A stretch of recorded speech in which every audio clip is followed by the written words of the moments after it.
Peter Powell in his rendition of One Hit at a Time. It'll cost you at least a drink of that water anyway. Right, moving on. One Hit for Squeeze, such a good hit too. It's Cool for Cats. The Indian says signals from the rocks above the pass. The cowboys take position in the bushes and the grass. The score is with the corporal, she is tied against a tree. She doesn't mind her language, it's a beating she don't need. She lets us all the horses when the corporal is asleep. And he wakes to find the fire's dead and arrows in his axe. And David Crockett walks around and says it's cool for cats, it's cool for cats. The swing is doing 90 cause they got the work to go. To get a gang of villains in a shed up at Heathrow. They're counting out the fivers when the handcuffs lock again. They're in and out of ones up with their numbers on their names. It's funny how the missus always looks a blimmin' same. And meanwhile at the station there's a couple of likely lads who swear like that's your barber and they're very cool for cats, they're cool for cats.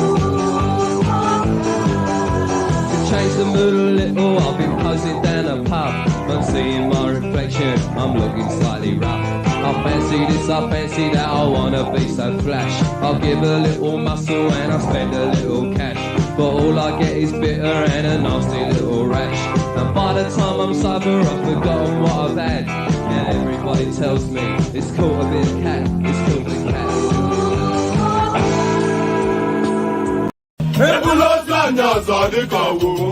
Okay now.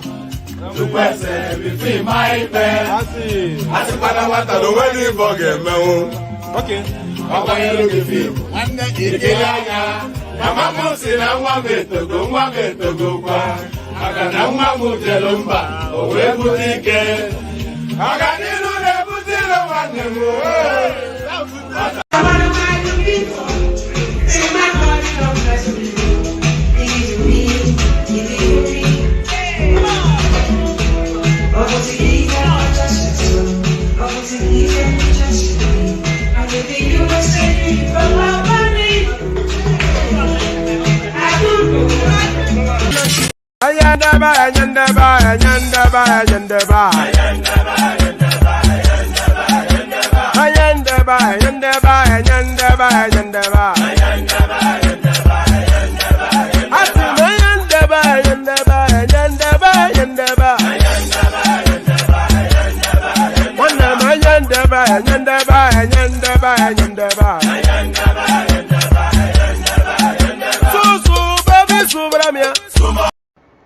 It is the turn on the southwest.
Ladies and gentlemen, sometimes you just have to act like you are drunk, like you are crazy. Confuse your enemies, confuse them. Yeah, we mo.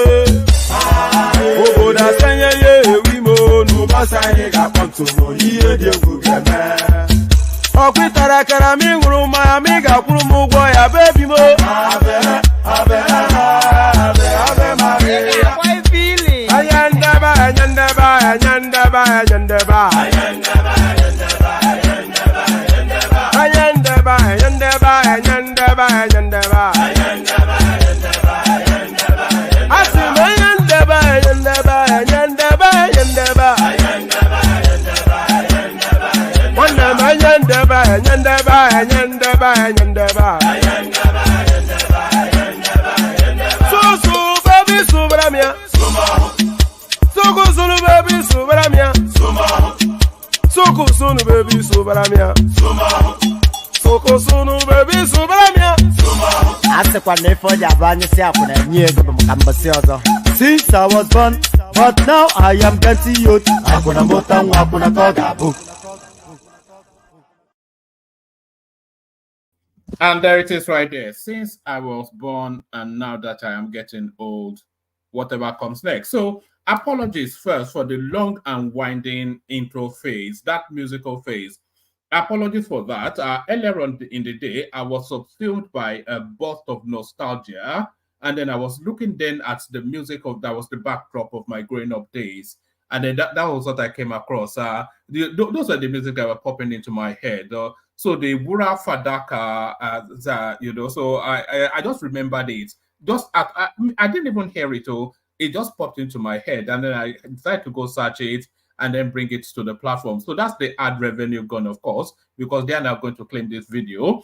And I'm going to play you. I'm going to play you the first song that I played. I'm going to play it again. It's only about 2 minutes, but I'm asking you this question: who is the band and what's the name of the song? So the first person that gets the name of the band and the name of the song, they get a present. Because this is quite a niche. This is punk music. This is British punk, so I don't expect that too many of you would know it. But what's the name of the band and what's the name of the song? And now it's Peter Powell and his rendition of One Hit at a Time. It'll cost you at least a drink of that water anyway.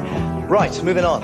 One hit for Squeeze, such a good hit too. It's Cool for Cats. The Indians send signals from the rocks above the pass. The cowboy takes position in the bushes and the grass. The score is with the couple, she is tied against the tree. She doesn't mind her language, it's a beating she don't need. You know that song? I'll give you a moment to get it, but I'll tell you what it is anyway. That's punk music, and they used to dance it with the shoulder. You go with your shoulder, bounce, bounce, bounce, and then you go bounce, bounce, bounce. Alexander Gomez will probably know that. A throwback to the past. Sorry, Niger first. You know, I was just saying I was subsumed with the nostalgia. I was even listening to Cameo Word Up, and sometimes you go through the catalog of the backdrop of your growing up days. So we had a little bit of that. So all that nice and funky stuff. Good day, good to be in your company, and how are you? So always a delight to be around you. So you probably need to take the cap off first, yeah, before you can drink it. So good day, good to be in your company, and how are you?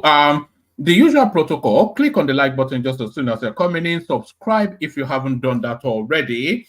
And now, I think Tope O has set a new trend. Even long before this section started, she already put out a super chart.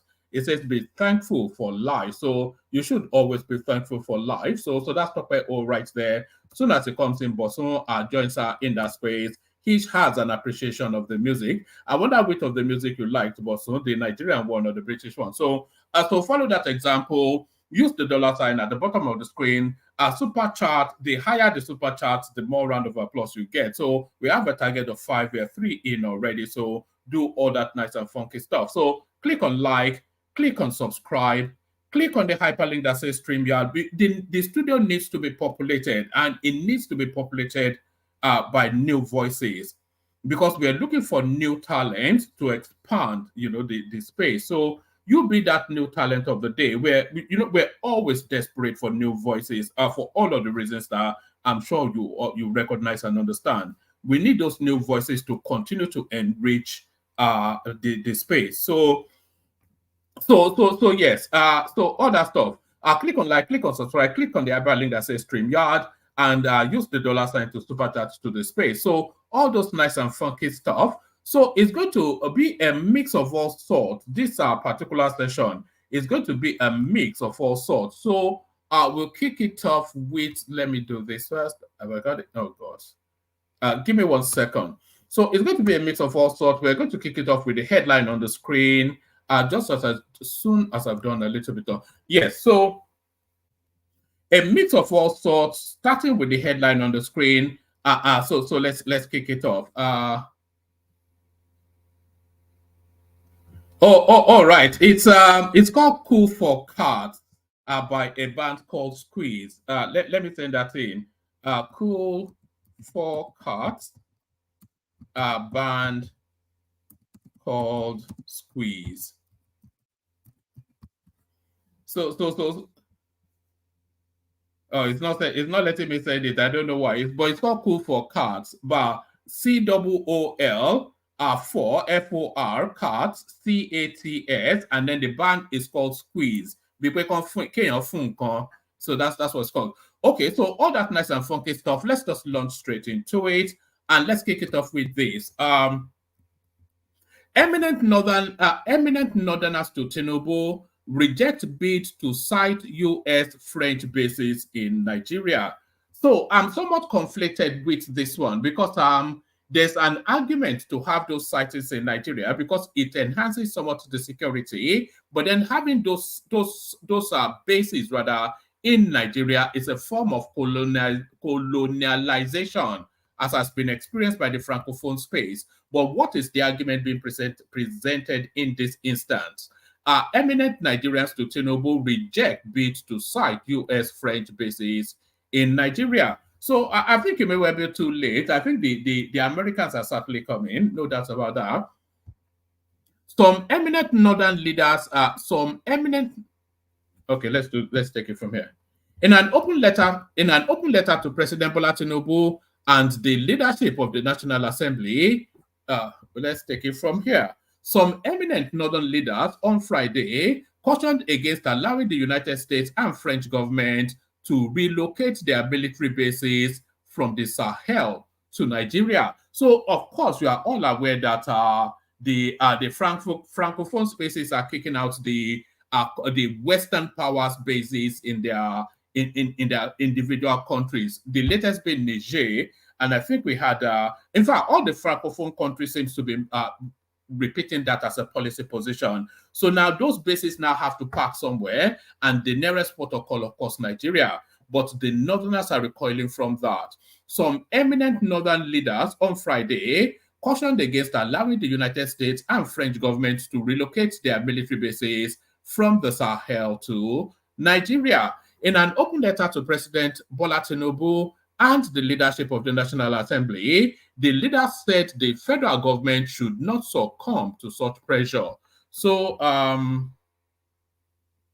those who signed the letter include Professor Abubakar Sadiq Mohammed of the Center for Democracy Development and Research and Training, Zaria, Professor Kabiru Suleiman Shafee, a former Minister of State for Petroleum Resources, essentially all the eminent names, Professor Jibrin Ibrahim, Awal Musa of the Civil Society Legislative Advocacy, whatever it is, and YZ Yahua, essentially Northern elites. According to the letter, the American and French governments have allegedly been aggressively lobbying Nigeria along with other Gulf of Guinea countries to sign a new defense pact that will allow them to redeploy their troops expelled from Mali, Burkina Faso, and Niger. The signatories expressed concern that Nigeria, being the most strategically located amongst the Gulf of Guinea countries, will succumb to this pressure, thereby jeopardizing its defense and internal security. So what defense and internal security is the question. So what defense do we have, or what internal security do we have? I want those troops on our shores. I do, to be honest with you. The recent expulsion of French and American troops from Niger due to their perceived ineffective presence raises questions about the efficacy of hosting foreign military bases, the citizens said in the open letter. So yes, that efficacy should be called to question because let me see. I think I need water. Right,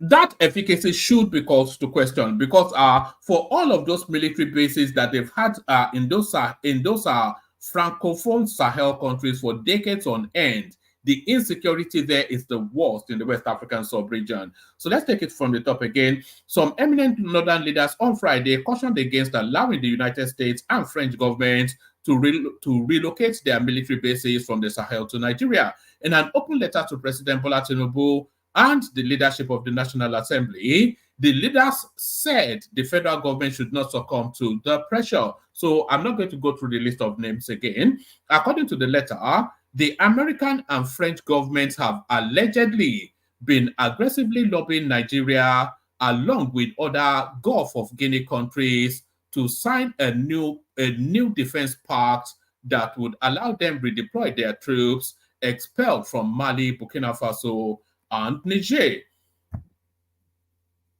The signatories expressed concern that Nigeria, being the most strategically located amongst the Gulf of Guinea countries, would succumb to this pressure, thereby jeopardizing its defense and internal security. The recent expulsion of French and American troops from Niger due to their perceived ineffective presence raises questions about the efficacy of hosting foreign military bases, the citizens said in the open letter. They also argued that the primary goal of these bases, ostensibly to combat terrorism in the Sahel, has not been achieved, as terrorism has only escalated since the camps were established. So what is exactly are they doing there is the wider question now. But let me abandon that. That's somewhat of a stilted read, and I can't really get into it. So let me abandon that and go on to this one. A full list of governors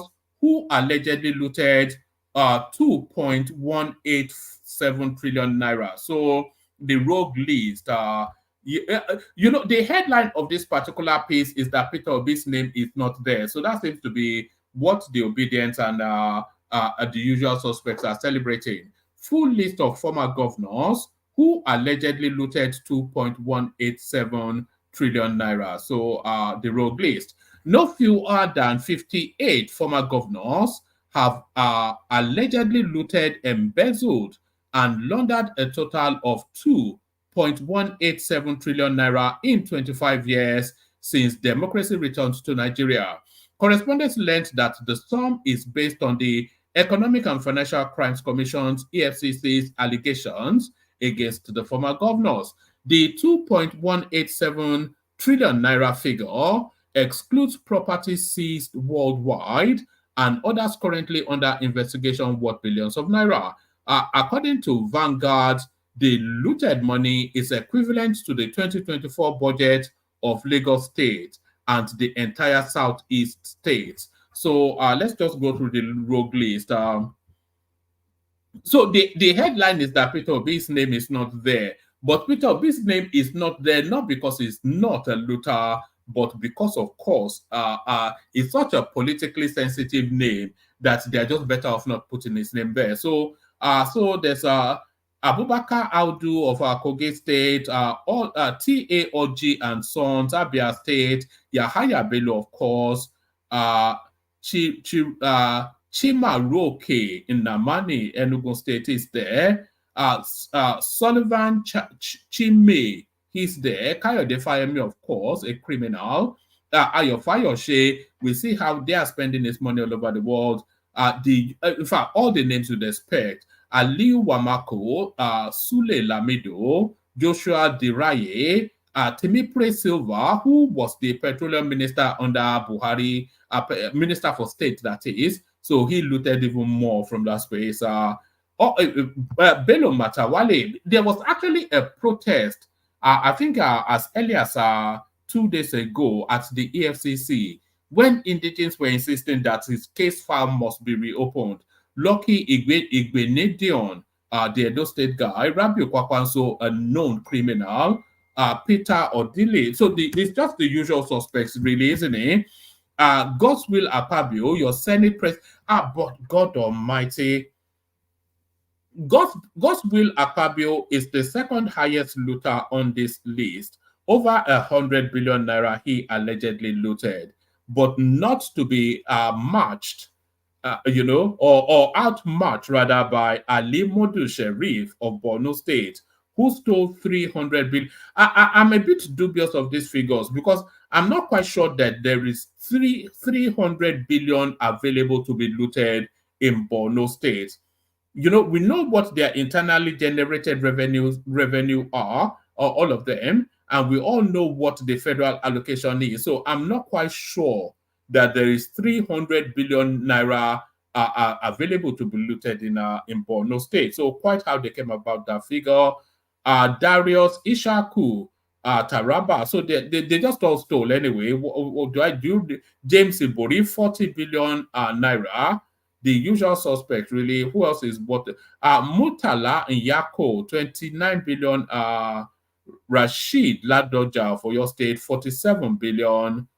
Who else is body of note? Babagana Aliyu. He championed that move. You remember the new PDP that transmorphed into part of the APC. He was one of the leading figures there that was riding against Goodluck Jonathan, and he stole 4 billion naira. Who else is worthy of note there? Jonah Jank, he stole 6 billion. Who else is worthy of note? Issa Yagadu. So that's the rogues list anyway. I'm sure you've all seen that. If you have any thoughts on it, come hop on and share those thoughts. Let me take you to this one. Nigerian police on orders of Lagos State parks residents in several luxury buses to Osun, wants them to remain in their state. So I can't read today. I'm just glad that it's not the north. If it was the north or the southeast, it would have been a bigger story than this. Nigerian police on orders of Lagos State government parks residents in several luxury buses to Osun, wants them to remain in their state. So, and this is not the first time we've come across this, by the way. We saw Fashola do something similar. So let's just take a few paragraphs.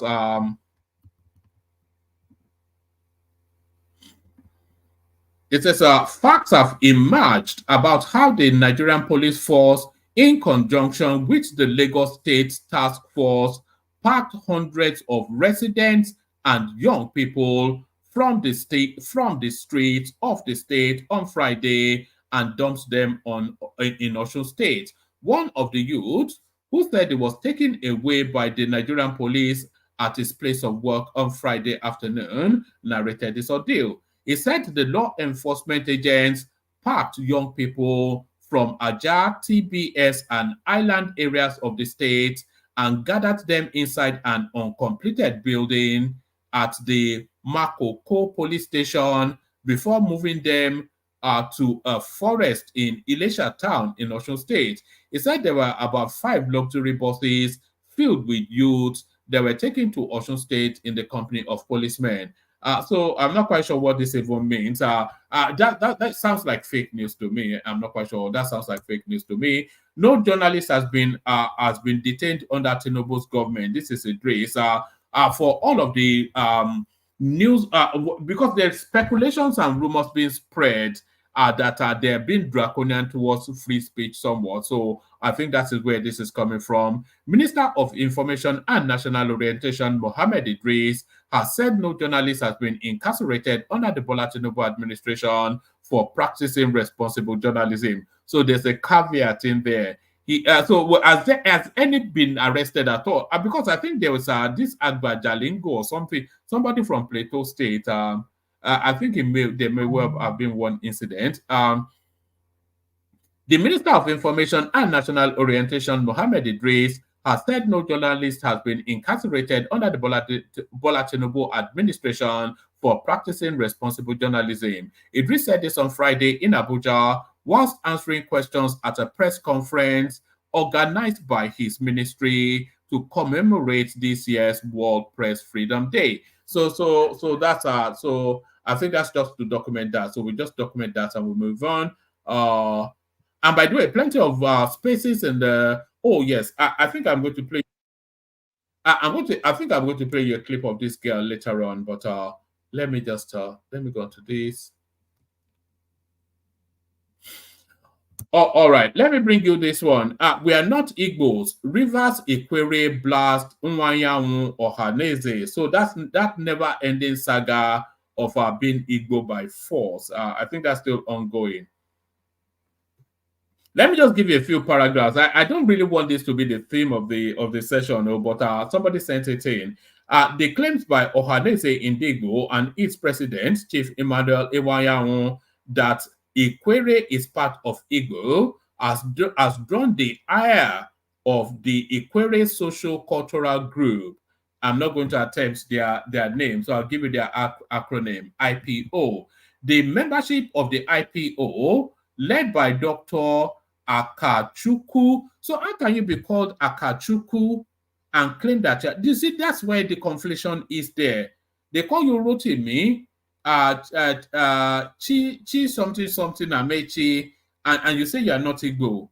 You know, how can you be called Akachukwu and say you are not Igbo? It just doesn't make sense. The membership of the IPO, led by Dr. Akachukwu Dabia, at the weekend said it was offensive, insulting, shameful, disgusting, insensitive, careless, and uncivilized for Nwanyanwu to be credited with the falsehood and unfounded claim that Ikwere people are Igbo. So that just shows you that how far they walk the distance. Look at the adjectives. You know, it's like you calling me a Fulani man. How I will recoil from that. You know, it says that, let me give again. It says the membership of the IPOB, not IPOB, the membership of the IPO, led by Dr.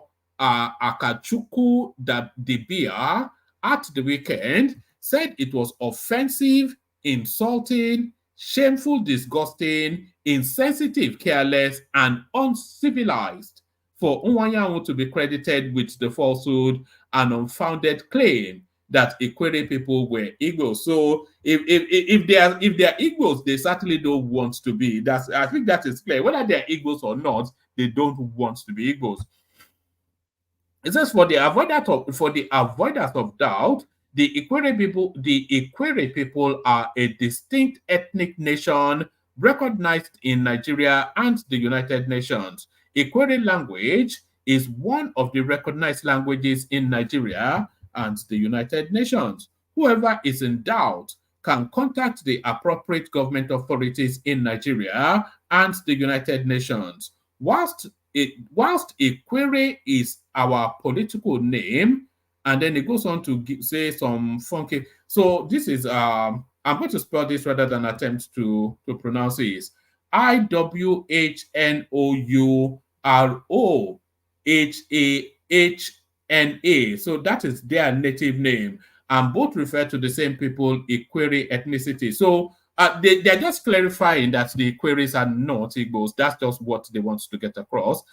We live and own Omaha, Ikwere, Obio, and Apo, and Port Harcourt 60 in alphabetical order. So it goes on and on with that. So that's that one.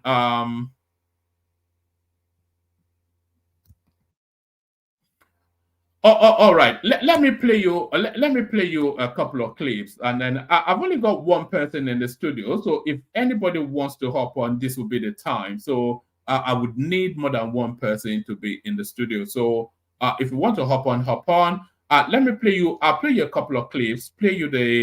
I'll play you that British punk music rather than the Kegites after that. 1,000-kilometer road that this government is constructing. Have you heard about the 7,000-kilometer road that this government is constructing? It will take you from Lagos to Ogun State, Ondo State, Edo State, Delta State, Bayelsa, Akwa Ibom, River State, and Cross River State. It's a 7,000 kilometer road. It's a big road. 5 lanes on one side and 5 lanes on the other side. And at the middle, there's a rail line that will go along with it.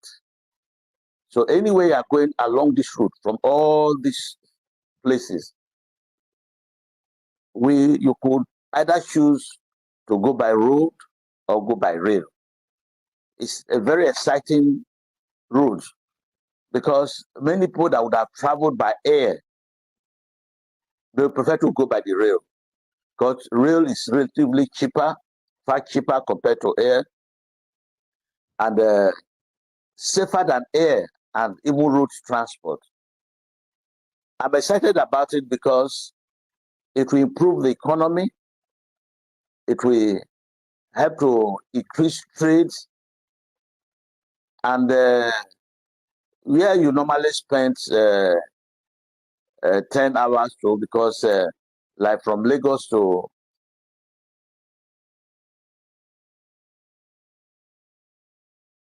all right. I think we get the gist of what this man is saying. But the wider point is that this road now is a it's a political road, one, and a strategic road, two, and an economically important road, three.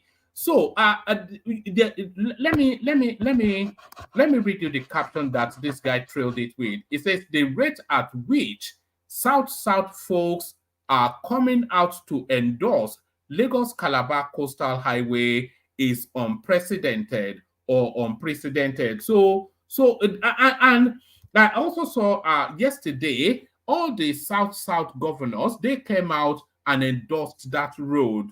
So that's a very strategic move, by the way, because this is politics towards 2027. That's just what I read into that. So we leave that there. Let me play you this girl, and then I'll play you one more clip, and then hopefully I'll start the conversation with the person in the studio.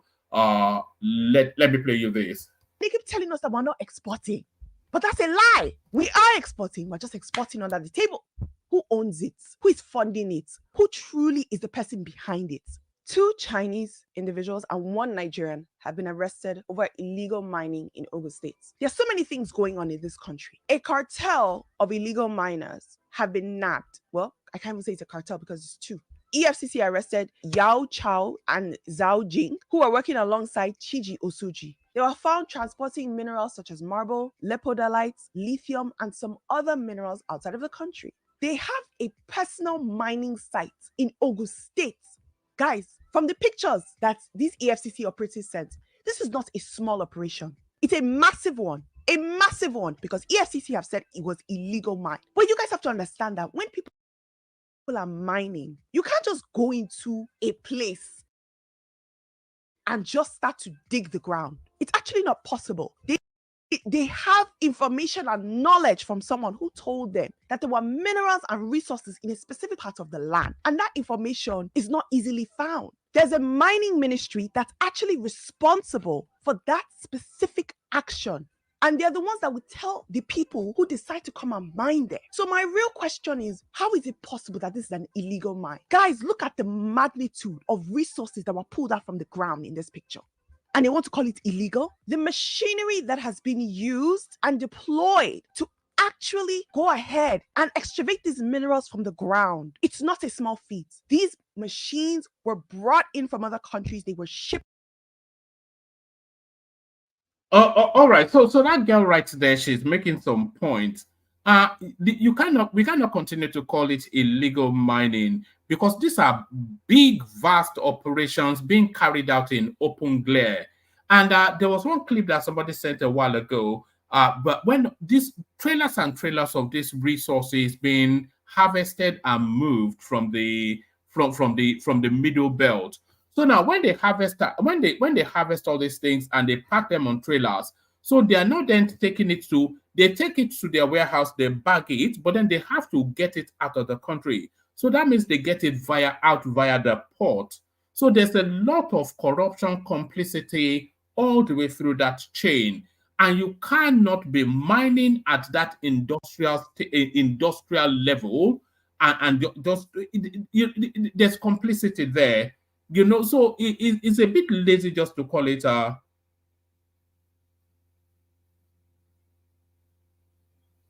It says, "Woman, please play a complete video of that road stuff." What road stuff? So that's no, there's a lot of complicity there, and the operation is too big just to derisorily that dismiss it as illegal mining. I think that's the wider point that this girl is making. Magnitude of resources that were pulled out from the ground in this picture. And they want to call it illegal. The machinery that has been used and deployed to actually go ahead and excavate these minerals from the ground, it's not a small feat. These machines were brought in from other countries, they were shipped there, and now we're being told that it was illegal. How does that make any sense? On what grounds is that illegal? Someone knew about it, right? And the reason why they're saying it was illegal is because there was no permit that was provided. But my question is, who gave those people the authority to remove the materials from the ground? Who gave them the authority to mine there?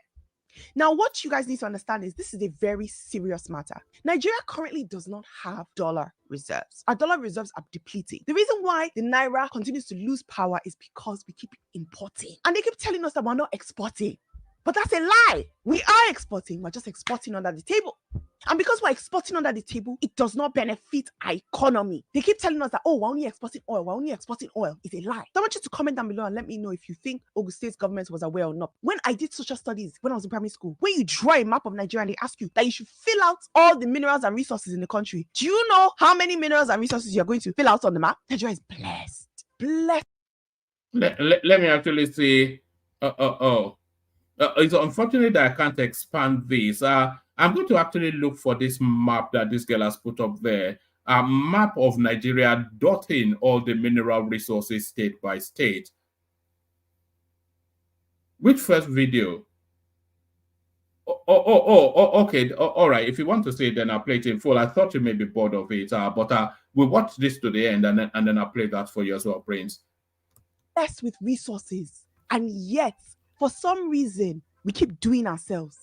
Our political elite, people with authority to have given these people permission. We're calling it illegal, yes, because they don't have a permit and it's not benefiting the actual government. But there are people in power and authority who is benefiting, who have given these individuals the permission to mine there, and then the money is directly benefiting their own pockets. And that is the reason why our Naira keeps depreciating, because we're not exporting anything legally. In addition to that, those individuals that EFCC nabbed, guys, please, those are managers. I want to know who is behind this mine.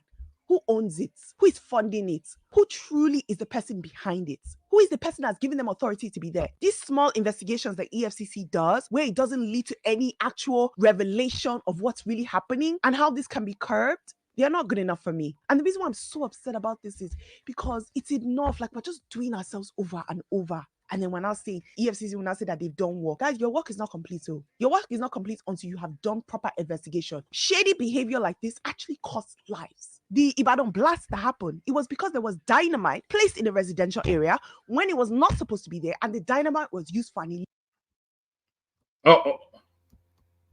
all right. So I think we get the broad thrust of where that girl is going. So and pretty much, I think we are all in accordance with our sentiments as well. There's a lot of complicity, but the wider question is the amount of resources that is just being illegally, we have to use that word, illegally exploited and harvested out of that country is mind-boggling. Mind-boggling. If anybody has a clip of those trailers of resources being harvested out of the Middle Belt and just funneled out of the country, send it to me on Instagram so we can show it to the audience. It's just frightening. What is when Nnamdi Kanu calls Nigeria a zoo, he actually has a point. Oh, is probably the most criminal country known to mankind. In fact, I was watching this. Let me digress for a moment. I was watching this clip earlier on. Some YouTuber went to Nigeria and he was saying they told him not to go to Nigeria. That is the worst country on the planet. This is an Oyibo guy. He said it was the worst country on the planet. That's what they told him, and the most criminal. And all of these sort of things, they lend credence to that sort of narrative. Sometimes all this reputation that we get is not an abstraction. It's not based on racism or anything. But yes, Prince wanted to see this clip. So let me play it again. Yes. Okay, let me just play it again. And then after that, I'll play you a clip of Peter Obi being punked in Canada. And then we'll commence with the session. Have you heard about the 7,000-kilometer road that this government is constructing? It will take you from Lagos to Ogun State, Ondo State, Edo State, Delta State, Bayelsa, Akwa Ibom, River State, and Cross River State. It's a 7,000-kilometer road. It's a big road. 5 lanes on one side and 5 lanes on the other side. And at the middle, there's a rail line that will go along with it. So anyway, you are going along this route from all these places, you could either choose to go by road or go by rail. It's a very exciting route because many people that would have traveled by air, they prefer to go by the rail because rail is relatively cheaper, far cheaper compared to air, and safer than air and even road transport. I'm excited about it because it will improve the economy. It will help to increase trade. And where you normally spend 10 hours to, because like from Lagos to Calabar would have taken you not less than 12 hours. It may not be more than 3 hours. So the excitement comes because there has never been that kind of road along with a rail. I mean, with a rail added to it in Nigeria. It's very laudable, very, very laudable. And it's going to help the coastal states. Remember, Jonathan wanted to construct the East-West Road. He couldn't complete it. But here is a man from Lagos State who is doing this thing to benefit our state, opening up areas, building up new bridges. So I think I appreciate what this man is doing. Although I did not vote for him, but when you come up with specific projects. You know, I've said it once or twice before, and I suspect that I will say it several times in the course of the build-up to the next election. Tinubu in 2027 is going to be campaigning on achievement, and you can see it already. So that's the South-South already won now. Because this road, of course, would have progressed, if not completed, it would have progressed aggressively by the next election.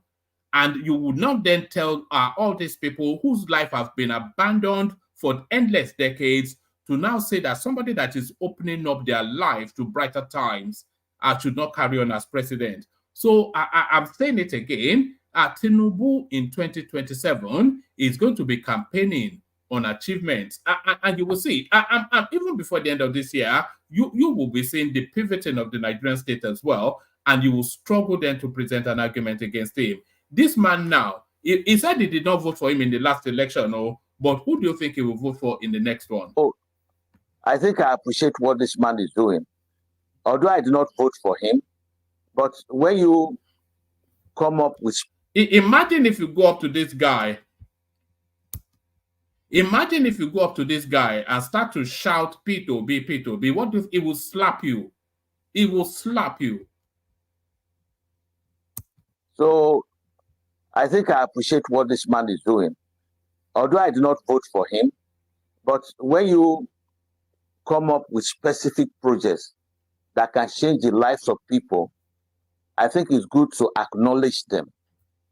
You know, whether he went there legally or not go there legally, whether he rigged the election or not rigged the election, all I'm concerned about what he's doing now. Because we cannot change things now, at least for the next 4 years. So this is what I'm trying to show to you. In constructing this road, Tinubu has actually shown that it's a jagaban. Because it needs courage. Did you hear that? In constructing this road, Tinubu, you know, they say a new Nigeria is possible. Do you know that the new Nigeria is already taking place? Open your eyes, though, and then you'll see it. If you say a new Nigeria is possible, the new Nigeria is already taking place. And the cherry on the cake is this world marvel bridge or highway. That this will be a world icon. It be the biggest thing that Africa has ever achieved once completed by far and a clear distance. It'll be similar to the Third Mainland Bridge, which was the highest achievement of Africa until Abuja became the highest achievement of Africa. And then this now coastal highway will be by far and unsurpassable the biggest achievement that Africa, especially Black Africa, in fact, the entirety of Africa has ever achieved. You know, just it's epic what it's doing. When I say blue sky thinking, this is what we're talking about. This is a guy, I never voted for him.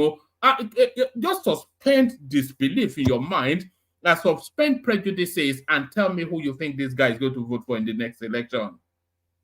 Tell me who you think, whether he rigged it, did not rig, whether he did, go in front of this guy and say, B, he will slap you. He will, and go in front of any South, except they play for place like Edo Water and all those sort of idiotic spaces who are there for the traffic and the money. Go in front of any balanced-minded South person and go and be doing P2B. It will beat you to the ground.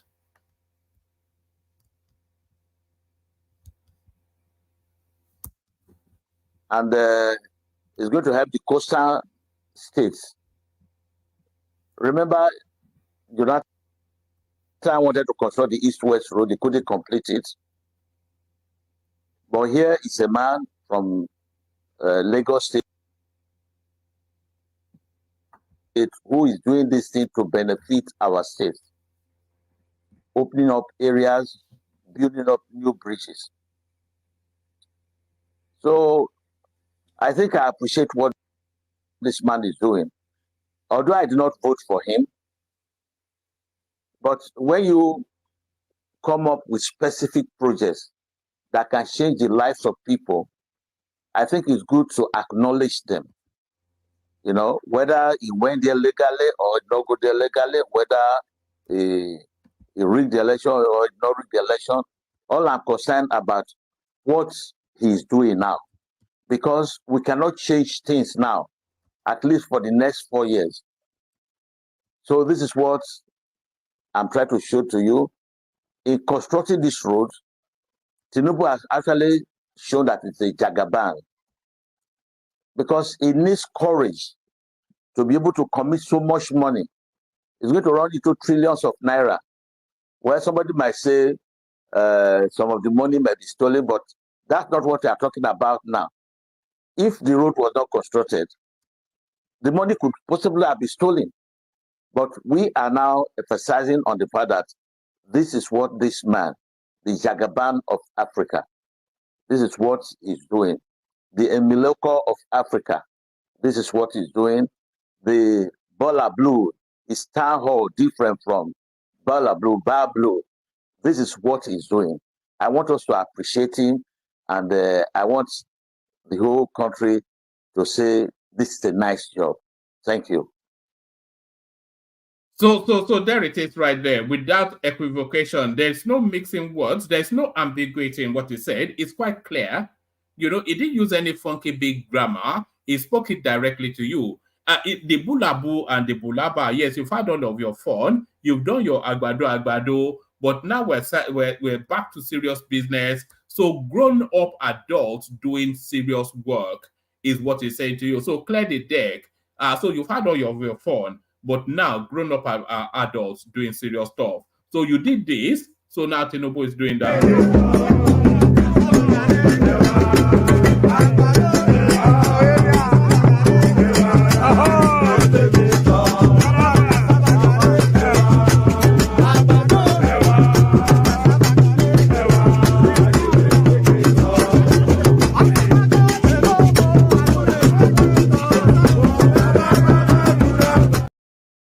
All right. So what that man is telling you is that we've gone past all of that nonsense now. So now let me play you this final clip. So this is Peter B in Toronto getting punked.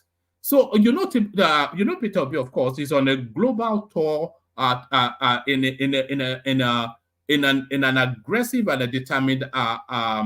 an aggressive and a determined campaign to demarket Nigeria. We know is on a global tour to demarket the country, but the mayor of Toronto, they did not send him the memo before Peter Obi came to town. And here is the mayor of Toronto, Miss speaking. Wonderful to see for Nigeria. I went to Nigeria for the first time in 2007, and I went to Lagos, and I fell in love with the country. And 2 years ago, I went back, and once again, I went to Lagos, and I went to visit Ife, and I toured the country. And every time you go to Nigeria, you say to yourself, when can I go back? And this is the mayor of Brampton.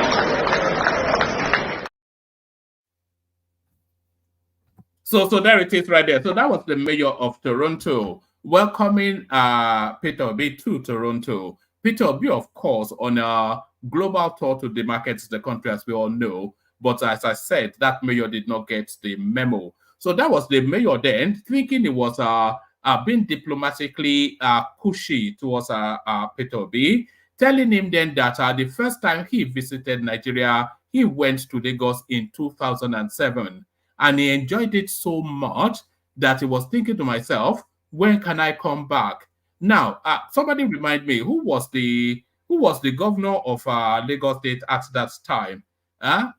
Or did he not get the memo that they had turned Anambra to Dubai? He didn't go there, did he? So that's about that. About 1,000 people sent me that just to, we try not to do Peter Obi, but he's always putting himself in the line of fire. Peter Obi again being punked by the mayor of Toronto. So Peter Obi being punked by the mayor of Toronto. So I'm a bit discombobulated today. You can hear from the skittish manner that I'm presenting it, but excuse all that. Let me reward you instead with this. A little bit of British. This substitutes only for one day for the Kegite music. So a little bit of British punk music, and then we bring on the panelists. It's cool for cars. And now it's Peter Powell and his rendition of One Hit at a Time. It'll cost you at least a drink of that water anyway. Right, moving on. One hit for Squeeze, such a good hit too. It's Cool for Cats. The Indians says signals from the rocks above the pass. The cowboy takes position in the bushes and the grass. The score is with the corporal, she is tied against the tree. She doesn't mind her language, it's a feeling she don't need. She lets us all the horses when the corporal is asleep. Wakes to find a fire's dead and arrows in his axe. And David Crockett walks around and says it's cool for cats, it's cool for cats. The swingers doing 90 cause they got the work to go. To get a gang of villains in a shed up at the road. They're counting out the fivers when the handcuffs lock again. They're in and out of ones to put their numbers on their names. It's funny how the missus always looks a blooming same. And meanwhile at the station there's a couple of likely lads who swear like as your barber and they're very cool for cats, they're cool for cats. To change the mood a little, I've been posing down a pub. But seeing my reflection, I'm looking slightly rough. I fancy this, I fancy that, I wanna be so flash. I'll give a little muscle and I'll spend a little cash. But all I get is bitter and a nasty little rash.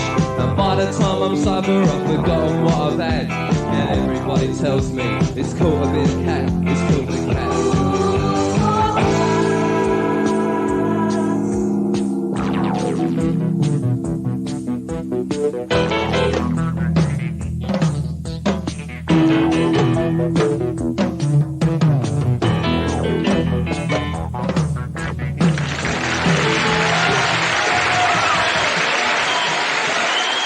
Squeeze reached number 2 in the spring of 1979, and Cool for Cats is now Cool for Kid. Okay. All right, and there it is. Cool for Cats, a band called Squeeze. So that's those are the backdrops to some of our growing up days. So there it is right there. Always Cool for Cat. Solid joins us. The Cat Whiskers, Adanle Koko, are joining us from Cat's own country. There is a Charles right there. Do I have a cat analogy for you? The cat that got the cream, that's Jide right there. The top cat of when he joins us, and feed food of the cats, man of prestige. So thank you, gentlemen. Good to have your company. Yeah, let's kick it off. Let's kick it off with Ogbeni. We kick it off with Ogbeni. We go to Solly, and then we circle it round. Ogbeni, that was probably before your generation. You probably don't know that music. I'm not too sure. Maybe my generation, but maybe you were not a cool cat, so you didn't know. Maybe you didn't get to the interland in Ekiti where I grew up. Yes. Good to see you, my man. Thank you. When do you want to come into it? I mean, I trailed the session with the note of caution from the North that Tinubu should be a bit wary of having the French and the Americans site their bases in Nigeria.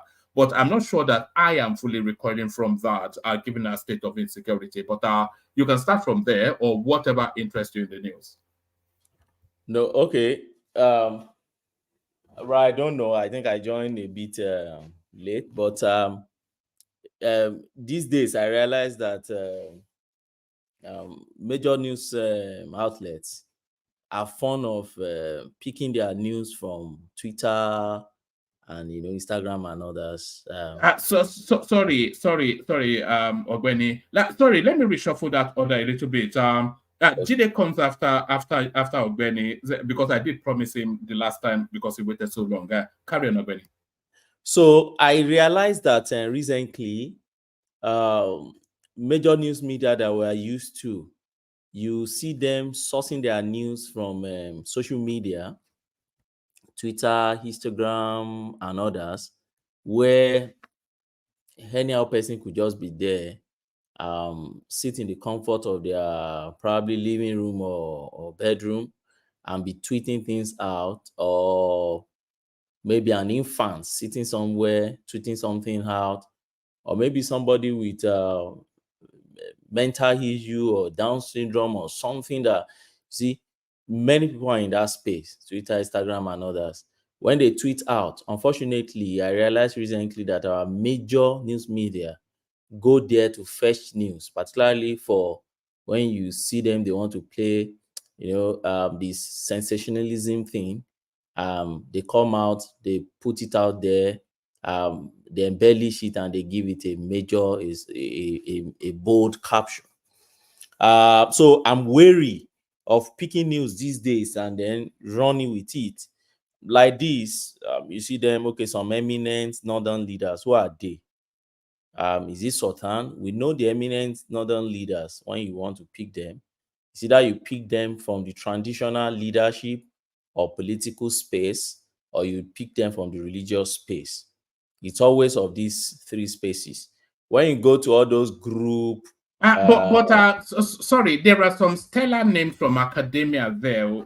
Professor Abubakar Sadiq Mohammed, Professor Kabiru Suleiman Shafee, So Professor Atahiru Mohammedu Jegar, the former INEC guy, Professor Jibrin Ibrahim, Awal Musa. So there's some big hitters in raising the concern. Yeah, I know. So most time what you get to see in that space is you see them, they probably sit together, they discuss something, somebody tweet it out, then you make it as the decision of that particular organization. So did they address WordPress? What we're used to before is that they have a communique or they go for a meeting, they maintain a stance, then they call for a press conference. And when they call for press conference, then they make their position known. Why am I saying this? Professor like Atari Jega, who I think the only person I know among the names you mentioned. Yeah, there are many professors. But Professor like Atari Jega understands the implication of him coming out to say, oh, we don't want French. In fact, coming out to even voice anti-French narrative out. You understand it. You're becoming an enemy to both French nation and the allies. So, and these are the guys that travel abroad a lot. They go to America, they go to all these space, and they don't go there as a second, they don't go there with their passport, right? They apply for visas to go to all those space, and they know what those people are capable of doing. So if they are bold enough, let them come out, let them do WordPress conference, and let them voice out what exactly is their position and tell us why you don't want French base to be sited in Nigeria or military base to be sited in Nigeria. So that's for that. And then sometimes you realize that all this kind of news, and I wonder these days, I realize that even when you see this kind of news, you hardly see, even if it's not correct, you hardly see these guys coming out to debunk it. That's what I've realized. But let me move to another thing, because I don't think I would like to emphasize too much on this. Is there any other thing you want me to speak about? Yes, yes, plenty. There's a rogue list that's just come out that seems to have swept up pretty much everybody that's ever served in every state house. Full list of former governors who allegedly looted 2.187 trillion naira. So it's pretty much all the big hit names that you'd expect, but I think we're inured to this now. We're not even concerned anymore about all this looting and whatnot. It's sad, one man, that we have this kind of thing in our space, and then you'll be wondering, then what has our law enforcement agency been doing all this while? There are some of the governors that have left office now for more than 7-10 years ago. I know Bukola Saraki, one of them. He has left office since when? Returned to Senate and left Senate since then. But then you may want to ask, oh, what's the FCC doing about this? Let me tell you from experience what I've realized from experience. You see all these guys, they charge them immediately, they leave office most times. They don't even investigate them when they're in office. EFCC and all these law enforcement, ICPC, FC and others, they just try to get petition against them in a hurry, okay, while they're in office, particularly if they fall on the opposition side. Many of them, you realize that these petitions will come against them or will come alive because they fall in either opposition side, or they are within the same party and about to leave the party, or they are within the ruling party and then there are a problem within the ruling party. So in order to hold their red card against them, hold their balls, you see other politicians sponsoring petition against them. Now, whether this petition is correct or not, or is true or not, is another ball game on its own. We all know that many of these guys do a lot of shady deals. They divert our money, they embezzle money, they misappropriate money, they use it for personal things that leaders in the West will not ordinarily do. And this is what they do so boldly, arrogantly. They don't care, particularly when they're in office. But you realize that the moment they step out from that office, they start realigning and start playing their politics with the government of the day. And because you have government of the day in control of our law enforcement agency, then it's pretty difficult for all these law enforcement agencies to work, okay, by hunting these guys down. Another thing I've seen is this. You see, our law enforcement agency, particularly EFCC, is not really institutionalized. What am I saying? It centers around a man who is the chairman of that EFCC. When everybody was there, was performing, you think EFCC was the one performing. No, only one man was actually performing. The moment he left the place and they put that woman there, Farida, you can't really find anything meaningful from that from that institution until we have Bauer who try to put life again in it. Then they find a way to remove that guy, and now we have this guy. Do you rate Bauer as a success? I thought it was Abubakar Malami's flunky. No. I think Magu is the person I wanted to mention. Yeah, Magu. Yes, I agree with Magu. But Bauer is, Bauer is related to Abubakar Malami. Yes, it was Malami's scheme against Magu that brought Bauer into the show. So, Magu tried to inject life into it, but Magu, met his own obstacles. And then you have Bauer, then you have this Boluka, the president guy. But what am I saying? What I'm just saying is this. We don't really have an institution. It's not really an institution. It's just an organization centered around a man. So everybody looking at the chairman, whatever the chairman says is what you follow. See, as an officer of EFCC, because I've had a lot of cases, going to EFCC to defend clients and sometimes to submit petition to and follow up on petition. What I've realized is this: when you drop petition against someone, let's say politician or a suspect, a businessman and all these guys, when you submit petition against them and then you're following up on that petition, you realize that there is a boss somewhere that the IPO, that's the investigation officer you have, is looking up to get directive. So you hardly see them having discretion or exercising their discretion to investigate or to prosecute. So in most cases, everything just centers around the chairman as the leader, particularly when you have all these top-notch matters. So, and that's the problem I see with all these, so many governors that you see them, their case are lagging there. And then another thing, when Buhari came, Buhari actually messed the whole thing up. Don't forget, during Buhari or during Jonathan to Buhari time, 2 governors were convicted in Nigeria and sentenced by Justice Banjoko of Gudu High Court, now I think in Court of Appeal. That woman was intimidated. He was, challenged. The woman was, a lot of publications against this woman, but she stood her ground and sentenced these guys, 2 of them. But what did we get few months or years after? Buhari freed them and granted them prerogative. It's so discouraging, and not only discouraging to the judiciary, because I know many Nigerians, particularly those ones who are uninformed, or those ones who are actually enemies of Nigeria that are just pretending to be friendly and patriotic about Nigeria. They have this way of being too quick to blame the judiciary and say, what is the judiciary doing? And so probably because of their deficit of understanding of Nigerian history when it comes to judiciary and convicting politicians, they voice these kind of things out. But look at 2 governors. You know what it takes for a judge to convict 2 governors in Nigeria? You need to be very bold to do that, because these are influential guys who have their boys everywhere. But they convicted them. But what happened? Buhari just woke up one day and just felt like he should pick his green pen and relieve those guys. They're outside today. They are playing politics. They are everywhere. Where is Justice Banjoko today? She will just be hiding somewhere.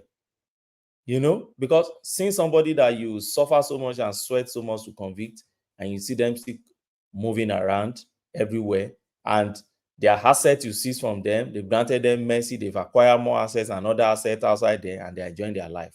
So it's not only discouraging to the judiciary, it's even discouraging also to the law enforcement agency, that prosecuted these guys. So that's my take on that. Until we institutionalize our law enforcement agency, we won't really get results. If we continue to operate our law enforcement agency around the man, around maybe the leadership, we'll continue having a problem until we institutionalize it. And I believe where it should start from, for me, where it should start from is to start first, we should separate the office of Attorney General from the office of Minister of Justice. Many lawyers have canvassed that argument. The reason is this: a Minister of Justice is a politician and is doubling as the Attorney General of the Federation. His office as Attorney General is to be the chief law enforcement enforcement officer of the country. So, unfortunately, we have a politician who will be there to act as a politician at the same time to be the chief law enforcement officer in Nigeria. That's the first problem we have. And don't forget, colleague, can I ask you a question? Okay, yeah, you can ask me. All right. You talk about separation of that office. Yeah, the two offices. You and I understand that an Attorney General will be appointed, isn't it? Yeah. So, if the Attorney General is appointed and we have a separate Minister of Justice, how does that even?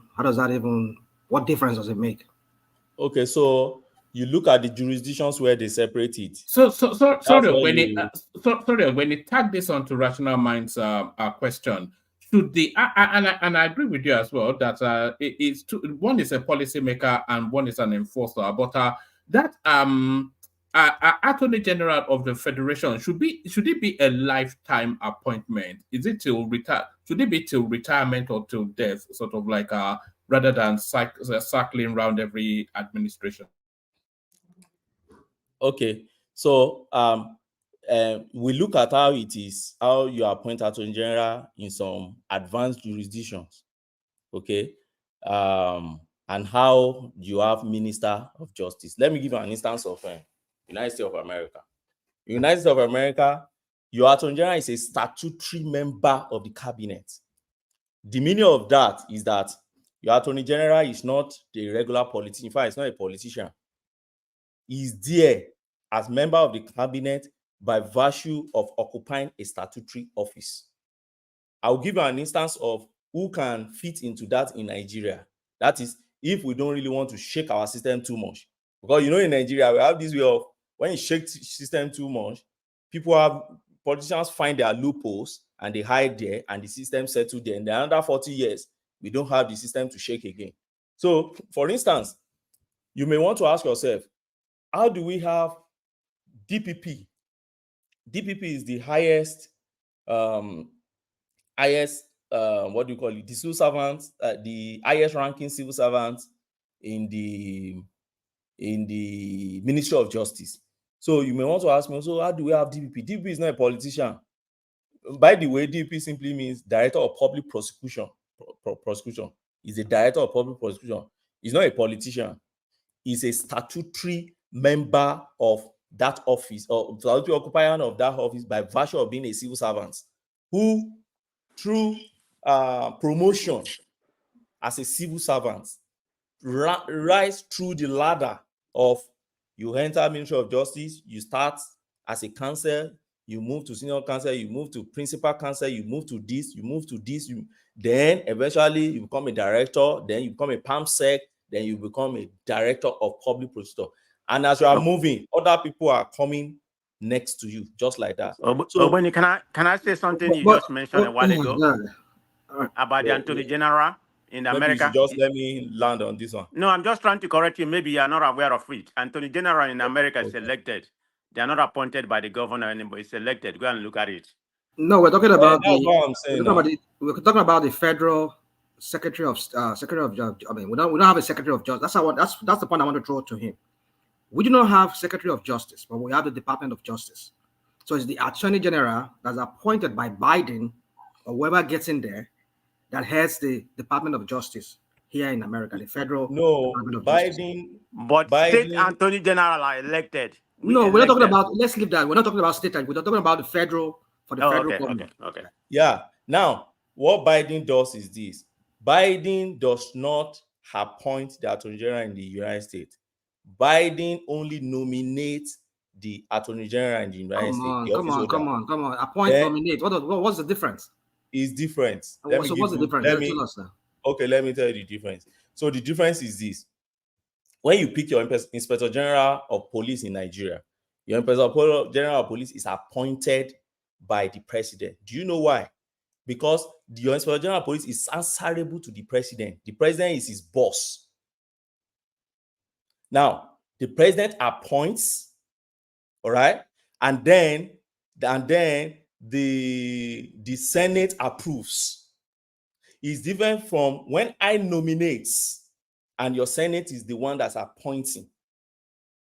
The difference is this. The person I appoint is answerable to me.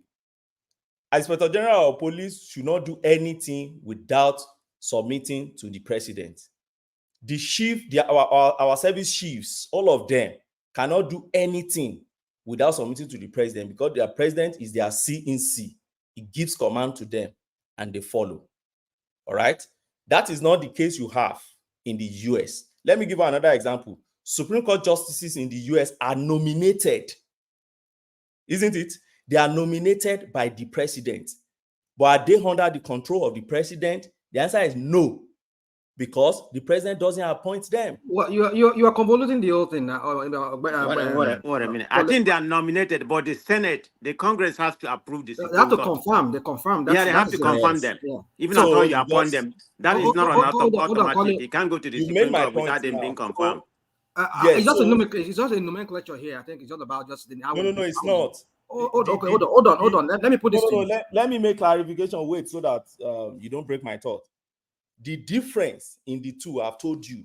I gave you the difference of service chiefs. I gave you the difference of your Inspector General, and I just oppose it with Justice of Supreme Court. But they have to be confirmed still, isn't it? They are all confirmed, but they are not subject to the president.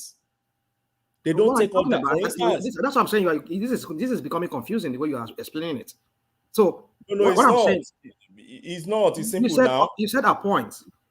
Maybe I said appoint, but you were trying to make a difference between appoint and nominate. Nomination is different from appointment. Do you agree?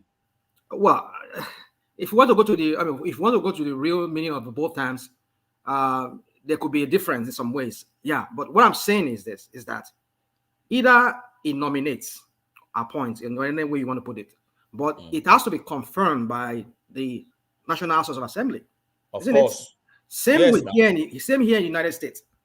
If the what's it called? If the Biden or whoever gets there nominates anybody or appoints anybody to act as the Attorney General of the Federation here, which is the Department of Justice, his name has to be sent to the Congress, and the Congress has to approve it.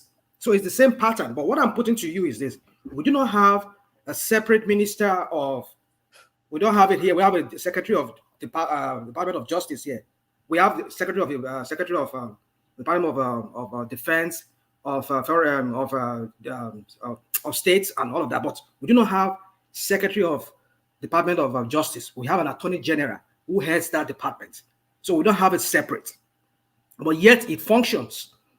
Yet the institution works, because recently we saw a former president is being investigated. Even Biden was also went to go through some kind of investigation and interrogation recently. So you just made my point. My point is to you is this: we don't need to separate it. We need just to reinforce these institutions. No, rational mind. It doesn't solve it. Having it separate does not solve it. That's what I'm saying. I'm coming. We don't need to argue to reason together. Okay. It's just a conversation. Try to understand where I'm coming from. This is my point. My point is this. Your present Attorney General and Minister of Justice, your president appoints them. Yes, the Senate will approve them. The difference between somebody you nominate and others approve and somebody you appoint is this. Somebody you appoint is subject to your control. Your minister presently is subject to the president's control. The president can hire and fire your minister presently. Minister of Justice in Nigeria, who is also the Attorney General. Whatever he wants to do, he has to take it to the president and say, Mr. President, this is what we want to do. Do you know why? Because he's a minister, he's like any other minister under the president. In fact, the president can reassign him and say, go and do this for me. That is not even within the confines of his office. And say, today, you be the one to go and represent me to deliver a speech on a climate change or whatever. President can, because the constitution allowed the president to assign and reassign positions to ministers. Let me give you an instance. Bola Ige was Minister of Justice at a point in time. After Obasanjo reassigned him to Minister of Power. That's the kind of thing you get because they are just appointees. Now, when you just nominate and you are not the one appointing, what you get eventually is this: that person is not subject to your control. And I've given you an example of CJN. The Chief Justice of Nigeria is also nominated by the president. But the moment the Senate approves, it's not under the president. He won't take things and take it to the president and say, Mr. President, this is what we want to do. No, it's completely independent. This reasoning is very, very flawed. This reasoning is very, very flawed. Very, very flawed. Very, very flawed. It's not flawed. That's what our constitution stipulates. No, that is why I pick example of US from you. For you. No, you cannot use the US. Let's stop using this US thing. But I understand if you want to use it. Why not? I studied it in school. Well, I'm not saying I should not use it. But apparently, Attorney General, do you know why Attorney General in US can challenge the president? I've given you the reason. The reason is that your president is not appointing your Attorney General in the US. Your president nominates that Attorney General just the same way your president nominates your Justice of Supreme Court in the US too. And then he pushes them to the Congress for their approval. And they go there to the Senate to go and approve. And once they approve, your Attorney General takes his office. Well, it's the same thing we do in Nigeria, the same way too. No. Your Nigeria, you still don't get me. It becomes a minister in Nigeria is not a statutory member of a cabinet. He's an appointee in the cabinet. It's subject to the discretion of your president. Your president can remove your Attorney General because he's a minister of justice, and your president can reassign his functions. In the US, your president cannot say Attorney General. No, he can do that. I'm coming. You've not even let me landed. Rational mind. No, Obeni, can I say something? Obeni, can I say something? Yep. I think rational mind. Look at what Obeni is saying. When you nominate, it has to be approved by the House, and the president has no precedent. They can't tell the president can't tell that nomination what to do because it's being confirmed by the Senate. When the president appointed somebody, it's under the jurisdiction of the president. The president can fire the person or do whatever or sack him or reassign him. So when he's making a correct analysis in that in that space. That's the point I'm trying to make. It's not exactly so. That's the point I'm trying to make. The point I'm trying to make you understand it. I mean, we've seen some attorney generals fired here by the president. I think Trump did some firing of some of his cabinets. Some member of the cabinet fired them. He got rid of them. The other guy that there were before Barr, this Barr guy that was the last attorney before Mary Garland that is there now. I think was he forced out of office? I think he was fired. He was not. He was forced out of office. But then there was rumor that he was going to be fired. Yes. Do you know why? Okay. Do you know why? So you're still making the same case I'm making. He's not subject to Trump. Well, not really. He's not subject to Trump. Yeah. He's not. Not. Yeah. Okay. The Nigeria own is different. Your constitution make them subject to. In fact, our constitution in Nigeria said they are enjoying the delegated authority of the president. When you see them acting, you see the president acting. Do you get me? When Umai is acting, it's Tinubu that is acting. When Fagbemi, the Attorney General, is acting, it's Tinubu that is acting. When you see any of his ministers, so how does separating both of them now work? Since the president is going to appoint Attorney General, is going to appoint the Minister of Justice. Look at it from this. Okay, look at it from this angle now. Look at it from this angle. I use the closest example I use for you is DPP. I don't know if you know them, how they function in Nigeria. So those DPP, they are civil servants, but the president appoint them eventually. You know, when you get to the cadre of directorship in the ministry, you need the appointment of the executive to get to that PAMSEC level. So look at them, they are career civil servants. All they be doing in their life is that law thing in the Ministry of Justice. And eventually they get to PAMSEC, and then a governor, a president appoint them as the DPP. As Director of Public Prosecutor, you are like the Attorney General. The only difference between the two of you is that you are not the political head of that ministry, but you even know more than Attorney General. So the moment they appoint you, you won't be taking your fight to the president. No. You are doing your own case. So, but who controls him? Who controls his office? The DPP. That's the highest civil servant, career civil servant in the ministry. But you remember, it was either nominated. That's the main culture. Let me get to the conversation. That's what I'm saying. Because okay, yes. Obeni, let me ask you something, Obeni. I think we are flogging this too much. Are you telling us that Nigeria is different from US? Like in Nigeria, It's whether different. you're appointed, whether you're appointed or nominated, you are subject to the president authority. Is that what you say, nominee or appointed? It doesn't make any difference. You are subject to the president authority. Yes, in Okay. Nigeria, in Nigeria. So what that means is that as he manages the law of the land, is managing it on behalf of the president, not on behalf of the state. So the president can just instruct him, to do whatever the president like or what he want. Baba Dale Gogo, you absolutely got the point I'm struggling to make all this while. They are What did you say? There is no point being made here, Ogbeni. No. What did you say, Ogbeni? I said you absolutely got the point I'm making.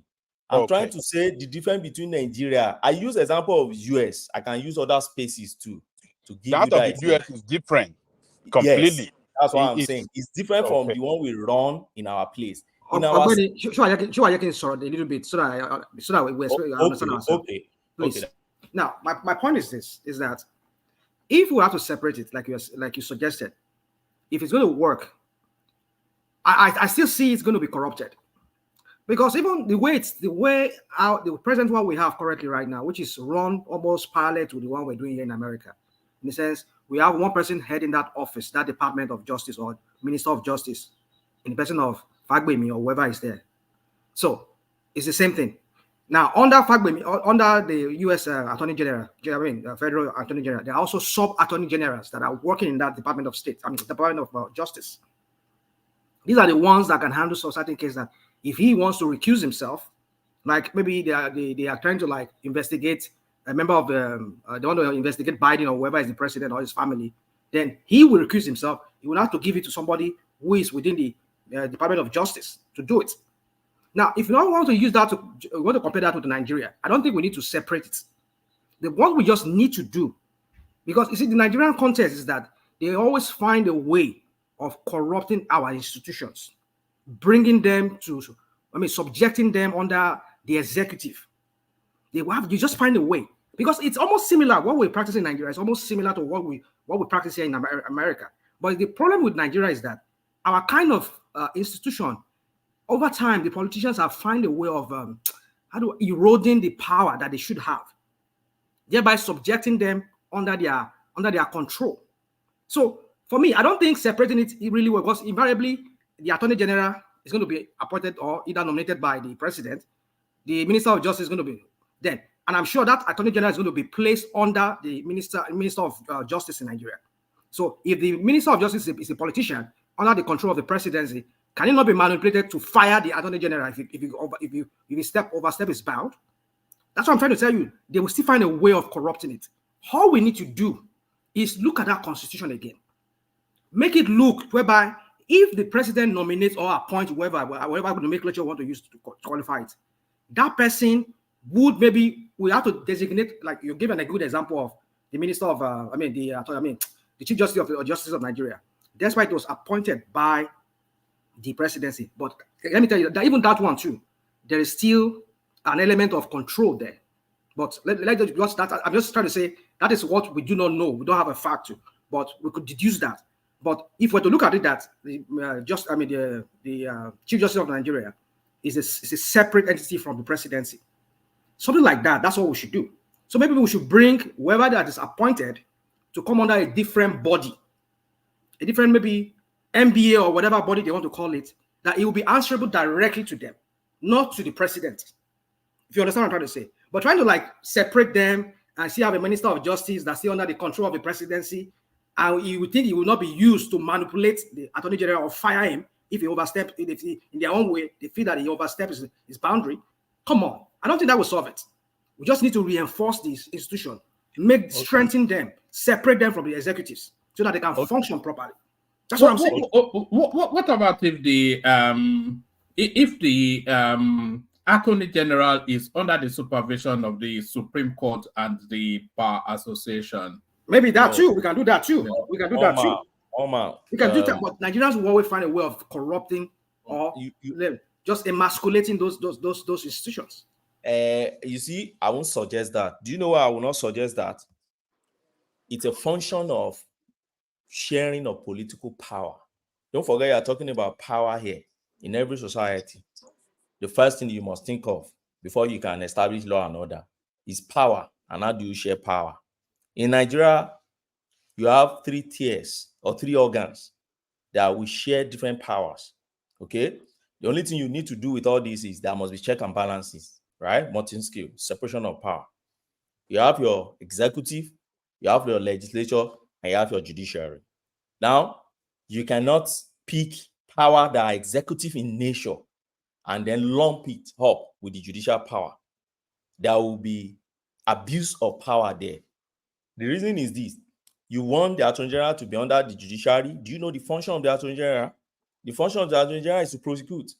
So you want the Attorney General to be an annexure of the office of people that will give judgment. So they will be the one prosecuting and giving judgment in the real sense, or in the larger sense. So you don't do that.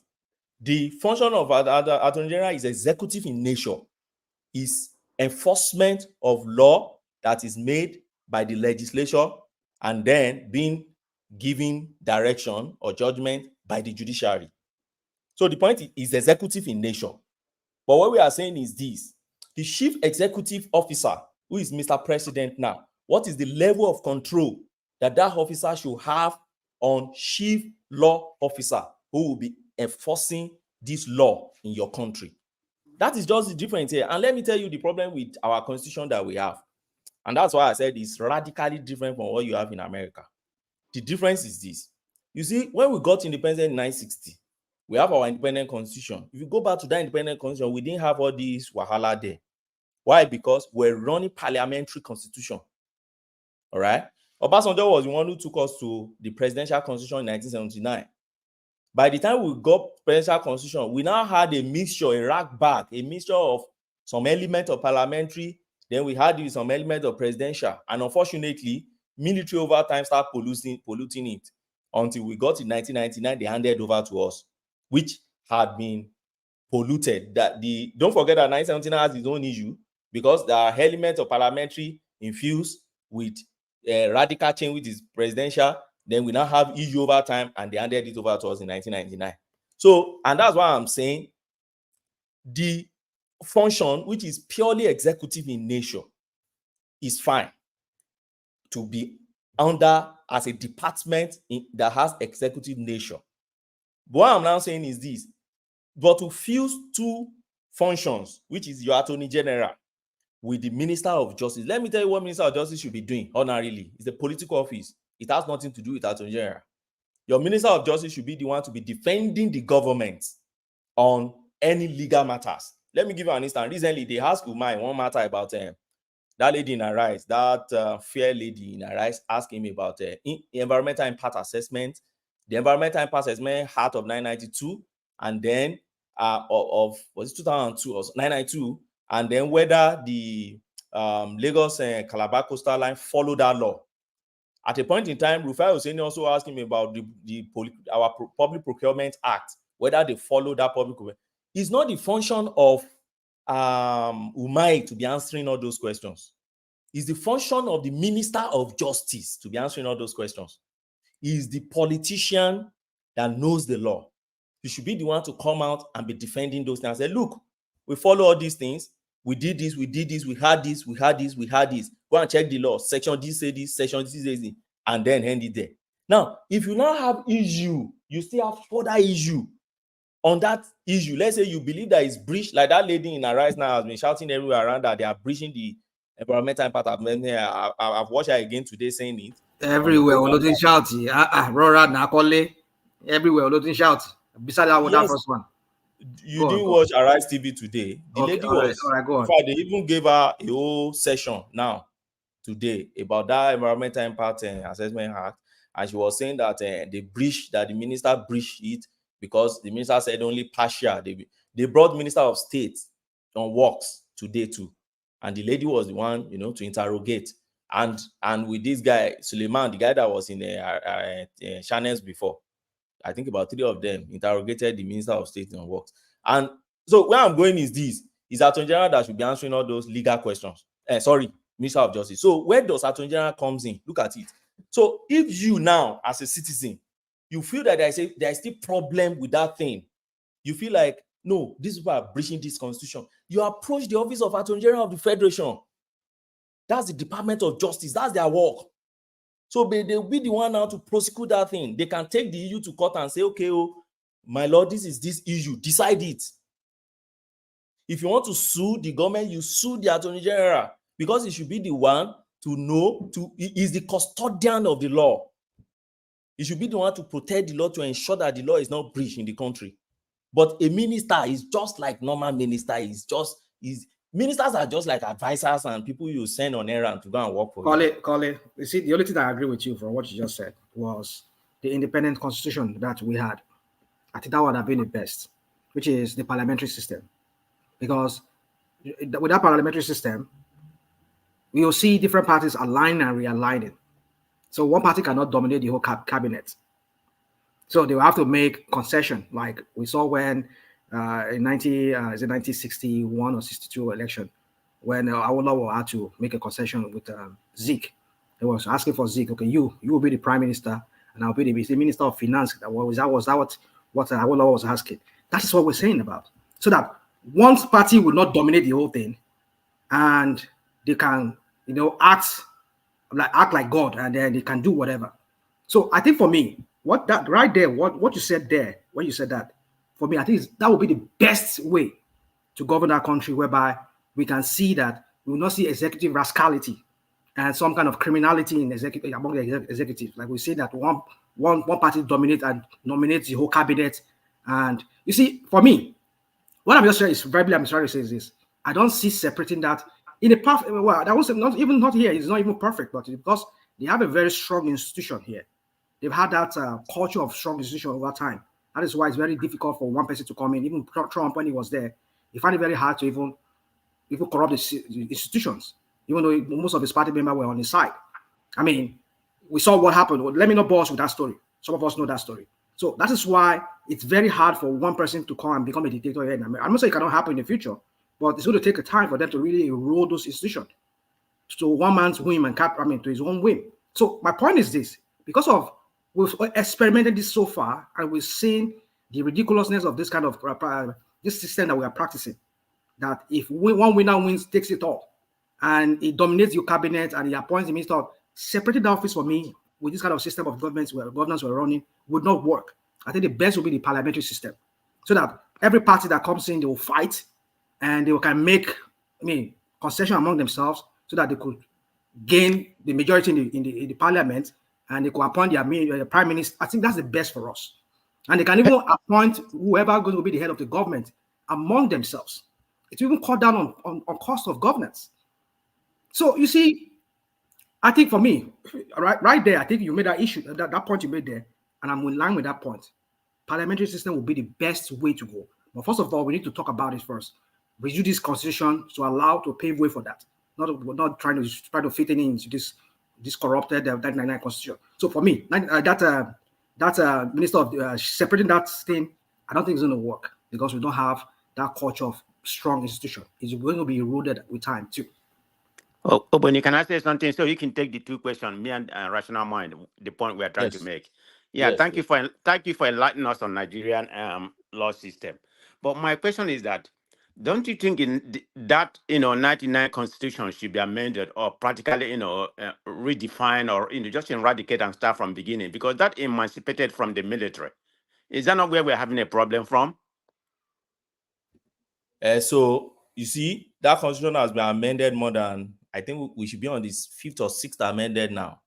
They keep amending it. They are not stopping. If you follow the constitutional history of Nigeria, you will know that it's improving. Yeah, we complain here and there about so many provisions of the constitution, but it's improving. You see, Nigeria is a very complex nation. It is a complex nation because when you pick, let me give you an instance of the Obasanjo third term agenda. Do you know there were many fantastic amendments proposed during that third term thing?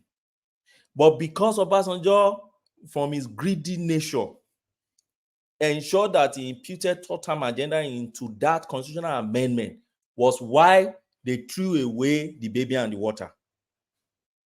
Those legislators refused to even listen to anything. They even refused to listen to anything again. There are so many fantastic amendments that were proposed in that particular total agenda. So, and such is the nature of Nigeria. You see, the moment you are bringing amendments, and don't forget, we are running a rigid constitution, a written constitution, and a rigid one. It's not a flexible one. Okay, so rigid in what sense? Rigid in the sense that for you to amend that constitution, you see, it must pass through all the houses of assembly in Nigeria. One provision like this, let's say you want to put, it's okay. The list is, you say, okay, the commander is here. You want to change it to full stop. For instance, this provision that caused wahala during last election, the provision that talks about Abuja, status of Abuja vis-a-vis our election results in Nigeria. What's the problem of that provision? The only problem that provision has is because if you had put probably comma in a place, or you have added and put some words, it would have been clearer than what we had in the constitution. My brother, let me tell you, for you to amend that thing and just say, okay, remove this full stop, let's put comma here or semicolon here, and then add those two words alone. That thing that looks so simple, that you think is that simple, you will now have to go to the 36 houses of assembly you have in Nigeria. And out of 36 houses of assembly, you need to have a majority of the 2/3 of those 36 houses of assembly. Then you now return it back to the other chambers. Assuming, let's say, they propose from Senate. Having passed in Senate, you move it to those states, then you return it to your rep, and you now come back to the Senate, and you now converge. That's having done committee stage and all those stages, then you now have to convert the expanded house. That's for the entire National Assembly to pass it. That's as least as that. And you could imagine a lot of interest that always play out when we are altering our constitution. Tribal will come out, state will come out, religion will come out. Everything plays into it. That's the issue we have in Nigeria. And you can't say a country of 200 million plus, you dismantle the constitution and say, I want to write another one again. You could imagine in the next 10 years, we won't even get any document done. Today, this person will tell you that, oh, you did not consider the interests of Igbo. This one will say, you don't consider the interest of Hausa. This one will say, what about the Ibira? What about Jukuns? What about Takwan? What about... That is how complex we are. So it's not as if they are not amending. They keep amending. I think we're in the 5th or 6th amendment, alteration. So they keep altering it. But my hope is that we'll find a time when we'll be able to amend those ones that matters first. And when I say matters first, I'm very clear on this, and I always say it on this platform. First, sharing of power. Secondly, which I believe it should be parliamentary. And I believe we can't return to regional system again. Let's stick to this state system we have now and run our parliamentary state. We may not call it parliamentary. Let's find a name in Africa to call it. Nothing stops us from forming our own style of government. Then, secondly, sharing of economic okay, that was power, that was political power. Sharing of economic power. I think sharing of economic power is something that is very fundamental. Without that, there is no way we are not going anywhere in Nigeria. In the example where you find somebody sitting in Abuja and is controlling land in Lagos, you are the one paying compensation and the coastal line, and you are doing all these things together. Why? Niger Delta is there, they have their oil and gas, you are the one controlling it. Whatever is there, you are the one granting oil block, granting oil mining lease, granting everywhere in Nigeria. If I sit in my house today in Ekiti and I find gold under me in Ekiti, I have to go and inform somebody in Abuja to come and tell me how to refine that gold or precious stone in my state. It's not going to work. We're not really going anywhere with that. So for me, if we are able to amend our political power, that's sharing of political power in Nigeria, and we get it right in terms of sharing of our financial or economic power in Nigeria, then our fiscal policies. Because for me, I think there are a lot of tax that shouldn't even go to federal government. In fact, there are a lot of tax I think that should even go into local government, not even state government, because they are the closest to people, you know. Then look at our Land Use Act. I still keep arguing that why would we vest the custody of land in Nigeria in the governor? What happened to chairman of local government? Why governor? So before you can do something to have a whole big hectares in your area now, you need the consent of the governor. And if you get it today, the governor can tomorrow say, we are taking over this land for you for overriding public interest. So there are a lot of things wrong in the constitution. I know they are amending it over time, but a lot of interest. Do you think amendment is? I know we want to move forward. I mean, we want to move on. Yes, okay. Let me let you go on one man. Maybe when you yes. Hold on. Let me inform Obweni this. Maybe you haven't heard about it. Did you know my governor, Hope Uzodinma, is the Minister of Land in Imo State? Yes, he is, because the Land Use Act said he should be the one. Commissioner of Land. Is that what you're saying? You mean to say? Well, commissioner, minister doesn't matter. You know, he's in charge of land. Oh, he did not appoint commissioner to be in charge of lands, right? I think he took over from what understanding. He appointed himself, is what he's saying. Yeah, he appointed himself. It just happened recently. So the constitution allows him to do that. I don't know. You tell us. You the man. But that's what he's doing. He's already in charge. So, yes, the constitution allows him now. He's not running foul of the law. Because after Obasanjo was the Minister of Petroleum Resources throughout his time too. Jonathan was Jonathan? No. I think he put Dezani there. But Jagaban is the Minister of Petroleum Resources presently. So Buhari was also. So I think Jonathan was the only one that was outstanding among them, that didn't do that rubbish with them. So yes, he's within the confines of the law. But you can imagine now, how much does he know about land use itself? How much does he know about a lot of things in the state, right of waterways and all these things? So, well, it is what it is. I think it's essentially a case of making yourself the minister of the part of the land ministry. So the part of the land ministry in Nigeria is the Ministry of Petroleum. And in a place like Imo State with no resources, the fat of the land is land, you know. So they just put themselves of where the money comes in from. But let me take you on from there, Ogweni. Let me take you to one more topic, and then we go on to Jide. I'm not sure if you have any thoughts on this. We're not Igbo. Rivers Ekwere blast Nwayanwu Ohaneze. So this is a long-standing storyline. Even I call it a battle, with the Southeast saying that the Ekwere Kingdom is part of the wider Southeast Igbo stock. But the Ekwere is just at pain at recoiling from that. So, do you have any thoughts on that space? Are you monitoring it? And why are these people so resistant to being Igbo? And why are the Igbo so insistent on that they are part of them? Well, anyway, let me just answer your two questions that you asked. That derives from this headline. I know Nwayanwu is always in a newspaper front line these days. But Madam Sita, I think Madam Sita has done justice to your question before.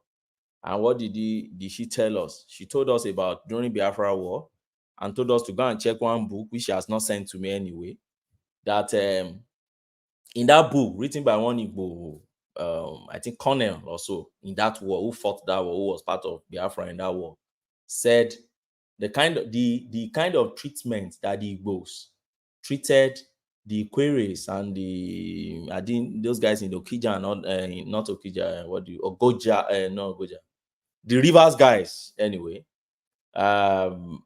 during the Biafra war is one of the major reasons why they would not allow the Igbos to put them in the same brackets of this Biafra thing. And what was the treatment? We were told from history that when the Igbos were able to declare Biafra, and they declared Port Harcourt and Rivers as part of Biafra, the Igbos didn't treat these guys well. They brought in their tribal supremacist tendencies and felt like a conqueror over this set of guys. I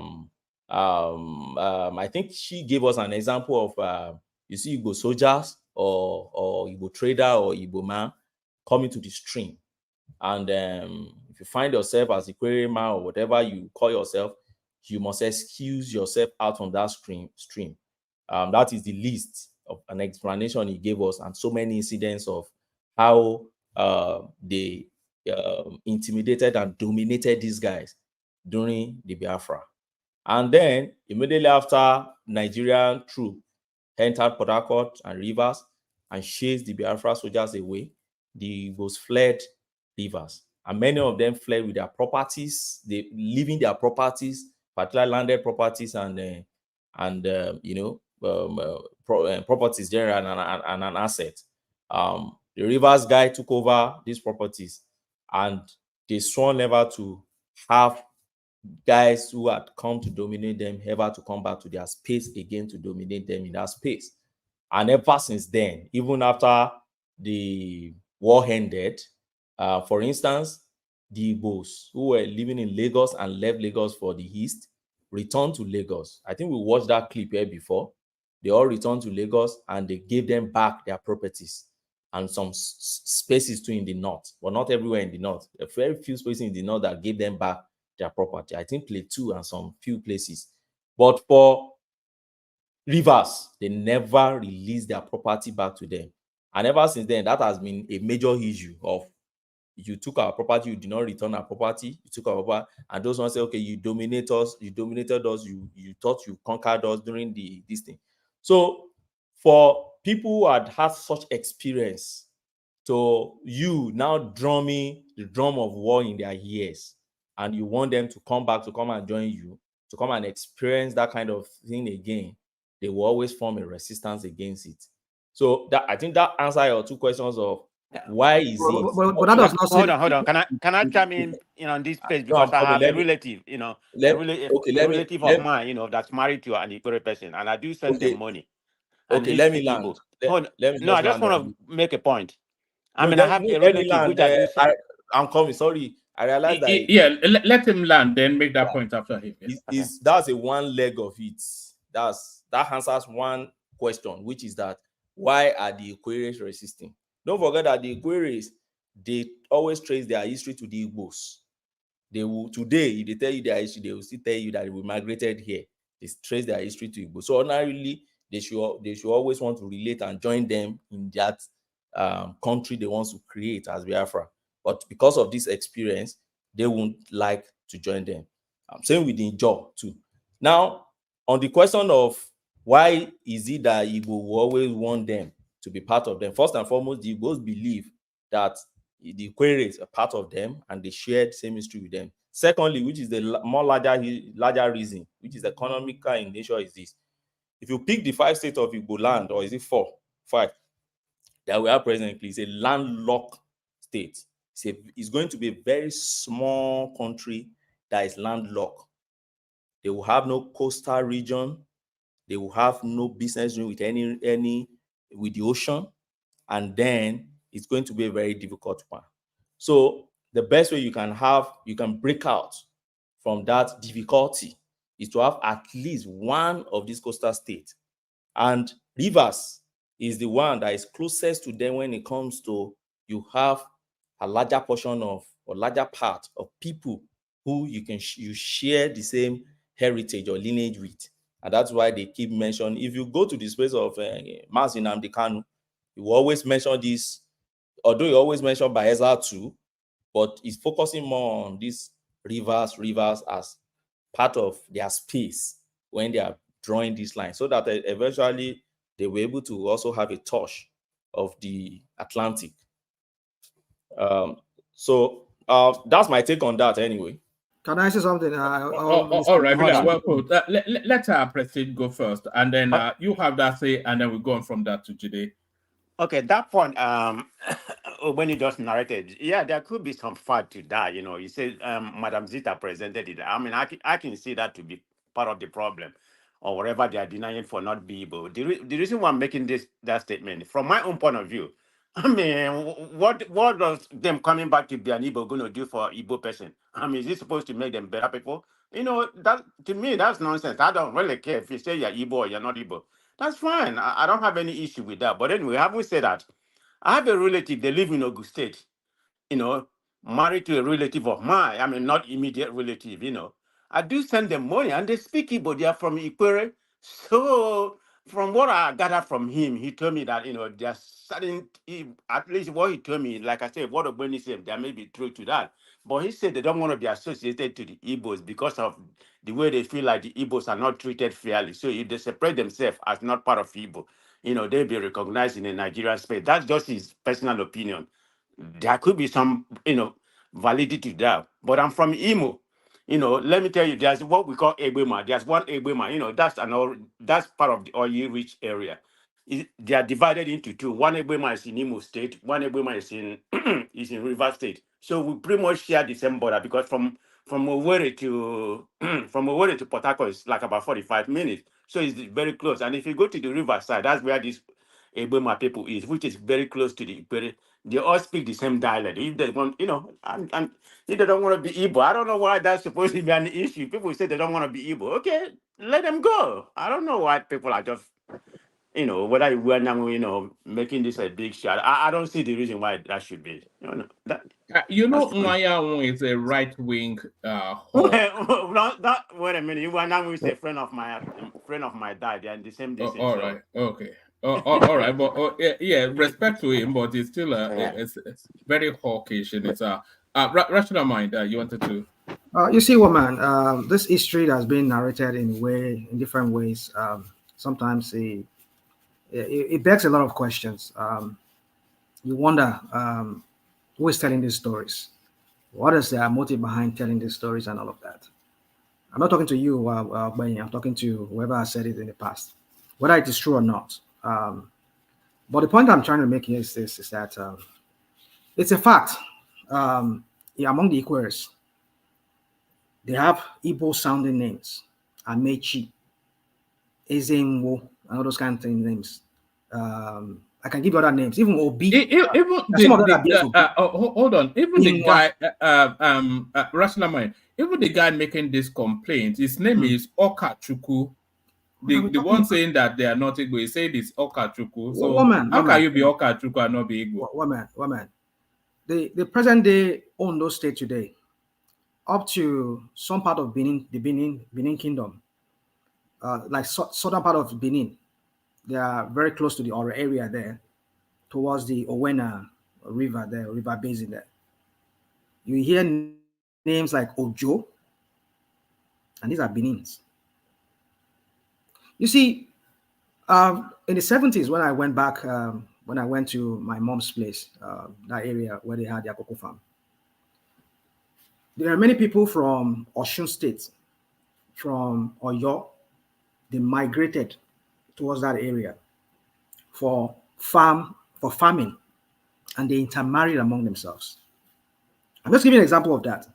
And they extend even into Benin. Now, if you go to that area of the Igbo area there, even the Kwales, some of them will deny that they're not Igbos, that they speak a variation of Igbo language. You hear Kachuku, you hear Chukuka, You hear Ego, Omogo. You hear all these kind of names. These are typically Igbo dialect. So sometimes when you hear people trying to like say, I'm not Yoruba, I'm not Igbo, I mean, within Ondo State, we have various dialects of Yoruba among Ondo people. That's what my own dialect. There's a way I will speak my own dialect. You can't even pick it up. And it's Yoruba I'm speaking, but with a different slant of it. Does that make me I'm not a Yoruba? Well, if you want to use the name and I go or Yoruba general name as we call ourselves, all of us generally. But that does that mean that I'm not Yoruba? Because I don't speak the normal general Yoruba language that we speak in Lagos or some part of close to Yoruba. I mean, close to Lagos. So you see, the point is this. But I can understand if the people say, "Oh, because of the way." Yeah, we know. Even among Yorubas, I mean, are we not talking about what there was that's one of the headlines that brought me on your platform today. When somebody is deporting a fellow Yoruba, that he even himself is not a he's not a Lagosian. I mean, we even know how they even born now for Lagos. And now he's deporting another fellow Yoruba. You start wondering, what has not happened in the history of that country, in that country? We've seen even the Egbas and the Jebus among themselves, the rivalry among themselves. What are we talking about? So if somebody is saying because of course we know other fellow Yorubas have given huge treatment.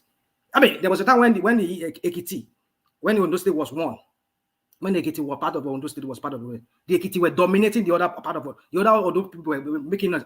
What is going on? You'll be hearing Professor this, Professor Ajale Goku. I mean, Professor Glon Koruko. Like you just hear all this professor. They are all Ekiti. The rest of you, Ondo people were lamenting, were crying that what is happening? Are these all Ekiti people coming to come and dominate us? That is how it is. I don't understand your argument. It seems like you are just trying to. I don't understand though. Which kind of argument is that? Joe, somebody went to go and study and become professor, and you are saying that book.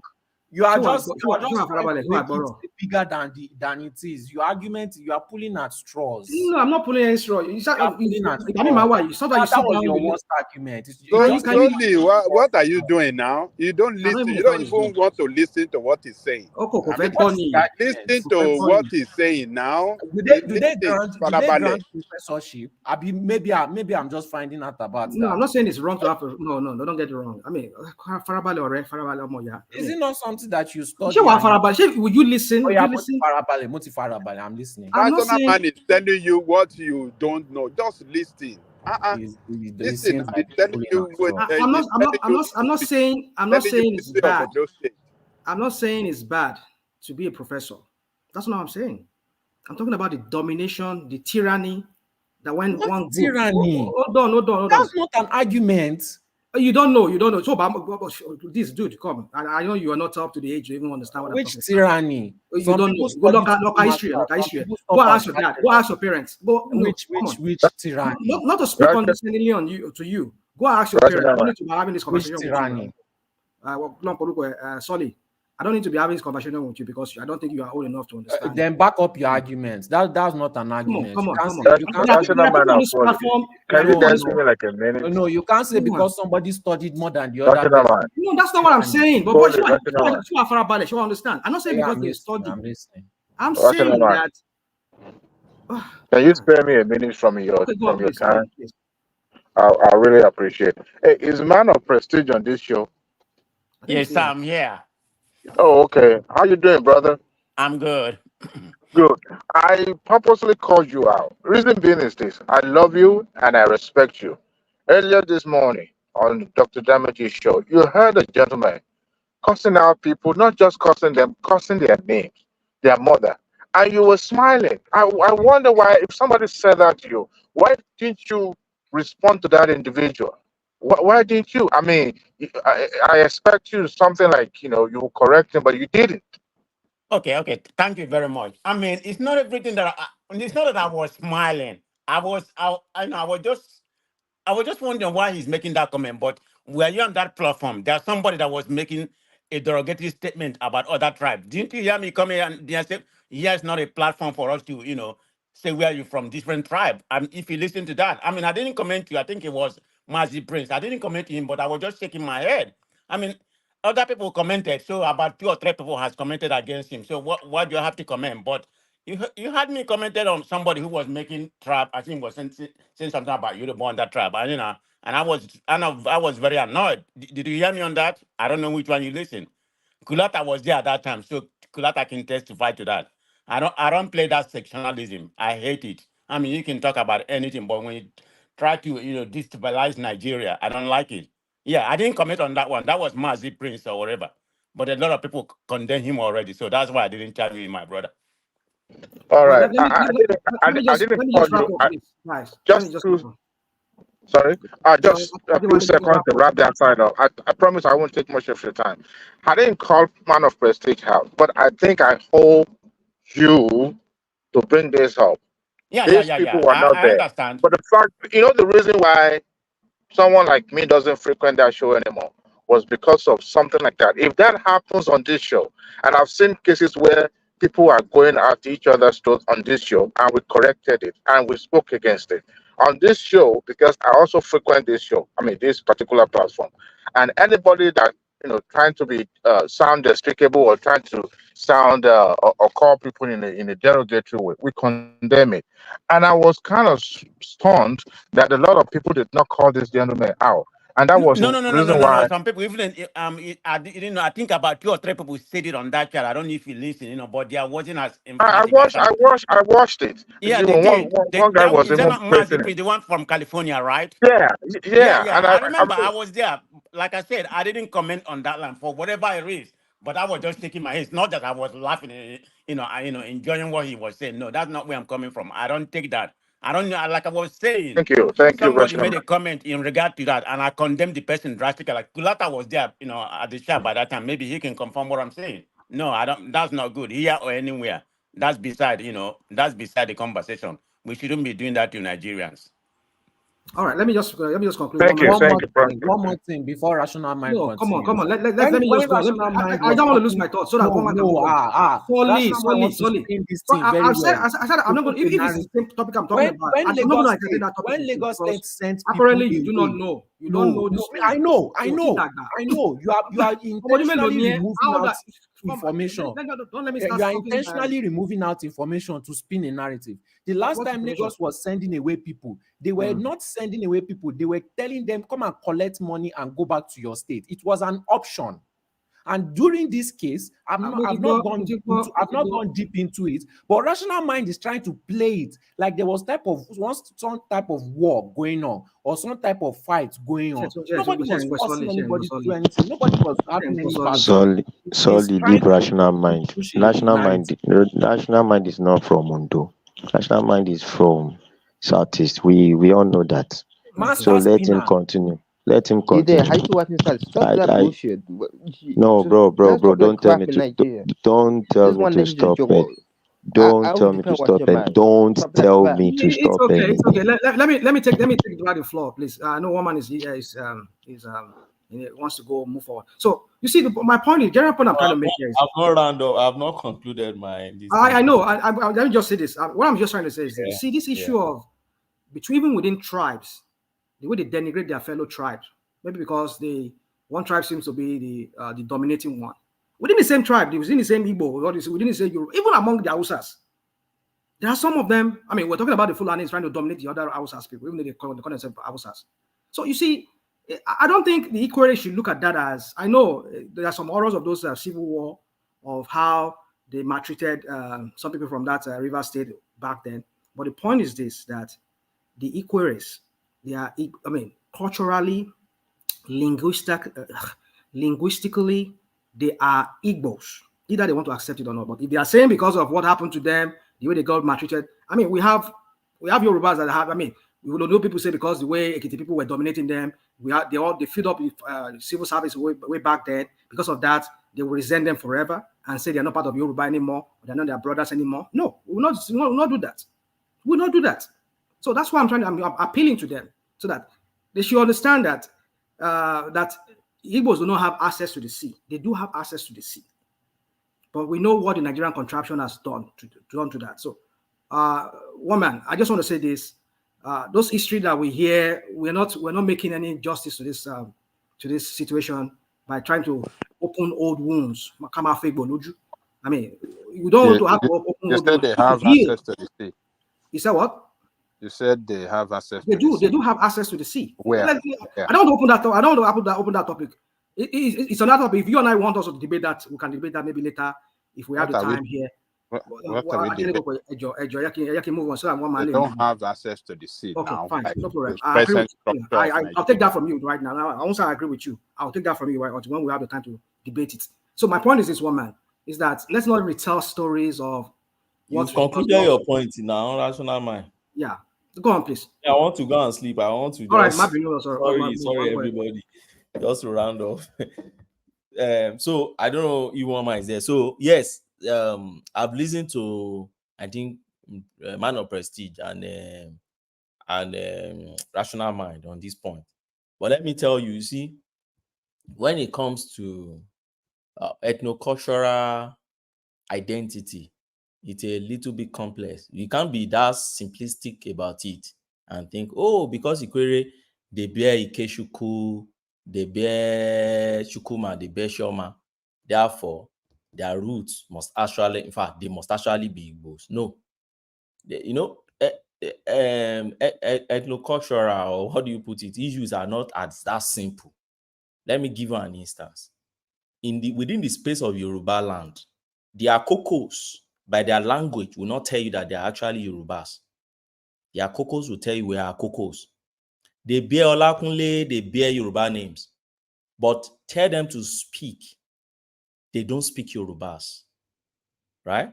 The same thing with maybe Shekirian in the Jos that we have in Ondo State and part of Lagos State. They bear Yoruba names too, but they are not Yorubas. They have their own cultural identity, even though they bear those names. I'll give you an instance of Ekiti. You won't pick an Ekiti and say, because you're yours, bear Olakunle, Ayokunle, Ogunle, Yadele, Ye, Adisa. Therefore, because Ekiti also bears same name with them, therefore Ekiti are yours. No, we are not yours. Even though we bear those names, even though we can trace our origin, we can trace ourselves to the same origin or a similar origin, it doesn't make us them, and it doesn't make them us. Another example I'll give you is Benin. The Beninese will never agree with you that they are Yorubas. They will tell you we are the Beninese. They will tell you the Yorubas came from us. And the Yoruba will tell you that, don't let me just say Yoruba generally, just let me say Ile-Ife people, for instance, will tell you that no. Our home prince went to your place to go and start your place. Now, when you get to the Benin space, you start hearing many Yoruba names, right? But does it make the Beninese Yorubas because they bear Yoruba's name? The answer is no. Does it make an Ile-Ife guy to be a Benin man because they share the same maybe name, or because they even have a common heritage when it comes to history? The answer is no. So it's not that simplistic to just pick a particular cultural space and then you want to lord your history over them and say, look, because of similar culture that we see you sharing, because of XYZ, therefore you are Igbos. Okay, Obeni, wait a minute. If you're gonna say that, I'm not coming here to try to claim Ikore people. That's not my point of view. If you're gonna make how about their linguistic? What language do they speak? Because when Ikore person speak Igbo, I perfectly understand Ikore people. I mean, when we can speak, when he speak, I understand what he's saying. So that's the point I'm trying to understand the difference. Prestige, language is not a determinant of ethnicity. Otherwise, Scottish people and English people, they have their own ethnicity, but they speak the same language. Let's stop all this. I mean, language developed over time. I'm not here to debate about it's not that. Stop it. You need to you need to open your mind. What are you talking about? Language is not a determinant of ethnicity. Come on. That's what I'm talking about. It's very simple. Where are you getting that from? But anyway, that's not. I'm not here to argue with you. Whether what do I have to do with it? It's not an argument. Does the Ikore feed? Stop it. Does the Ikore feed me? What the hell are you talking I'm about? just stating facts. It's not argument now. It's facts. What is fact? Yeah, I'm trying to tell you. Well, you Fact said that I have a something that relative. The fact. My relative Don't married get to an I'm Igbo just giving you person. facts. My relative married to an Igbo person, Ethno-linguistic? and we Dispute the conversate in fact. Igbo. Have you had the concept of Yeah. ethno-linguistics? Why not? What's the concept of ethno-linguistics? What's behind it? If you know linguistics, you can know how language develops with trade, right? We understand that. Then It develops. why do they speak Igbo? That stop doing all this What am I doing? I'm trying to toddler kind of understand. argument. What Let me go by your logic now. Let me go by your logic now. Let me go by. Hold on. Ogbeni, let me go by your logic. Yes. The logic that you and what's his name? Yes, use our logic now. Okay, now going by your logic now. So invariably we can say all of the people that we refer to today as Yorubas, they're not ethnically connected. Is that what we're saying? Not all. For instance, Ado Ekiti, we are not from Ife. We are from Benin. Okay. Yes, that's what our history says. We are princes in Benin that moved from Benin land and we settled in Ado Ekiti. So we don't go to Ife. Okay, why did the history say that the Ikwere are Igbo origin? Go and Google it. I mean, No, are they making a mistake? No, you don't understand. This is what we do here. We want to bring about this division, which I care. Like they're supposed to do something to me. It is not division. If someone has another argument, you're making a point. nonsense analysis, that doesn't make any sense. Okay, you want Yeah, to take because I have a differing opinion. Kulata, you want to take Ikure people to go whatever state you come from. Take them, buy them. Our closest family friend growing up are Ikwere people. And you can never, you can hold on. You cannot never call them Igbo. They will never agree. My mom, my own mother grew up in Ikwere land.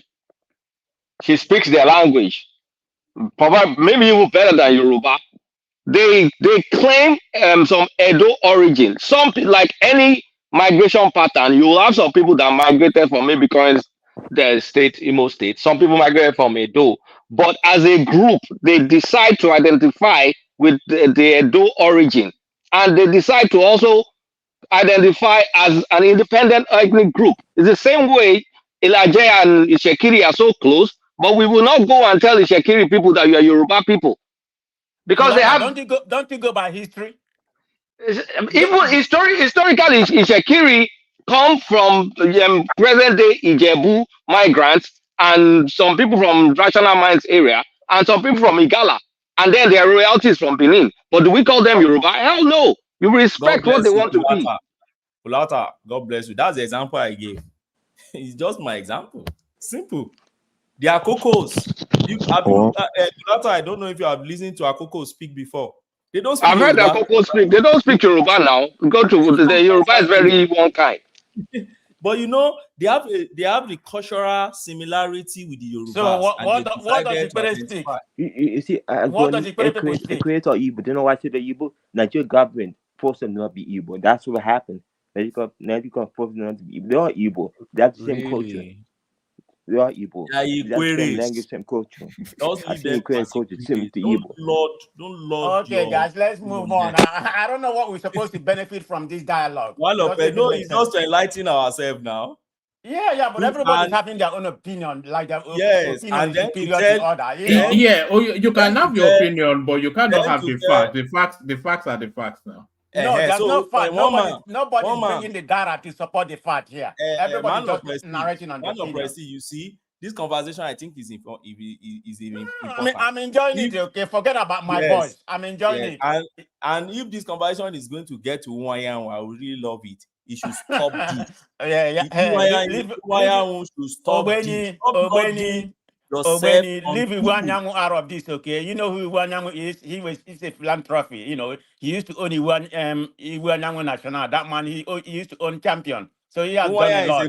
He used to be he's a very good man. Leave him out of this. He's from Owerri. He's from my area. I think leave him out of this. Baba should just rest. Age is setting him. Yeah, leave Baba alone, please. Baba should not lord himself. Don't lord yourself. Don't lord your all right, bring it home, and then we go on to Jide. So I don't know what else do you want me, what other Disney do you want me to talk about? I wonder I wonder how this Lagos Coastal thing. I don't know if yesterday you've exhaustively discussed because I've not listened to yesterday thing, but I wonder how the conversation is moving, how the conversation is shifting. Did you see that clip that I just played of the man from the South? Oh yeah. I know those ones are no. So that's how the conversation is moving. That's a propaganda. Forget about that. Okay. Oh well. All right. Oh. So I wonder how the conversation, particularly from the Arise guys, the Hussein and others, I wonder how the conversation is now moving from what they were questioning before was the cost of the project. Then from the cost of project, they move to whether there is a competitive bidding, whether Public Procurement Act is complied with. Then we move from there to. You want me to answer your question for you? I'm coming. Let me trace the way I see it now playing out. From there, we start questioning landmark. Then after landmark, we see the single out landmark out of thousands of people that were affected. Then from there, move to they are destroying Igbo's property using landmark as a case study there in Lagos. Then from there, we now move to presently now we are in the Environmental Impact Assessment Act. Maybe tomorrow they will now say, why are you constructing a road to make noise to the fishes in the ocean? I'm almost giving up on, is this how you play opposition politics or media in Nigeria?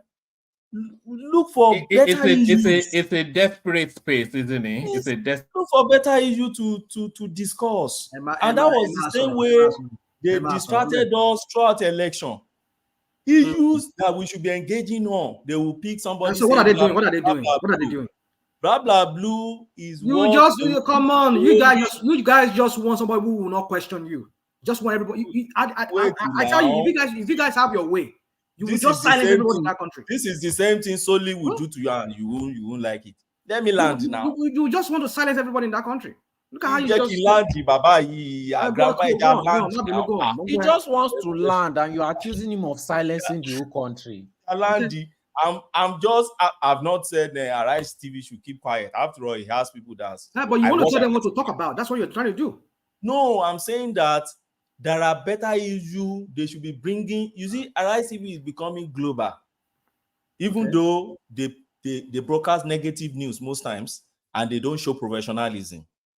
I watched them arguing with that commissioner of Anambra, retired commissioner, and I felt sorry for that man, But what I'm saying is this: why you want to show professionalism, why it matters to Nigeria, because it carries our image now as a major opposition media that is questioning the government. But bring better issues to the fore for engagement, not petty issues. Petty issues. For instance, the Minister of Works have kept saying that, look, there are thousands of people affected by this. Why you single out somebody that has shanties? And he's saying even all these shanties don't even belong to him. They belong to the people he sublet that ocean view to. But they won't like going to that Aziz. They won't like to go on the site to go and interview people if actually they destroy this man infrastructure or his shanties. I've not seen them doing that yet. But the only thing I see them doing now is to be jumping from one topic. Once they see that topic is getting a very closure against them, they jump to the next one. Oh, why are you spending billions of... The man came and explained that, look, this is the best you can get anywhere in the world. Oh, then the next thing you jump to, Procurement Act. The man say, oh, Shagori. Oh, the man say, oh, the next Environmental Impact Assessment. So when will we stop all this and let's engage on issue that matters? That's just the question. He can't be giving the Minister of Work all that credit because he did fumble. I mean, simple question. He tried to shame the lady. I mean, I don't understand your accent. I mean, what a nonsense is that? He didn't try to shame the lady. I agree that he tried to intimidate that lady. Surely you don't know anything. You're a small boy. Just He listen was just and joking learn. with her. Is it not small joke? It's Man not of small prestige. joke that people make all Why are the you time. talking like a batty now? Everybody's No, I'm talking to Solly, not to you, because Solly just come in, and he No, doesn't now understand. Did He you was watch just trying to my crack a interview? joke with her, and she took it too deep, What is and a she joke? actually became very Is that a joke? disrespectful. What? Say, I grew up in the is village. the I don't disrespect? understand what you're talking about. He is What saying that he grew girl. up in the village. I love How the is girl, that sir. disrespectful to her? Okay. How? No, intimidated. Forget He about wanted that, to Solly. intimidate that girl. Intimidate her with local English? No, by saying that you want to shame the girl by saying shame her for having better. Oh, so if somebody has a better car than you shame them for having a better car. No. That By doesn't make any forming, sense. That doesn't make any sense. He was joking with the girl. Okay, maybe joking. Okay, maybe joking. Okay, that's another angle to it. That's another perspective to it anyway. 6 and 9. Why? I think you're actually right in how you phrased it, or when he was trying to intimidate her, because what he did was he said, he has, did he say, I had the clip, I was looking for it, I think I deleted it. I think he accused her of speaking phone. So then he then spotlighted her accent. So the next thing that girl says now, the accent is what everybody is listening to, and then she becomes self-conscious and all of, so yeah, he tried to bully her. That's what he did. He tried to bully that girl. He tried to bully that girl. So let me say something now. Let me say something. You've gone on a word, some kind of. I mean, I don't know. You see, one man. Sorry. One man. This is how 8 minutes monologue for everybody goes again to another 4 hours without people. All right. When rounds off, but it's a good topic. We are enjoying enlightenment and some of that. I don't see it's not enlightenment. There's no enlightenment from no, when it comes to Nigerian space. Forget this. Are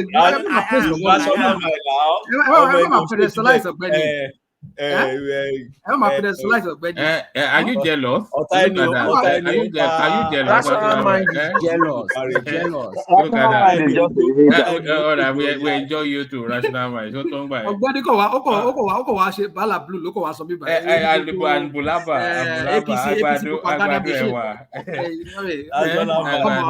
No. Rational mind. He may be APC propaganda, but sometimes when you use the right narrative and narrate what's happening, we are not talking a particular section. There's nothing biased about that. You know what gets you with Ogbeni? He speaks with authority. When somebody speaks with authority, it doesn't matter if it makes sense or not. It doesn't really matter because they're so subsumed by the authority. So he speaks with authority. Another authoritative. Okay, you speak with authority to rational mind. You too, you speak with authority. Authority speaking now. Rational mind.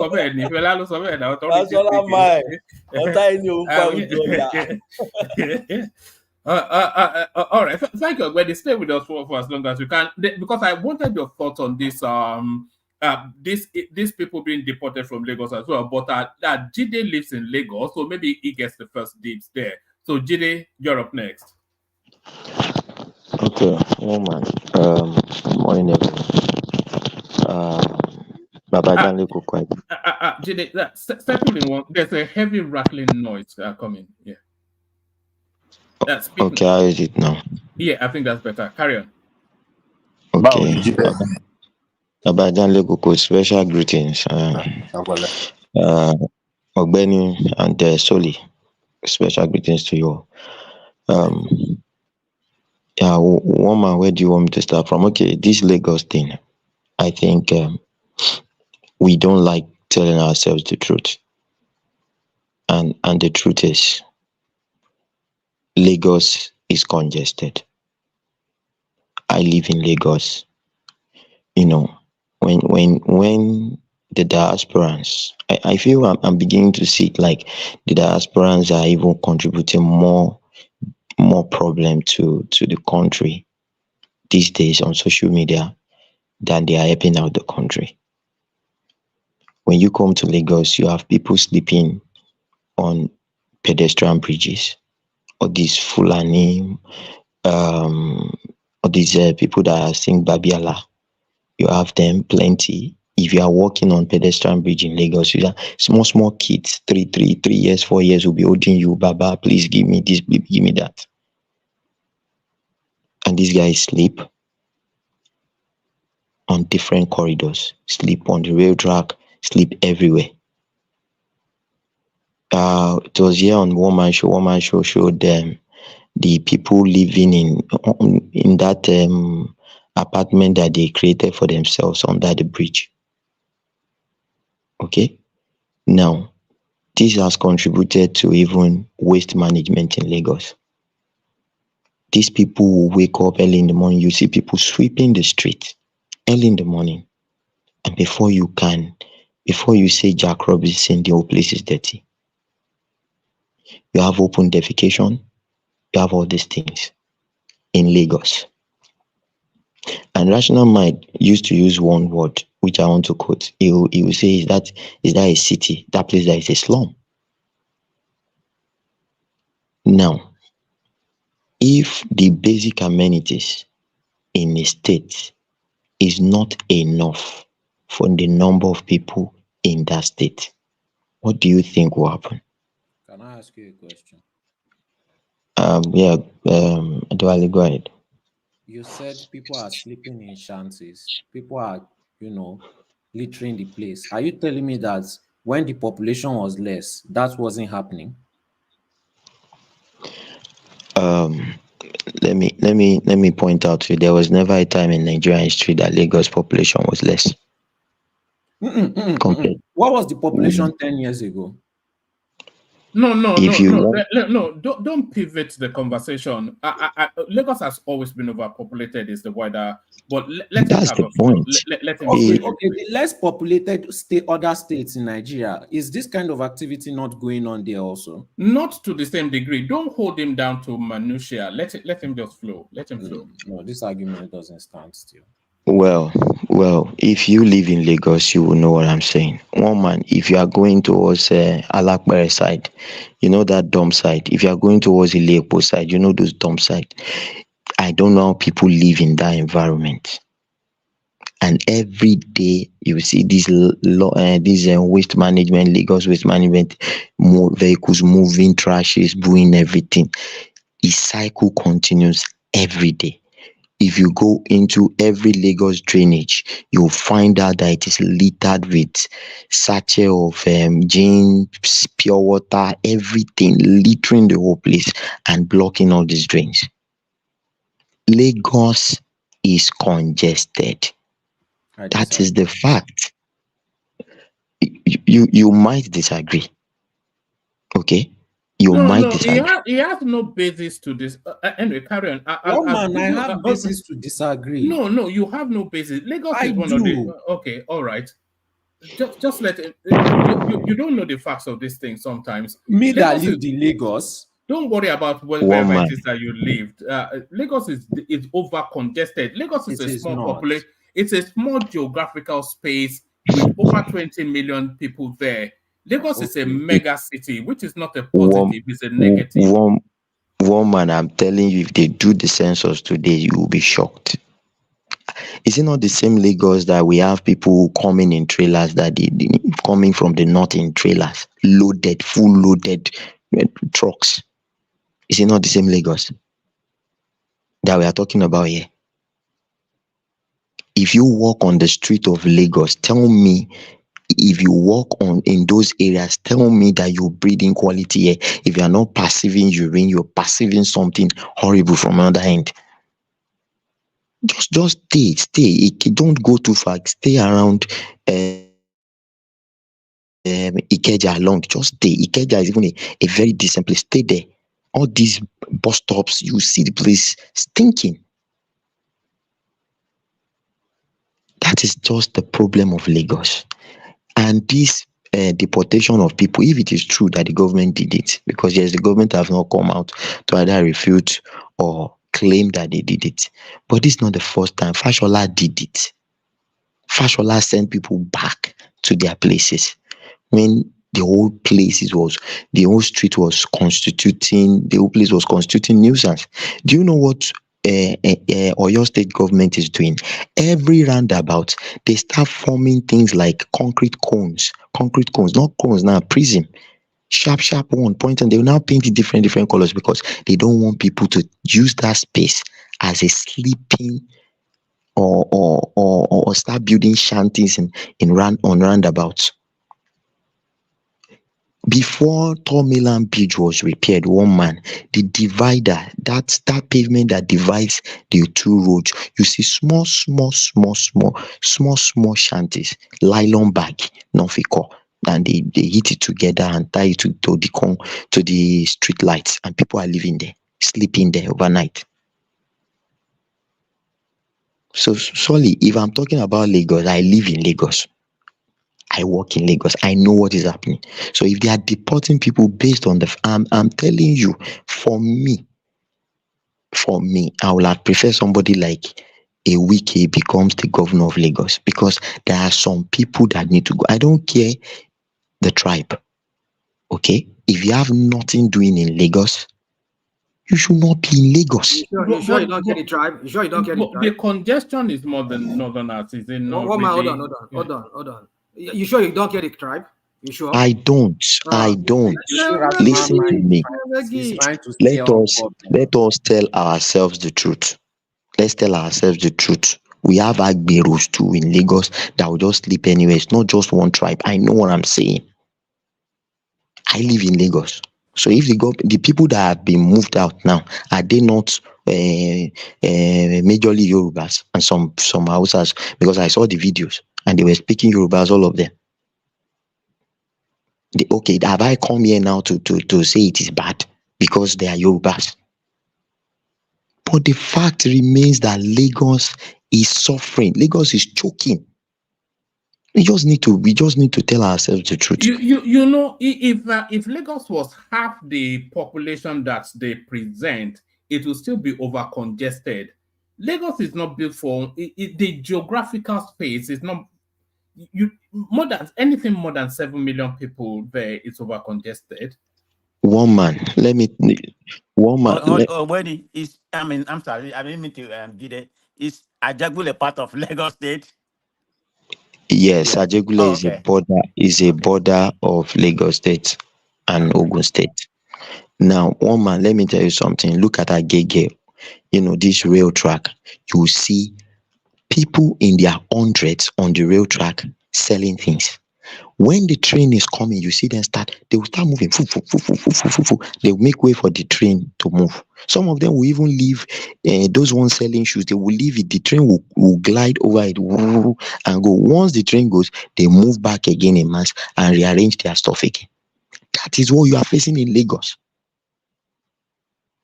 I can do a video for you and send it to you to see what I'm saying. Lagos is overpopulated, and I don't even know how they want to handle it, because it's not going to.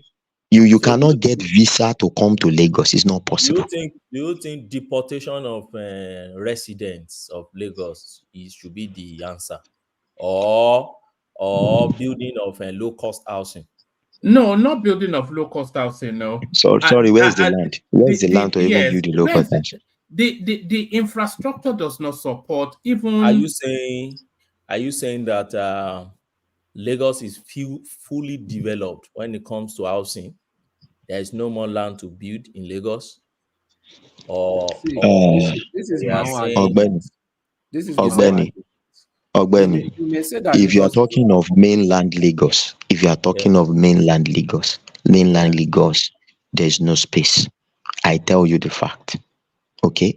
And if you are talking of island, I was there when I was saying that you will see people mapping out plots on the lagoon. They will be mapping out plots using pegs to map out plots inside water. Before you know it, they start drenching and pouring sand into it. Those are the people that Dave Umahi was really against, saying that they are just doing illegal drenching. But lagoon is not in VI now. No, what I'm saying is that from the lagoon down to the from Third Mainland disagree Bridge a little bit with down Yeah, inside. I don't even know what he's talking about. That's why I'm even I disagree. I think the What I'm development saying to you is this. you've not heard what I'm going to say. The development in Lagos is pretty centralized, right? There's some frontiers that needs to be developed, like the Badagry, that Badagry area needs to be, I mean, there's still a lot of opportunities to develop. That Epe area, there's still a lot of opportunities to develop. There's even an island, I think called Snake Island, that's uninhabited between that Lekki and Epe. So there's still areas. It's just because we have development concentrated in one place. If I compare Lagos to a city like kind of like Istanbul, where because they're kind of I mean they're similar. They have Eru. When you see Eru, traffic, everything is in Istanbul, but it's spread out. Same thing with Bangkok. It's way spread out, but Lagos is not that spread out, and they need to start moving developments to all these other areas that are not. And also, what about Ogun State? So I just think everybody wants to stay in one particular area in Lagos, whether it's island or mainland, and they need to take the develop. They need to make the development a bit more expansive. My own argument with you is okay. Yes, Lagos may be overpopulated, but your points of people on rail track, people pissing and shitting here and there, all your arguments since I've been a child, people have been doing that. And even if the population of Lagos returns to 1 million, people will still do that. So Solely, that's why I said. People still Sorry, that's why I said that even when you were young, Lagos was overpopulated. Okay? Lagos was overpopulated. Let me tell you something. A lot of us working in Lagos now because we could not even afford land in Lagos, or we could not even get quality space in Lagos. Most of us are moving towards Ogun State, building our houses in Ogun State. And early in the morning, 3-4 o'clock, we are in our vehicles driving down to Island, wherever we are working. Okay, that is how populated Lagos is. A lot of people. But what I'm now saying to you is not even those that have the ability or the capability to buy houses, rent houses. That's not who I'm talking about. I'm talking about those people that you will find on the street. They don't have houses. Under the bridge, they will sleep. You just need to visit Lagos now and see what I'm saying. Then you will understand. People have always been. Those people they don't, you see, physically, economically, it's not like they are contributing anything to Lagos. But there are this kind of people that, okay, they are looking for the crumbs. All these area boys that you just see, they don't have job.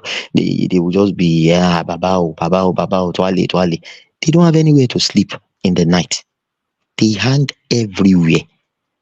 Those are the kind of people we are talking about. Jide, hold on, let me ask Jide something. Jide, who's renting all those buildings? They say those people are paying about 250,000 naira a year. So who is building all those bridges under the bridge for people to rent, paying about 250 naira a month? Is that a correct statement from Arise News? Okay. Very good. That is a testament to the amount of infrastructural deficit that you have in Lagos vis-a-vis the population. Because I know those people even living under that bridge in their same state, if they have the opportunity of getting a proper house with that same 50,000, they will not live under the bridge. It is because they cannot even get the house. That is why they took the option of living under the bridge.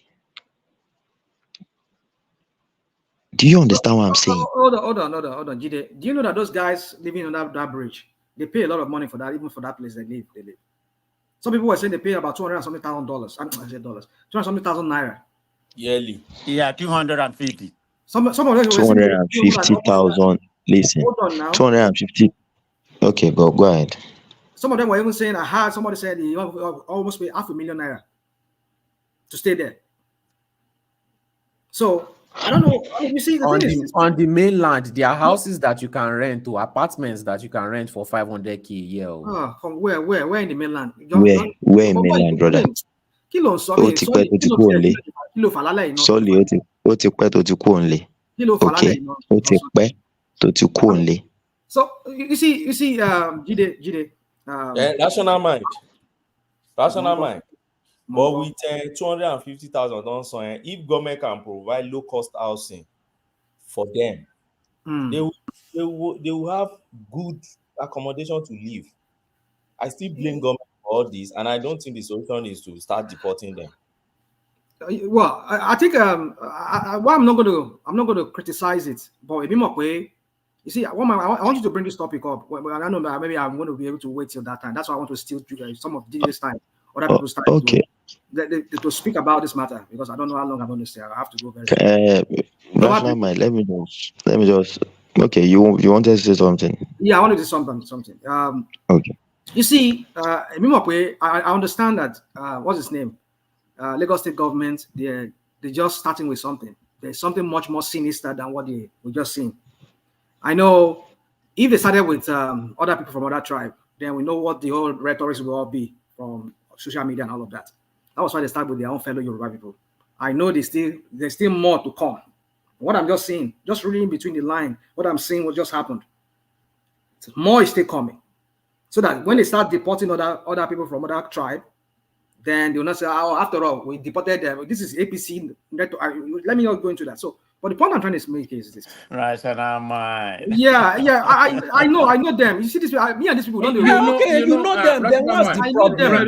What's the problem? Rational mind. Hold on, Solly. Now, just settle that. Hold on, Solly. Just pick your moments.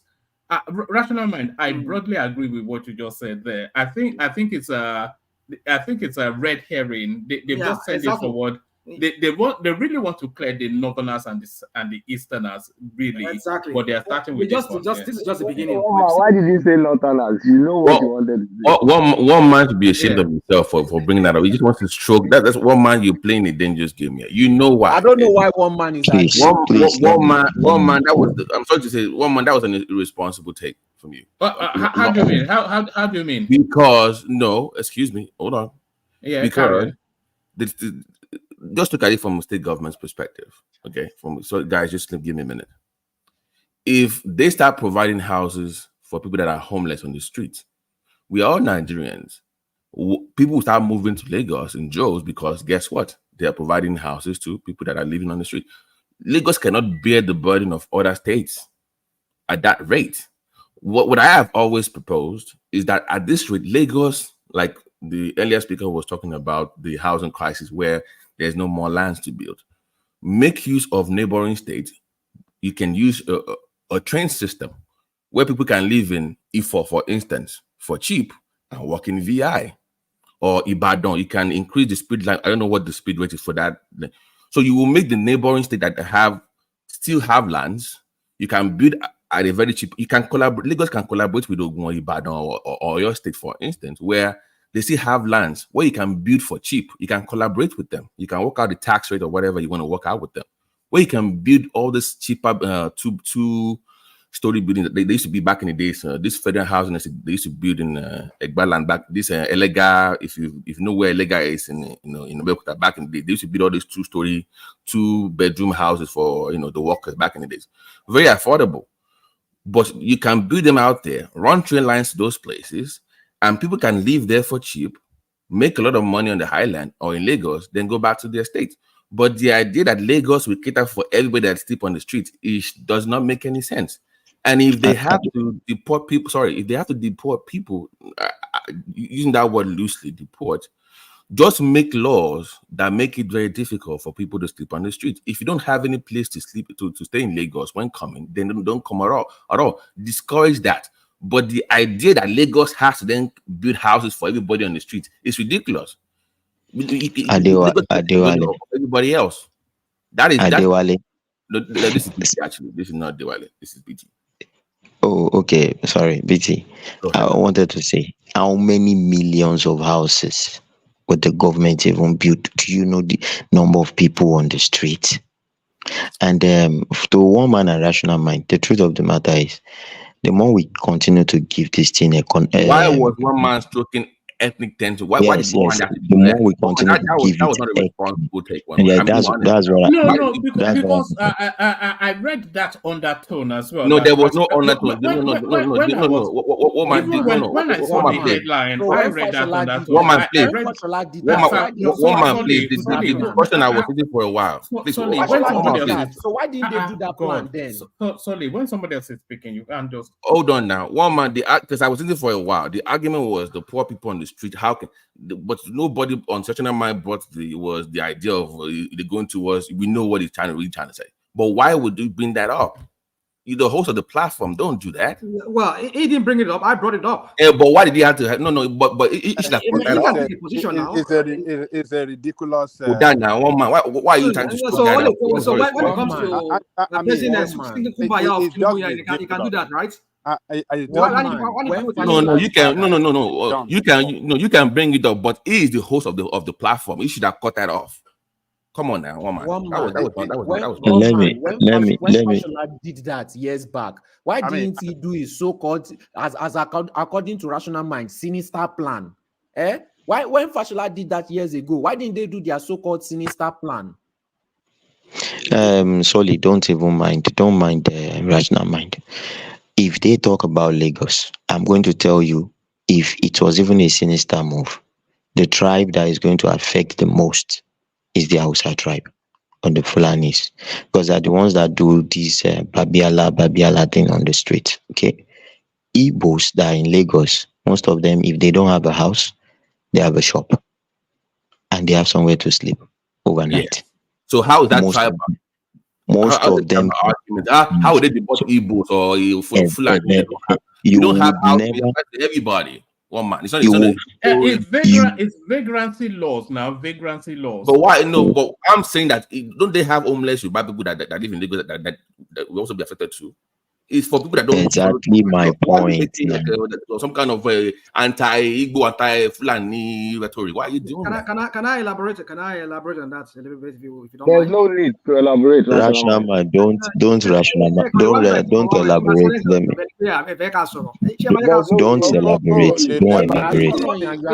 No, please don't elaborate. You can't elaborate. Let For no reason. I think what Baba T and everybody is saying is correct, because Rational Man brought that up. Remember, one man has a megaphone, and when one say it, he amplified the situation. I mean, people listening from outside. I can understand that. If they will take one man voice to be more, pronounced. So that's why one man sometimes is an advice on this platform. But Rational Mind is totally wrong with what don't give me that. Has it been done? Has it been carried out? How can you just conclude that they are good? They are carrying out what they are doing now in order to target Igbo or something like that. It's wrong now. You can't say this. Hold on. Because of what? It's good for us to always listen to ourselves than just because of one position that you've known me to always maintain. As if it has been done before. No, hold on. I don't want to talk about before. We're talking about the current. Has it been done before? Don't put me to one side. I don't want to pin me to one wall. To part of. This is what I'm trying to say. We've seen the pattern with this current governor that is there. Which pattern? Which pattern? Pattern of what? You see, come. Baba Jani Koko. Woman, can I have my hold on, Jide. Let that conversation take place. No, Ajale Koko. Rational Mind. You politics. Would you let me talk? Okay, talk. Now, to answer your question, we've seen the pattern with this governor, against the present governor. What pattern? Demolishing. Could you? No, you have to say the pattern. You can't say we've seen the pattern. It was just about to say it now. Oversaw now, but you won't let it. No, it was just about to say that they were demolishing Igbo houses. How would you know what I'm about to say? Everybody might infer like there's a sinister pattern. You have to describe the pattern. What I'm about to say? Okay, describe the pattern. We're listening to you. We've seen the pattern of this government demolishing certain people from certain region of Nigeria, and they've been making noise. We've seen that. And we've seen so many things that transpired, the bigotry and everything that is going on. Now we're seeing what is going on now. And then we knew here, like Jide was saying, the majority of the people who are, for the most part, maybe homeless. Hold up. So you are saying, would you please hold up? I'm not gonna hold up. So you are saying the government is destroying the properties of a particular sect of people, and it's not affecting the broad spectrum of population. I'm not going to listen to you if you don't. No. It's not about listening to me. You cannot run away with something inaccurate. You are saying the government is targeting certain people. Who are they targeting? All right. So, Jide, you said earlier that. Who are they targeting? Don't gloss over me. Who is the government targeting? Would you let me talk? Because what you are saying is dangerous, and we have to call you out. For the fact that you do not allow me to land my thought, I'm not going to answer that question because I've asked you to. No. Don't chicken out. You have to tell us the population the government is targeting. You won't play that on me. You're not playing that. You are a man. You are not a chicken. Say it. It's not bullshit. Say it. You want to infer something sinister and then walk over it. Like you said, Jide, if you look at the people that are mostly homeless. You see, this guy is full of shit. You don't have anything to say. Can I say something without somebody interrupting me in person of Can you say something without spinning? No, you won't tell me. You won't create what I'm going to say. You won't tell me what to say. We already know what you are doing. You are Bulaba, whatever you people are doing here. You won't put me into that fold. I'll say what I want to say. Let's attack. I have my mouth. Say it. Like you were saying, Jide, if you have to look at the chunk of homeless people who are out there, we know the people from the north. A lot of them they don't. Let me not go into that, but we all know what I'm talking about. And it's going to affect them for the most part. Maybe next people that will be affected will be the Yorubas, those touts that are from the Yoruba part of Nigeria. Maybe from Oyo, from Ondo, from Oshun, that are doing Alaye boys or whatever on the Agbero. They might be affected. Then maybe other tribe like the Igbos and all of that, and the BBOs or other tribe can also come after. But I'm saying is that they started with the Yorubas first. Not as if the chunk of the people that they could have deported would have been the Hausa Fulanis that are out there that doesn't like to rent. If you go to what's it called there, near Vokes there, going to Okokumaiko there, Alabara go there, you see there a lot of them there. They don't have a house. They just sleep in their front of shops, stores. I mean, they just sleep in the open air. Even in some of them with their truck drivers, they just sleep around. Even towards Ikeja there, going to Ibadan Expressway, you see a lot of them park their trailers on the road. These are the people we're talking about. And a lot of them will be affected from the north. But rather, they started with the Yoruba people. So that if they now started doing it, deporting other people from that tribe, they will not say, yeah, no. I mean, after all, we did that to our own people too. That's what I'm saying. The people will not listen. So only Yoruba people. Hold on. What are you talking about? What is wrong with you people? Rational mind. Why people are so all of those people pick up. All of them are Yorubas, right? That's what they said. Baba Janle Koko, a lot of them were Hausas. A lot of them were Fulani Hausas, and a large chunk of Yorubas. What is Rational? So for me, that's why I said. Jide, what did the report says? It's not report. I watched the video. Those guys were discussing. I watched the video. Hausas were there. Yorubas were there. The Hausas were speaking their own language. I could hear the Yorubas say, they said this. They both tribes. No, it doesn't see rational mind. All this narrative you are trying to put to it. That's not my own headache. Okay, but I can tell you categorically because I see that you are more interested in defending the Igbo tribe. Okay, now that the Igbo tribe, listen, just wait. It is my turn now. The Igbo tribe in Lagos will not fall victim of this because if they don't have a house, they have a shop and they would have somewhere to put their head. So, and those people they are picking up are just people littering the whole street And this thing is a people living menace. on the street, causing nuisance This everywhere. thing is a menace. I'm telling you. I am not saying it because I'm a Yoruba man. I won't say they should not pick them up. You should pick everybody that doesn't have the business in Lagos. Should pick them up. And this is one of the things contributing to insecurity in Lagos. Because when you are walking in the middle of the night and somebody is hanging somewhere under a counter with stick and cutlass, and they harass you and take things from you, you will say Lagos government is not doing this, Lagos government is not doing that. Even there's a saying that says an idle hand is a devil's workshop. Many people don't have things doing. What are they doing in Lagos?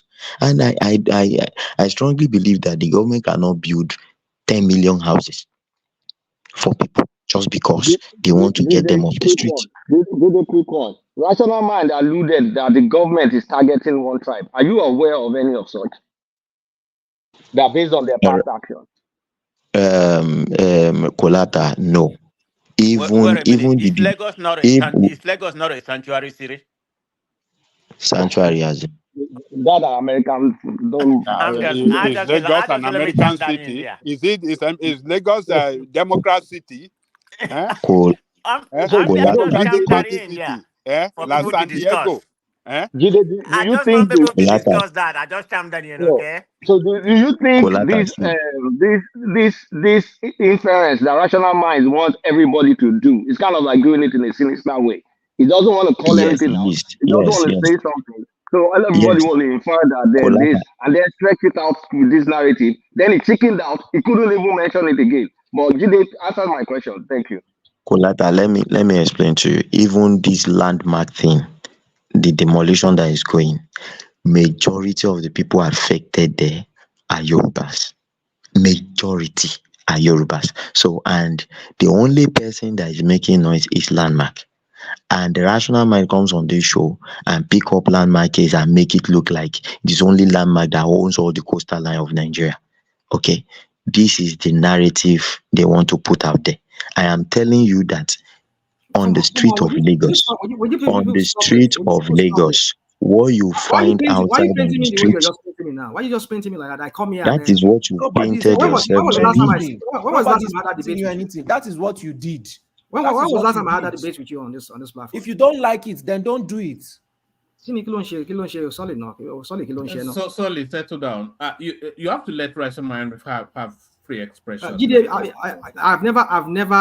If I ever had this discussion with you, was it? Well, come on, I just don't know. I mean, why are we doing this? We have had this discussion. We have had the discussion.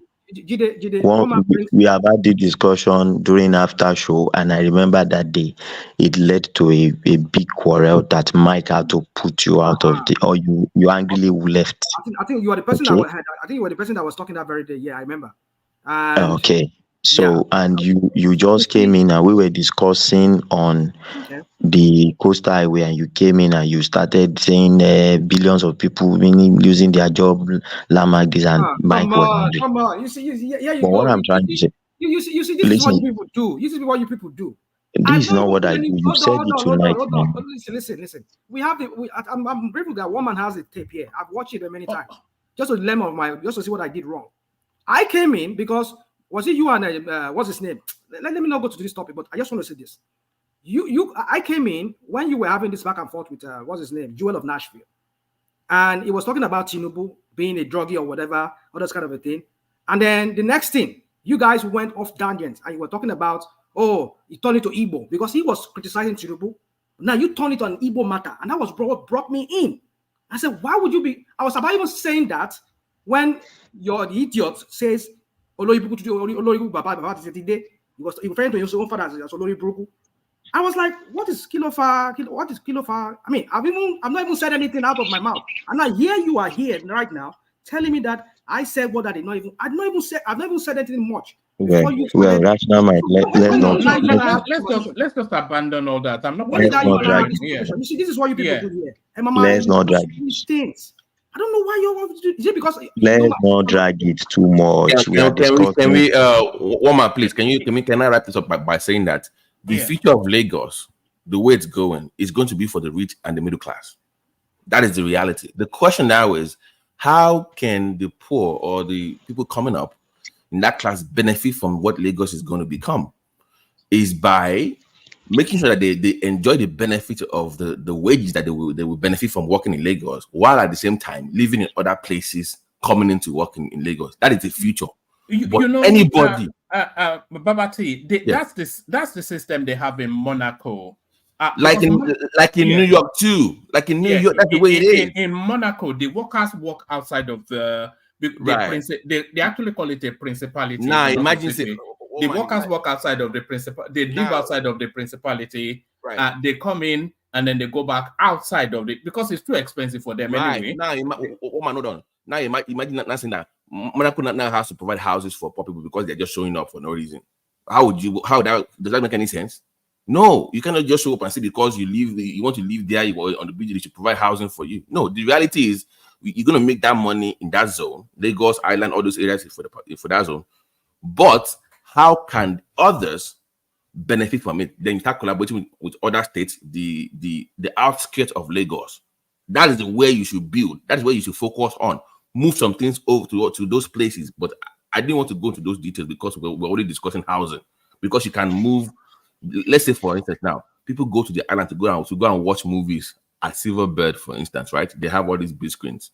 So I'm going to encourage the building of cinemas in the outskirts too, to reduce the pressure. So you can do many things to discourage people from going to the island. But in this case, we're discussing housing only. But for housing, you work on the outskirts. But anybody that comes into discussing that Lagos has to be for the poor people, just need to shut up. Thank you. Woman, please, can you just give me 2 minutes to round up, please? All right. Yeah. Back to you, Jide. All right. To the query matter, I feel like everybody has the right to choose wherever he wants to be. Okay? Every person living on, I can decide to say today my father's name, I'm not bearing it again. I change my father's name, put it on the newspaper, and it's done. Tell the Lord I've changed my name. It is done. So I don't see why any tribe must be coerced to be a member of another tribe. It's no big deal. If the Oyos see themselves different as the Egbas, even though we are all Yorubas, it doesn't concern anybody. We don't care, and it should not be an issue. So I don't know why some people keep coming, pushing the narrative of so and so is part of us, all because they have an agenda, and the agenda is the coast, access to the coast. If these people say they are not part of you, then they are not part of you. It's simple. There are countries like Lesotho existing without access to coastline. So if you want to be. And if you want to have access to coastline, I think the best approach is to dialogue, go into diplomatic discussions, sign agreement and contracts with them. Then it's easy. But not trying to coerce them or force them and start telling them their history. That is not done. I wanted to even mention something to Kolata. If Kolata has the time, he can just help me touch it. There's this news about Nigeria trying to, I don't know how true it is, Nigeria withdrawing the gold from the US reserve. And I think it's not only Nigeria, I think some other African countries too are doing that now. And again, that Nigeria and India signed a memorandum of understanding, since India is our largest buyer, the largest destination where we export to. 15% of whatever we export goes to India. They are now signed an agreement to trade on local currency, not using the dollar now. So I don't know how that would impact our economy. That's what I wanted to ask from Rational Mind. And there's one funny thing going on the internet. There's one guy called Area 51. The guy did something today, brought out the logo of Heroes Brewery, and he put it side by side with the Biafran flag. And you will be shocked. And the guy was saying that that's why they are desperate, and that's why the guy is desperate to become the president. I think somebody sent that to me. Yes, I think it was one of the things somebody sent in. Yes. But, So what is zero building? yeah, Heroes Brewery is the brewery that will be built now. The brewery that will be built. So the logo on the beer that is, if you compare it to the flag of Biafra, you will see the complete resemblance between the two. So the guy was like saying that Obi is a core hypobian person and things like that. Brewery. Is that what you're Yes. So for me, I feel Obi should just slow down. Actually, he should slow down. I know he's trying to do his best to be a formidable. But condemned. But what has that got to do with Just somebody imagine, propagating something like that? No, What no, has no. that got to? Why would this Obi have to slow down? What does that have to do with Obi? Listen now, can you please? I am only saying to one man that it is trendy. I'm not discussing it. What But I'm just I'm saying, you not. say Obi has to slow down. That's the part I don't understand. Yes, there's a reason why I said Obi has to Okay, slow down. explain, please. Okay, very good. Now, looking at one man showed what happened at Canada, and a lot of things will be tweeted. I read some of his tweets today. I feel he should slow down. I'm not saying you should not play. That's your opinion, but I don't think so. But it's an Wait. opinion. Let me land my opinion then. I know it's my opinion, and that's why I said I think. I put the word I think. I didn't say we think. So I think he should slow down and play this opposition in a more tactical way, and that will not one expose him too much to criticism, and at the same time that will not make him commit any form of career suicide politically. How does that amount to career That is suicide? my I want you to opinion. explain. I want you to explain Hello, because we are having it's a conversation now. Explain. it is my opinion. No, It but is my explain. I opinion. want more detail in that career suicide, that particular one. Please, if you don't mind. All right. Yeah. For me, every time Obi comes out to say something nowadays, there are people waiting to counter him, and there are people waiting to put out facts there to refute him. And when you start going to comment sections and you start looking at things, you find out that some people will put it there and say, wow, I used to be an obedient supporter, but this man is not this man is not doing that. He's already losing some of his base that How might can you not. quantify it? Do you have the data to prove that Obi is getting more popular? I mean, Oh, if you yes. if you don't like Obi, Okay, don't worry. you Don't. don't. That's But good. that's not Everybody doesn't true. like Obi, or To say It's Obi is okay. getting more popular If is you not be true. getting more popular, it's okay. That's We not shall true. see in the next election, 2027. That's We will not know how popular that's it not is. my Leave these issue. guys But you can't alone. just come here and make such Prestige, a leave these statement people. They without just want to quantifying it. gaslight you. Obi can Can do I answer whatever your he question? wants to this in Irrational mind, Nigerian. speaking of He can campaign. gaslighting. They want to If you don't gaslight you. like That's what they it, go do. use That's the what they do. transformer. They know how to gaslight. They are all here. All those Akpado people, they're all here. Let me quickly answer. Kulata, please answer my question. One man, I yield the floor. Let Kulata please answer my question. So yeah, I also read about Nigeria intending to move their dollar away from the U.S. reserves. Theoretically, that should improve our currency because it's almost like you're losing confidence in the U.S. For stockpiling your gold. So moving your gold out of the U.S., like in theory, just theoretical economics, it should like give your own local currency more value relative to the US because it's kind of like showing a lack of confidence in the US in the US gold reserves. We are moving your own gold. And then I believe Tinubu said we're also going to be buying refined gold from our gold refinery and stockpiling our own gold reserves locally. So if they can do that, even though I know there's no gold standard anymore, but at least we have some physical assets, I think that will help the value and the stability of our currency on the long run. But in terms of really naira appreciating against the dollar, I mean, I don't think our gold reserves. I can't remember the figure. Last time I checked, it's been a long time. I don't think it's significant enough to make a dent. But assuming it was significant enough, we should expect naira to gain more to the dollar.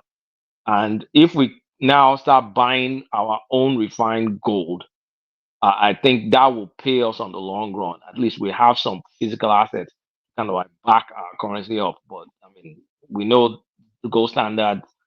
I mean, even my young son knows about gold standard. We've kind of like ditched that a long time ago. So that's the impact. Now, in terms of trading with India, that will be using rupees and naira, all those things. We tried it with China. The dollar diplomacy is too strong. I don't think they will allow that. That's almost like saying Brexit currency. It's always going to be a theory. It will be difficult to pull off. The US will not let everybody not be dependent on the dollar. It's only countries like Russia that can pull it off. Kolata, does that not look like Nigeria is giving the body language of sort of moving away from the West and tilting towards the other side? Because those two moves at the same time seems to me like you are dishing this side for the other side. Not with our dependence. We're too dependent on the West. We're still, I mean, and the small thing now, we're talking to Anthony Blinken. We're doing this, we're doing that. So I don't think that's a serious enough body language. They'll just be looking at us because, like I said, the dollar reserve is not that plenty. And it's not like Buhari's government did not try to trade directly with China. Nothing happened. So the West, we're still heavily dependent on the West. I was still complaining last week, or it was this week, that why are we not going to China? Why are we still going to all these Western countries? So I think the West will just kind of limo, like, all right. I mean, nothing wrong with what we're trying to do, but it's going to be of limited success, especially the India rupee one. The dollar, I mean, the gold one is intriguing, but please, if we can buy our own gold, all those Zamfara gold, if we can be buying it, if the government can be buying it from the miners and stockpiling it, I think that will be good for our currency. That will give our currency some stability. All right, thank you, Kolata. One man, I yield the floor. All right, brilliant. Solly, you're up next. Solly. All right, let's go to I'm here. All right, so the floor is yours. Go into the conversation, whichever entry point you'd like. Let's start with that. How much they looted? Can you show me the list again? Oh, you mean the rogue list? Yes. Okay. Let me find it. Over 2-point-something trillion. They said. Where is it? All right. Oh, so there it is. We've been getting a lot of complaints about people eating on the stream. So do you want to have that thing and then I'll it's come just back to like but you can't be crunching and talking at the same time now. People have been complaining about now. Can we go to the list and see the names? Well, there are nearly 40 of them, but it's the usual suspects, isn't it? Yes, Abubakar Audu, T.A.O.G, Yahaya Bello, of course, Chimaroke Nnamani. One man, who is T.A.O.G and Sons? I don't know. I don't know where their and Sons came. I don't know how they. That's in Abia State. God. They stole quite a bit, actually. Quite a bit? This is the biggest. I thought the biggest was 300 billion. No, I thought the biggest. I read that to be million because my brain couldn't figure that it would be billions. So there it is. This is why I'm a bit dubious about these figures. That number doesn't make any sense. It doesn't make it. What's the net worth of the state even for somebody to steal dollar or naira? Naira. Why do you say it doesn't make sense? What are you saying, one man? All right. When Peter Obi ruled Anambra State, he told us that he handled the totality of his 8 years. He said he handled $500 billion naira. So 500 billion naira will be $500 billion. So that is to tell you that every single penny that came in, they stole, which is a physical. So it doesn't rhyme. No, you gotta look at this. Both the rate of naira back then, the dollar, and now. That's number one. Then the allocation from the federal and the revenue. And let me tell you, even the revenue, it is not all that they declare. The internal revenue, I mean the IGR, they don't declare all. There are some others that, both the IGR and the fake allocation of Abia State, it doesn't provide for in excess of $500 billion naira stealing. It doesn't now. And another point, when Abia State, when TLG was governor, dollar to naira was probably 160 or something. Oh yeah. So if you go times of that, so it makes sense that one man. So convert it to what is the exchange rate now? Look, you people thought there is no money in that country. There are a lot of money to do a lot of good things for the people of that country. But these people are looting it, stealing it at alarming rates that it never happened in any part of the world.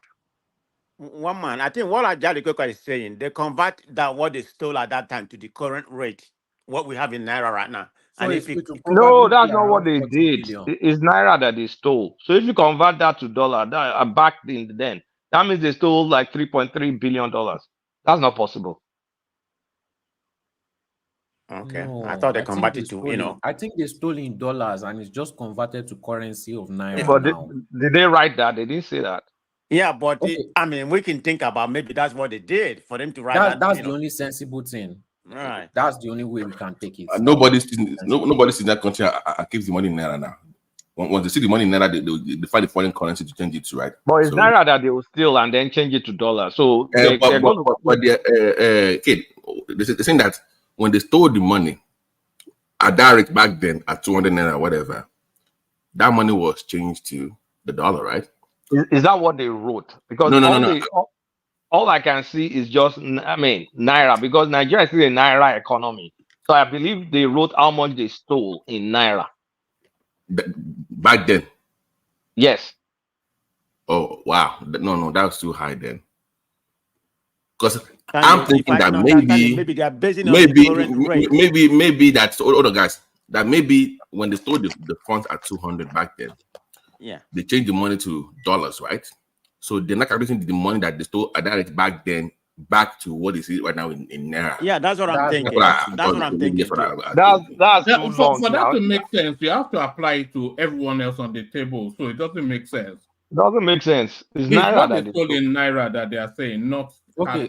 Let's just exclude that one because it seems confusing. Now, what my problem is when I'm looking at who stole the biggest amounts, is the Northerners. Look at all these names. Some of them are going to be our next presidential candidate. Abia State is not the North. No, let's just exclude that one because that one seems odd. We cannot prove if it's real or not. We don't know if it was in dollars. We don't know if it was in naira. In fact, the biggest stealers, they are not from the North. The next one, Godswill Akpabio, 100 billion, also from the South.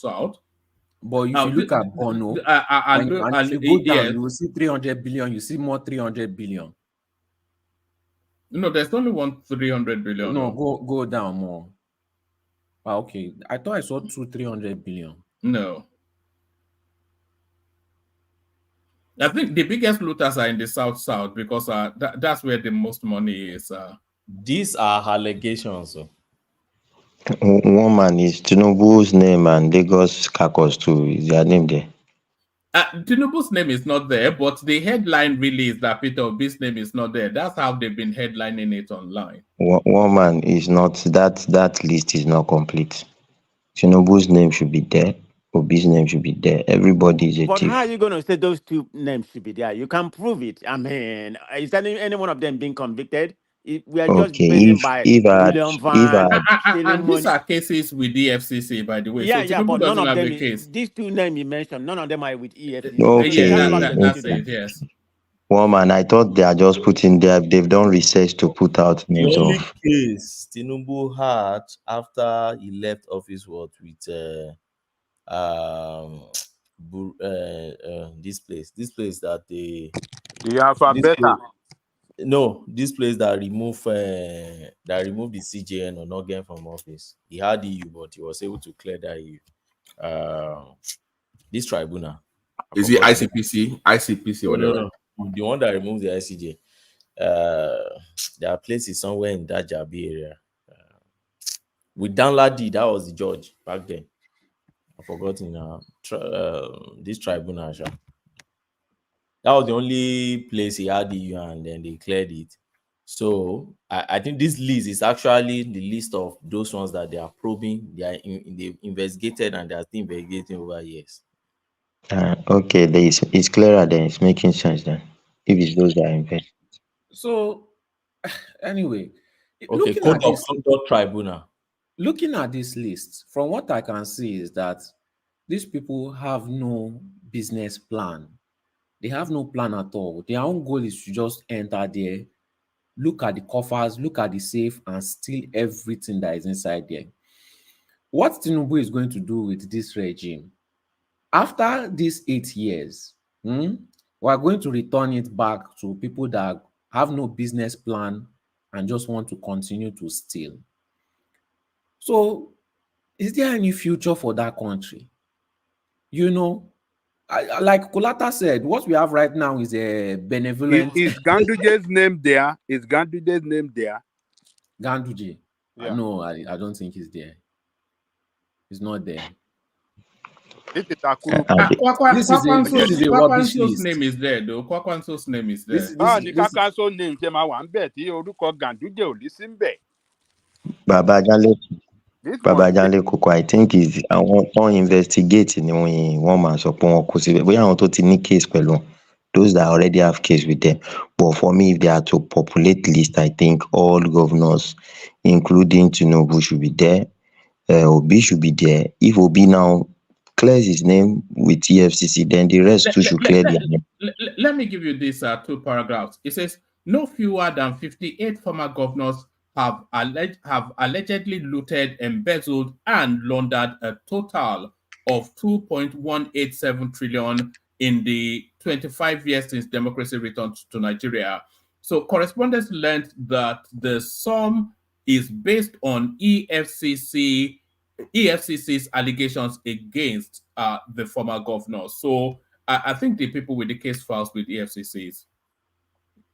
I don't think Tinubu has a case file, and I'm not sure that Obi has a case file as well. One man, please, let's move on to another topic. If that is the case, then it's okay.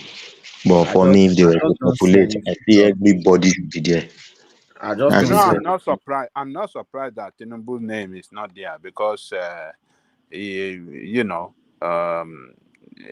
think it's if not, I think it's one of the most investigated politicians in that country. If not even the most, but one of the most. I know Abubakar Atiku was investigated on several, corruption cases in the past. I think Babangida is the most, at least he claims to be the most investigated politician in Nigeria. Babangida. Who investigated Babangida? Whoever. When was he investigated? Under what regime? Which regime has ever investigated Babangida? But let me ask, how come none of the president name, is in there? I mean, are we saying that no president has, invested a lot of money? No, you can't see any president because they have arrangement that no president can ever be investigated. That is an arrangement between within that Nigerian state that any president that comes in cannot investigate his predecessor. That's an arrangement between them. So Tinubu now, he cannot investigate Buhari. And we don't have it in history that Buhari investigated Jonathan. And neither did, what do you call it? Jonathan regime investigated Obasanjo. So that arrangement is there in that that country, that no president can investigate the predecessors. So that's the arrangement in Nigeria. So is Fayoshe's name there? Fayoshe's name is in there. Yeah. Fayoshe's name is there. Fayemi is there. Huh? Fayemi is there. Fayemi is there. Adam Oshomole is there. Adam Oshomole is not there. Let me rattle through it. It's only 38. It's late Abubakar Audu, TAOG, Yahaya Bello, Chimaroke Nnamani, Sullivan Chime, Kayode Fayemi, Ayo Fayoshe, Abdullahi Adamu, which is a former APC chairman, 15 billion he stole, Adanjuma Goje, Aliyu Wamako, Sule Lamido, Joshua Dariye, Temipre Silva, Siminu Turaki, that's Jigawa State, Oji Uzokalu, Bello Matawale, Lucky Igbenedion, Rabi Kwakwanso, Peter Odili, Jolly Neme, James Nyame, James Ngilari, Abdulaziz Yari, Goswila Pabio, Abdul Fattah Ahmed, that was Kwara State, Ali Modi Sharif,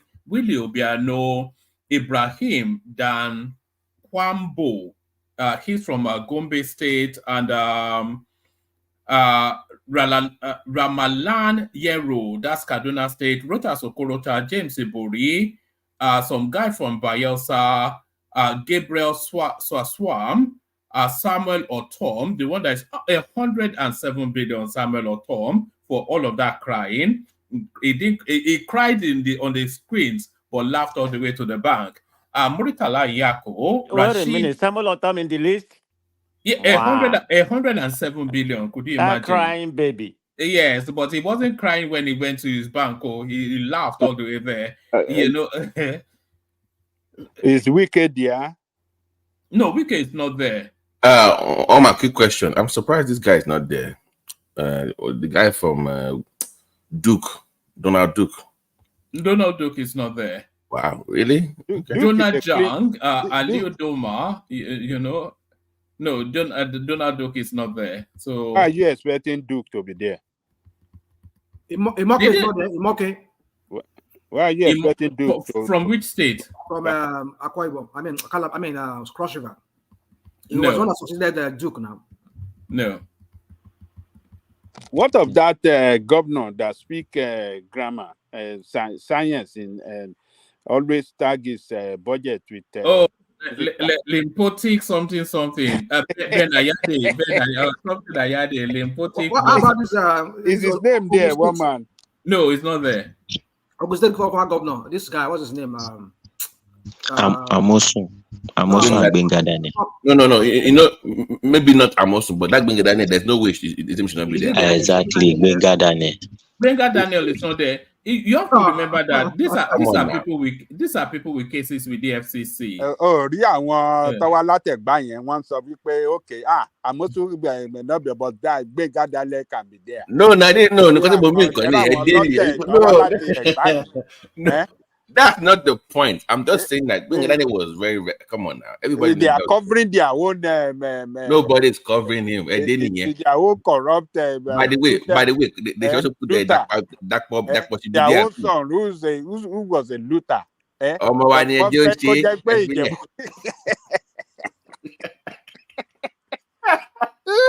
But seriously, Agbenga Daniel should be on that list. Come on, everybody, come on. Agbenga Daniel should be on that list. That guy was it was something. Yeah. In fact, his name should appear twice. All right, back to Solid. Solid, do you want to speak a little bit on this eminent northerners to Tinubu reject bid to cite U.S. French bases in Nigeria. So give us a flavor on that, and then we go on to Rational Mind. One man, you know how I've always felt about the West. You know, but I feel I have two opinions. If they want to, put their base in Nigeria, they should put it in Sambisa Forest. Then I'll agree with it. So that we will know that if they are not the ones sponsoring all those happenings going on in the Sambisa Forest, it will end, And if they don't want to put their US base there, then they should not put it anywhere in the country, because they are not coming there to help us. They are not coming there to support us with anything. They are only there for their national interest, which is to not allow anybody to have interest in the place where they are leeching from. So the only way I support it is if they want to go and build their base in the Sambisa Forest. Let them help us clear. Solid, don't let them put it there. They will steal every mineral from that place under the disguise of defending you. Don't let them put it there. They should not even situate it anywhere in Nigeria. But at least we will not have banditry. People will stop dying if they put it there. So that's just it. You don't know US. That's when banditry will increase. They will use it to justify the reason why they must be there. That's true, Seth. That's what they did in Niger. So okay, sorry, Jide, what sort of system do you use? Do you use a Bluetooth, or is it Bluetooth that you use, or Jide?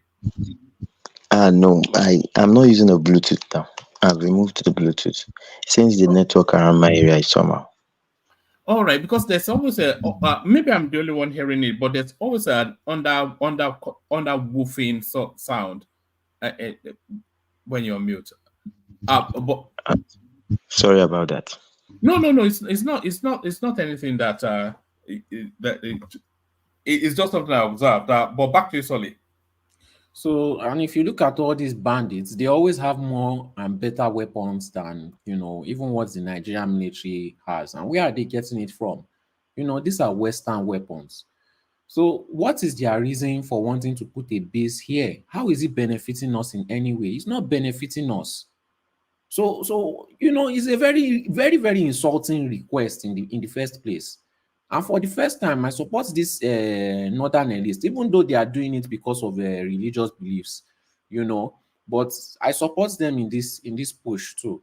We should not allow them. They want to come and try to take over the country. Pata. They want to come and bring back their slavery. They left. They took their military. They took their people that were enslaving us, and now they are coming to bring it back in a different form. No, we should not allow it. They want to come back to try and colonize us. So I don't support it. I'm with the northern elites. All right, brilliant. Stay with us. But Solid, if they want to help you with the Boko Haram and all this insurgency, won't you at least? They are not helping. Everywhere they went to go and help, it got worse. The only time that it got better was when they left. Every single place. So you just look at history and you look at facts and you be like, these people are the ones sponsoring it because they want to steal, or because they want to find a reason to stay there. What benefit? Who is benefiting from their base? Who?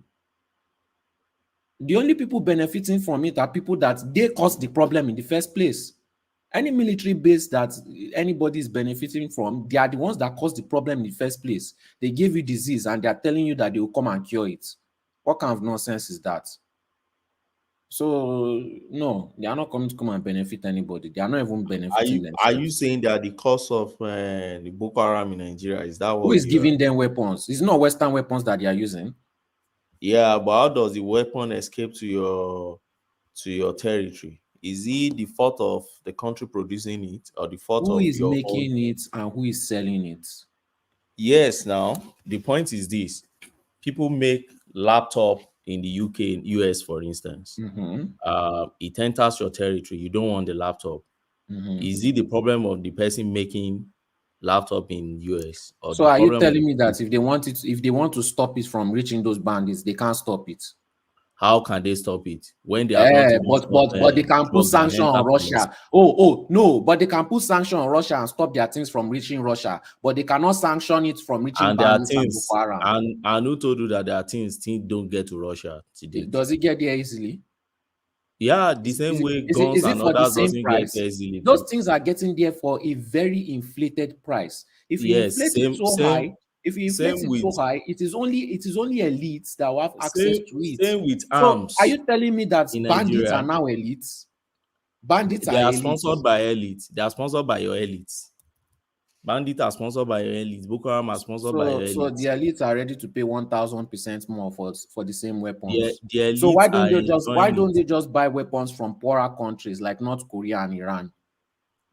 What's the superiority of their guns? That's what you look at. Gun does not need to see. You are arguing like a European. I remember when a Frenchman told me that the Russian guns are weak, the Russian missiles. I just looked at him and told him, bomb is bomb, gun is gun, bullet is bullet. It will shatter you. So don't say so. They can get those cheaper weapons. They can get those cheaper guns from places like Iran, places like North Korea, all these other places that are being sanctioned. They can get them from there. It's still going to kill a human being. But why are they getting more expensive weapons that can do the same job? You don't get my point. My point is this. I won't blame the West that is producing weapons. They produce weapons for because they produce weapons for many reasons. They don't think about it. I blame them because when they are against something, they always find a way to stop it. Whether it is good or it is bad, they always find it. I know they can stop it. Forget it. My brother, they can stop it. It is not I think. They own you no responsibility. Listen to what yes, I was just about to say. So listen to what Ogbeni is about to say. They owe you nothing. They owe you no responsibility at all to come to your state. And we owe them no responsibility to carve their nonsense base in our country. Yeah, so the point is this: they propose it, you can tell them you don't want, then they go. But for you to now canvass the argument, have they ever gone peacefully?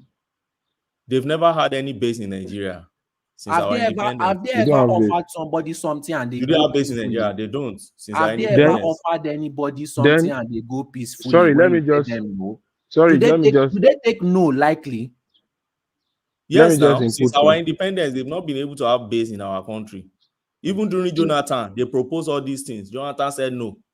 And they give that guy a hard time. They proposed it in disguise of coming to fight Boko Haram. And they gave him a hard time. Jonathan said no. You're not going to have this in my country. Sorry, let me just chip something, please. Am I on? Hello? Yes.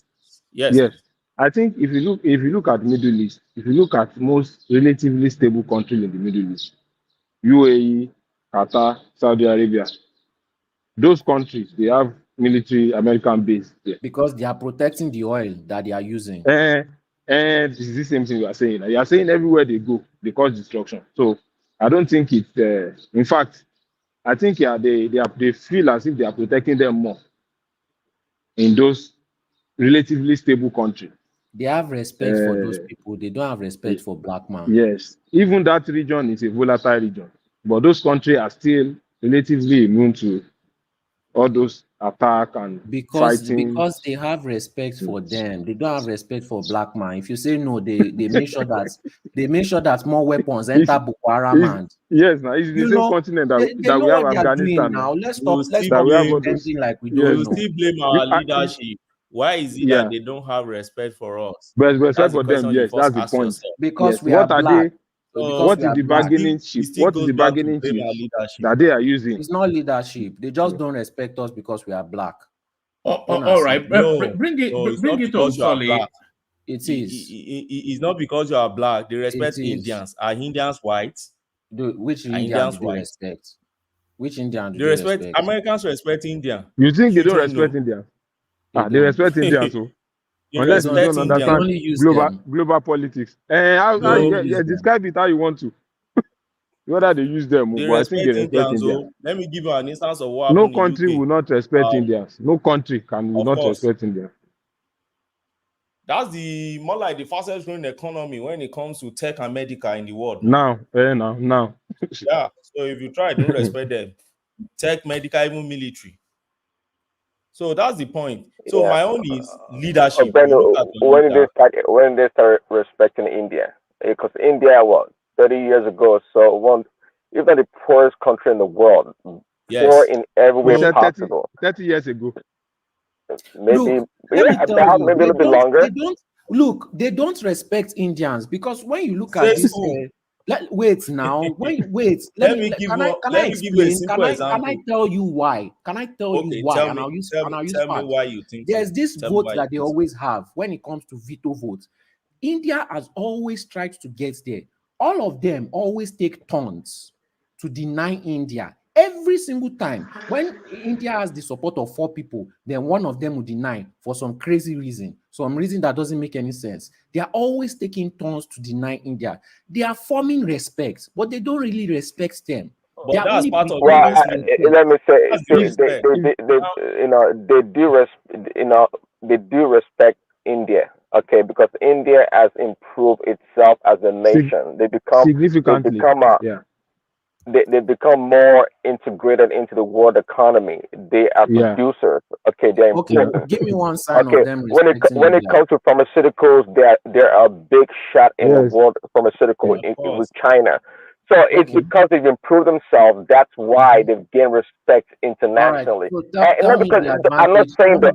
To Tony's point, from their respect. I'm not saying they're not condescending towards the Indians. They can be condescending, but do they respect India? India has certainly gained a lot of respect. Yeah, they do. What Let me give you an instance. They gain? What did they gain? What let me tell you. Let me tell you what what they gain, and let me tell you how you respect nations.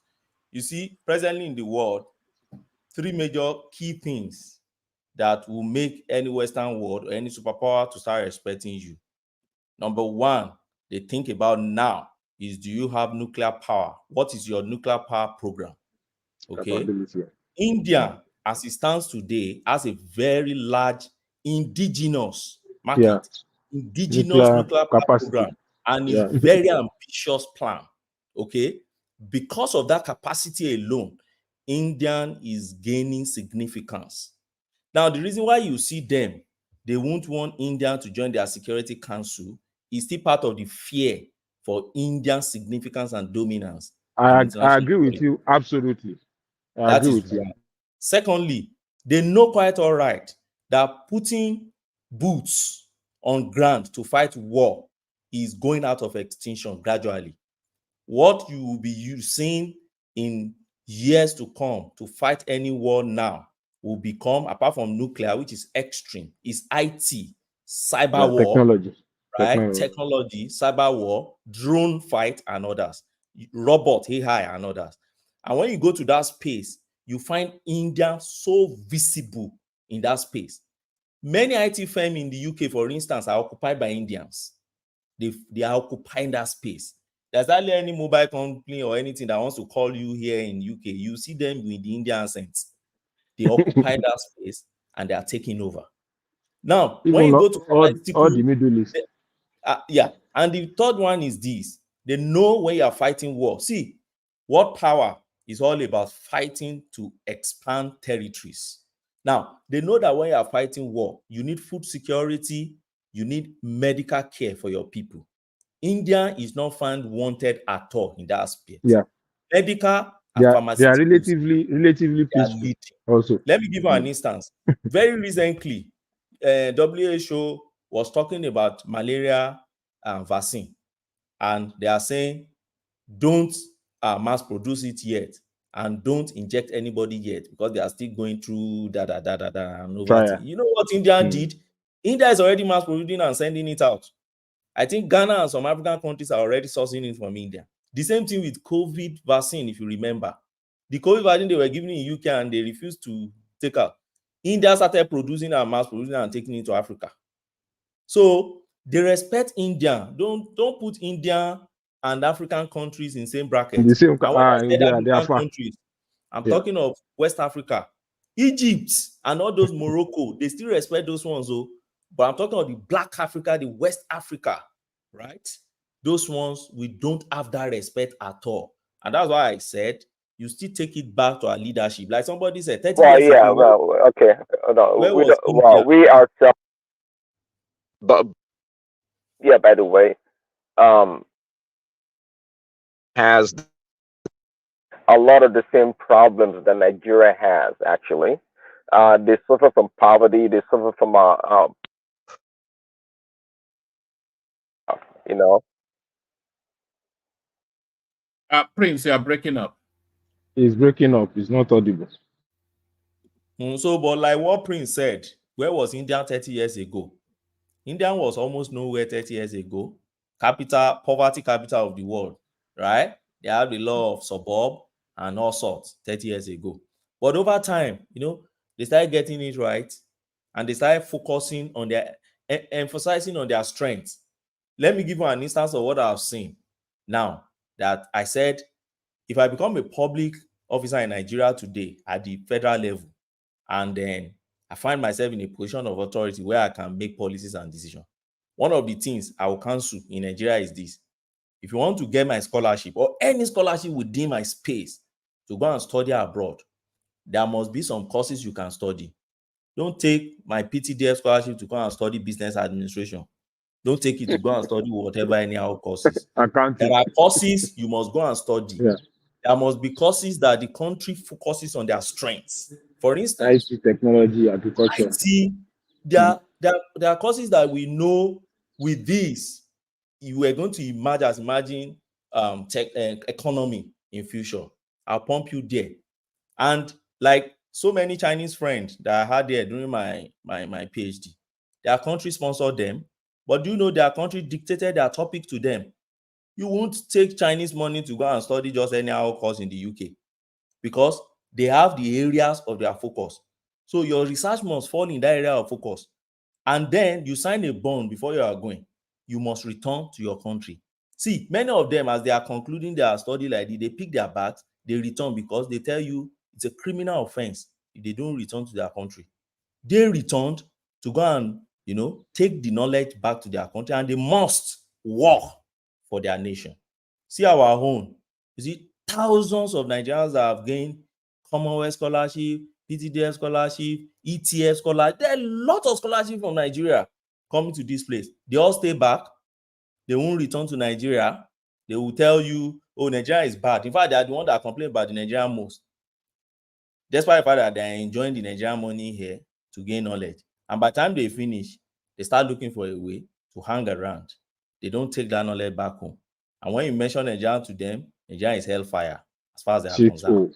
It's not a shito. They don't want to take the knowledge, but they want to take the Nigerian money to come and study abroad. That's just by the way. So, but you won't do that to China. For instance, you take Chinese money to come and school, and then you won't return the knowledge back home. No. And you won't take Chinese money to come and study anyhow course. No. They have areas where they have marked where is their strengths, and they make use of that to emerge, as what you can call superpower, even though they are not recognizing them and the United Nations. But you won't talk any major issue in the United Nations now today without having Indians' contribution. Indian China, yeah. Make contribution. Do you know some Nigerians that have been given scholarship to study abroad, who is still in abroad, that is turning around against Nigeria, calling Nigeria bad name? Do you know? I know many of them. Many of them. They are around me here now. That are still enjoying that scholarship from Nigeria, schooling here in the United States. Oh, schooling. They are here. Either US or UK. They are everywhere around me. It's so shocking to me to even believe that. It's so unpatriotic, and I always confront them. When you confront them, they will now start preaching. They'll be sermonizing. I have a friend. Let me give you an instance. I have a friend who, a lecturer, I won't mention, in one state university in Nigeria, Southwest State. A friend went to same secondary school, and he's a lecturer. Was a lecturer in Nigeria. And then he got ETF, that's Educational Trust Fund, scholarship to go and school in the US. And they said, he said himself, confessed to me, that plus or minus the amount ETF gave him eventually was like almost 60 million, something like that back then. I'm talking about 5 years ago, to do his PhD. Now he's a doctor. He has his PhD now. He's not returning home. And then his university now send a message to him to start returning their money, because they paid him salary throughout that time. I agree with you. Yeah, absolutely. Salary. And they said, okay, if you are not returning to Nigeria, then pay start the returning our salary. Salary, yeah. And he was In complaining. fact, So Lagos State University published the list about almost 150 names of their lecturers that they sponsored PhD masters, that they were even being paid salary and they did not return. He now briefed me and said I should file a case for him in Nigeria against his university. It's a state university, I won't mention now. And I said, you are very unpatriotic. I can't fight this kind of case. I'm a Nigerian. Do you know how many students was that not unprofessional of you, though? You are imposing your own morality on a brief. No, that's not morality. It's not your place now with the morality of it. You're a lawyer. You've been Yeah, commissioned. a lawyer. Just take your emotion and morality away. No, it's not. Do you see the issue now? Do you know? But Benny, would you share some blame on Nigerian state as well for this action of some of these Nigerians against the country? Do you have any blame that you can put on Nigeria? Of course. For instance, you return home, you don't get good job, you return home. No. You are not talking about those that return not getting good job. Those ones that are on paid employment already. These people they are under that's what I'm saying. unemployment already. The way I will blame the Nigerian government is those ones that will do scholarship and will return home without getting job. Those ones that will return, and because that my friend said, see, if you return with this if the stipulation is to return as part of the contract, then it should return if they get a job or not. Good. Okay, but if they want to pay back the money, then that is fine. They can pay back the money and go wherever they want to go. That's my point. In fact, let me tell you, I told him, I said, look, it's only that I don't have time. In UK, US, there are freedom of information where you can write some authorities to know how many Nigerians were sponsored, and they will give you the statistic of Nigerian sponsors and how many that stayed back. If you write Home Office, they will tell you, and it should be a very good. It should form a very good content for a column of newspaper in Nigeria to see how we are just wasting our money. You see that we cancel that scholarship thing, and then the money we are spending on it, let's spend it on our local universities to develop our local said the university published the list on the National Daily. So whoever they publish the list, they even publish the amount. They even publish the amount that they will refund. One man. So. All right, I'm here. Round off Solly, and then we do 8-minute whip rounds. We kick it off with Rational Mind. Solly, so round up. So let me just finalize with the South people saying they are not able. This is the same thing that happened during the Civil War, where you try to grab them in. It's not that they don't want to, because I heard man of prestige say maybe it's because they don't want to be treated like how the Igbos are being treated. No. From my opinion, they just don't want to. Is the way the Igbos are treating them. They don't want to be treated bad. When they had the Civil War, you brought them into Biafra. Okay, they thought everyone was equal. They were treated like second-class citizens. That's why they let the Nigerian army come into Biafra land. And that's how you lost the war. Because they couldn't take it anymore. They let the Nigerian army in. They don't want to be part of the narrative that is being pushed, because it is mostly being pushed based on hate and not logic, So they don't want to participate in that. They are looking at the projects. Most of the projects are going to favor them, and they don't want these projects to be removed just because some people don't like some things. They want to benefit from the country. and they want to benefit from the areas that they can benefit from, which is, for example, this coastal road, like I said, is a political project. It's a political project. One man said here that, oh, if Obi will get 2 million to 3 million, I was very, very surprised because one man, you know, I feel like your analysis has been getting off lately. If Obi gets 1 million votes, even 1 million, the way it's going, I'll be very surprised. You know, that project is a very political project. It's trying to push the South people's favor towards the Southwest. You can hear somebody on video saying he didn't vote for Tinubu.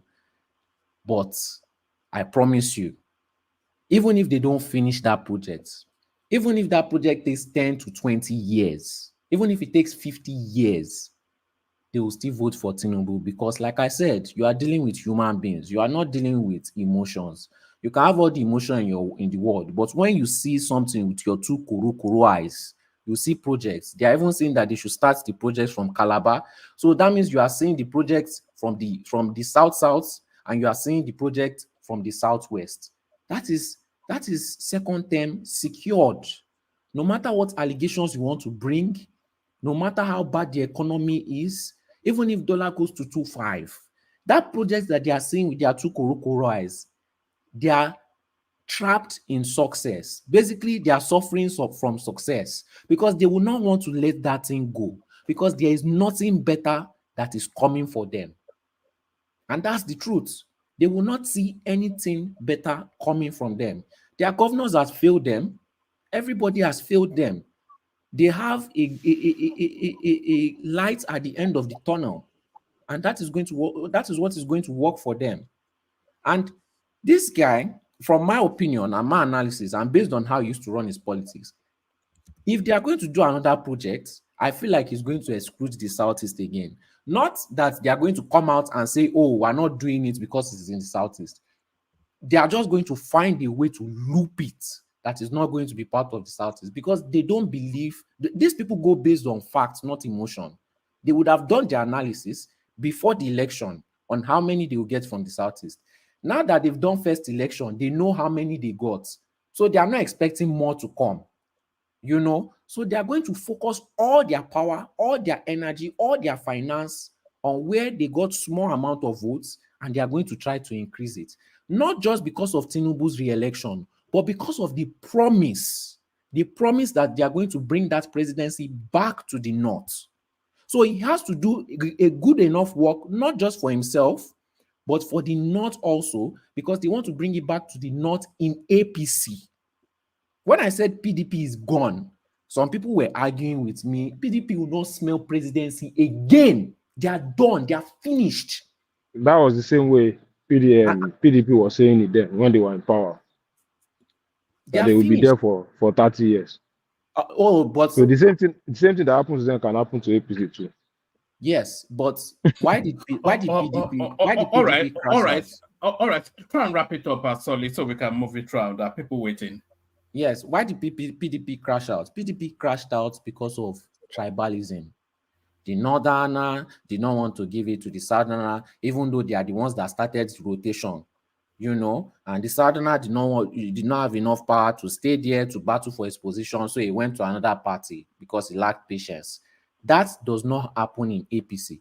APC, they may have all these things, but when it comes to, you know, having peace to keep that party in power, they will do whatever it takes. Look at who is their chairman. Is it not Ganduje that has allegations that there's even a video of him collecting bribe, you know? So their main goal is not tribalism, is a classist party.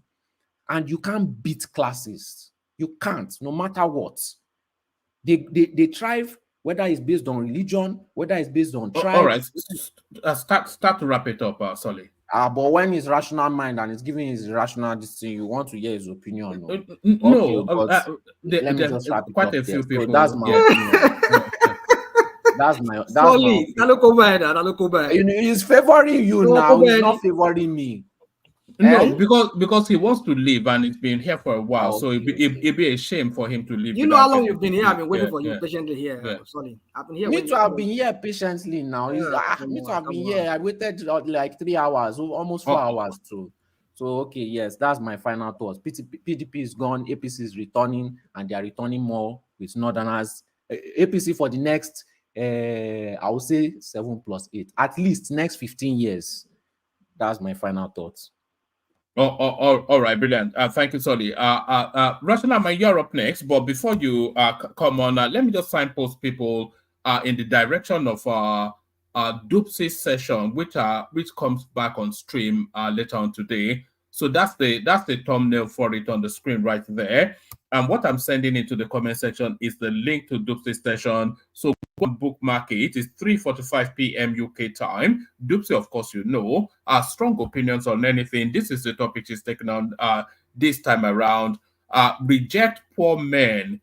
They are going to be your downfall. Nigerian lady advises women. So that's a binary choice right there. So you can either endure with the man for a better life, or you look for a ready-made man. So that conversation then, Dupsy will be steering us through it. So click on the link and bookmark it. I'm sure you, Rational Mind, will be there.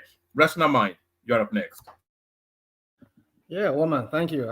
Thank you, everybody, all across the world, everybody. If you've been here so far, please like and share if you've not shared it. That's if you can share anyway. And subscribe. Woman, first of all, let me just address this. I want to talk about Dupsy. You know, I would like to be here tomorrow morning, but I don't know if I can. Me too. Yeah, because you know, it's you see these women, what they call women hypergamy. You know, it's something they always look for the best. In fact, let me just save that till tomorrow. But now let me go to the topic I want to go first is the I trust daily. I mean, when somebody was asking you about the base that they want to site somewhere in the north. Well, I think that was Ogbeni. How true is that story? No, it's one thing about daily trust is that sometimes when it comes to the northern stories, northern Nigeria, when it comes to their news from there, I would say it's always, let me just say, almost 19% accurate. It might not be, most of their news is not the news that you see in the mainstream newspapers or mainstream media. I think it's the voice of the North. I think that's the Daily Trust. Yes, Daily Trust. That's the I think this man that died Issa Funtua. I think that was his. I think he owns Daily Trust, or is part of the shareholder in Daily Trust. So, so I want to believe that story could be accurate. So now going by that, you see, I don't know if you people have seen the news of the Lloyd Austin, the U.S. Secretary of Defense. You know, the U.S. base in Agadez, they've winded it down. The U.S. troops have left, and now the report this morning was that the Russians have taken over that very part where the U.S. were spying on and doing their spy work, and although they used the guise of monitoring the jihadists in Sahel there, in Sahara there. So I'm seeing something going on here. There's something playing out here, which I suspect that is going. I think the French do not want to hands off from Niger. I think there's something still going on. They still want to reclaim Niger, and I foresee a kind of coup that might happen, or some kind of insurrection that might happen within Niger. And if these Northerners are kicking against it, like maybe there are other reasons besides some other people have said, like Solly has said, it could be that they see that as a threat to Niger, a betrayal to their own brother, to their cousins in Niger, if they allow that. But that would mean that Niger is here, and this is the French base, and that's a threat.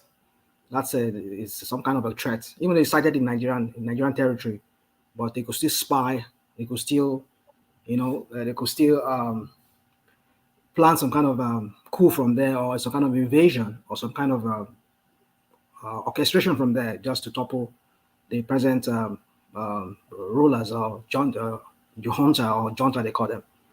in that sense. So I see that as it's still the northern politics playing on here, because, like I said, the Russians are taking over that base where the US used to be. They pulled out even before they pulled out, even before the Russians pulled out. I mean, the US military pulled out from that that base. The Russians have been already they were in Nyame already, and according to Lord Austin, they said they posed no threat to the US military while they were there, because some people were raising concern that if the Russians are already there and the US military are still there in the desert, still doing their spy work, could that be that there is some kind of thing that Putin is trying to like plan an attack against the US base? Until they left, there was nothing that I saw. There was no sort of any clash between the Russians and the US military personnel that were sent to that part and who have to maybe transit from the airport in Miami. So what I'm just trying to say here is this: I see some kind of power play going on here, and Tinubu wants again, here again, here again. How do I let me know? Let me not make it comical this time around. This is what some I don't know what Tinubu is thinking. I don't know if truly that's what is going to happen. And Tinubu is, because right now there's rumor that Tinubu is in Paris. I don't know how true that is. He says he's in Paris. Maybe he has come back. I don't know, but yes, getting his booster shot. So he left Saudi and then he went to Paris. So we can imagine what is going on there. Perhaps it could be that it could be true. There could be some veracity to that story. That it could, maybe there is. Because I see that as a real aggression to Niger, to Nigerian, because people that were booted out, and now you people are accepting him even at our own, very close to our own border. That's an aggression. You know, they consider the French as an enemy of the state, of their state. They're not. They are hostile to their government. So I don't see. Tinubu wants to be careful, because these are some of the blunders he has made so many times when it comes to international geopolitics and international politics. I don't know. You know, this is what we say when you say this man is a strategist. I don't know the crap you people are talking about when you say he's a strategist.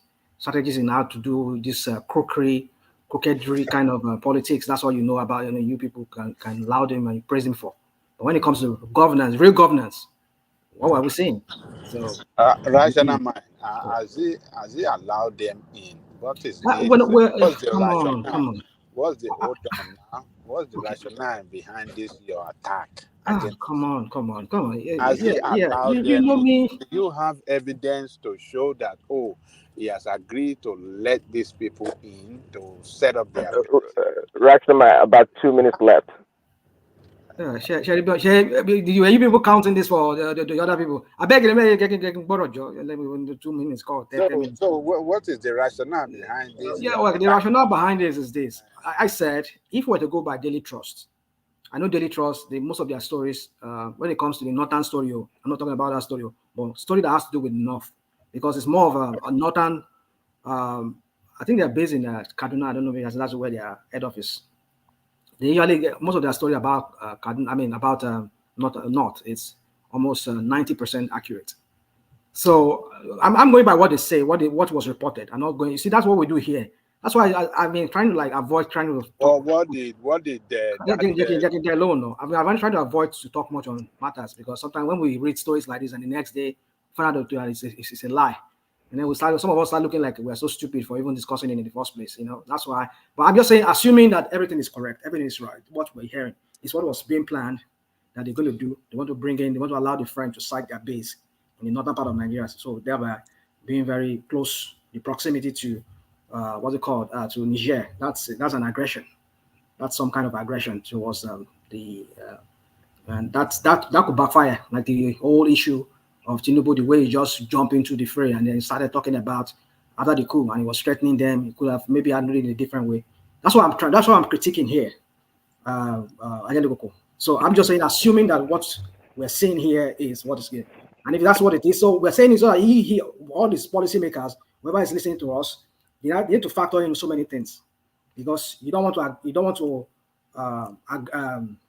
aggravate the situation that's already tense, that's already recently it was piping down.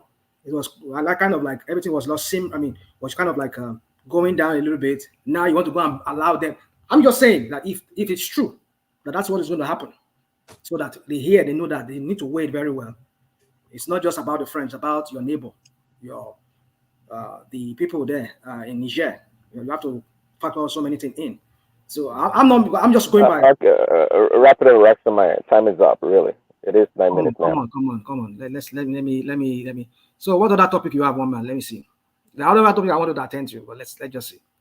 I know what you people are doing here.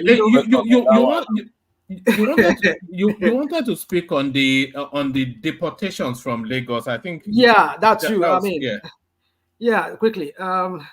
But can't we ask you a question on that? Has he not said enough on that? What does he want to say? Kí ló fẹ́ sọ lórí ìyẹn? Lẹ́yìn ìgbà tó ti sọ wípé wọ́n target àwọn Igbo ní wípé preamble eléyìí tó ń ṣe. He said this is the preamble. What Sanwo-Olu is doing now is just a preamble. He's going to come with he has a grand plan to go after Igbo and deport all Igbo to their homeland. What else does he want to say? He has said what he wants. Go to another topic. Go to another topic. Correct, Kineko. Yes. Sometimes in the throes of this the back and forth. Yeah. Sometimes it's possible I must have said something that may give you guys the impression of give you a wrong impression of what I meant saying. So that's why if I have to correct myself, I have to correct myself. I just said I said. And what I mean, they're trying to this is just the beginning of something bigger that might come. And what I said was this: how I went about it was that invariably when they start deporting other people from other part of Nigeria, which I'm sure that Igbos are going to be a part of that. And then so that therefore we now said, okay, after all, we deported our own people too. Even from Iragbiji, from Washington State, that the Tinubu that was said to be here, we deported people from his own state. How about that? So why would you people say it is now ethnic? But we know so they will go. So what they are saying, they will go after Igbo in their various homes in Lagos, pick them up and take them back to their state authority. These people that are picked up, hold on, rational mind. Okay. Sometimes when we speaking or the way you are speaking, you have to you know that you have a good listener too. You can speak the way you want to speak, but we have good listeners. Okay, see, these people that are picked up, were they picked up in their various home or on the street? Are they street? How do I say that? Are they homeless people, or are they people living in their various homes that they are picked up and sent back to Osun State? Answer that question first. Okay, Adeleko. If you remember when the Fashola was there, I'll answer your question now. Are they homeless or hold on. Yeah, Adeleko, you've asked him the question. Let me answer your question. When the Fashola was there, some people were imported to Anambra. And how the story goes back then was that, they were creating nuisance. So how? We don't really know. But hold on. I want to believe they did not go to their house and catch them and start deporting them. It could be they found them, like, okay, for example, let me give you an example. If you go to Yaba, when Yaba used to be Yaba, that railway track there, you get when the show market used to be the way it used to be in the old one. Like this guy said, Jide said, some of them were sleeping in their store. Even up to this very day, if you go to Yaba, you see some of them, they still sleep in front of their, they still sleep, because one thing about some of our Igbo people is that some of them, rather than, maybe because of the cost of even renting a home, renting a house, if they have a store, I mean, some of them, they'll bring their brothers, bring themselves, all of them, they might be staying in one house. If that house is not enough for them, maybe they could go put some people in their store to be staying in the store. And imagine at night, maybe they are raiding, police are raiding the area, and they saw somebody sleeping, which I've seen even when I was in Lagos many times. Police will be raiding, and they will raid people sleeping in front of their store. They will be raiding them. So people like that, if they raid them now, and they send them back to Anambra, and the media now report, Anambra government just said they just received 200 people from their indigents. That's how that's going to ignite. They will not talk about if there has not been any precedence of having seen that Yoruba people too were picked up, Hausa people too were picked up, other people, tribes too were picked up. They would have pounced on that and said, you see what we're saying, that these people, they hate us. But now that already they've done one in advance, showing that we don't even care about whom we deport this time around, or will move out of Lagos, as long as they are creating nuisance, hanging around, sleeping but around. you don't answer my question. That Those what? That are I'm not. What I'm saying is this. What I'm saying on. is this. Where I'm not saying they go to their house. That's what I said. I said that to answer your question. I said nobody's. I didn't say they go to their house, but as long as they see them, they pick them on the street. They are homeless. They are homeless. They are homeless. Yeah. Okay. So somebody sleeping in front of the store. Tomorrow, hold on. So if tomorrow some Igbos living in Lagos that are homeless and they are picked up, so the government, you want to say they are doing anything wrong? Well, or do you want to say that? Hold on. Or do you want to say we don't have some Igbos that are homeless in Lagos? There are Igbos that are homeless. Yeah, there are. Oh, okay. So if they pick them up tomorrow now, send them back to their homeland. So you want to describe it as tribal? What do you call it? A tribal attack or tribal witch hunting? Eh? Okay. Tribal witch hunting. Can I answer that question now? Witch hunting. Is that the way can I answer your question? Can I describe it? Okay. Can I answer your question? Yes. Now, I've said it. You see, any makoba le man wa gbogbo en biba. Ìwọ fún ẹ ló fẹnu ara ẹ kó bá rẹ ó yà sọ nǹkan fẹ́ sọ. Rational mind can realize nǹkan tó máa ń sọ. Ó sọ̀rọ̀ ní ẹni tó mọ̀rọ̀ gbọ́ wà bí náà. Àgbọ́yàlẹ̀ máa ń gbọ́ ẹ fẹ́ gbọ́ kọ́ni fẹ́ gbọ́ ni ẹ farabalẹ̀ kẹ́ gbọ́rọ̀. You don't read between the lines. You see, the thing is this. I know how some of you feel here because of my stance towards Tinubu and his crap in Lagos and his dynasty criminals. I understand it. I get it because I criticize him a lot and I criticize everything a lot. What I'm saying here is that these people they've had an antecedent of being bigots. The Tinubu APC of Lagos. In fact, the whole of APC. But we know all the antecedents. So if people pounce on that, you see what we're talking about. I don't think there's any antecedent. Well, you can say that. Well, it's left for the people who have lived in our lifetime or during this period to come on. Let me just. Of being a bigot, are you sure? Of being bigot, there's no antecedent. You're just making it up. Yeah. You can say that. It's up to you. That had other tribe in the cabinet. Who is the cabinet of Lagos State? First time in the history of Lagos. How many lower cabinets? Hold on. How many lower cabinets? Hold on.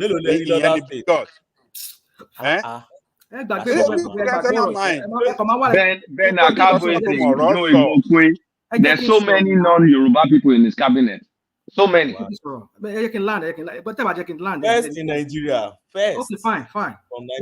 All I'm saying is this: is that if they've done this in a previous time, and now they're trying to cover it the way they're doing it right now, or maybe they're not even covering it. I mean, that's a threat. Of course, I understand that we need to decongest Lagos.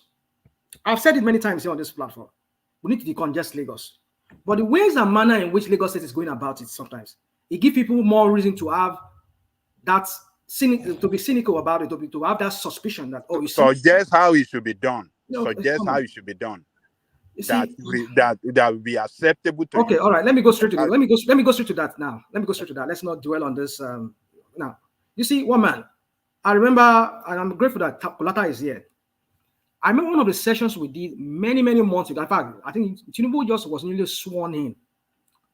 And then the next thing on your platform here, we saw propagandists like Kolata come here. I think him, Ogbeni, and maybe the other person, what was that? I think Ogbeni and what's his name? Enigmatic, yes. They said something. Oh, Southwest now has Southwest something, some kind of like Southwest, the audio Southwest state now. They have some kind of project they want to do now. They want to like expand, since Tinubu now is not there now, they want to expand Southwest reach. They want to like create some kind of a synergy among themselves, whereby they'll be doing. Come on. Maybe not. I think that conversation was wrapped around electricity. Maybe electricity. It was done. Wait a minute. It was done agenda that has been existing for many decades. For them, it's been there for a long time.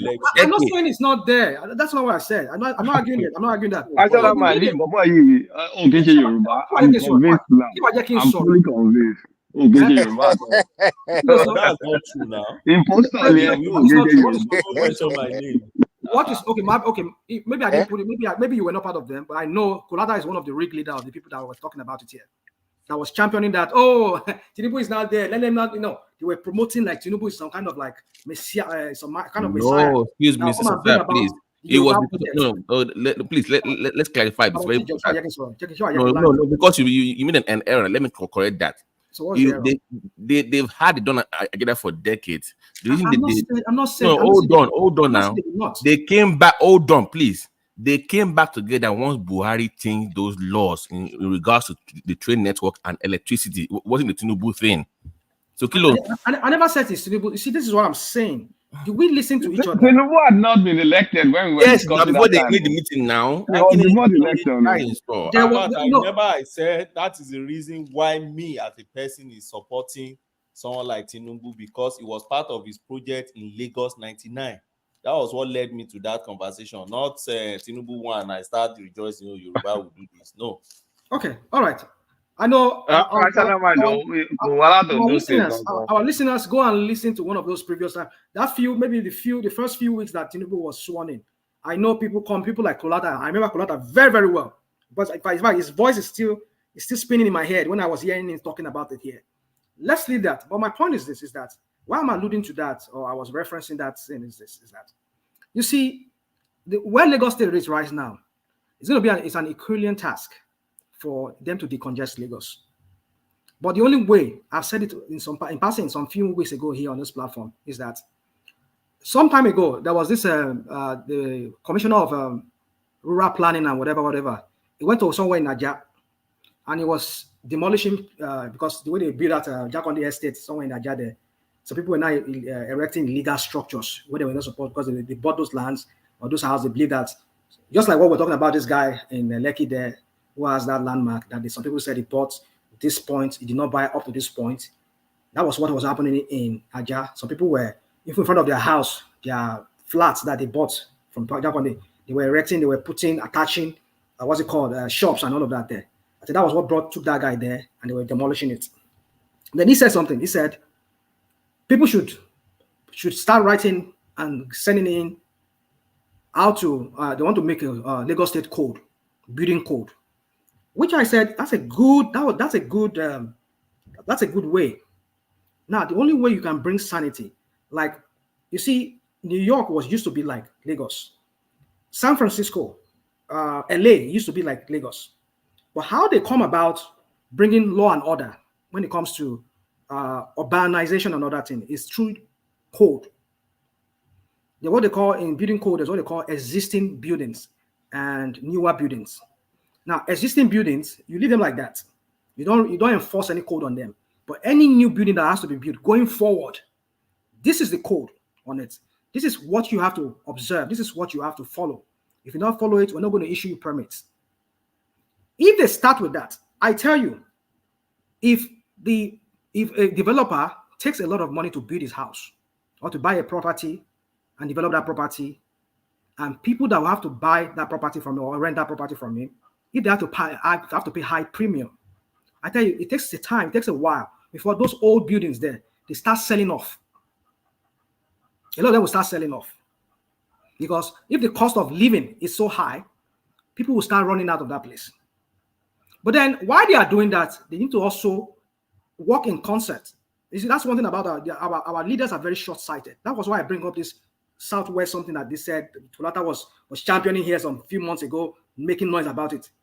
If the people were really sincere about it, work in concert with other states, start developing other areas, really fast. Bring in the developers, let them start developing those places. Start building start building low-cost housing there for them. Design it for me. Make a real urban planning for those areas, and let people continue moving there. Because you can't just force people out. But the only way you can force people out is you can force them out through payment. Like, for example, now, those old buildings, let's say it's face me, I face you. If you want to rent one room, what is that? If you want to rent one room, those old buildings, now, somebody say because, this is my area now, do we not have homelessness? What are you talking about, rational mind? No, let me land. That's what I'm saying to you, that you will not allow homelessness. That's what I'm saying. You will not allow homelessness. You will not allow it. You will not allow know what Sanwo-Olu is doing? Picking them up. They're not. That's what I'm saying. You're not doing it. They're not doing it. What are they not doing it? Okay, you see, this is what I'm saying. They're not doing it. They don't have a code, a building code that they are enforcing. Even if they have it, how far are they enforcing it? Listen, let me tell you something. What I'm telling you is Okay, that what is it? building code cannot do anything to stop. It's not going to do all of them, I know. Or prevent. It cannot even prevent it, talkless of even stopping it. It can. It can. We're talking about. You don't understand. That's why. Rational man, you're not listening. We're talking about a destitute. You are talking about building code. And the reason why destitute people building are code, homeless, like I mean, you know, is several factors. Okay, let me listen to Kulata. I want to hear what Kulata is talking about. Go on, they're picking up destitute people on the street. Okay. It has nothing to do with building code. These people don't even have building. Not to talk about some code. Okay. So relocating taking destitute. Taking them to, I mean, all the people they dumped in Osun State, of course, they're not from Osun State. They just dumped people to Osun State. That's not the right way to do it. But yes, should you take destitute, relocate them somewhere, at least just to have them have decent room and board till they figure out a permanent solution for them? Yes, they should. But you trying to conflate building code with that. If you don't have building code, at least if you're living in the building, nobody's going to pick you up. At least don't live under the bridge. So if Lagos State is picking up, that's why I said you don't have a grasp. You don't have a grasp of what I'm talking about. Apparently, no, you're mixing it up. That's what I'm saying. You're mixing it up. No, it's not mixing. You see, that's what I'm saying. Places like, I'm just giving you an example. Places like New York, especially New York. That was how those area like Queens and Brooklyn area. If you go to Brooklyn now, you cannot even find just so you they've cleaned up because it's gentrified. Brooklyn is gentrified. No, come on. So let's stop this. The Dogo Turenchi you are speaking here. Brooklyn is gentrified now. Rich people bought into Brooklyn. Poor people can no longer afford Brooklyn. So why could people not afford it? Because it's gentrified now. The same way with downtown Atlanta now is getting gentrified. It's normal when black people move in one place and they take over the downtown. Then after some time, investors start buying off those things from them, and people and rich people buy into the downtown, so and they displace the people away. Hold on. What enabled people to be buying it? Pricing people out. Urban renewal now. Here you go. Urban renewal. That's what I'm talking about. That's what building code is all about. It's all about it's all wrapped around that urban development. That's what I'm saying.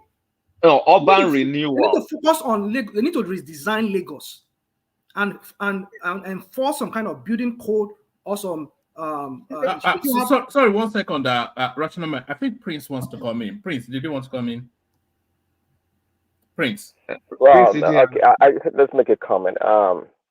Rational man, speaking to the point of homelessness or destitution. Speaking to that point, you talk about building code, and it's not urban renewal anyways. It's about gentrification. It's about investment. People that have money, private money coming to an area. Okay, so what you're talking about is not address the issue at all.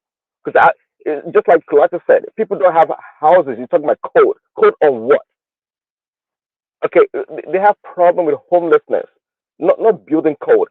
And Lagos is not a place, anyways, with that small, geographical area to try to, have this strict law for building code. It's overpopulated. You know that. I mean, they have to not gentrify, but they have to drive a bunch of people out of Lagos to make any meaningful impact in urban. You see, he's struggling with his answer. He doesn't even know what to even. What answer am I struggling with? Anyways, you are on your 30th minute. Can I come on? Let me land the point. If that's the only thing I have to say, no problem. I'm okay with that.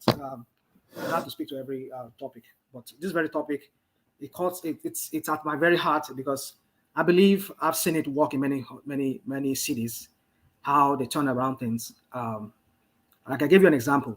Some of these people that they picked up is not only under the bridge. Some of them they were picked up in front of people's homes. Like for example, please allow me to say this. I'm not going to allow you to speak.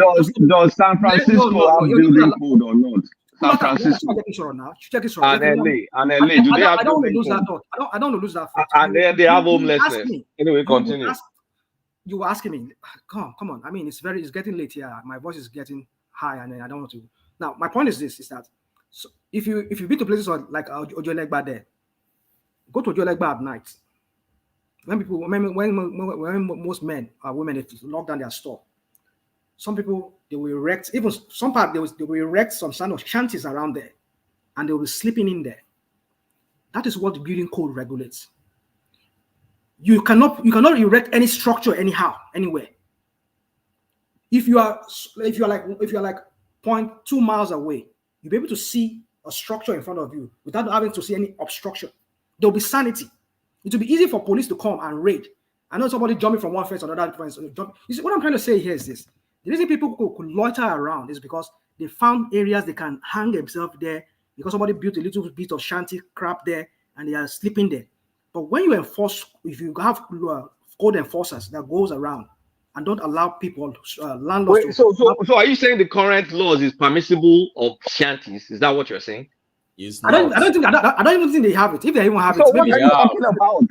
Problem is enforcement. They have enforcement. So now, but if they enforce, you will complain. If they not enforce, you will say it's tribalism now. If they enforce, Tinubu government that they only like rich people. They want to kill. So how do they win now? Your own argument. Can we speak to the point to the topic we're talking about? I'm not talking about tribalism here now. Rational mind. Let me make this point.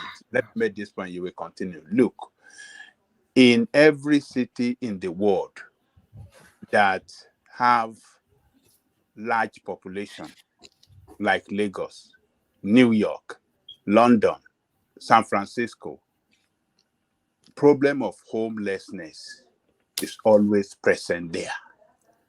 It is not a matter of building code that will stop it or prevent it. People comes to big city in search for better life. And cost of living there sometimes can throw them off the board from getting house. And what happened to them? They live in the street. Some live in their car. Some have good job in this America. In California, they cannot afford to rent apartment. They have good job. So problem of homelessness is a lot of factors can be responsible for homelessness. But for you to say, BD code, that is not it. And government that is responsible must not allow destitute everywhere. I have some city here in where I live in this state, not too far from my own city share border with that city. They don't allow beggars to wander around in their city. Police will pick it up and they will tell them to come to our own city. That is our own city. They allow that kind of nonsense because it's democratic control city. But that city is controlled by Republican. They will pick them up and dump them. Police will drive them away. That go to so city. Yes, you can have place there. So government, they have a way of handling situation that is, ravaging their society or making it. But you just made a point here now. You just made my point here, right? You just made a point. So Tinubu, someone who is speak. I just gave you an instance. I just gave you a scenario. So you give me an example, but that example made the point. They pick them up. Hold on. Here in a city that is close to my own but city, did they house them? Did they will drive them. When the police, when the police moved them away, did they give them a house? They give them a house? No, they just drive them away. Okay, yeah. So I want to say, so the same thing that someone is doing, is it not picking them and drive them away from Lagos? Hold on. This is my point. What I'm driving at is this: is that I'm not saying building code is going to be the only solution, but I'm saying you have to put that in place, and then you start making plans for cheaper home for people. If it has to be that, You said what? I agree with that one. Low cost housing. You see, when I'm making a point, I'm only trying to develop my point. I'm not saying building code is going to be the only solution, but I'm saying you need to have a building code and you enforce it. That way you can bring law and order within the city or the town, the main town, whereby you cannot see people loitering around. There's no room for. You said what? Please, can I quickly say something? The reason why I agree with low cost housing is because if those people can actually afford to pay 250,000 naira to stay in that shanties, if there are low cost housing that can drive down rents in Lagos, at least on parts of Lagos, to that amount, those people will migrate to that place and have a good life staying there. If they can afford, I disagree with the law. How far out are we discussing here? Let me give you an instance of UK. In the UK, there are council flats. Council flats are not for everybody. You will see them tall buildings, tall, and they have a lot of flats there. They are owned most time by council authority, local government council, what we call local government in our space in Nigeria. They are owned by them. And what do? If you are homeless and you have source of income, your source of income doesn't need to be you are working for government. Let's say, for instance, what you do is you do petty trading, but you can't afford the rents of private resident. You register with the local government. When you register with the local government, do you know they don't even verify your migration because housing is a basic right in the UK. So nobody will go and be verifying your immigration status because you must be accommodated. People must not be seen sleeping in the street. So once you do that, the local government puts you on their list. And once they put you on their list, then they look at your situation. Do you have a child? Do you have a wife? So it is that your status that will determine the kind of accommodation provision they're going to give you. So they take you to the council flat. So in the council flat, they are basic flats. So small, 2-bedroom, 1-bedroom. You see them and they provide basic amenities there. But you pay the local government. It's not free. You'll be paying. But what you pay is not as much as what you will pay the private landlord outside there. That's the kind of thing we should have in our space.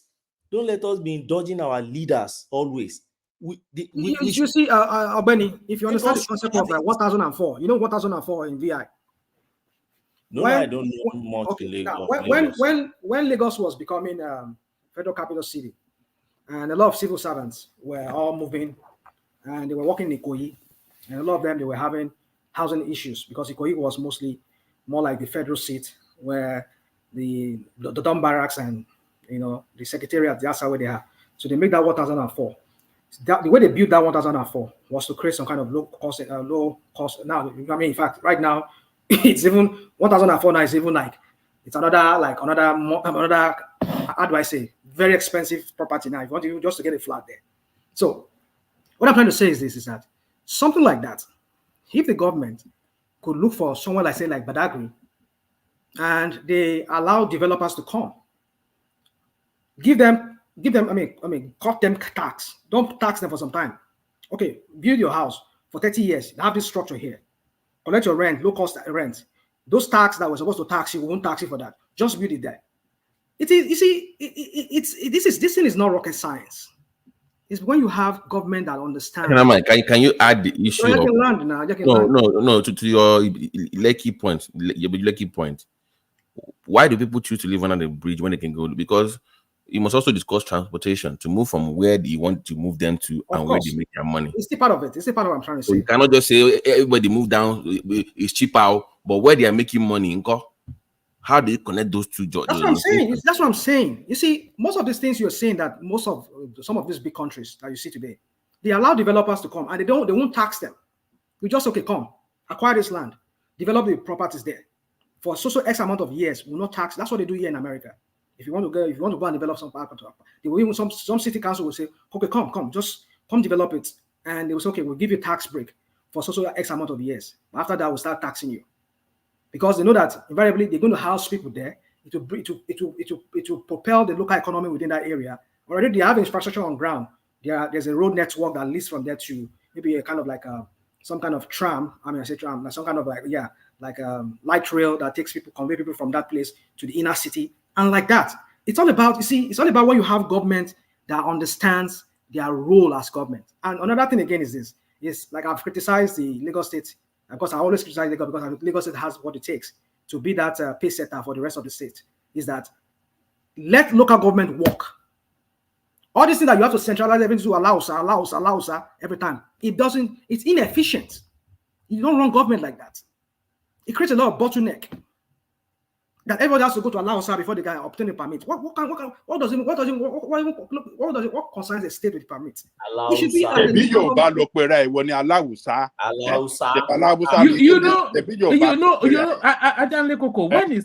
he said that, I was wondering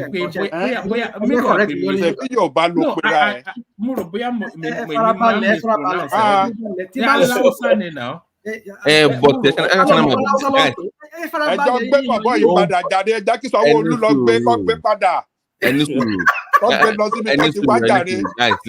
let's be serious here. I cannot mind. You're discussing the other factors, but can you address those that are currently on the streets right now? How do you remove those folks? What? Because they told you that right now that there are actual laws that bars you from doing that, but people are flaunting those laws. But how can you do that in a humane way? I think that's the issue you're having. What can Lagos government say? Okay, leave this place. What can they do? Okay, let me give you an example. Because you're discussing you're discussing medium to long term solutions right now. But in the short term, what can be that temporary gap that they can do to get rid of these people from the street? Sorry, but rational mind does not have the answer. You see, perambulating for like 30 minutes. He doesn't have an answer. Another 20-30 minutes for nothing. We want to learn something new. I'd like to learn if he has a solution to the problem, but it appears that he does not. Give him a chance. Can I provide a solution to that problem? Hold on, everybody. Babati, put that position to rational mind, and then hold on, rational mind, and then in response to what he's putting to you, bring it home so we can bring. I'm saying that you described the building codes, relocating people to different areas, low cost housing. These are like medium to long term measures. But there also has to be temporary stopgaps, like, because you already have people on the street now. Now, as the law and Kay mentioned earlier, that we actually have laws against people sleeping on the street, loitering all over the place. Okay. How would you get rid of those people in a human way, where they can just? What would you do if you were in the position of Sanwo-Olu in the meantime to get rid of these people from the street before you get to your housing I think I've already said what I would do. What I would do is, first of all, I will enforce a building code. If they don't have one, I will create one. I will enforce it, strictly enforce it. To the point whereby, like, for example, what we saw some few days ago, when some people were sleeping under the bridge, that would not even occur in the first place. People would not ever sleep under the bridge. And if they are caught sleeping under the bridge, if they go to jail 1 or 2 times for that, then they will better speak to their head if you can get them another time again. But you see, deporting people to their own states, for me, it's just going too far, because they are Nigerians. They have the right to live anywhere they want to live, but they cannot cause nuisance. Hold on, they cannot cause nuisance on the streets. And they are living under the bridge. So what's the problem with that? Hold on. If you enforce the law, whereby if you are picked up, it will make you to go and sweep the streets. By the time they do it, by the time they go to jail, where would they sleep after they're done with? No. Once they are done sweeping the street, where would they sleep after that? Come on. Jail don't have beds. There's no beds to accommodate the people in jail. Guys, please. You said they're already there. I'm saying that they're already there right now. You keep giving me long-term solution. I'm saying the people that are there right now, you said they will be sleeping in the streets. Okay, they're done sleeping in the streets, mopping the floor. Where would they sleep that night? No, as a punitive measure for them, so that they will not ever come back to the streets. So that's what I'm saying. We'll make them sweep the street, so that by the time they do that 2 or 3 times, but they have to move somewhere. They have to move somewhere to no. Okay. But where would they? Other things we can hold on. There's other things we can tell us, do. Please. Yeah. Oh, come on. I cannot be telling you right now. I'm sorry. Go ahead. I'm just saying that there are punitive things you can put in place to check people from offending and reoffending. That's what I'm saying. So by the time they do that 2-3 times, they will never come back to that same place. And then you see, it's a host of solutions that you have to put together. Not just one It's solution. not going to work. Well, you can go on and say it's not going to work, and then you continue the same thing. It's not going to work simply. You know what, because hold on. Lagos is a unique place. Hold on, 5 seconds. Lagos is a unique place. I don't think even Solo has the answer to the question. Okay, it's a work in progress, and people would never stop coming to Lagos. It's a unique problem. You've answered the question. It's a unique problem. So what is the guarantee that the people that were deported will not come back to Lagos again? What's the guarantee? What's the guarantee that they're not coming back to Lagos again? So, but because you waste taxpayers' money, you ferry them back to their respective states, and in the next 2-3 days, they're back in Lagos again. That does not solve it. Well, no, they may not come back. They may not come back. A new set of people will come. You are sleeping. You are living in La La Land for you to be saying that they'll never come back. Can I just say something? No. I said they may not come back. Those people that they're deported, but new entrants will always come to Lagos. So the new entrants they come and they start doing the same. Just to correct one thing very quickly. A lot of people are actually saying that Rational Mind is right, that it's actually pronounced Alausa, not Alausa. Even Baba sent me a voice note immediately that he is right. Rational Mind. Right, but I just want to go with what you people are saying. I knew that I was right. Alausa, but okay, can I say something before I lose my train of thought? Real quick, so I can. You see, people don't allow me to land my thought. Go on, please. Yeah, please. Please. What Rational Mind was saying is a bit right, but I think we are putting the cart before the horse. I think the first things that should be done is, what are the laws in respect of housing for the Nigerian? Is it the right? What does the law stipulate?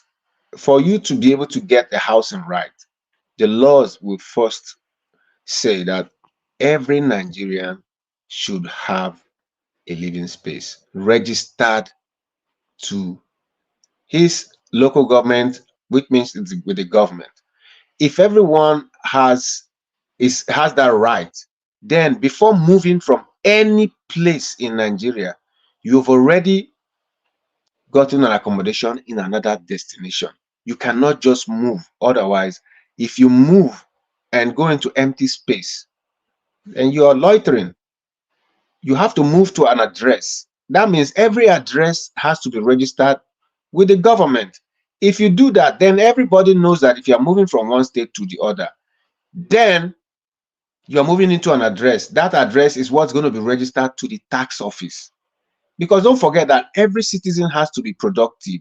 If you're not productive, you become a menace to the society. That means if you commit a crime, there's no address to trace you to. If you decipher that first, then everything can move forward. Then you can now say, okay, let's go for cheap housing, let's go for this, let's go for shelters, where people who are unable to pay rent can stay temporarily. Like here in Europe, it is done. If you don't have a job, they put you into a program. In that program, you wake up early to go for that program. That means they are giving you, it's like job coaching. They teach you a handwork or something that will get you productive into the society.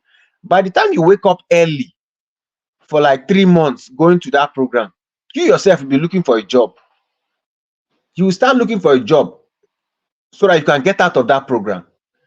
But sorry, Mr. Speaker, how do we ensure that what you're saying right now is the responsibility of all states in Nigeria and just not Lagos?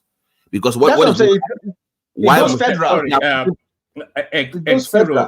BT, that's X0. His name is X0. Okay, I apologize. So because right now Lagos is the one bearing the brunt of the responsibility of other states. But if you want to make it that way, everybody has to buy that way. You don't overwhelm Lagos. No. You are looking at it from the symptoms. Look at it from the cause. If you figure out the laws, that means we have a federal law system. Go to the House of Representatives and pass a law that all states will maintain. If it's a national law, then it becomes effective in every state. So if you're moving, by the time you're moving from one state to the other, the first thing you have to go and do is to go to the tax office and say, okay, look, I'm moving from here to the other. If you don't do that, you'll be arrested. You'll be arrested. That means that means what? Sorry, I'm referring to the part where you said everybody's entitled to housing or what. That part has to be very carefully worded. Because that's what I'm saying. Nobody is rushing to move to Jigawa State. Nobody is rushing to move to KB. They're rushing to move to Lagos. That's what I'm saying. That's what I'm saying. Like, okay, just take for instance, like it is in Europe. If you're inviting somebody to Europe, you stipulate if that person is under your care. That means if you are moving from one place of Nigeria to the other, you're stipulating the address and the person you are going to stay with. Then the tax office does its job of connecting with that person and asking, is this person coming to be under your care? If the person says yes, then you now understand, you see the connection. You now have a person who is taking care of you. That means if anything happens, if you commit a crime, the first port of call is that place. That person is like a shorty. So these are simple things. You pass the law first. The law has, we have a government from. Don't they have a law? Sorry, Lagos. Don't they? I thought normally if you rent an apartment to somebody, you're supposed to have their information, their ID, who they are. Government knows they are in your apartment, right? That should be part of. That's the way it's supposed to be. So if you are renting somebody, you know who they are. But it appears that it's not done. It appears very lax. That's what I'm saying. And there are some things that are even working in favor of this government, which is the NIN that they are registering now. We've had NIN, we've had BVN, we had what's the other called PVC. Now they are using the NIN. The NIN is very perfect. Now use the NIN. So you trace NINs. If somebody is moving from point A to point B, you go to the first thing you do is go to the tax office, because everywhere you're going, you're expected to be productive. The tax office has to play a major role. You have to be productive. That means as you're moving from Umuahia to Lagos, you've already gone to the tax office to say you are changing base. Then the tax office contacts the person you are going to meet and say, is this person coming to me and to you? If the person says yes, then you now have a shorty. Okay, you can move. But from that point, now what are you doing there? You have to have a job. You go to the tax office in that state, and the tax office says, where are you employed? If you're not employed, they put you in that job coaching system where you're either going for job coaching or you are looking for a job. You have to be connected to a job and a house. All right. If not, all right. You are taking us to new and uncharted territory. Let's get back to wrap it up, Sorry, if you guys will allow me to say something for 5 seconds. Yeah. This solution in everybody just running their mouths here, like they have a solution. I was in Paris 2019. When I landed, when I got there, the level of homelessness, people literally camping. You know, they build tents under their own bridges. Same thing in San Francisco. Same thing in LA. Started getting harassed by a homeless person from the airport. I go to LA frequently. So even in the best planned societies, this is not an easily fixed problem. So we can keep yapping and yapping, as long as other states in Nigeria are not economically viable, I don't see how Lagos can meet the gap. Okay, that's my point now. But Lagos is paying the price for the responsibility of other states. Lagos will always pay the price of our tea. We will always have these homelessness people. It's not going away. Like I said, if they can't fix it in Europe and they can't fix it in California and in America, it's turning into an infestation, though. Is what you'll be spraying fleets once every once in a while. You have to be spraying fleets to it, like you're managing concretes. Come on, in the house. Come on, infestation. Oh, anyway, Lagos one is a whole different level now. It's a different level of Babati, got to Morini, Paris. I was shocked. Wow. I was shocked. Like literal under bridge, camping. The way they have these Lagos people, that's what I saw. And camp, I was like, my kids were looking. But not in the city center now. It's not in the city center now. City center, Paris. I mean, Paris. I got the Latin airport. They are under the bridge. Where in Paris? Is that what? Where? Paris. She been got Mori most of. Anybody inside the room? taxi Uber ló ń gbé mi lọ sí hotel now. And I saw it. It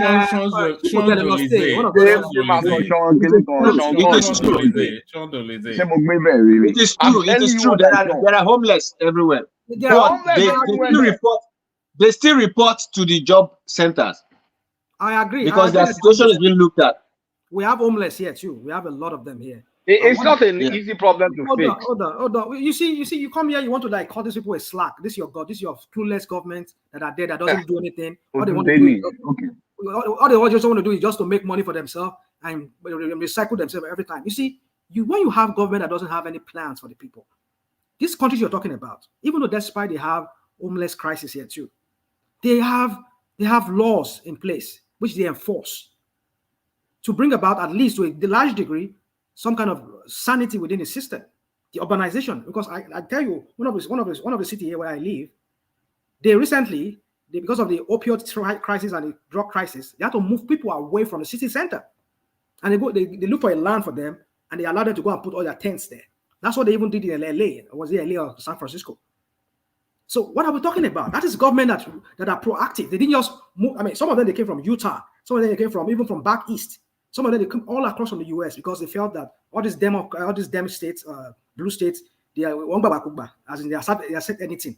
You cannot do that in Utah. In Utah, like I said Utah. In Idaho, you cannot even erect tents anywhere in the city of Boise. You cannot. So a lot of them, when they find that, they can come to Portland, they can come to Seattle, they can come to LA, they can come to San Francisco. It's easy. You can put tents. Nobody's going to disturb you. They all flock there. So one of the cities here, what they did was they just had to move them from the city center and go dump them out somewhere. So it's still within the same state, but it's just within the same city, but out of the city area. So there are many ways they can go about it. But my point is this: with this whole thing I'm talking about, I'm not saying that code is going to be the only way to solve this matter, but it has to be a multi-pronged approach. You put in place this city code to bring sanity in the areas that are developed, so that people will not be loitering around, will not be erecting illegal structures anywhere and be sleeping there at night. That way, when you enforce that code, and then at the same time you are making plans with other states, like the proxy states here, like the one in Ogun State or your state, acquire lands there. I mean, should be you people say Tinubu is the man to do it. I mean, why is the federal government now? If you cannot even prevail over the other governors from other region, at least within your southwest region, why don't you prevail over them to start giving out lands and start making developments of those lands so that people can flock from Lagos, they can decongest it so that people can move there. Why cannot you do that? No, it's not. That's not in interest. He wants to build it's 15 trillion naira toll road that will be making money for him and his empire. That's what this content is all about. And he's telling me that these people they have. Dude, you know that if they build that road, we can easily relocate the homeless people to a larger area. The conclusion for me, deporting people to their state, well, it's just a temporary solution. They are still coming back. If they don't come back, other people will fill up that space because the same shanty will still be there. If they don't demolish those shanties, people that let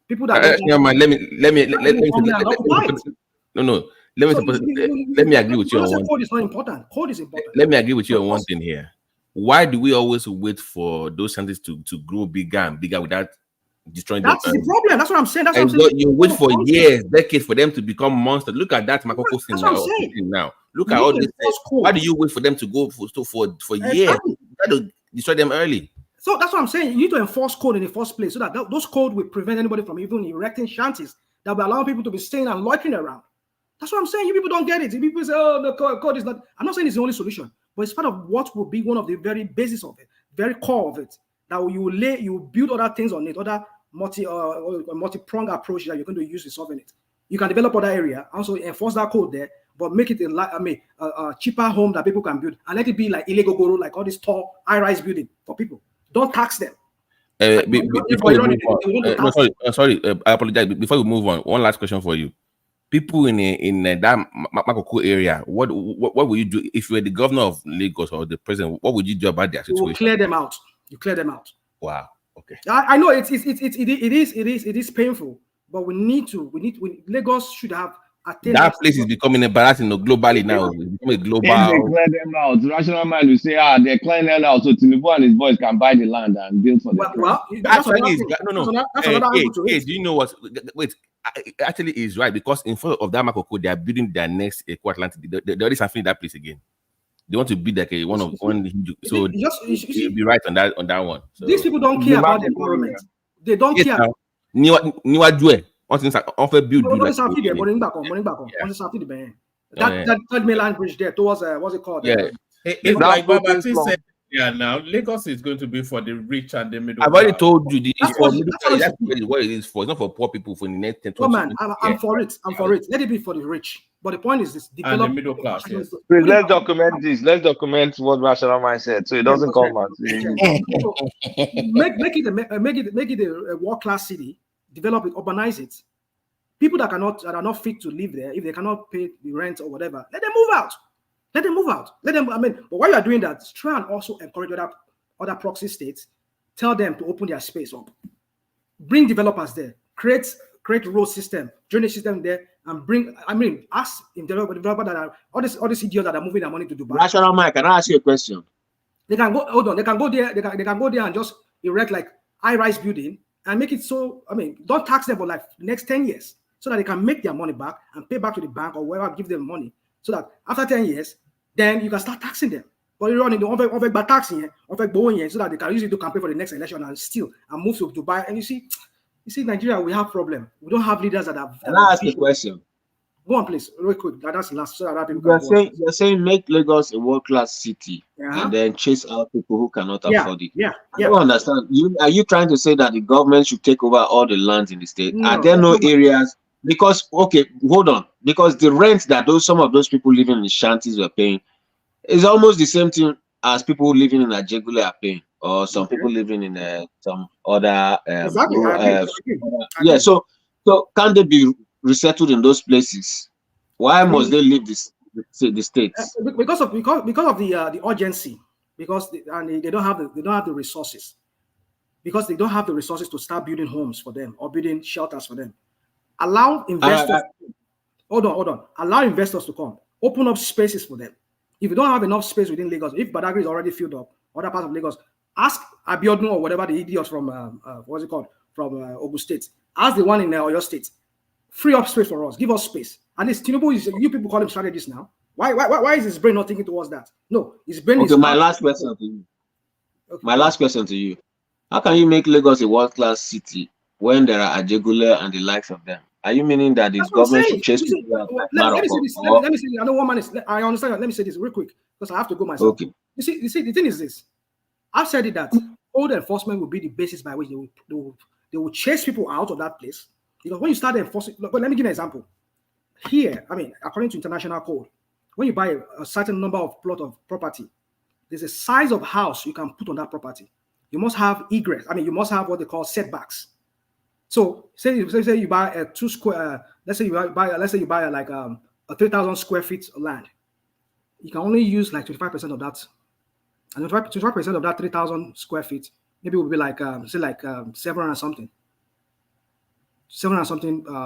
square feet. Now that is what you can. That is the most you can build on that land.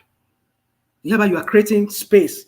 If you want to make gardening, you want to do when somebody buy a property and you're only using 25% of that land. If you want to sell that property, don't you think that the price of that property will go up? It will go up. And if you're going to lease it out, you're going to rent it out to anybody, it's going to go up.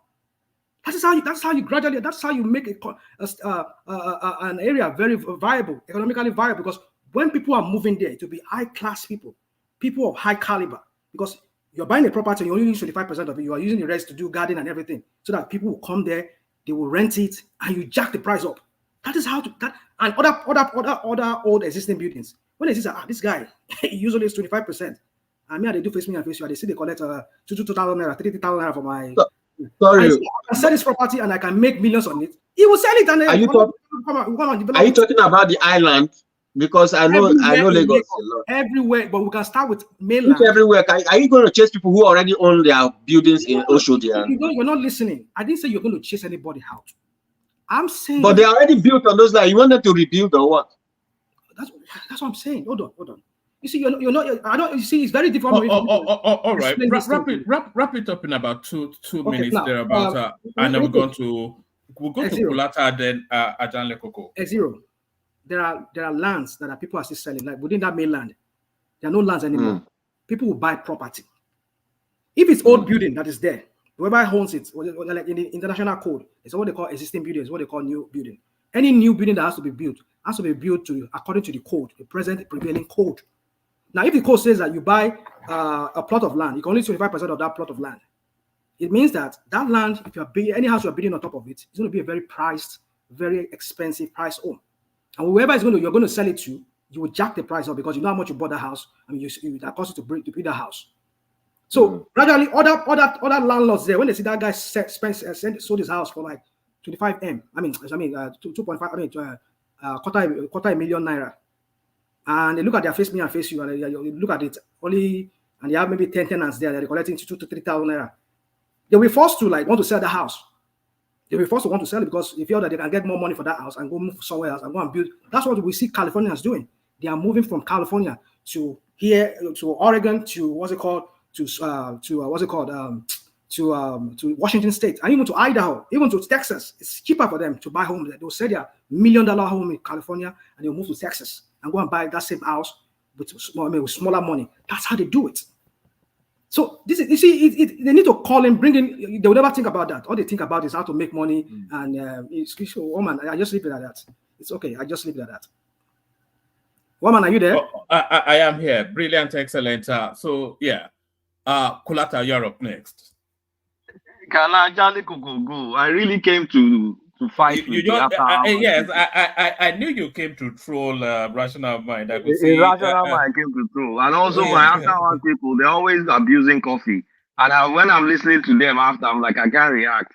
So I'm waiting for them to come. Simba, Baba T, and Co. Kulata, speak now. Kulata, speak now. People want to hear from you. You hardly speak these days now. You want to attack me, you know? Well, if he has nothing to say, what do you want him to say now? He says he's just here for the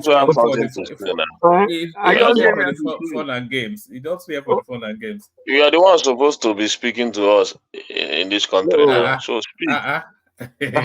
Speak now. This is time for you to speak. The voice of the people. Okay, sing us a nursery rhyme then. If they want to hear your voice, maybe we'll sing you a nursery rhyme. Which one can I remember now? All right. Humpty Dumpty now. Sing us Humpty Dumpty. Baba Black Sheep. Look at that. And the guy says just come to have fun. You are saying they should speak. Listen to Ajanle Koko. Ajanle Koko, you're up next. What's up, man? Yes, Ajanle Koko, I think we've lost track of everything, but if you remember any of the topics, you can just speak to them. I think this Lagos being decongested, I'm not sure if you still want to speak on that, or the thieving governors. I'm not sure if you have any thoughts on that. Or the Ikweres who can continue to insist that they are not Igbos, but the Igbos continue to insist that, they have to go to war to settle this thing, I suspect. We are not Igbos. Rivers, Ekwere, Blast, Nwanyanwu, Ohanese. So I'm not quite sure if Ohanese is just trolling them in that particular, because they've said they are not Igbos now. So why don't you just leave them alone? Why do you every single week keep insisting? Eminent northerners to Tinubu reject bid to cite U.S. French bases in Nigeria. So take your pick. Ajanle Koko, you're up next. Thank you, one man. Greetings to our listeners around the world. Click on the like button, share, and subscribe if you haven't done so.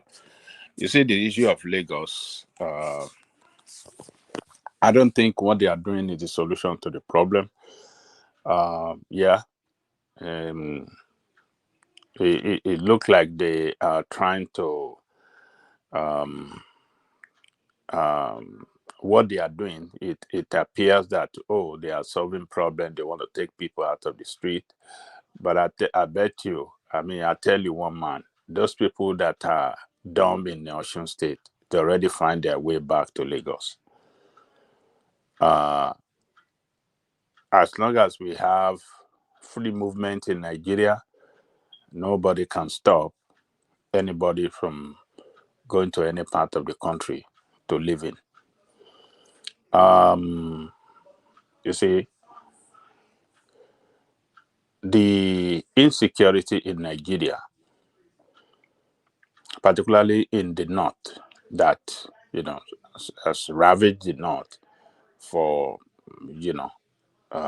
over 10 years now, and it doesn't look like we have solution to the insecurity in the north.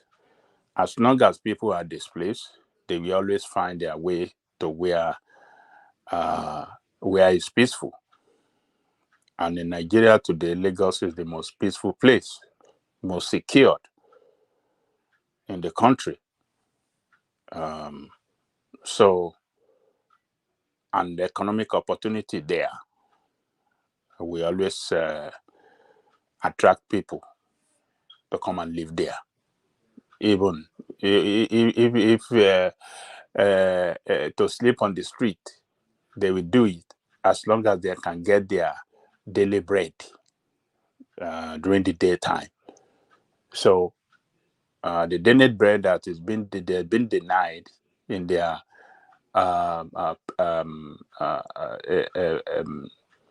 state of origin due to insecurity, when they can get it in Lagos, even though they don't know anybody, they will sleep on the street and do some job during the day and make some money. And so it is taking people out on the street, put them in the truck and take them to their state of origin. It looked good, but it's not the solution to the problem. You cannot solve it because they will always find their way back to Lagos. So I think our problem is so compounded that, for a long time that we neglected solving those problems. That is why we are, too overwhelmed with those problems now. And, solving them look very impossible for us as a country because we allowed those problems to fester for a long time and too compounded, and they look insolvable. So some people are suggesting that Lagos can build more low-cost housing. You see, this is what Jakonde did during his time. In 4 years, Jakonde built over 40,000, housing unit, low-cost housing unit. You see, and that is what people in charge of democracy in Nigeria today have failed to do, because they are not people-oriented. They don't have people-oriented program. And that's why they can't do such a thing like building, housing project, embark on housing project that will provide mass, housing for thousands of our people. So Ajale Koko, can I ask you a very quick question? Yeah. Don't you think Jakonde compounded the problem by providing all this cheap housing, fake stuff? I mean, not fake stuff. What am I talking about? Cheap housing, free education, just like cheaper means of livelihood that attracted more people that were living off those things, and then we did not replenish them under the military, under 1999 and above, and then the place is congested. And so you see all this Jack on the estate is full to the brim, is overflowing, and all. So do we think like all that stuff he did, as well intentioned as it was, compounded the situation? No, it didn't compound anything. He actually solved housing problem, because we are having housing problem in Lagos. Lagos has always been a very attractive state to people across the country. People have been, moving, to Lagos every minute. And what Jakonde them saw that time, what they saw that time was that, cost of housing, cost of renting and all the rest was very expensive. And in order to bring it down, to make it affordable for everybody that, that comes to live in Lagos, so they can live in a conducive, convenient state. That is what necessitated their action to build, such housing project across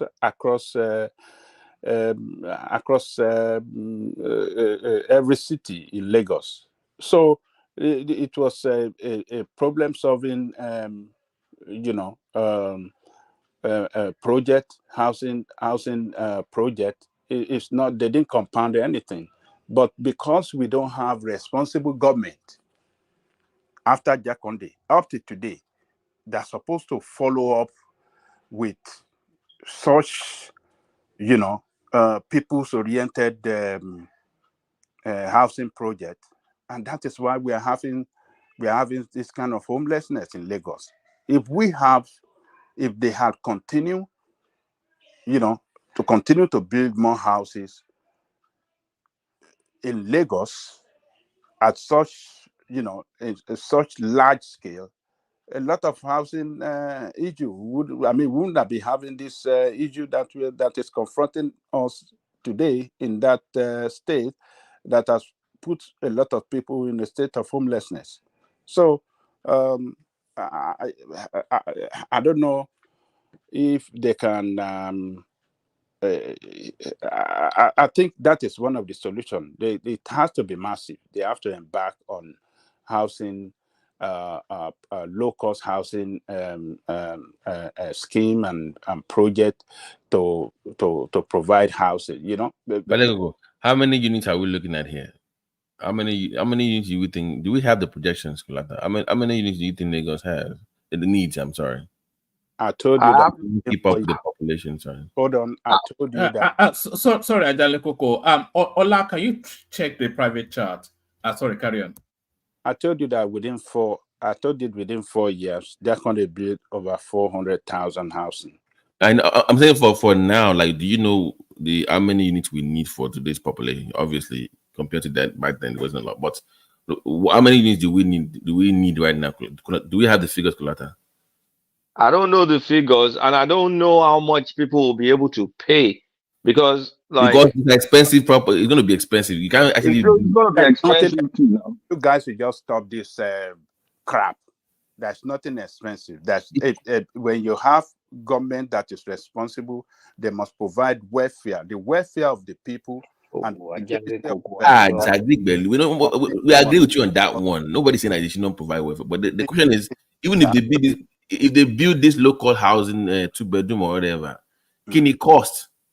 Even let's say no profit, though. Cost building, can it cost? What will be the cost per unit? Look. Since it's going to be a mass housing, this thing actually is going to be cheaper. I don't want to put, but not cheap for the poor to afford now. But look, I don't want to say anything on that, but it's the responsibility. No, say it though. So no, don't say you don't want to say. Why? Do you think the government has the money? Do you think the government has the money to build? They have the money. Who told you they don't have the money? It will take away. You see, the thing is this. Hold on. What they should do is, hold on. Let me put this to you. What they should do is invite all these thieves that are stealing money. Let them be able to, open up spaces for them. Let them come and develop it, and give them tax break. And then you can tax them after 15 or 10 years. You can start taxing them. That's how you can do it. That money can be directed into infrastructural development, like laying the roads that will lead to those places. That's what they should be. They do not have the money. Hold on. We don't have the money. Those houses will be for the lower middle class. They'll be the ones to be able to can afford those kind of houses. Exactly. Those poor people cannot afford that. What you are proposing in today's world, though. Forget about today's world. What is today's world you guys are talking about? Even in America, they still build low-cost housing for people. Not the government. Not the government. Government, yes. Where does government in several cities in America here? No. I don't know of that. No. You guys. It is developed. You are right. The best way to tackle crime. Guys, hold on, please. That is controlled by city. It's not controlled by the state. Hold on. They do good houses, but it's for rent now. It's called, is it 8? Section 8. But it's rent now. Wait. It's not house. It's rent. It's rent. It's like you're renting the house. They pay the rent for them. They don't own the place. They don't own the house now. Well. They don't. This is how it works. Let me tell you. You can't build house for the poor for free. You have to give them where to stay for a while. Temporary. Several housing scheme. Some could be permanent rent. Some could be rent to own. There are various. No, there's no rent for poor people. No, there's no rent to own. It's rent to stay for a while until you get back on your feet. They do rent to own, but maybe not for poor people. Not for poor people. Is my point. So, if they offer like a 1 or 2 bedroom for like 600,000, 500,000, isn't that fair enough? 600,000 in Lagos. In Nigeria, in Lagos. Yes. How can a poor person afford that money? What kind of poor people is going to give? I was only saw 250,000 under the bridge. Right. But they're not really poor technically. If you look at it, it's Lagos price now. But that's my point. Lagos price point will be different from other states, so you can't really. You have to also ask why somebody wants to pay 250 and live under the bridge. What kind of job is he doing? They are making more money in that area. That's my point. That if you move that person to a different area of Lagos, they are making more money. No, he has a reason why he's living there. There's a reason why he's living under the bridge I'm paying that money. I'm giving you the reason why. There was a policeman among them that was living under the bridge. He said he has a house. He said he has his own house. The reason why he's living under the bridge is because we don't have enough houses in Lagos to accommodate the population. That is the problem. It could also be it could also be proximity to work, Yeah, where they're making what kind of work? Yeah. What kind of work? That's what I'm asking. It could be any work now, tout, laborer, whatever it is. I doubt. Wherever their income is, it's proximity to where their income is. Woman. In that it is very abnormal for people to live under the bridge. We must not allow that in a society where we have government. Exactly. Our culture, the person is doing something criminal. We're long bridge. When we were growing up, we're a crazy person that is mad.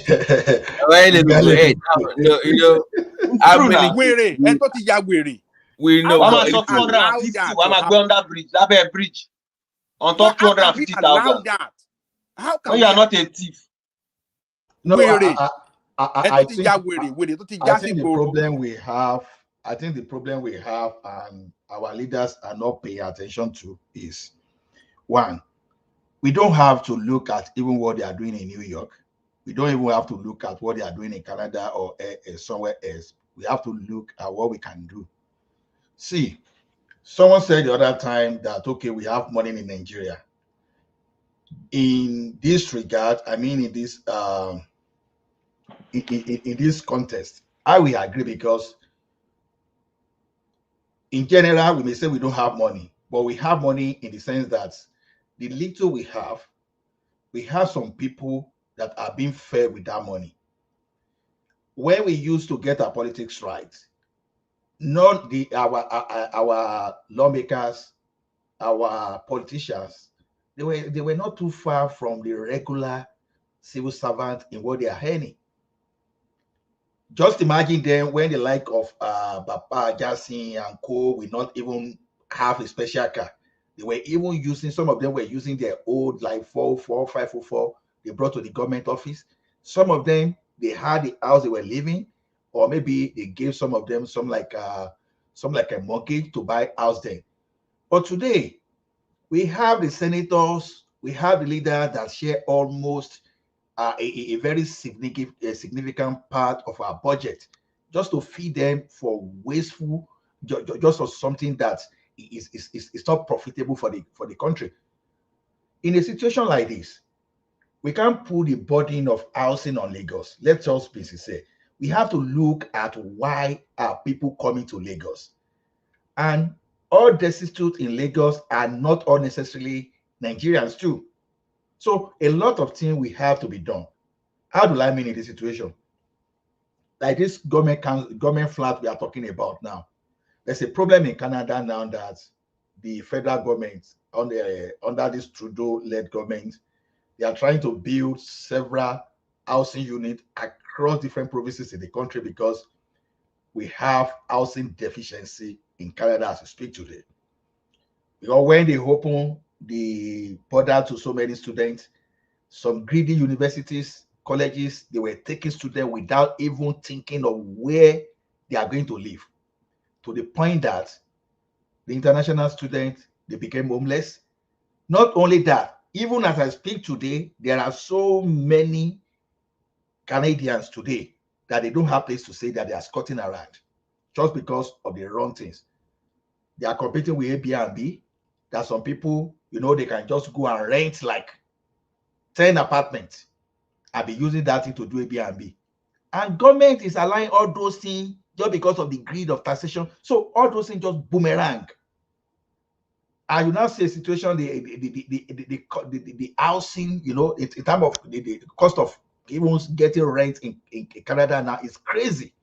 You can it's not even what you can even compare to what you earn. It's so bad that so what we're saying is this: federal government should look at why people are coming to Lagos. I know one of those things is because of job. Find a way, the federal government to find a way to build something across the state. There's nothing wrong in federal government having housing scheme in such a way that housing scheme will benefit the poor for them to make money. And there must be a system to put all those people that are supposed to be destitute in Lagos or in major city, because I don't want to believe that the destitute in Nigeria are only in Lagos. Probably there are some in Port Harcourt, probably there are some in Enugu, and there are some in Abuja. Or let's just say major city in the country today. The federal government will find a way to build housing, to build houses across the entire state of the federation. At the same time, find some kind of creativity to create job opportunities for people. If you want to throw these people to farm, throw them to farm and build some kind of low-cost housing in the name of... That's the point. You can't build housing without jobs. There's no point. That's why I'm making an example of a farming. You can still find Shagari houses all over the place. I don't even know if they're still empty or not. Please hold on. Did you just say you can't build housing without jobs? No, I'm saying that there's no point. You need economic opportunities. That's the main thing. No. But I just said something. I said something before. Like it's done right now in Nigeria. You know that the prisoners, they are released oftentimes to go work in the farms. That's what I said. I said, if you build housing and you put in people and you register those people in a job coaching system where they are made to go do jobs that they are not comfortable with, they will be forced to look for their own jobs and pay tax. What kind of money do you think we have in Nigeria that we can afford to do that? Do you think we're a Scandinavian country or not? If your senators can be buying jeeps, how much will build Let's stop all this nonsense, senator buying jeeps. How much is jeep? 168 million. How much is one of those jeeps? How much is housing deficit compared to the price of jeep? You can borrow money. Sorry, you can borrow money to spend. You can borrow money from IMF to subsidize people that won't pay you back. They must work now. They cannot pay you back. Another anchor borrowers for housing. You guys are not serious. Whether you like it or not, today we are still borrowing to do things. Building. I'm not saying borrowing to do things now. You don't borrow to go and. Can I interject, please? Wait, before you interject, let me talk this one. You are borrowing to do things now. You now want to borrow to create liability that people are not going to pay back, and you know they're not going to pay back. You don't need to borrow. You don't need to borrow. You bring in investors. There are Nigerian investors, local investors, ready to pour money into houses. And then be ready for the people to pay the rent at the market rate. No. Where's the profit margin if I'm an investor too for the that government house? is there to regulate. The government, the regulators are there already. You can't do that. You guys are not serious. The economy of your country. Bring investors. You guys are just looking at it from the surface level. You're not looking at it from what the government and the investor will do together. There's what you call subsidizing. Instead of subsidizing rubbish, you subsidize the key things. Okay, Zero. Let me give you an example. I said, look, you said Lagos, a major city, we keep experiencing congestion as much as you did not try to do reconfiguration. You can use social welfare or social infrastructure to redistribute the demography. Okay, look at it this way now. Lagos State is having like kind of creativity, like creating farming situation with some kind of northern state government. You can find a way like that. You can partner with investors. Now, part of what you want to do now is you want to build, let's say, like 10,000 that housing unit that we take like 10,000 people around in a particular state. Now, you are partnering with an investor, so maybe they want to go into, let's say, cassava value chain or rice value chain. That okay, we'll be able to employ as much those people. Now, you are looking at it that okay, you borrow to build. Don't forget that the investor that we invest there till we create compared to liability that you want to give investor. Is Nigeria the only investment destination that you want to give them that albatross? People are offering tax breaks. You are telling people to come. You guys, you are not serious. Let me talk. Please. Can I interject? No. Can I interject? No, wait, Remy. No, Kulata, you can't shut me down that way and say give this thing. This is just opinion. I'm not shutting you down. Kulata, let me just give Kulata an instance. Let me just give Kulata an example. Do you know that countries like Uganda and Ethiopia, for instance, are making money through selling of roses and coffee? Do you know that? Do you know that farming is big business? That's their mainstay. Let me quickly. So what does that have to do with housing? Now you are talking down on farming. You are talking down on farming. I'm not talking down on farming. Because we're saying investors should come and invest in farming and then come and build out for people. Why would they do that? It's a spectrum. It's a spectrum. It's not just direct as you see it. Thank you. Just 1 minute. As an investor, I'm not going to put my money where I know that the profit margin is not good for me, whether a local or international investor. What I think we should do is very simple. I call it carrot and stick, and I always advocate for it. We have each chunk of people, and most of these states, they are not thinking very well. Federal government cannot control them to do this or that. For each state, you have chunk of people, then you look at your cost advantage. If I have a big land for farming, why not build a housing and push a lot of people to farming in my state?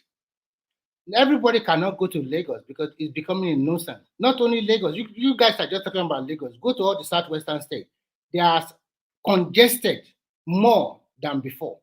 Go to Ibadan, go to Osogbo, go to them. A lot of people from the northern state, because of insecurity, they are moving en masse to the southwest. A lot of people from the southeast are also moving to the southwest in terms of opportunity, economic opportunity, and the rest. So what they should do, the democracy, we have to change a little bit. Force people, state government, force people to farming, cost advantage, build a local housing for them, and give them basic amenities, water, good road, electricity. They will stay in their village or town. But me as an investor, I will go to city like Port Harcourt, like Lagos, like where I can get a good return on my investment. Why should I put my money and then just for people destitute and I do make nothing? No. Any investor will not do like that. I rest my peace for now so that you guys can. No, Remy, you are not getting the point. Look at it this way. Now, this is strategic. Okay, you say, okay, Kano, we want to revive our textile industry. You know, this state government you are talking about already, they are not doing enough to to invite investors, but it's not investors you want to invite. You want to solve the problem of people becoming destitute and people now moving to major city. Now, you now look at... Let Kano State build house for themselves. Now, they don't need to... No, wait, Remy. They are not building it. That's the problem. Because they know that the citizens are going to Lagos. And what's the problem? What's the function of the federal government? That is where federal government should be a big brother this time around, not just slashing or taking resources away from the state. So at this point, they should be able to do something in the name of the federal government, at least to help the federating unit.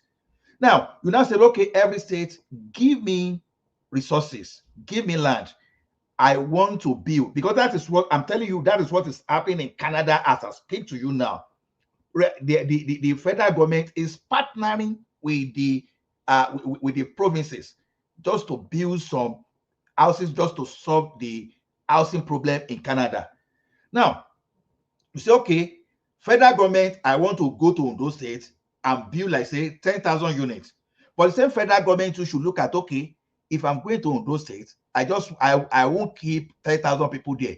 What exactly can they do in those states too? Because these people, if they don't have a job, they will still come to Lagos, even though they want to be begging, or they want to be snatching phone, or they want to be doing other things. They must find a reason to come. But now, two things, you are solving two problems. You want to give them house, but those house will be the responsibility of the government. But you are now partnering with investors now to come and put their business there. It's not all businesses they put in Lagos. Let's just get that thing right. You can run textile business far away from Lagos. You can run the business of hide and skin far away from Lagos. You can do cassava value chain far away from Lagos. For example, now Dangote Cement is not in Lagos; it's far away in Lagos. So you can have a lot of investment, but the federal government, the difference is that they are partnering with the private sector. Look, I will make this place conducive for you. Like they are saying, okay, when this government were trying to, when they was trying to tell us, APC, they were trying to tell us in 2015 that they will build 6 industrial cluster, that every unit will be fed, that every region will have the 6 industrial zone. This is the time to be doing all those things. Did they even succeed to build one? Maybe they will build it now. I don't know. But Ola, this profit margin of these investors that you said that they will help them out in by the way, before we look at I put a link in the remember earlier I mentioned that I was asking National Mind about the Makoko area. They already start filling the area, so that is the new plan they have for that place. It's like they want to destroy our Venice. No. Our own Venice. No, it's going down. So they're gonna have a Sandfield, Eco Atlantic like city down there. I put the video and pictures for anybody. Wait, I have a question for all of you very familiar with Lagos. Is that Makoko area, which part of the mainland is that? Is that because I know Akoka, Unilag, right? Close to Ebute-Metta. Ebute-Metta. It goes to Ebute-Metta. Okay. Yes. Okay. Yes, it's like under mainland local government area. Yeah. But Ebute-Metta is very old. No? Even my grandfather has a house in Ebute-Metta, and that's probably 1930s or something. Yeah. Ebute-Metta is one of the best planned area, but they bastardized everything now. It's the best. It's the best. It's the best plan. Very straight. You know, the time I live at 80 Bola Street for sometimes too now. So the best. That place, I used to like that place like anything, but I think that place has been bastardized, honestly. No, that was planned and built by the colonial master. Yeah, but by the way, do you know what I don't understand? Do you know that they are also building another Eco Atlantic city above that Victoria Garden city into the lagoon? Victoria Garden City. Another one again, like into that lagoon. No, they're already something already. They want to build another Eco Atlantic kind of stuff there too. I have big problem with all these feelings, honestly. And I think because instead of feeling, we should be Lagos is thinking city. I know It's true. I'm serious. It's one of the sinking cities in the world. Lagos, Yeah. Mexico, and that capital of Indonesia, Jakarta. They're sinking But cities. yeah, unlike those countries, those one I mean, they work on their drainage every year. They update their records and stuff. But we don't even But they're plan going it. to sink eventually. They're going to sink. So Babati, that's why Babati they and are Kulata. cleaning up Lagos. So Babati, they need to open up new frontier. And like you rightly said, and all of you guys said, they want to make that state like middle class and upper class. So by so doing, they push a lot of the maybe probably in the middle income to state like To where? To where? To Gun I push them to Ogun, and the destitute push them to the destitute or those we call Agbero, push them to the town. No, Remy. Yeah, that is the best thing to be frank. Unfortunately, pushing the poor people away is not the best. Even if you like push them away, if you don't provide for them, push you or find a way. wait, they will live in Ogun, walking. They will still walk. They will but they can walk there if they want. That's what they're saying. AI. In the future, do you think we'll need all these poor people working by the time, because you have the bourgeois class living in Lagos, and then they will have their own robots and all that stuff. Then you don't need poor people. No, but I'm talking about 50 Kulata, years, 100 years time. You won't need them. Kulata, even if you are using AI, that means that everybody will have to develop special skill, because developers now, software developers now, for example, now their job is under serious threat. I see people Everybody's job is under serious threat. Isn't just software developer. Everybody. I want you to look at United Arab Emirates, for example. Like Dubai. They push a lot of the people working for them. They push them outside of Dubai, and those wealthy ones sometimes they house them to work for them. A gardener, come and work, and then you go back to where you're coming from.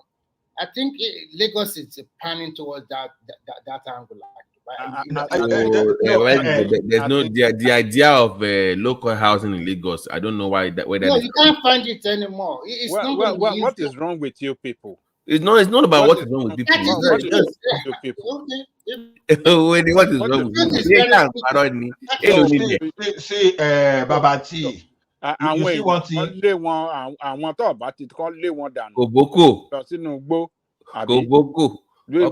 Ajálẹ̀ kòkò wọ́n máa ń ṣàwàdà mà ni. Wọ́n ṣàwàdà o. Wọ́n serious o. No, one ṣàwàdà because they don't know the implication. Oh, okay, yeah, I get you. Okay. Àìbòye Ṣínàlábù lábẹ̀ sí visit yín bẹ̀ tẹ́ bá lé ọba ẹ̀jẹ̀ provide.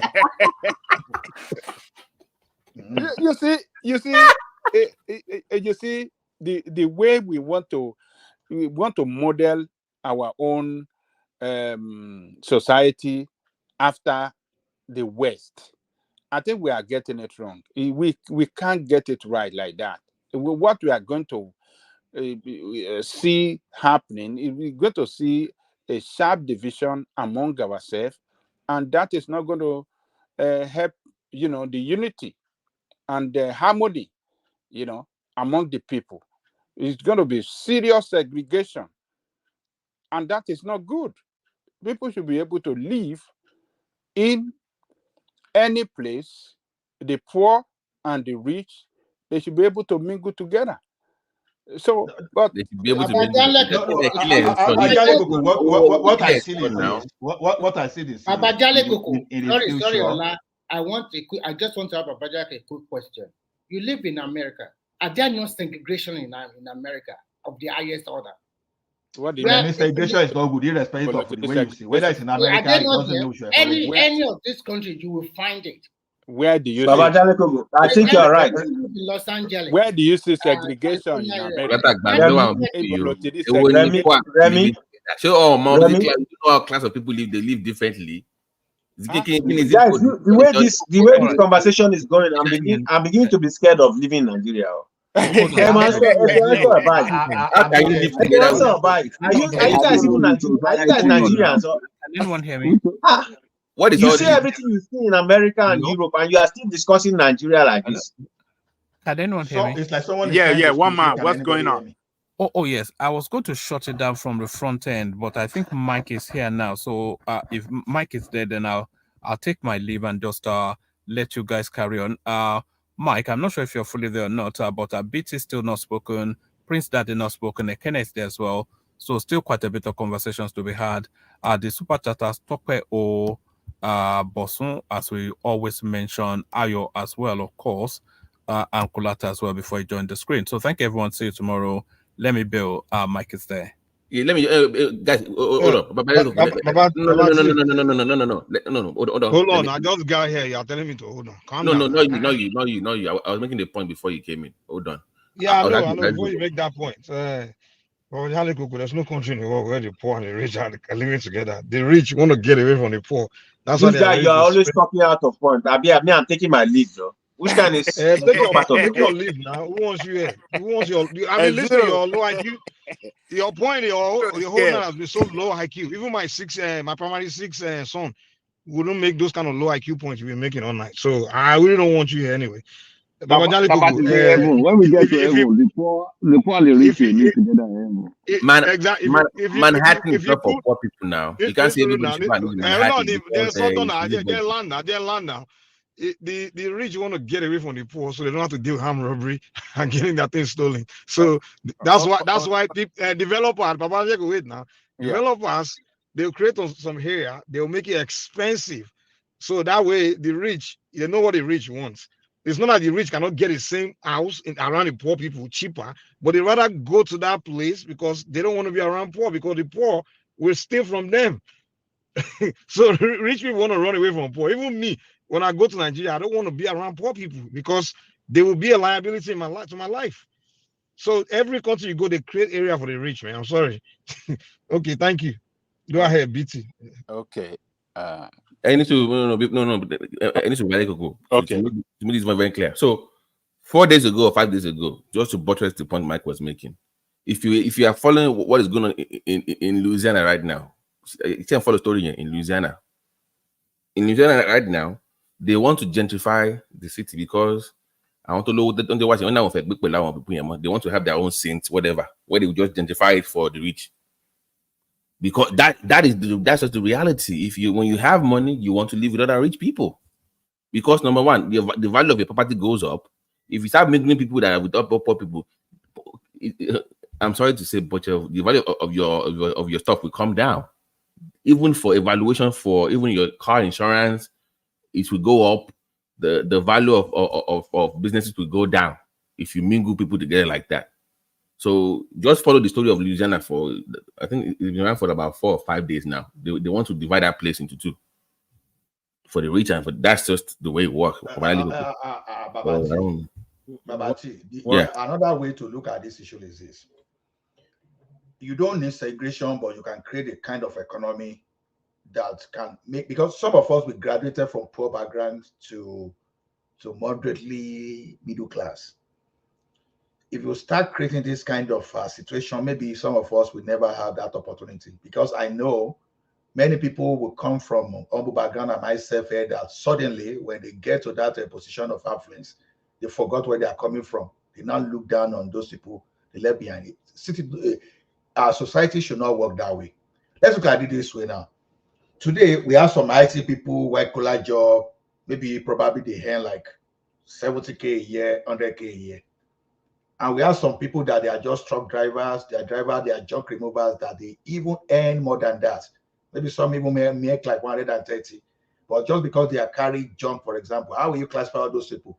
You just find yourself in an environment, someone who an IT guy in suit, right? Any 80K is saying a very polished area, you know. You're missing my point. I'm saying that you can't force Ikoyi to find a space for poor people on that property, because the value of the property is already high. So if you build there, do you know what will happen, Lola? If you build like, let's say, a 10-story building, cheap housing for poor people, do you know what they will do?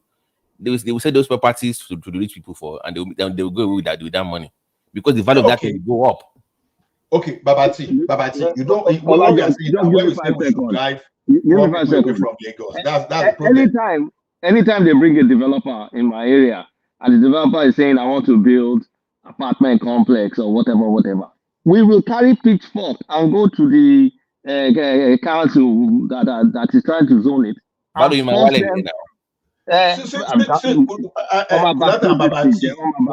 are not looking at here is this. You understand? Two different things. you can build, because my type of model that I was suggesting the other time is this. You are building housing units that will be managed by the government, heavily subsidized, that will be properly managed. So that's why you can have that. No, you can have that, but not in a rich neighborhood. It doesn't. No, you can have it in Lagos, but no, because my idea of what guy are saying is that all poor people should be driven away from Lagos, and nobody said that. Nobody said that. Okay. Sorry, nobody said that. That what you are saying, and Remy was saying, is that Lagos cannot afford to build cheap. I said eventually. Eventually, Lagos is. Eventually, the way Lagos is going, eventually, it's going to be for rich and the middle class. Because even if you give the poor people housing, that house will be sold to these people, and they will make the money and they go away. That should not happen. It's going to happen. It's going to happen eventually. It's already happened. And then you are going to. It's already happened. Let me give you a very good example about Jaleko.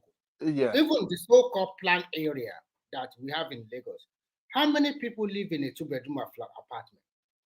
Are they 2, 3, 4, or 10, or 12? How many people share the 3-bedroom apartment in Lagos? Even if they pay like 1 million a year, how many people stay there? It's already everywhere is over congested. Everywhere is totally congested. And if you want to decongest the city, you must take some radical action.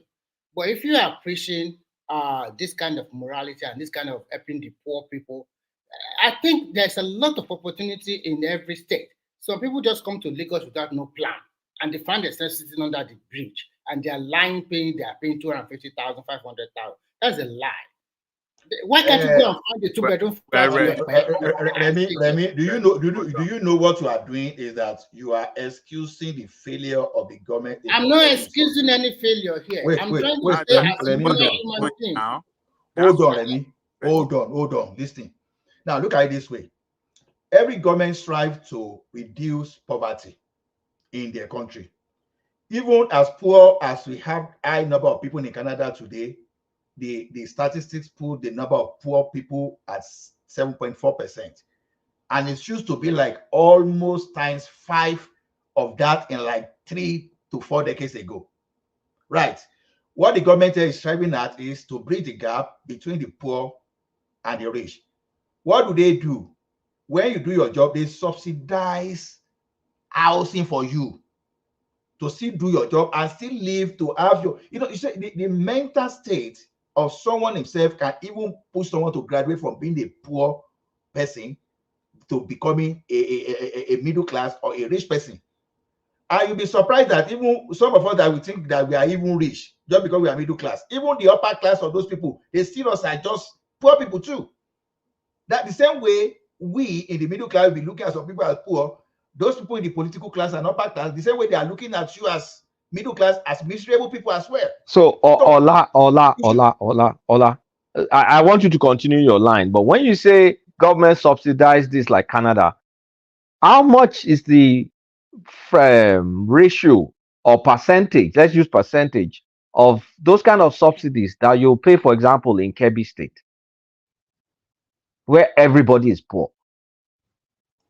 They can't even pay salary. They can't even pay money salary. Did you see what I said? I said like about 4 decades ago. I understand you now, but I'm saying for starters, when you start paying the subsidy, you're gonna have states. Let's just say almost all the 19 states in the north. When you think about the percentage, yeah, the thing is this: who are those people that will be paying that subsidy? You that you see yourself as rich people. That means you pay more tax because you have to. How many people can you tax in Nigeria?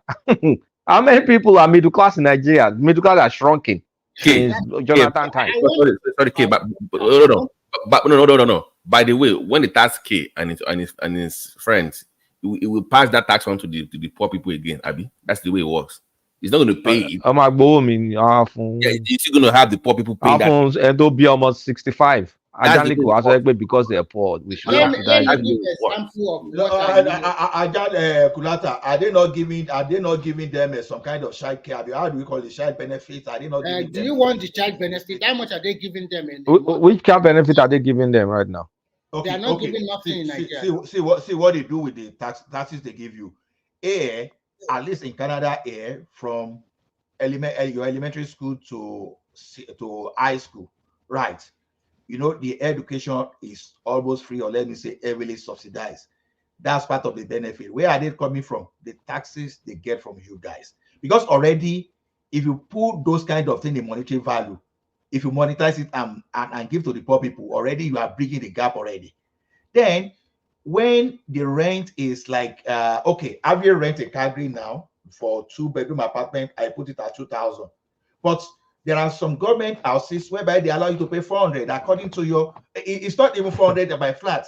It's according to what you are earning. But how do you? Okay, exactly. But can I give you an example of what transpired here so that you can compare with what is going on in Canada? First and foremost, there is data. In this country, they know everybody. That's why they give you a social security number. In Nigeria, we don't have that data. That's number one. So people will bastardize the system. First, if you are what you are. That's not true. We have data, Remy. Forget about without data. We don't want to visit another thing. Relax. We can't continue without excuse. No, let me finish there. Give me 1 minute. If you say we have data, can you tell me all Nigerians that are above the age of 16 have NIN number so that they can know who is who and where do you live? Who are your parents? What do you do? What is your job? When you move from Ibadan to Lagos, immediately the data will capture you. People will quickly know that Mr. Ola have moved from Akure to Lagos immediately. Do you have that kind of data? Do you have that kind of information? If I'm an employer, I want to employ you. Once I put your name into the system, I know where you are coming from. And I can ask you a question. Why do you leave Akure? Why do you want to come and work here in Lagos? You don't have that kind of data. If you're talking about Remy, we have data. What I'm trying to tell you is that without no comprehensive data, there's no way. It doesn't have to be perfect. That's the problem we are having. We just want 100% in before we move. Can we deal, guys? Let me ask you a question. Can we deal with the unintended consequences? Meaning, you have some chap. I'm sorry, I'm not trying to pick on the knot, but I just have to use it as an illustration. You have some chap that, with his poor situation, is going to marry 3 wives, and each one of them will pop like five kids, right? And then when you now say, okay, I'm going to subsidize your house, don't you think that creates more incentive to take on additional 3 more? Emma busy gets married. Emma busy, Emma resi. The indigenous people here, they are just like the northerner. Those people, they can even give birth to like 30 children. No. Not they only are worse than those northerners you see. Not only the north alone, Ola, the south also, especially the southwest, where you have 3 or 4 different baby mama now for one man. How do you now factor them into this? All these children belong to this man. So when you talk about the north, the south are also doing their own. It's not about religion alone. There are so many Christians that also have married 2 or 3 wives, and they have several children. So you cannot just complain about the north alone. So is that the kind of subsidy we'll be giving people so they can get more comfortable, and then they will be screwing each other day and night? No, Kulata, the point you raise is very valid, though. To be honest with you, and that problem, that thing you mentioned, is a big problem in Canada as I speak to you. But you know, every unintended consequences, like you mentioned, like this, the system create opportunity. As these people are doing all this, because it got to a state they will give birth, and they will go and drop that girl into the garbage bin. You understand? Government look at, okay, this is a menace and this thing will never continue. They started creating some kind of social infrastructure that, okay, instead of you go dumping your innocent kid somewhere, bring it to us. We are going to take. See, every system, every disadvantages, it simply means that you have a solution to create. It's an opportunity to create things. The problem we have in Nigeria is this: all those things that are supposed to create job for us, we are not looking into all those things. Instead, we are giving excuses. Okay, the United Nations and some kind of non-governmental organization in the world, they are looking even for poor countries to even establish those kind of things. Now, if you have that kind of problem in Nigeria today, Kulata can just come with, okay, maybe you just bring some social workers that have experience in establishing some kind of welfare services. You approach the United Nations or some people that are interested in doing all those, and you create a model in Nigeria too. You are giving birth to 10 children. Okay, you don't want them. Okay, who are those people that don't have children that they are ready to adopt for children? Allah is easier said than done. Even here, when people started having it's not about every problem trying to be solved. All problems are very difficult to overstretching them. You don't wish them away. That's what I'm saying. So you have to give them GMO so they're firing blanks. So we're not batting children that they can't afford. So look at the scenario here. Some people, when they have 3 children, government will give them a council flat that's a little bit subsidized. But once their income increase, they ask for some part of the money back. Do you think that kind of model can work in Nigeria? Okay, you have 10 children, we give you a 10 council flat, pay 500. But once your situation improves, financially, some of the money we have given to you, you are going to pay back 50% back. You want wahala? So what are you talking here about? Remy, if some people are feeding on social welfare in United Kingdom, if they are feeding on social welfare in Canada, if they are doing the same thing. Force them to wait. See, these are the people creating problem for you. You have to take care of them. If you don't take care of them, they can always make your world hell on earth. So why do you take care of people that always find a way of taking care of the poor? They must always. Okay, look at it this way now. If Yoruba have some kind of this thing over, they say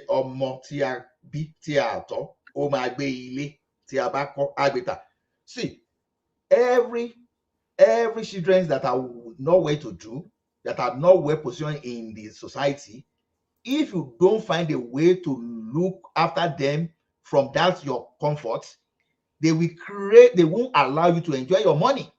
That is why government is there to make sure. I agree with you on that. Even here, we have some people, I don't want to use the local language here.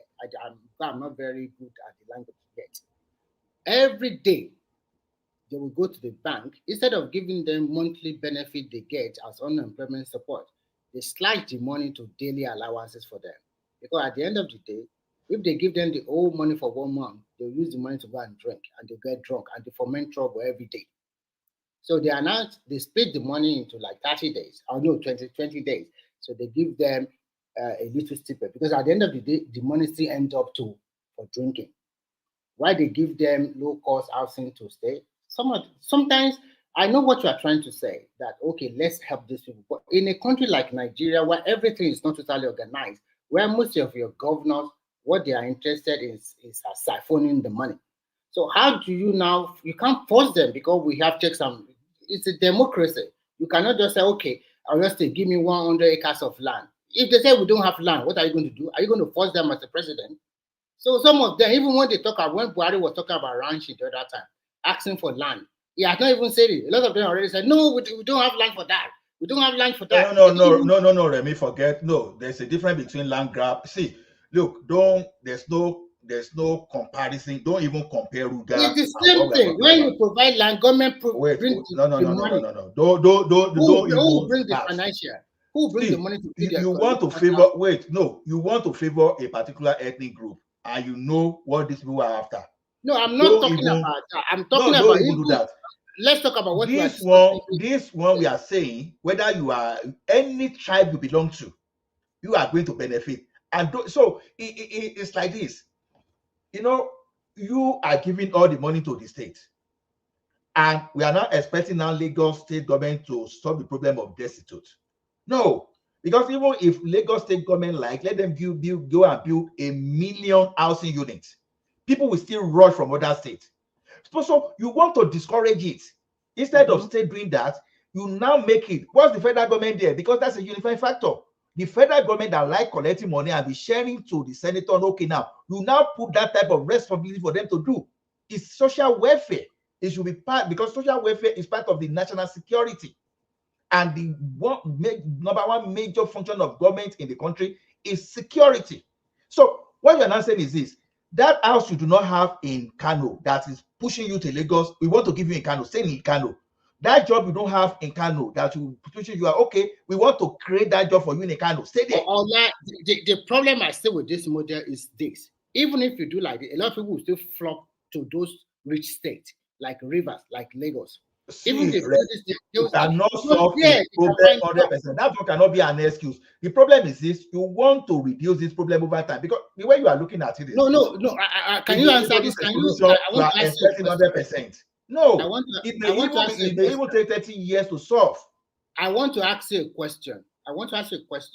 Now, let's say the state were able to provide land, and the federal government come with a financial. Who will dictate the tune? Is it the state that give them the land, or the federal government that provide the money? Who controls? No. See, the question is this. Can you factor that question to whatever you want to say? See, problems are meant to be solved. When problem arises, you sit down and think that you don't just condemn it's going to work. You don't just say it's going to work. You have to solve it, because as it is now, we are just deflecting, but we are discussing solution now. You have to look at it from, okay, what I'm saying may sound rubbish to you and may make sense to some people. What I'm saying may just be the basic, and some people will take it to a very advanced level and they will get something out of it. But the thing is that we have to solve the problem. So whether some people will still come to Lagos is not the issue, but the problem is, maybe you are supposed to have 1 million people rushing to Lagos, but now you find a way to rejig the hide and skin industry in the north, and already to support people there through the federal program. You've already created, let's say, 10,000 housing units. But you're talking as if it's only Northerners that are coming to Lagos. No, Mike, no. Even people just make an example. Okay. The whole West Africa is one coming. Okay, no, Mike, the whole West Africa. I was shocked when I see the population of Kenya is also moving to Nigeria. No, Remy, stop that. I can't move to America now just anyhow. You know, as a Canadian, even though I can travel to America, but I cannot just go to America and just be doing anyhow. Yeah, Remy, can I ask you a quick question? The question you guys answer is, how come Abuja population hasn't been over flooding and exploding, but it's only Lagos? No. Because I remember there was a time in Abuja. Abuja is overgrown. It's not only Lagos. No. It would never overgrow. I will tell you why. I remember that early 2000 Abuja. I remember when I building, because I lived in Abuja for a little bit in the 90s. The early stage when it was only Gariki and Wuse, and they didn't have all these other places. Trust me, Abuja was just, Maitama was the best place that time. It was Maitama, Gariki, Wuse. That's it. Everywhere else was still jungle. I'm telling you, that was in the 90s when I was in Abuja. And then by 2000s, Abuja was ready. It was built. It was, really. And then people started coming in, and then they were moving out immediately. Usually they say, joke people used to say at the car park when you're living in Abuja, they will say, they don't you don't return. You don't return. Because they create policies where they make it difficult for you to stay if you don't have money. If you're not there for anything. No, Mike, trust me, in Abuja, they have rules. You can't just sleep anywhere or homeless, all those things. They have so many rules. I'm telling you. Mike, you're gonna tell me it's not true. And I'm telling you, live example. You're telling me it's not true. Am I making it up? I know the story. People were coming in and leaving. I even had some people from Lagos. They came in and they left right away within weeks because they didn't have the place to stay. In Abuja, you can't just. They had rules, regulations, structure, everything in place. So you couldn't just move there and just say you want to build one shank. So Mike,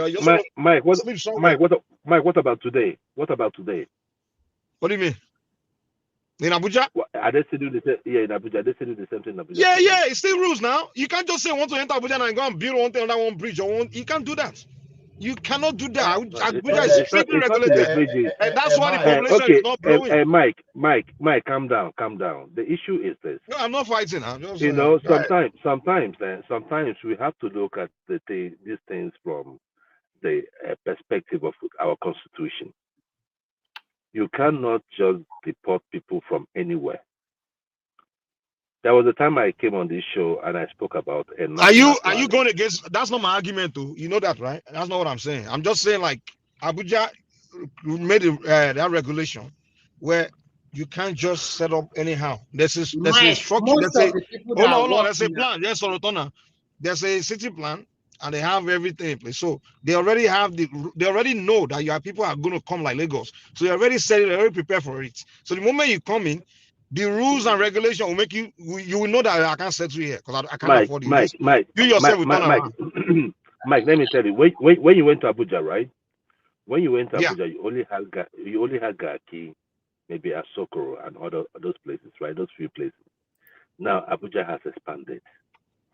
Now, if you go to most of those estates where they're building houses, right, at the skeletal stages, people do go there, put up some what they call it, maybe some balls and all that. People are living there. My point is this. In the estates? My point is this. Let me just let Mike, right? Okay, I'm trying to understand what My you're point saying. is Also, I'm this. not cutting you. You said No, something I yeah. didn't quite understand. You say in No, those what I'm estates within the city yeah, or outside? Within It's the out. city. Majority of the people are Hold living on, outside, review it now. Lupe and the rest. Okay, so they Yeah, don't live within the city, you can't be say want to build something a shank or something like that around anything. No, you No, can't no, do no, that. no. I'm not saying you still don't get it. I said like when you have like gated estates, right? That are in the process, like they are still building. When you go into those estates, like as the last time I went to Abuja, right? You will see people that have that had built like what they call it, boards shanties. around the place, right? Inside the building, just the same building, right? But they just build boards, and some of them are in different stages of completion. So it does not matter. And let me Yeah, tell that's you, different though. they That's still, different. That's different. If the they owner still of that space, people. hold on now. Hold on. If the owner of that space allow you to come in there, but stay within your property, government cannot come there. So you guys The have to owner, leave this property because that's it's the a point. private. It's That's a the point. private. Yeah. But No, that's no. different. The point is that it's not the owners even that are giving them those spaces. These are What? like probably like the people. The owners are not the ones. I am telling you from experience. The owners are not the ones giving them those spaces. So they are doing against the owner's will. Is that what you're saying? Like without I the mean, the owner does not approve it. However, there are people that manages the estate, like the gatemen they and all allow them that. to do it. They Yeah, put maybe the owner or the management, whoever, as long they as put themselves together and they do it. So my point is this, right? We cannot talk. You can't if you want to keep deporting people from Lagos State or these big cities. I will tell you, you will deport them and they will still come back. It will be an effort in futility. Now, it is not only in Lagos where you have destitutes. If you go to all the big cities in Nigeria, especially the state capitals, if you come to Onitsha, it is bad. You go to Newi, it is bad. You go to Owerri, it is bad. In fact, those ones that comes from Niger Republic, they have started speaking Igbo. You come to the you'll be shocked, right? So my point, they're very friendly. Like they will get into your clothes. Like they will make sure you like them. They'll make sure you love them. So my thing is just this. It has I talked about having a national planning. Some of us here were saying, "Oh, can you tell the state what to do, what not to do?" I said, we must at some point come out to say, what do we want as a nation? Because what you are seeing in Lagos, what you're seeing in all those big cities, is the failure of what they've not done in the rural areas, including the Lagos state you're talking about. So if you are talking this way, then that coastal highway is highly justified because it opened up that area, and when it opened up that area, please, it is not. Please. The coastal highway. The coastal highway is apples and oranges. Please, let us see the coastal highway. Already, Abba, Remy, you understand what I'm saying? I mean, the issue you want more jobs, you want more house, you want more everything. And the issue, Remy, the issue is also this. I will also want Yorubas that comes from outside of Lagos State to look inwards and see what they can do for themselves as well. Let me tell Because you they are something. part of, hold on now, let me land now. They are part of the population problems that Lagos State has. There are Yoruba destitute too. Yeah, okay, So what I am saying, hold on, please, hold on. What I am saying is this. It has to be a holistic approach. No state is exempted. Even in Lagos State, they are not exempted. But here, the opportunities are there in Lagos State. And let me tell you something. The strength of Lagos State is also her downfall. The population of Lagos State is part of what made Lagos what it is. My You say mom the would tell me population that of what? the population of Lagos State population is also a kind of disadvantage also. It also has strength. Of course. It also has strength. And why do I say this? Because one thing about Lagos State is this. But what about the overpopulation? That's the thing now. So when you talk about overpopulation is the problem. But you need that population. We don't need we need good population, more overpopulation. I did not say overpopulation. I said you don't need the overpopulation, but you need the population. The current population is overpopulation now, so we don't need it. Yeah, but I mean, you have even if you cut Lagos State down to say, let's say by 5 million or by 10 million, at some point you have to gauge it, because Lagos State too has had many infrastructure that has come up. The people are the ones that are going to maintain it. People are going to live in those places. And when you talk about the rich, don't get deceived. Even as developed as Lagos is, they don't have enough successful people to run that city. I don't understand you. Not successful. What do you mean? How do you mean? What I mean is this, right? If you want to build a city of rich people, right, in Lagos State, right? How many rich people would you get into Lagos State? I laugh. Don't you think that? Don't laugh, because see, you guys. Every strata in the society. Let me tell you, my brother. Now we were for America here. If you born 2-3 Peking, how you want to get let me interject right? You a little bit. Hold on now. Let me just land. You've been talking now. You don't talk.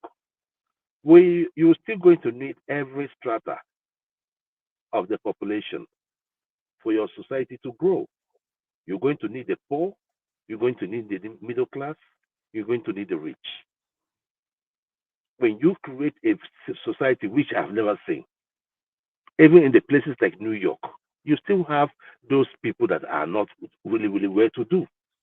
Somebody was talking about Brooklyn, that the gentrification is going on in Brooklyn. Yes, some part of Brooklyn, maybe 2, 3, 4% of Brooklyn. Every other part of Brooklyn, I was in Brooklyn last year. I didn't see nothing where I went to. So my point is that we are going to have those people in our society. But like the last person that was talking, I don't know if it's Allah or somebody, you must have to cater for those for those people in your society.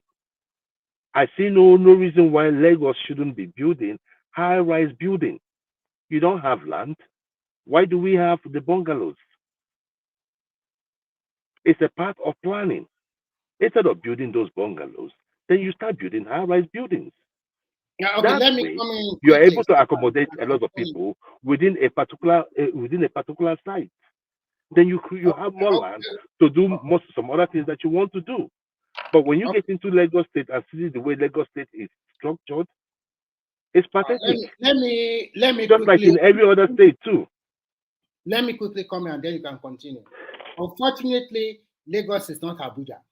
In Abuja, we have a lot of satellite towns that people live and then they take a bus or whatever. They have land. They have land.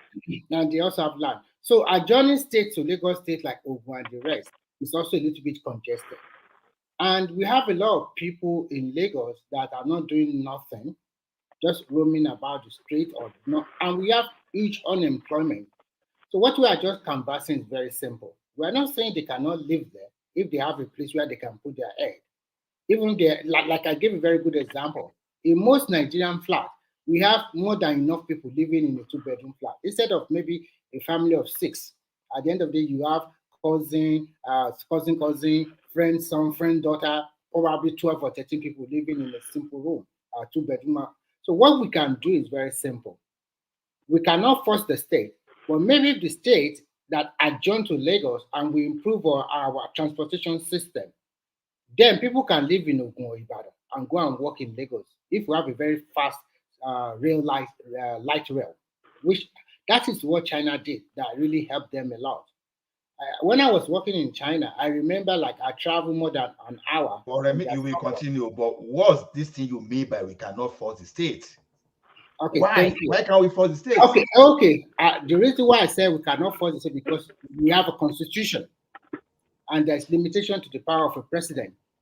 The way we are operating now, they give them federal allocation every month, and if I remember, the state also have their own state assembly elected by the electorate and by the governor.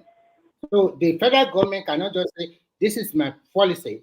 I want you to give me 1 acre of land. I want to give." My voice is echoing. Okay, give me 100 acres of land, and I want to build a house. It depends on the state. If they want, they will. That is why we have National Assembly. No, you see, don't mix up. What do you call? So are you sure it will pass in the National Assembly? Wait. We all have to recognize this thing as a national emergency. This idea that we cannot force the state is totally not true. It's not that we are forcing the state. We are saying they should collaborate.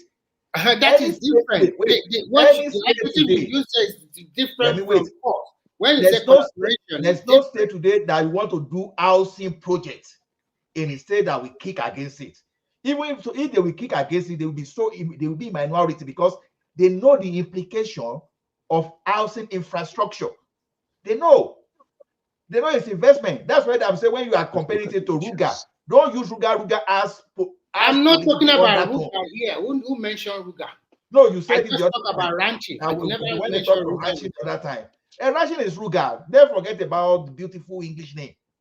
It's Ruga. Some people wanted to hijack your land. And you are saying, but we are now saying that okay, this one has no ethnic. This one is general. We have destitute from all parts of the country. If you are saying so, it's not as if okay, no. As a matter of fact, area boys, all those Ajagungbale you see, they are more from Osun State and Ekiti State than Lagos. Yes, of course we know now. Pronounce area boys in Lagos, those people that are doing Agberu, all those kind of. I know. They are even from outside Lagos. Yes, you are right. So what we are saying now is this. The person that come up from Ekiti, that come from Odo State, to come and do area boys in Lagos. If you engage him, okay, there was a time that our tester used to work. There's a time that Fashola used to work. That people would prefer to even go to Ibadan rather than coming to Lagos. That people would prefer to stay in Enugu rather than going to Lagos. Some people would prefer to stay in Port Harcourt. Those are the kind of model I'm saying because all those cities now they are failing. That is why they are coming to Lagos. So if you have housing and people have place to stay, collocating industrial estate in those areas will never be a problem because those are the one of those things that even any investor will look at. Okay, you want to put your factory in Ibadan, but people there they have no place to stay. But where people have area to stay, those are part of that thing that will even help your cost of labor too. So the thing is, it's going to be national emergency. The National Assembly, we're going to make law. It's not going to be just even executive order can still work, even if the executive council agree. It's not as if the president will say, okay, I want to impose this on you. No, you just say, okay, year of Ogun State, all those you agree with them that okay, we find this. Whatever. If a now said I don't have land, what happened? There was Shagari housing estate during this Second Republic. We are saying this as if this never happened before. Shagari estate was there. So why can't we have the same thing today? Just build free houses for the destitute, right? Baba, is social. We call it social infrastructure. Okay. You see that free housing. Who will give them money for feeding? You are not getting my I'm point. asking a question. I mean, I think the point is making that hold on. You must hold on, please. You must attach that housing to maybe like a works program. Yeah, okay, force them to work. Yeah, they have to work still. So you can, my point all remains that you can provide low cost housing all you want, but it has to be attached to some form of works program. Okay, you can't be something. That's what I'm saying about it now. Is exactly what I'm saying. Okay, I gave an exactly. Okay, let me ask you this question. I gave an example. I want to look at what is happening in the state now. Let me use my state. You invite Stallion to come and build industrial rice plant there, processing plants. You gave you approve some area for Dangote to come and put cassava processing plant there, and you have this secondary farm that you revive for people to work there. Okay, you now look at all those. Like, okay, some people will be working in this area, right? Why can't you partner with the government to provide housing there, low cost housing? Low cost in the sense that because you believe that those people will be working in for what you are saying before. Listen to me also. It's totally different. What you are telling me now is an unskilled worker that will be working in those plants, and you are going to provide housing for them. But what we are talking about before are destitute who don't have a clear cut of any job or whether they have any skill. It's different. So if you are talking why about will someone become a destitute? Why will someone become a destitute? Someone become a destitute if no work, nowhere to stay, and he put his head anywhere and just continue. Okay, and now we are saying you should train these people to work in a factory. So which factory? Where's the factory now? So if what you have in your mind, okay, my mistake here. So what you have in your mind, Ola is exactly the same thing I have. That force people to farm, provide housing for them, look at the cost advantage of each city or town, and then you can put people there and they stay there because they know they have a ready-made job to do every day. They have a subsidized housing to live, and then you provide recreation for them and provide schools for them. And everything. Ola, please, sorry. Ola, please. Let me. I just answer this question. The question I asked: what make people become destitute? Let me tell you, number one thing that make people become destitute in Africa. These people, their whole life, for generations, the only thing they know how to do is farm, grow their crops. Their village economic, right? Go to the farm, grow your food, grow your this thing. They know that. So what happened is they abandon it and move to a city where you can't farm, you can't do any reason. So that's the only skills, that's the only intelligence you have, natural intelligence. You want to, because cities is more of artificial intelligence. Cities is a place where, it's about, artificial intelligence, where you think, you start, all those kind of crooked kind of mind, street smart, all those things. So they leave those villages, come to the city. Now you have to learn street smart, which will take you years. So that's how they become destitute. You understand? They are not urban people. You've been rural people for generations. You move straight to the city. I think I agree with you. But what I will have to add is this. You see, like I said, government, that's why we have governments where the little we cannot do for government to help us out. Okay, over time when we speak, like in those days when the Advocate Technical School used to be very strong, at least I have 3 brothers. You understand? When I say brothers, I mean those people who are in the family, like they are my senior, they're like uncle, but both extended and direct uncle that learn wedding from technical school as far back as 1982, 83. I started by 1985, they went to Ajakuta. They were all industrial welder at Ajakuta there. Now, they were even living in the quarters there too. You understand? Because they have quarters for all those guys. Now, over time, the likes of Advocate Technical School, they just abandoned because you can barely find anything that works there. Now, don't forget that those two, the same Advocate, the same textile industry, the same technical school was providing technical skill for Odua textile industry at Advocate there. Then we used to have Olua glass in Ibokoda. We used to have Ire bomb brick. And so we used to have what's the name of this? Time. There's a time bill, or it's a banker or whatever. Because what I'm saying that now we used to have a lot of places that their skills, when they train them, they used to deploy them there. Even the cocoa processing too, facility too, where all those things that when you train these people, you provide it. So it's a combination of factors. You understand? You combine a lot of things. Okay. This. Yes, sir. Let me say this thing, right? Because you see, there was a reason why I talk about national planning. One issue I found out is this: we ask ourselves, why are those people moving to Lagos State? Anywhere you have ports, naturally people will move towards where you have ports. You say anyway you have what? Ports, right? Ports. Seaports. So what about the ports in the other states? Listen. Okay, finish, yeah. Right. We talk about airports, right? You have the international airport there. So naturally, for anyone from the south, right, the first place they're always going to go to Lagos State. Now, Lagos State has the population that stays in Lagos State. Lagos State also has a transition population. People that use there to catch to other cities, especially with flights or other countries. So if we are able to have a national planning, if over 60% of the containers that bat into Lagos seaports ends up in the southeast, right? Maybe what percentage? Over 60%. How you come with that number now? No, it's a known fact. I'm not here to. Well, where's the facts? Can I check it? Just Google. Yeah, Google it now. Google. Okay, if I Google it now, I'll find it. That cannot be true now. The thing is, they just make up all these things, and that's the problem I always have. I mean, how can you say over 60% of container that comes to the goes to the southeast? Really? Well, I just told you that it's not true now. Let's stop doing this we now. Are going to. Okay, sorry. We are going to do a fact check. So it is. Okay, Kulata is here. Kulata is here. So I don't say the fact checkers by tomorrow will get the results.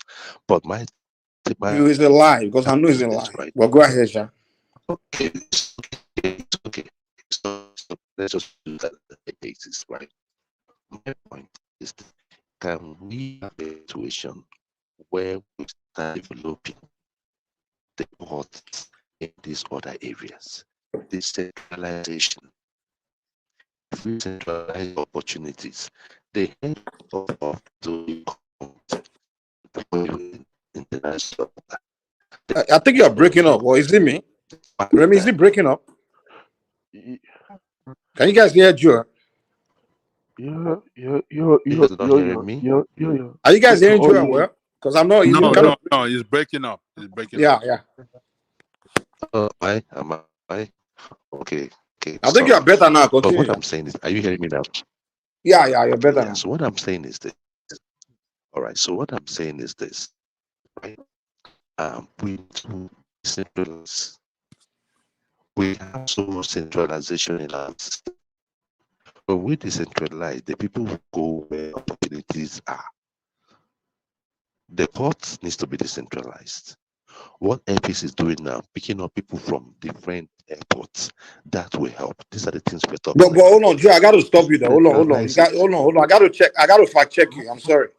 Actually, every state that borders the Atlantic Ocean has the ports, except on those states. Every state has functioning ports. The unfortunate thing is that most people just like to use the Lagos port. That's what it is. That's what it is. All the ports, the Port Harcourt ports, the Bayelsa, Akwa Ibom, I always mistake Cross River and Akwa Ibom. All those states, they all have ports. Go and look it up. They all have ports. In fact, have you tried? The governor of Akwa Ibom was even begging people to start using their ports.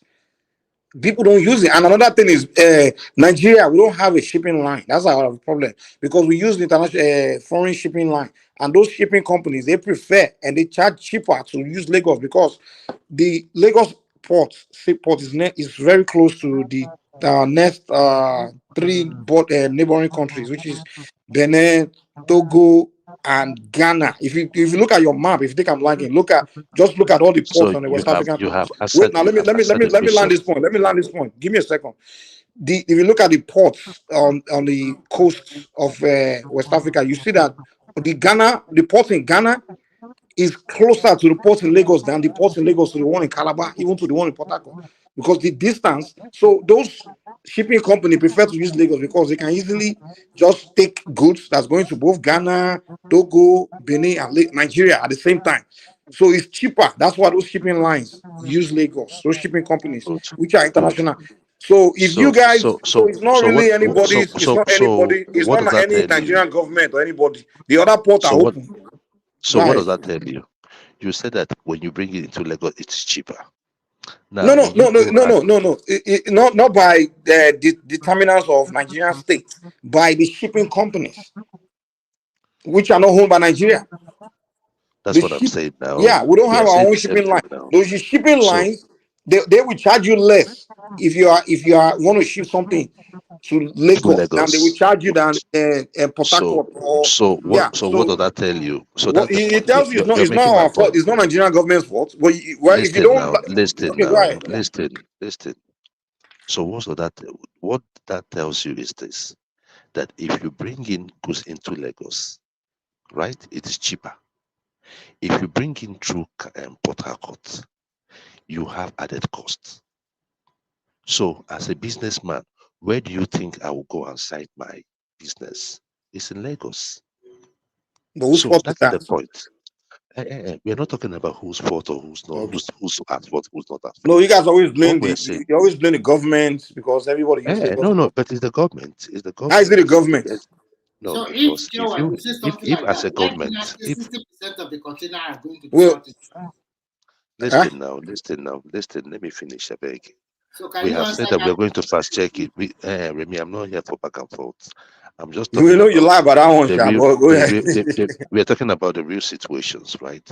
The real problems. And the real problem is that there are things that will always make people go to Lagos State. And as a businessman, what I am thinking of is that all my factors of production are within reach. So if all my factors of production are within reach, where is that place? It's Lagos State. So you can't stop people from coming to Lagos State. Okay, guy, we get your point, but I'm sorry, Joel. I get your point. You're saying with reason some people come to Lagos because of this ports, airports, right? But you can't tell me that majority of these destitutes that come is because they have business with airports or seaports or ports or anything ports.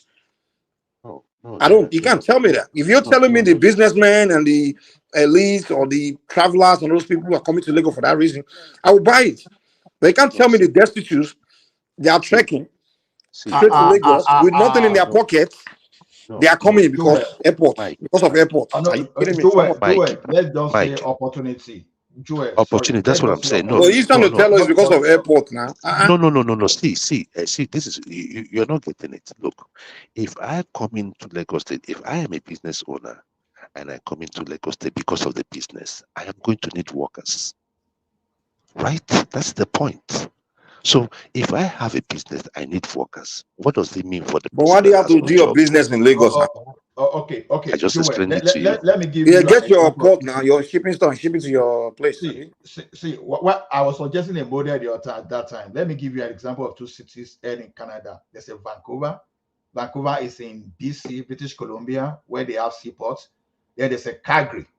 Now, when you look at this city in 1980, they were two different worlds apart. Like the population of Vancouver was like more than ×2 of Calgary as far back as 1980. Now, the mayor of Calgary decided to say, okay, I will invite people to Calgary. One thing that Alberta did was that, okay, instead of GST of 13% or those things they used to have in other states, they say, okay, we are going to reduce our tax to 5%. Then we are going to give some kind of aid benefit that you won't have to spend your money on earth, so that you know that when it comes to earth insurance, you are secured.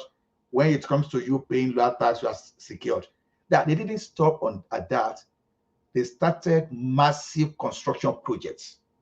They targeted their downtown that, okay, we were going to model this downtown after Toronto.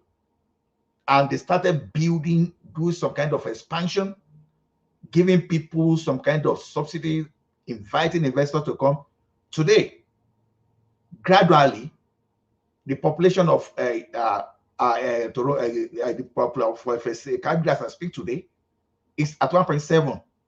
And why that of Vancouver? Even it's not that Vancouver city itself now, because they have to add the suburb, everything, to even be at 2.6. But if you take the population of that suburb out of it, already Calgary, I would say Calgary has surpassed Vancouver as it's sitting on its own. You understand? So that's the targeted effort by the mayor, that this is what we are going to do. It's just like when we are talking of Dubai today, that people goes to Dubai. It's a targeted effort. So the thing is, people will go to where they have opportunities, not necessarily the seaport. If there's no opportunity somewhere, maybe you don't have opportunity in Ondo, you don't have in Onitsha, you don't have anywhere, then we can talk of seaport. But if you have intention of start pushing industries to all outskirts, outside of Lagos, to Onitsha, to Ibadan, to Ekiti, and you link everything with maybe coastal road, railway network, that in such a way that you can easily distribute everything you have around the country, the population by default will redistribute it themselves. Because I will look at it. What is it I want in Lagos if I can stay in Kano, wake up, leave my home at 7:30 and get to work before 8? Why should I come to Lagos where I need to wake up 5 o'clock? Ola, before you go, Ola, before you move forward, Mike, and any person, I know some people said I was lying, and Remy, I posted something on the private chat. Just click on the link, and I think it should give you what you were asking about. It's not a hypo statistic, right? No. Go. It's a credible statistic, right? No, it's from Vanguard and it's from the National Inland Waterways. So just okay, look at it and probably. Ola, please continue.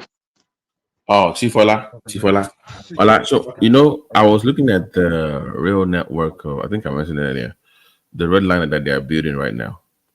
If they were really serious about that, where it joins the blue line, I think as in the National Theatre, actually, you can actually design that road, that railway, to where I can actually live in Ibadan and work on the marina, and it will not take me bare 2 hours daily, and I will get there and I will do my work, get there before 8 in the morning. Mike, your mic is Mike is spiky. Mike, your mic is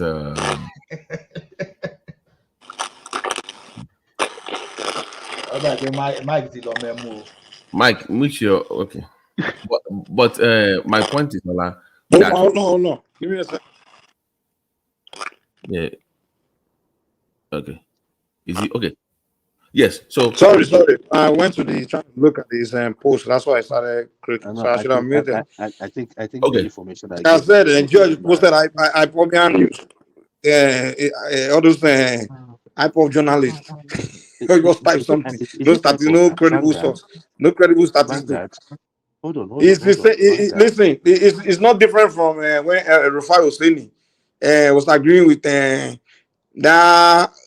man that said, "Oh, the Igbos discover Lagos." So this journalist, forget it. The journalist typing something doesn't mean it's credible. I'm sorry. Give me statistic from the ports. No, go give me something from the port where they.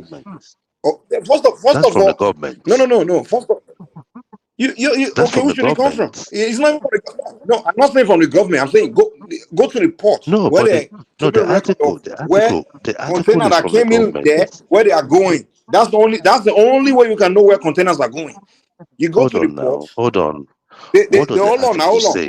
Joel, let's do this, man. Nigerians, you guys like to brainwash people with propaganda to the point they believe all these. No, it's not. Everything is propaganda. The fact of the matter is this: is anything wrong with that? No, hold on now, hold on. The If fact it's of the that's a matter is fact, this: you guys like to brainwash Nigerians to believe you guys are just one super tribe that you do everything. You are better. You yeah, are no, just that one everything. And so many young Nigerians have your bought it. problem. But me, I'm not buying it. First of all, the only way you can know where containers are going, 65% container are going, is when they come to the ports. You check the address, you scan the addresses, They and they have keep told record of you. where. They have told you. Who told The what? the National Inland Waterways. They're telling No, you. no, They're telling there's you. no national inland waterway that said anything. It's a journalist that wrote one, probably one Southeastern journalist, because you all like to do the No. same thing. You type propaganda and give it Okay, to us okay, okay, to hit. okay, okay. Let me But say let's something. move on, man. Hold on. Let me say I'm something. going Let to me say stop with this. something now. Even to Can I add say to what something? Mike has said, You Lagos guys will just give numbers. There was the time one Southeastern person came and tell me that 90% of property in Lagos are owned by Igbos. I'm like, what the fuck? Like, come on now. You guys can stop all these propaganda. Joel, you see, Wow. I won't say you are lying, but this is what I want to say. The information may not be complete because look at it this way. If you look at the population distribution and the finances, if the most money is spent in Lagos and Abuja and Port Harcourt, okay, Port Harcourt can go to the southeastern part. But now let's not get into trying to convince him or debate him on that. It doesn't make sense. Let's just when facts land and debate it. Let's not make it about that issue. Let's stick to what we're talking about. Mike, like, no, it's irrelevant. You guys like doing these things with them, where you start debating their propaganda. I'm not doing it. There's no point of let's not debate propaganda here. Let's just continue our topic. This Let's one not is make it. about propaganda. Let's not. You're going to make the conversation about Southeast. I don't want that. I'm sorry. No. Sometimes data can be skewed. Data can be skewed for a purpose. There's no data. I didn't bring any data now. What are we debating then? You are not debating data. You are debating propaganda. If you have a problem with the Southeast, you say No. The fact is, Allah, you're not debating data. You're debating propaganda. No, you're He's trying acting to like catch you. you He's have trying some to catch you problem. with that shit. Allah, please, let's not do this. No. Sorry, do it on one man time. I don't want it on my time because it's going to lead to Southeast conversation. They will say it's Mike that's making. They always accuse me of making. No, hold on. They always accuse me of making conversation about Southeast, and I don't do that. Usually, this is where it always starts. And they will say it's Mike that make everything about Southeast. They will. Allah, wait. They will come and throw one propaganda by themselves, which I know is bullshit because I'm smart enough to know that.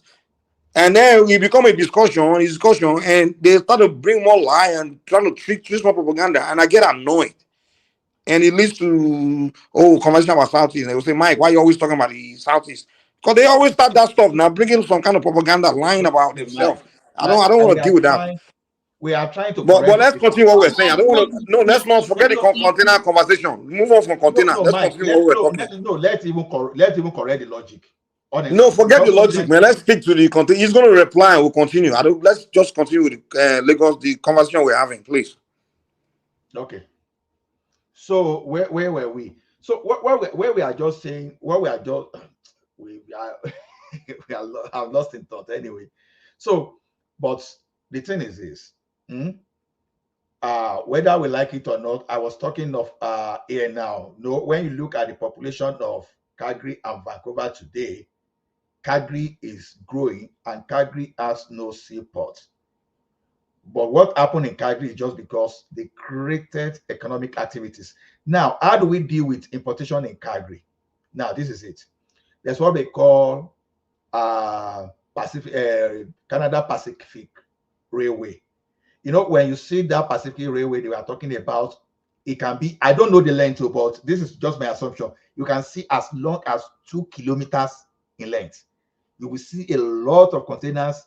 They will just carry that. So it can carry anything from Calgary far back to BC, assuming because BC has sea, so they can use that rail to bring it. So by doing so, a lot of activities, because they don't have like seaports, but they created some kind of dry port for themselves through the rail system.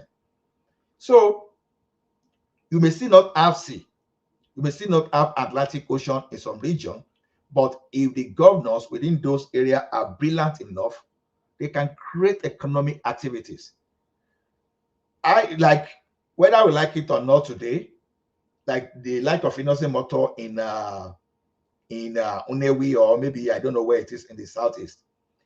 If that company continue to grow, some other companies like tire manufacturers, boat manufacturers, some kind of foundry, and some kind of businesses, they will go there and collocate so that they will have, so that they will be supporting automobile industry there.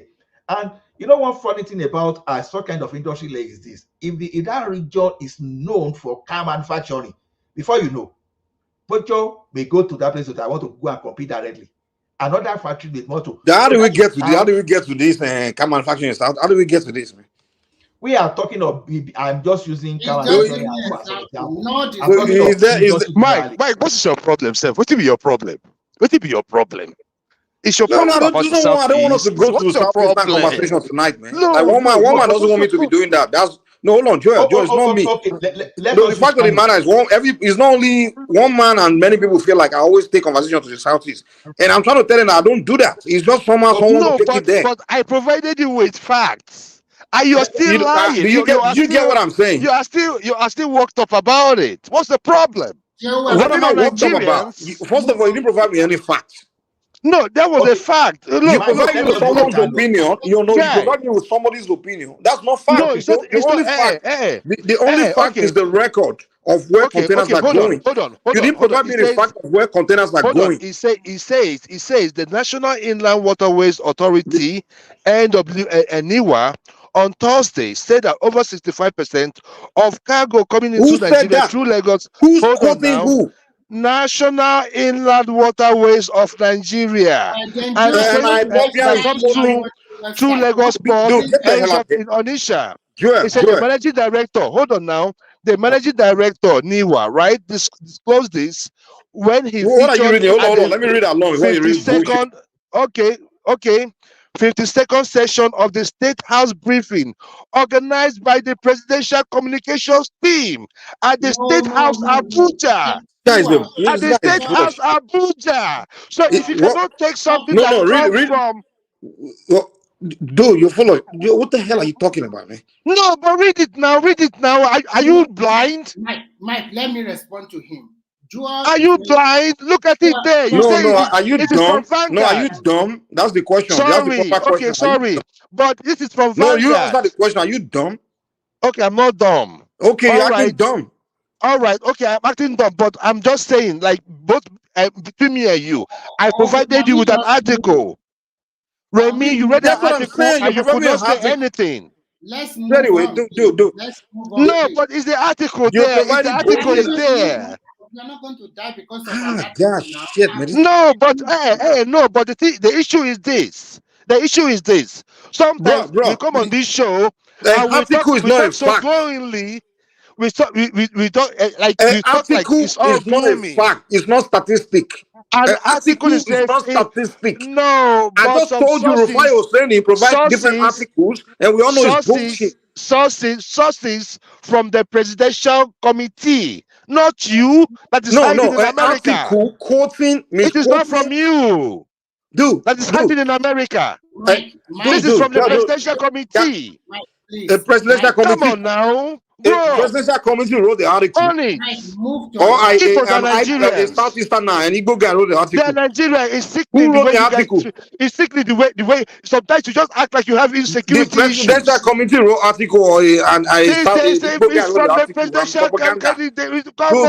Dude, get the hell out of here, man. Stop it. Come on. You shut up, man. You're dumb. You're acting like a baby. You're too dumb. Dude, I don't want to start arguing like a baby. You're acting like a big baby. Dude, you act like it's like you need your candy. Insulting you tonight, man. You're acting like you're missing your candy. You're acting like a moron. Hold on, you know what? Let's not make this about you. I don't want to start this tonight. One man doesn't want this, okay? So let's keep it civil. Let's just move on. I don't want to deal with you tonight. Let's just move on to the real conversation, okay? All right. Okay. So what I was saying is this. Okay, let's choose Kano, for example, that they were used they were well known for hide and skin. Okay, good night, man. Since you want to insult me, okay, good night. Thank you. And when they were known for leather industry, they were known for textile industry. You see, one thing is you can tactically move people there just because of their type of profession. That's what we say now. if you want now, you can conceive entire garment industry and shoemaking industry around Kano, because we lost all those things. Chifola, can I ask you a question in regards to what you just brought up about moving the attention? It's all about economics, right? There's a reason why people flood onto the island in the mornings, right? So, which area? Let's use the island as a case study, right, for this discussion, where in the morning there's the huge demand to go on the island in the morning. Which areas or what businesses would you target to say, you know what, they will still be in the island, but you will just incentivize other companies to create something similar in maybe the mainland or the outskirts? So what areas would you look at on, or whatever is attracting that demand on the island, that you will incentivize a company to want to invest something similar in the other parts of Lagos away from the island? It's unfortunate that the military administration destroyed our industry, because this thing was not like that in the 80s, and we all know that. What we have in the highlands are just administrative offices where contract happens, when deal happens. So that's why you find some major headquarters, some major business just to locate themselves to the island. But now, if Lagos function properly and we have our industry, definitely you don't want to go and site textile industry or asbestos manufacturing industry in the island. You would rather go to Ikeja, or maybe let's say Agbara now, because Agbara now is now there. I think Ogun State is the most is the most is a state with the most country, the most industrialized. Yeah, for the big time manufacturing centers. For the in that country. So the thing is, it's just because Lagos Island is the financial hub.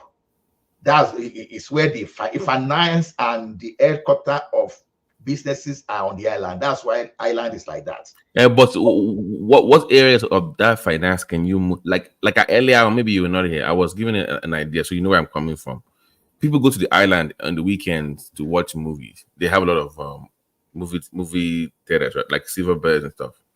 So you can say, you know what, I can incentivize those companies or others to start building cinema or shopping malls that have cinemas in it on the outskirts, where the demand to go on the weekend to go do that would be. This is my point. So targeted investment where you can move it away from that area where people will still go there, but the demand from Shomolu to go down there, or you see my point, they start moving to that. Babati, don't forget that even up to 1995, Agege Pen cinema were fully functional too. Right.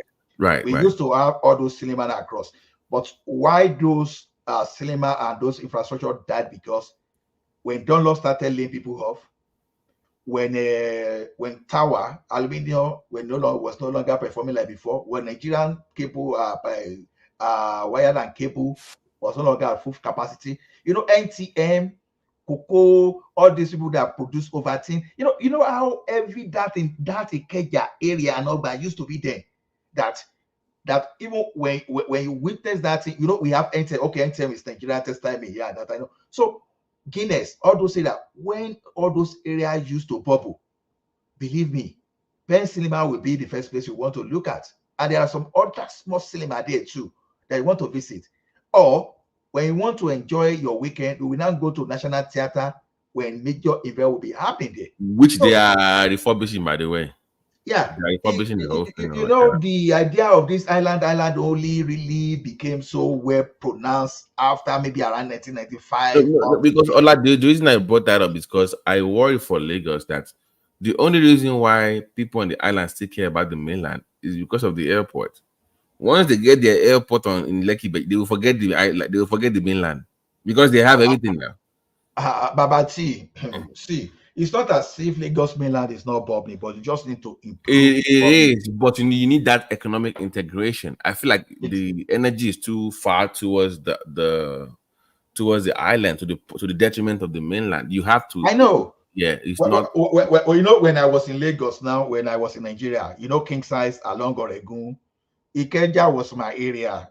Like Ikeja was my area. That's when we talk of a Babi side, maybe like when on Friday, maybe I've not left the office, so we just went to that place, or one of our guys just. Otherwise, I will come to Oregun there. King Size, and all those area around there, up to Isaac John, all those used to be my area naturally. I would not even go that far. And you know, there was a time too that they will call some musicians that they will performing too. All those things are no longer happening. And why? It's just because people now are poor, they don't have money. But if you create job for people, just imagine you go and work and you are collecting. Now, when I say you create job now, I'm not saying that you put people in a factory and you'll be paying them 4,000 a month. You give them living wages that they can do something reasonable with it, that they can even have enough time to. And meanwhile, those today I was talking about too, there are some businesses that used to have some kind of partnership with some of organizations that we give them some kind of how do we say it, something to benefit. That was not taking away the fact that see, in those days too, Ireland was a major happening place too, from Ebute Metta up to a quick question, because you have been talking for a long time. Surulere. Ola, when you look at Ikeja now, what I see there in 2023 when I went to Nigeria is act of buying and selling, which is normal trading. All those organizations before that they used to have factory or big offices, they already closed down. Some of them turned to churches. Now, what kind of job will you give to people what kind of job would you give to people in Lagos? Because they are big industry. The factory are no more there like before. Some of them have already moved to like Lekki zone, free trade zone. So all those people that are working in the mainland, that now all of these people have turned to churches or maybe out of trading, buying and selling.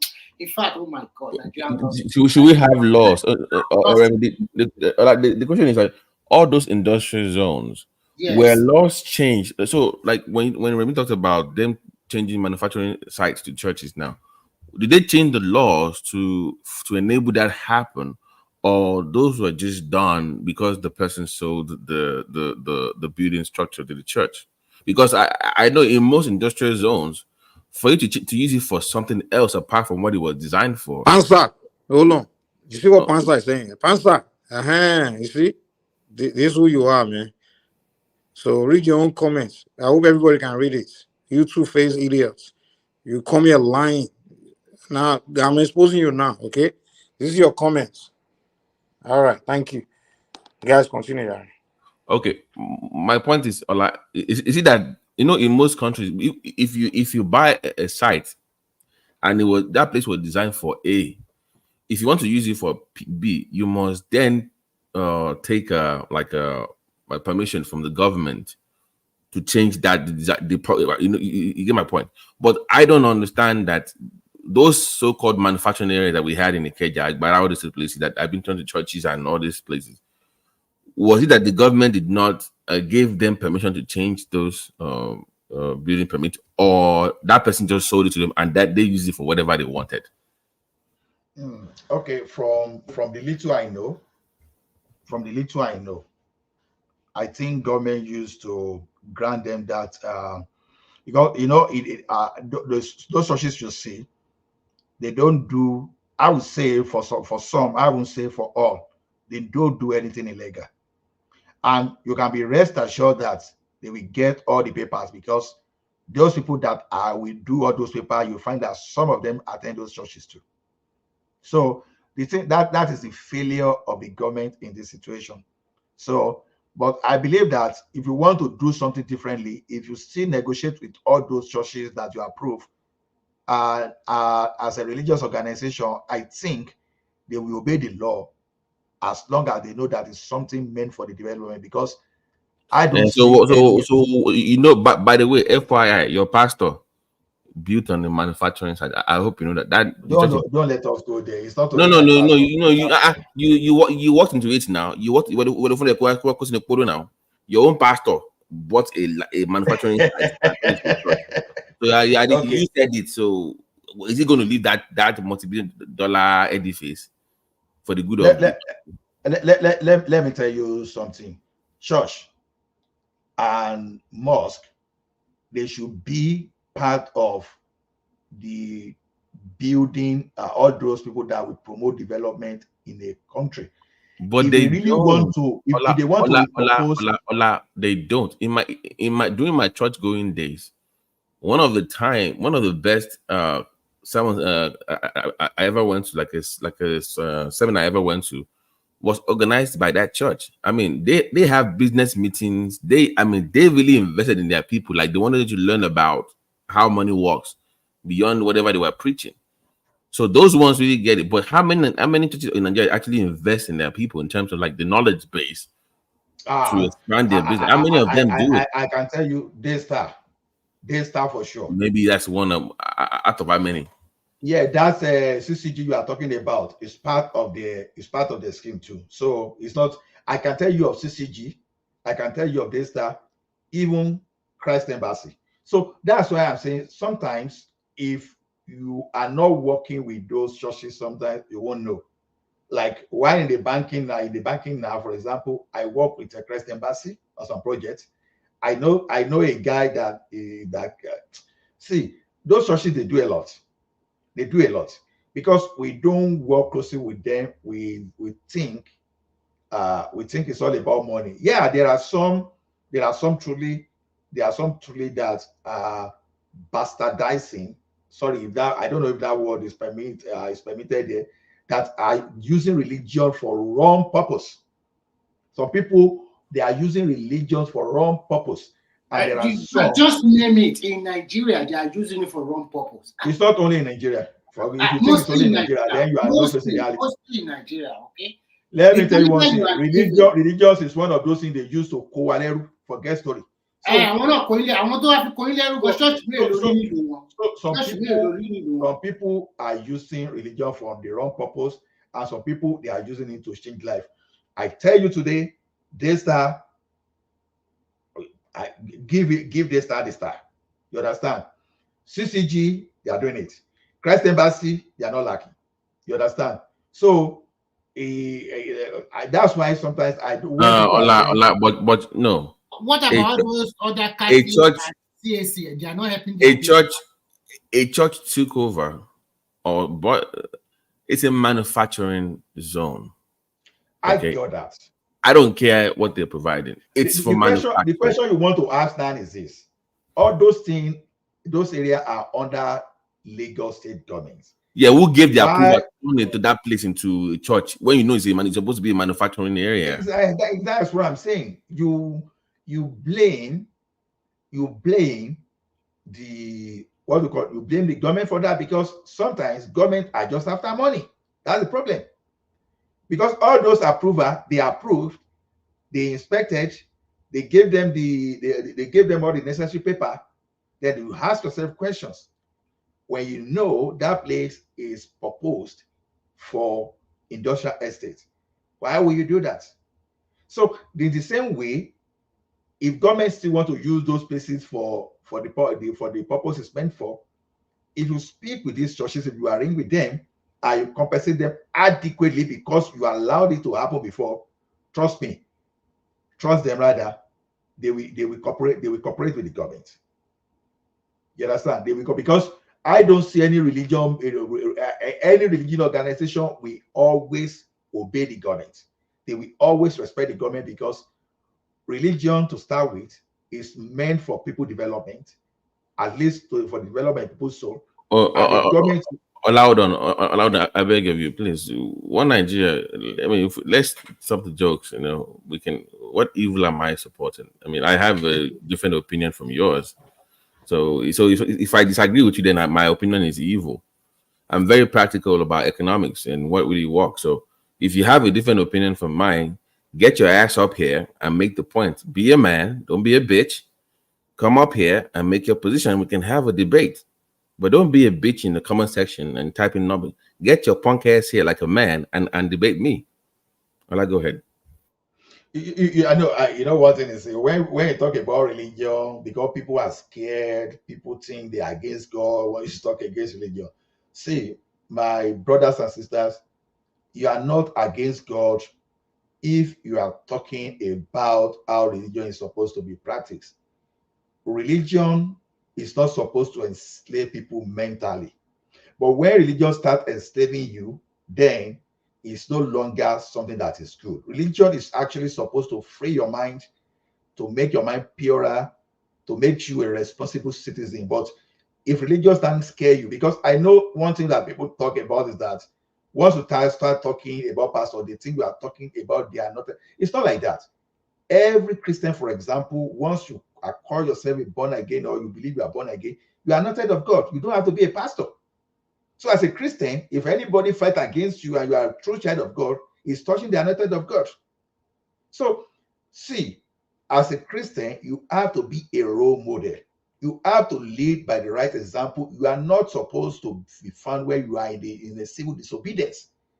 The business of church, the purpose of church is not to set a bad example.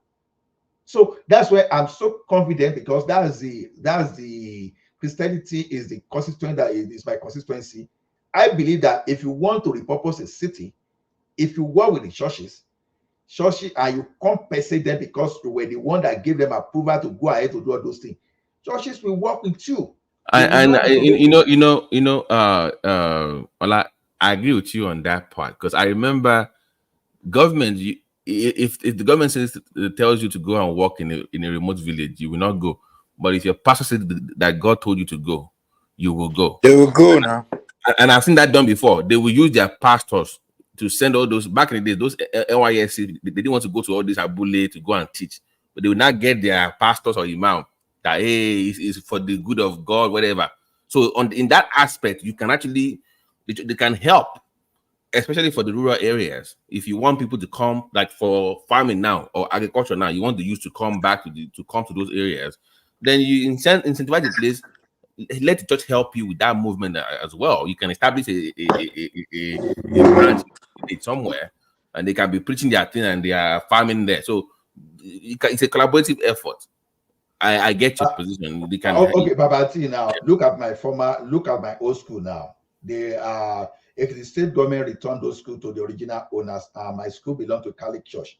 Do you know that since they've returned our school back to us, our school has witnessed development just within 5 years, more than government has contributed in more than 40 years.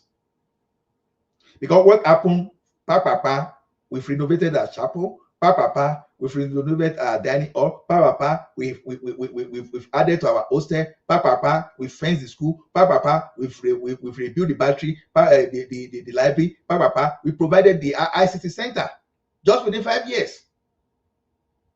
And this is a missionary school. So everybody, whether you be, if you like, say now Ogun, you want worship today, you can still contribute your own quota to the development of the country. The only thing you should not do is that you should not do anything illegally. You should not do anything illegally. So to me, if all those areas like industrial estate has to still be used for the purpose, if the government is not looking at, its government is not looking at, it's looking at reviving all those places there. But one thing is this: government may as well look at it. Okay, we can now start building residential places here. We can relocate all those industries to the outskirts or to the outskirts of the state. So Ola, you and Diwali that always brag about being from Ekiti. Can go. But anyway, let me talk. Mike, over buying that, over break it. Why Ekiti? Ogun is from Ekiti. Can you go? Why don't you Ogun there? Why Why do they worship Ogun there? If there was a way that there was a high-speed train that comes from Ekiti or those side into Lagos or all those places, most people would try to live in Ekiti. I don't think they would have any problems living in Ekiti and working in Lagos or any major city around. I think they just want to live in Ekiti. I mean, Mike, what did you just say? What did you just say? You said what? It's not that. I'll provoke a lot tonight. No, see, Mike, see, let's get it right. Forget about my accent too. I was born in Lagos, funny enough, but I grew up in Ekiti. Now, what drove me back to Lagos was just because of opportunity. While I was doing my industrial attachment, I did my industrial attachment with Odua Textile. Odua Textile was still working then. You know what I was doing? That is where I knew how to even build a 3-phase motor because all the materials were there. So one of those things bonds, we rebuild 3-phase motor, bake everything, bake the coil, and put it back in production. We were getting all those things. Then we will do some smaller transformer. You know, how much were they paying that time? Very funny amount of 4,000, right? I even mean those people that were working 4,000. Trust me, what will 4,000 do for you that time? But as I was even saying 4,000 too, teachers were even earning worse. Teachers were earning around 2,500. You understand? So now, the first time I landed in Lagos, bam, like this. Oh my goodness. Oh my goodness. There was a time, that was a month I made 30K. That was the time. So the thing is, opportunities will be the major driver. Shut up. Shut up.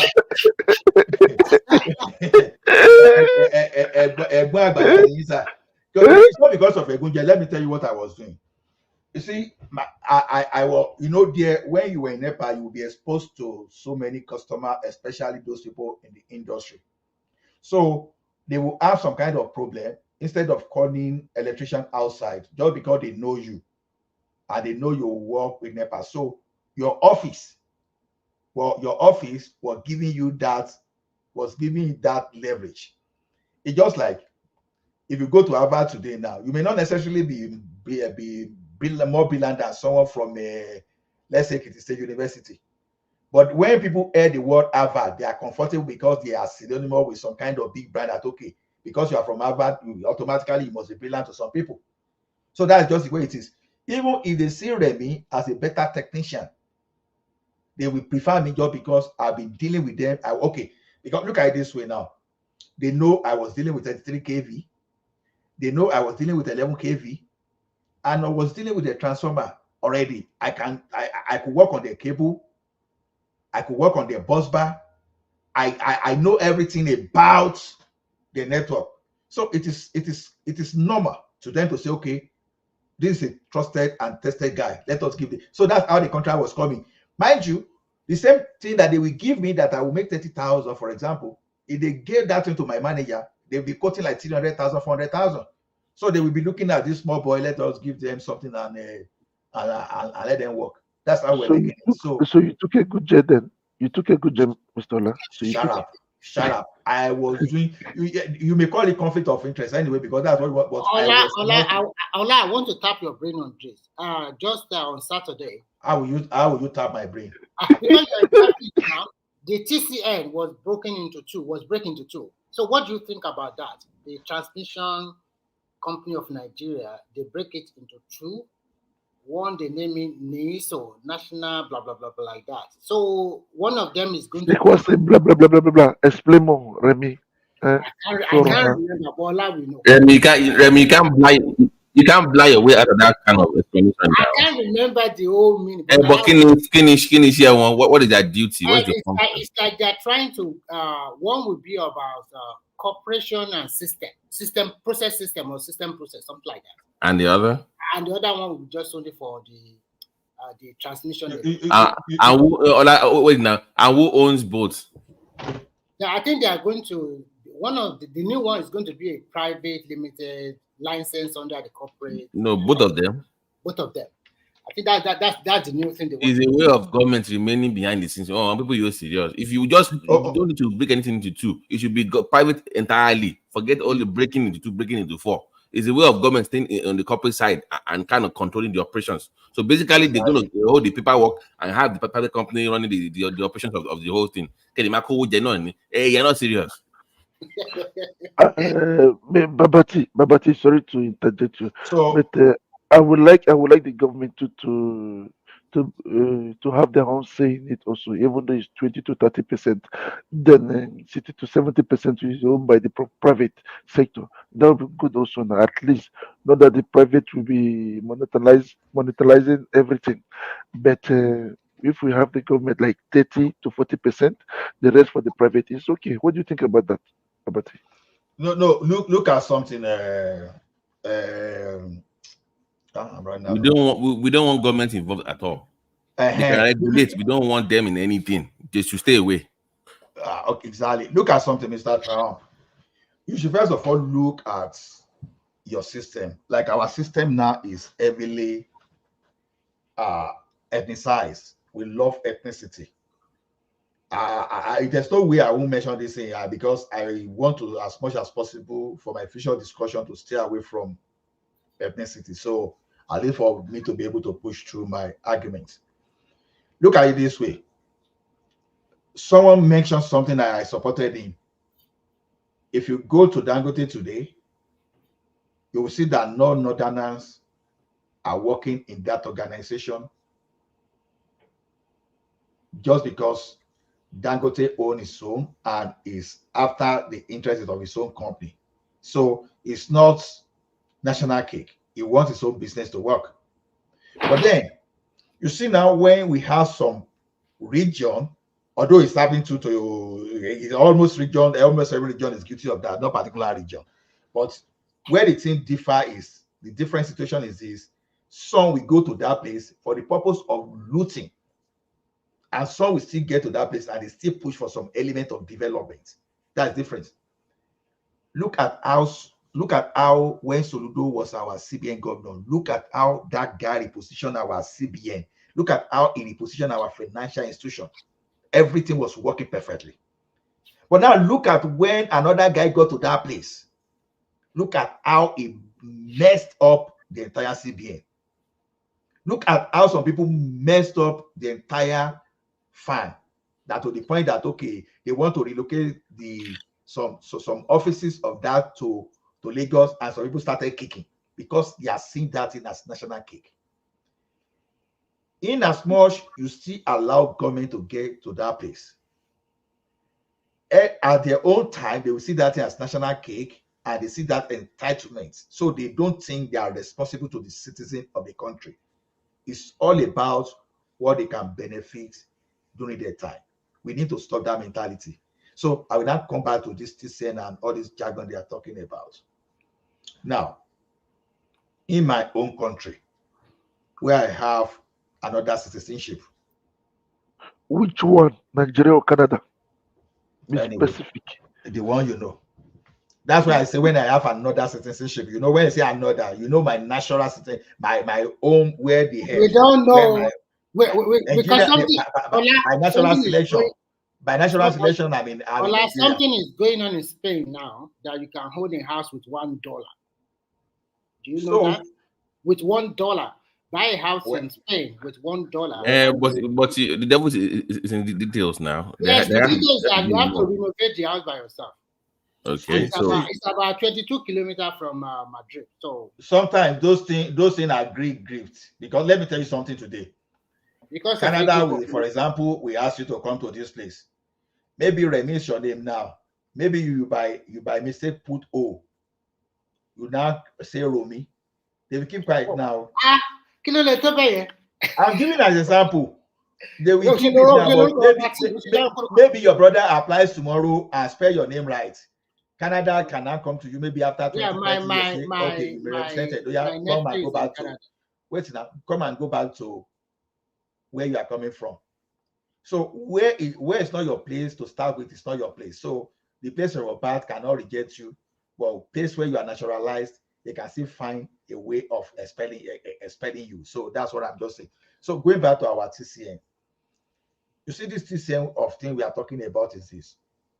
All these things are unnecessary activities. As much as possible, Lagos State has proven to us that giving them that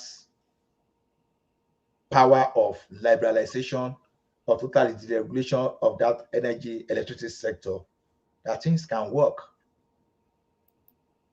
But our government has been hindering all this development in the power sector is they still don't want to remove their hand. They still want to have that control. Nothing stopped myself, Ababati, from taking a proposal to Lagos, for example. I said, okay, we want to look at Ikeja industrial area. We are bringing, I'm bringing BC Hydro or Manitoba Hydro as my partner to Nigeria. We want to put power infrastructure in place. So give us license. Now, the detail we want to look at in the land license is I want to be in control of my revenue. I want to be the one that will generate, transmit, and distribute my electricity to that place. Because I'll be able to control my efficiency. I don't want someone somewhere to be controlling my output for me that will not even, maybe I'm giving 100 megawatts and someone stepping somewhere and just be helping me and just be giving by 20 megawatt out of 100. Now, you are not putting proper infrastructure in place to make sure you will be able to collect your money. You are just putting some jargon. Okay, you give a PTC, police training college in Ikeja. You are supplying them electricity because they are government agency. They are not paying me. And you are not even giving me control of how I'm going to disconnect them. Just because to start with, you are the one controlling it. It's not going to work. But from the beginning, if you allow me to generate, to distribute, I'll be able to look at, this is how I'm going to collect my money. If I know that PTC, because they are police, they will harass me and they will not pay me. Already from the beginning, maybe I have some kind of the point of disconnection from my office there. When they don't have light, I'll just disconnect them. I will force them to pay. I don't have to talk to anybody just to disconnect them. Just like when you are in your houses in wherever you have done that, whosoever supplies to electricity, they disconnect you. That's where the problem is. Nobody want to come and give you generation when they know that you won't be able to sell their output and for them to even offset the cost of the investment.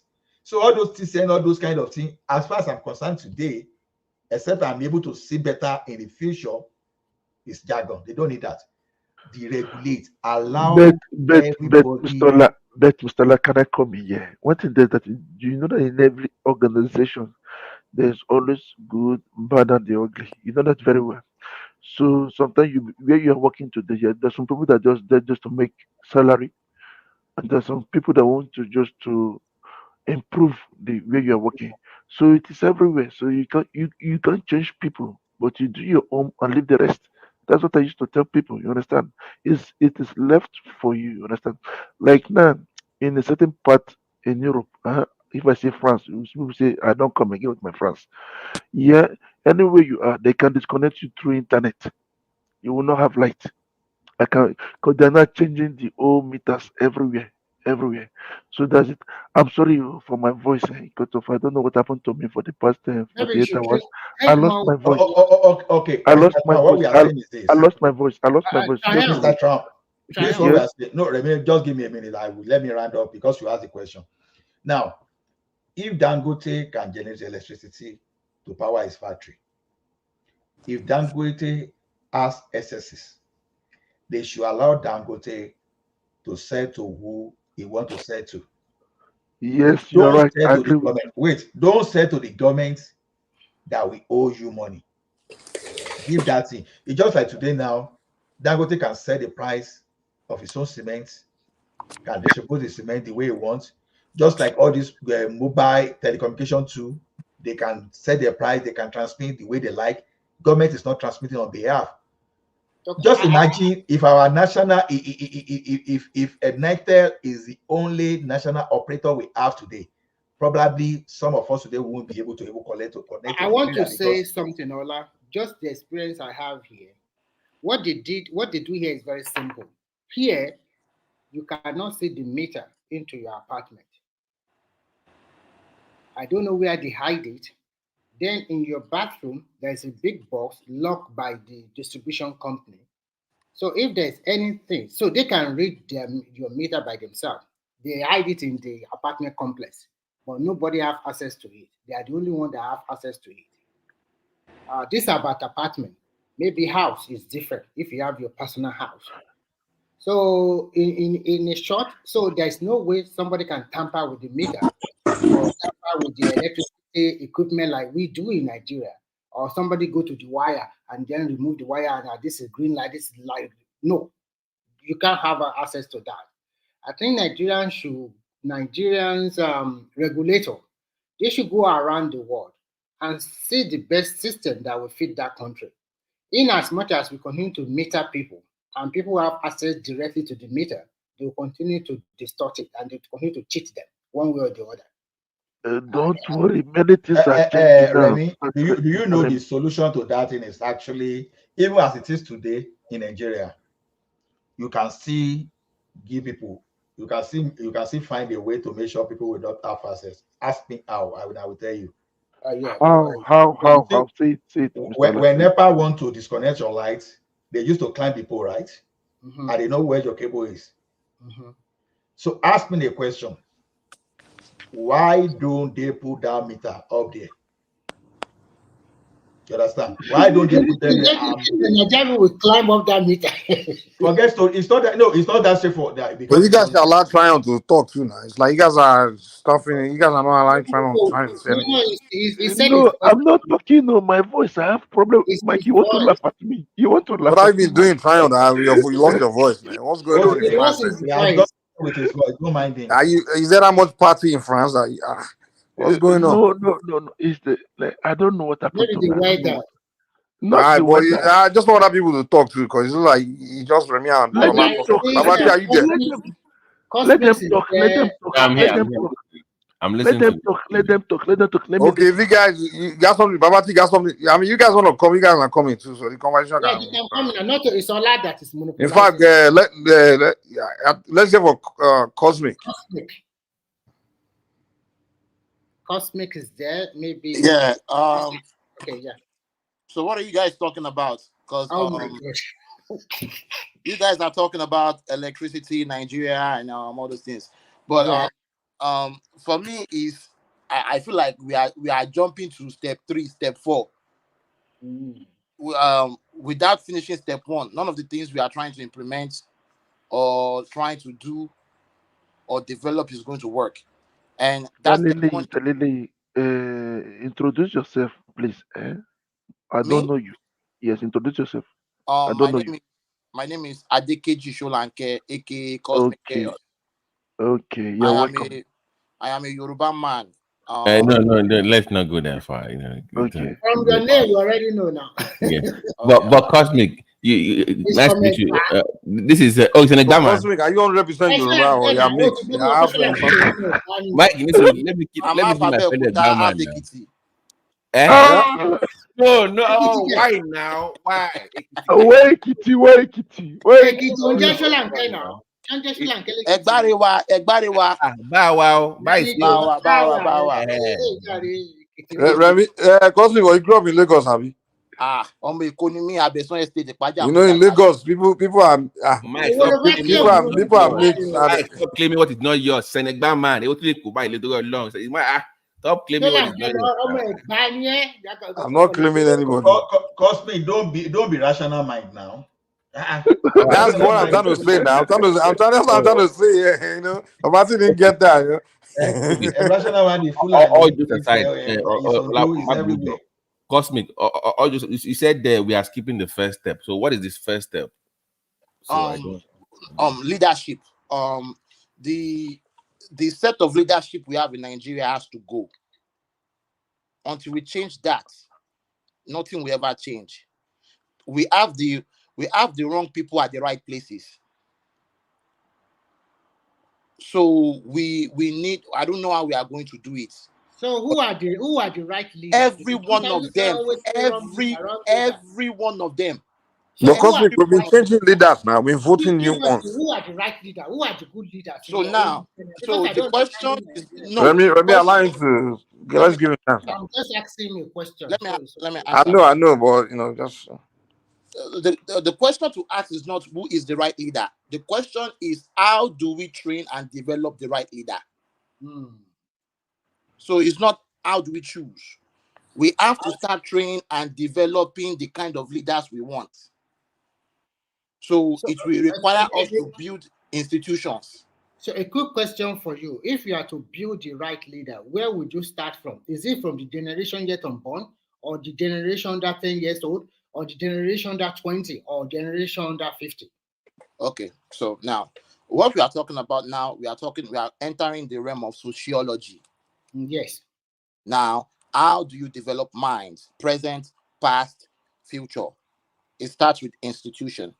But first, it starts with where do we want to go? We must first know where we want to go, so we can know how to develop the people who are going to carry us to where we are going to go. So do you believe in one Nigeria? See, I cannot see. Okay, I do So not just say yes or no. No. It's not as simple as that. Because the Say world. yes or no now. Let us know where you stand.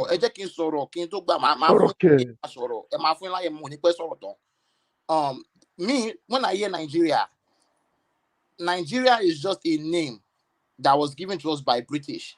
So if you say, do I love Nigeria? No. But do I love the people of Nigeria, the people within that land mass? Yoruba, Igbo, Yoruba, everything, yes.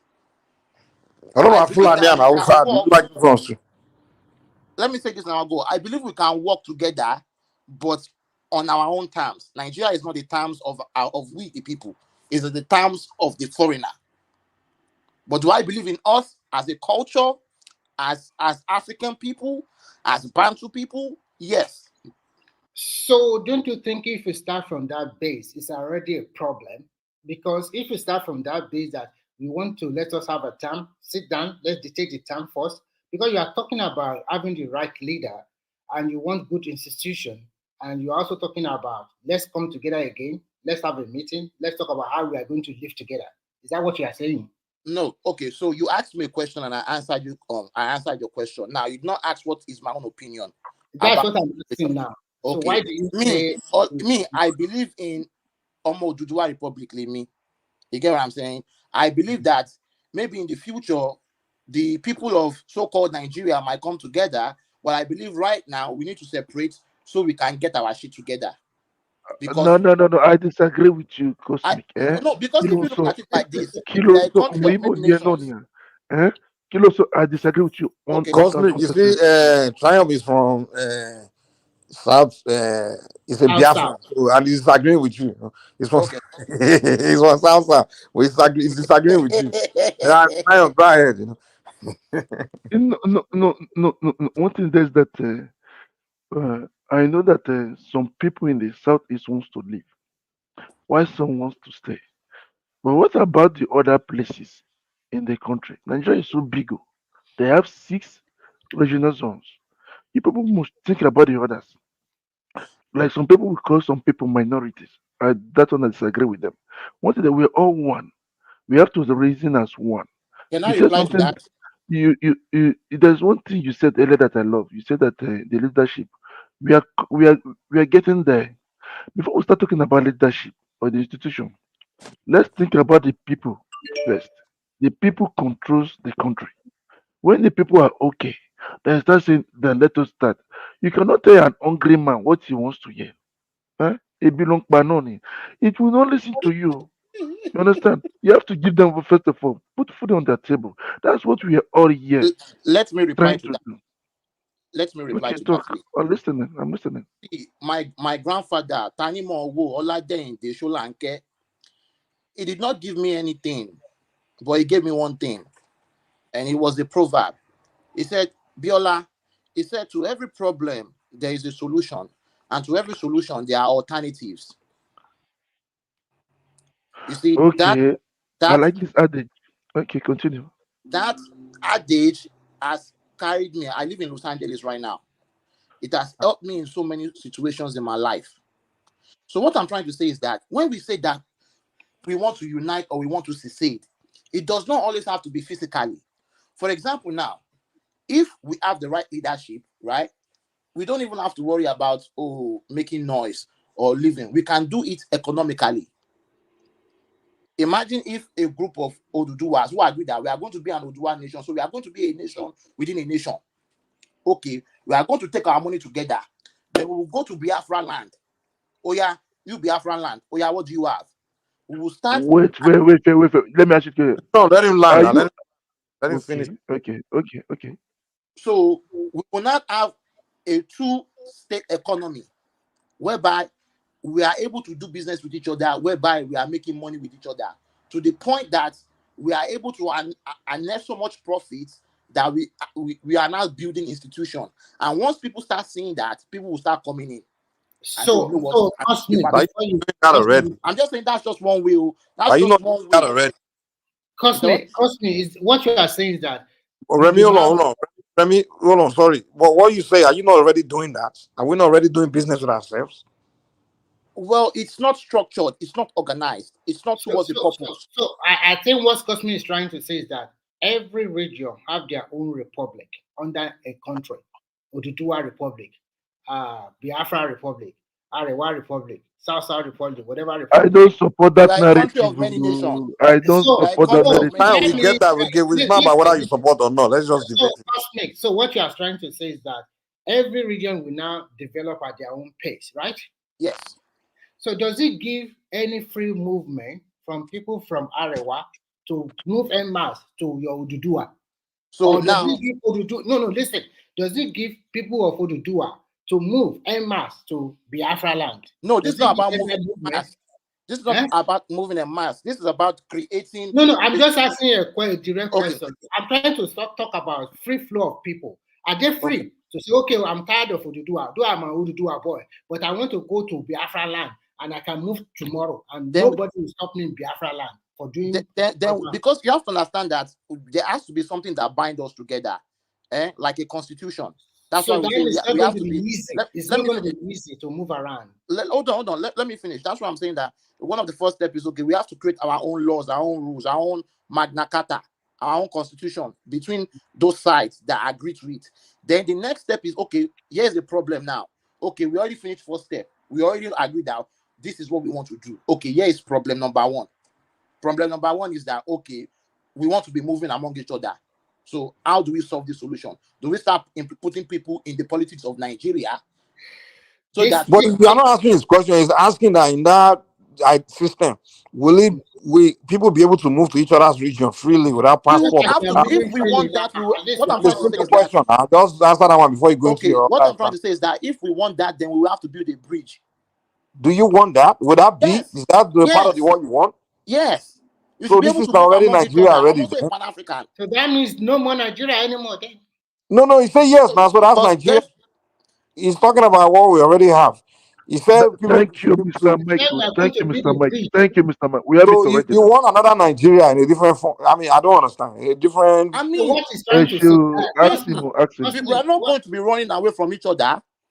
We have that's what we already have now. So what is this? Structure is not ours. The mode of structure of Nigeria is not ours. It's not our ancestors that created it. In what sense? Which part of it is not ours? It's not ours. Don't you call yourself a Nigerian? Okay, is it just the name or the geographical? I don't get it. Okay. Remove the Let me let the guy talk now. Let us understand him clearly. Okay, remove the name. Remove the name. But let me ask one question. Answer one question at a time now. Hold on. Remove the name. Let's remove the name. Before no Biafra. Let this man talk now. Let's remove the name. Before the European came, the Yoruba man knew where the Igbo man was. The Igbo man knows where the Hausa man was. The Hausa man knew where the Yoruba man was. We were already engaging with ourselves. There's nothing new. There was a reason why the European came there and wanted to insert his own dominance, because he saw wealth there. He saw something that was already functioning. We were, if you notice the history of Nigeria, we were separate but the same at the same time. We were interacting with each other. We have always interacted with each other. That is why I always said that one of the things we have to do as a people is that we have to start scrutinizing our history to see what was and what wasn't. I disagree with you. Okay, Cosmic, my question to you is very simple and I want clarity. Are you referring that first, all people Oduduwa, Biafra, Arewa, they stay in their region? Yes or no? That is one. And then two, the movement. Wait, Mr. Remy. Let me answer yes or no. I want to know where you stand. Yes or no? No Agusha Duat, no right and left to. Just yes or no. Please. I want to hear, Mr. Cosmic. My answer to that is that if anybody wants to move and Yes or no now? yes, to that Yes. question, I'll say yes. Okay. I feel like that's a trap, though. I feel like that's a trap question because those who want to move, let them move. Those who want to stay, let them stay. Not everybody is going to move. So what you are trying to say is that everybody have their own region and they have their own rule or constitution, how to do their things in Oduduwa land, how to do their things in Biafra. But then now, if I am an Oduduwa boy, I can move freely to Biafra land to do business there. And follow their Biafran laws. guys can also move to Oduduwa to do business. Is that what you are saying? Yes. But they have constitution and their constitutions are different from one region to another region. If Oduduwa say, we expect anybody from Arewa or Biafra to come to our land. If Biafra say no, what happened? Okay, so like I said, when you first start the agreement to join together, those are the things you have to talk about first. It's in the beginning. You have to talk about those things first. Because one is cultural and one is commerce. If you want to come to Yoruba land, you know that there's a certain culture that comes with Yoruba land. If you want to go to Igbo land, you know there's a certain culture that goes with Igbo land. But there's also a commercial agreement between Yoruba land and Igbo land. That don't you see this kind of form that you already divide the country into 3, 4, 5, or 6? Well, we are already a country of many nations. Cosmic. I think I kind of. I think I align with Cosmic. I'm sorry. Mr. Mike, I disagree with you. Maybe not totally, but let me tell you where I align with him. Remy, that's what we had in the beginning. The regional system, where each region control their resources, they control their own. It's an option that is good. And that's where I agree with him. I don't agree with the. Okay, Mr. Mike, sorry to interrupt you. I agree with the explanation, but not with the way it is, Okay, 30 seconds. But maybe not if that's not what I'm hearing. That's what I'm hearing, right? Hey, Cosmic, hold on, let me make sure that's what I'm hearing. Cosmic, are you saying you want to the way it was in the beginning when we are independent, where we are which region control their system? The best system of government for Nigeria is regional government. We are a country of many nations. We are a country of many nations. We are a country of many nations. We are a country of many nations. Good morning, guys. Now, when people join us together. Nigeria first, wait. Mike, so what do you want to tell me now that we that have properties in the southwest now? That means we have lost our properties then. Says that's who? what he's saying. No, it doesn't mean you lost your property. No. No, it doesn't mean you lost your property. America, for an example, I live in Los Angeles right now. I can go to Texas, right? I can move to Texas right now. I'll have to follow their own laws and pay their own tax. But it does not mean that I lose my property in Los Angeles. That is not regional government, so it's different from Nigeria. No. I want to ask question. Is Cosmic the same guy as Olumide? Thank you. That's what I'm asking. No, I'm not Olumide. I'm not. You are the same I'm not person. Olumide. What the fuck? And are you the one to tell me who I? No, you are, because I listened to you yesterday on Nigerian First. Not you wait there for you search for you where you always talk like the Yes, I mean. So the same person, you are the one. I'm not going to tell me who I am. I will tell you who I am. It's becoming interesting. Olumide now to Olayinka or Solanke. Which one? It's Olumide. Is the chemist guy that work in the pharmacy. Thank you. It's not different. No, they don't sound different. They sound the same. They are the same person. No, they're not the same. They're not the same. They sound close, but they are not the same. Do you want to make a point? They have similar view. They have the same view, but they are not the same. Okay. Does Nigerian First want to make a point? Is there something you want to say? Because you talk like him also, so you guys are almost on the same track. So you are not adding anything to the conversation, Nigerian First. That is why I always call you Didiri. Yes. Like, why did you call? What's the point of you calling right now? The point of me calling is that let's just debate. Okay. You always sound smart and you are not. Also, you claim all this degree you have acquired in life. I don't have any degree. I never told you I had any degree. Okay, because it is the same person I know I'm talking to. You may say you are not Olumide, but you sound the same, and even the way you speak and your mannerism. Can you say something about the topic we're talking about? What I'm trying to say is that, see, if you pay attention since 1990 date, tell me once that Nigeria citizens have not complained about that it is always the government. That's why we have allowed our country to decay, because we have delegated responsibility to the person that is the government only, that they are just the only one creating all the problem in Nigeria. And that is fake news. If we are honest, we should look in the middle. We are part of the problem. We create the majority of the problem. Let's be honest. I agree with you. I do.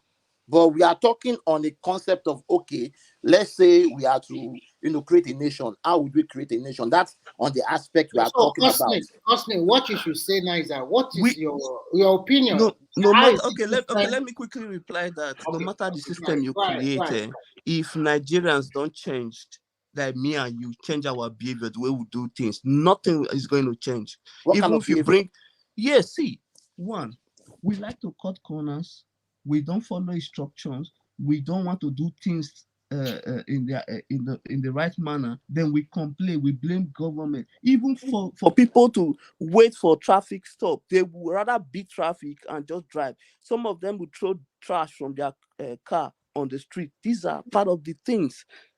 We are part of the problem. I think that's a matter of enforcement, and that's no, it's not. No. See, if you are hold on. Even if you try, hold on, sir. Hold on. I will give it back to you. Hold on. If you try you guys allow each other to if you try to enforce any law, you will see people, even Nigerians themselves, citizens, will come out and be saying, just leave him now. It not be this small thing. Let him go. You see people will be standing in the way of security officer. Don't allow them to do their job. So we all have corrupted the system. Then we should, we need to look in the mirror and figure out what we need to do to put things in order. Trying to change government is not going to work until we change with the citizen.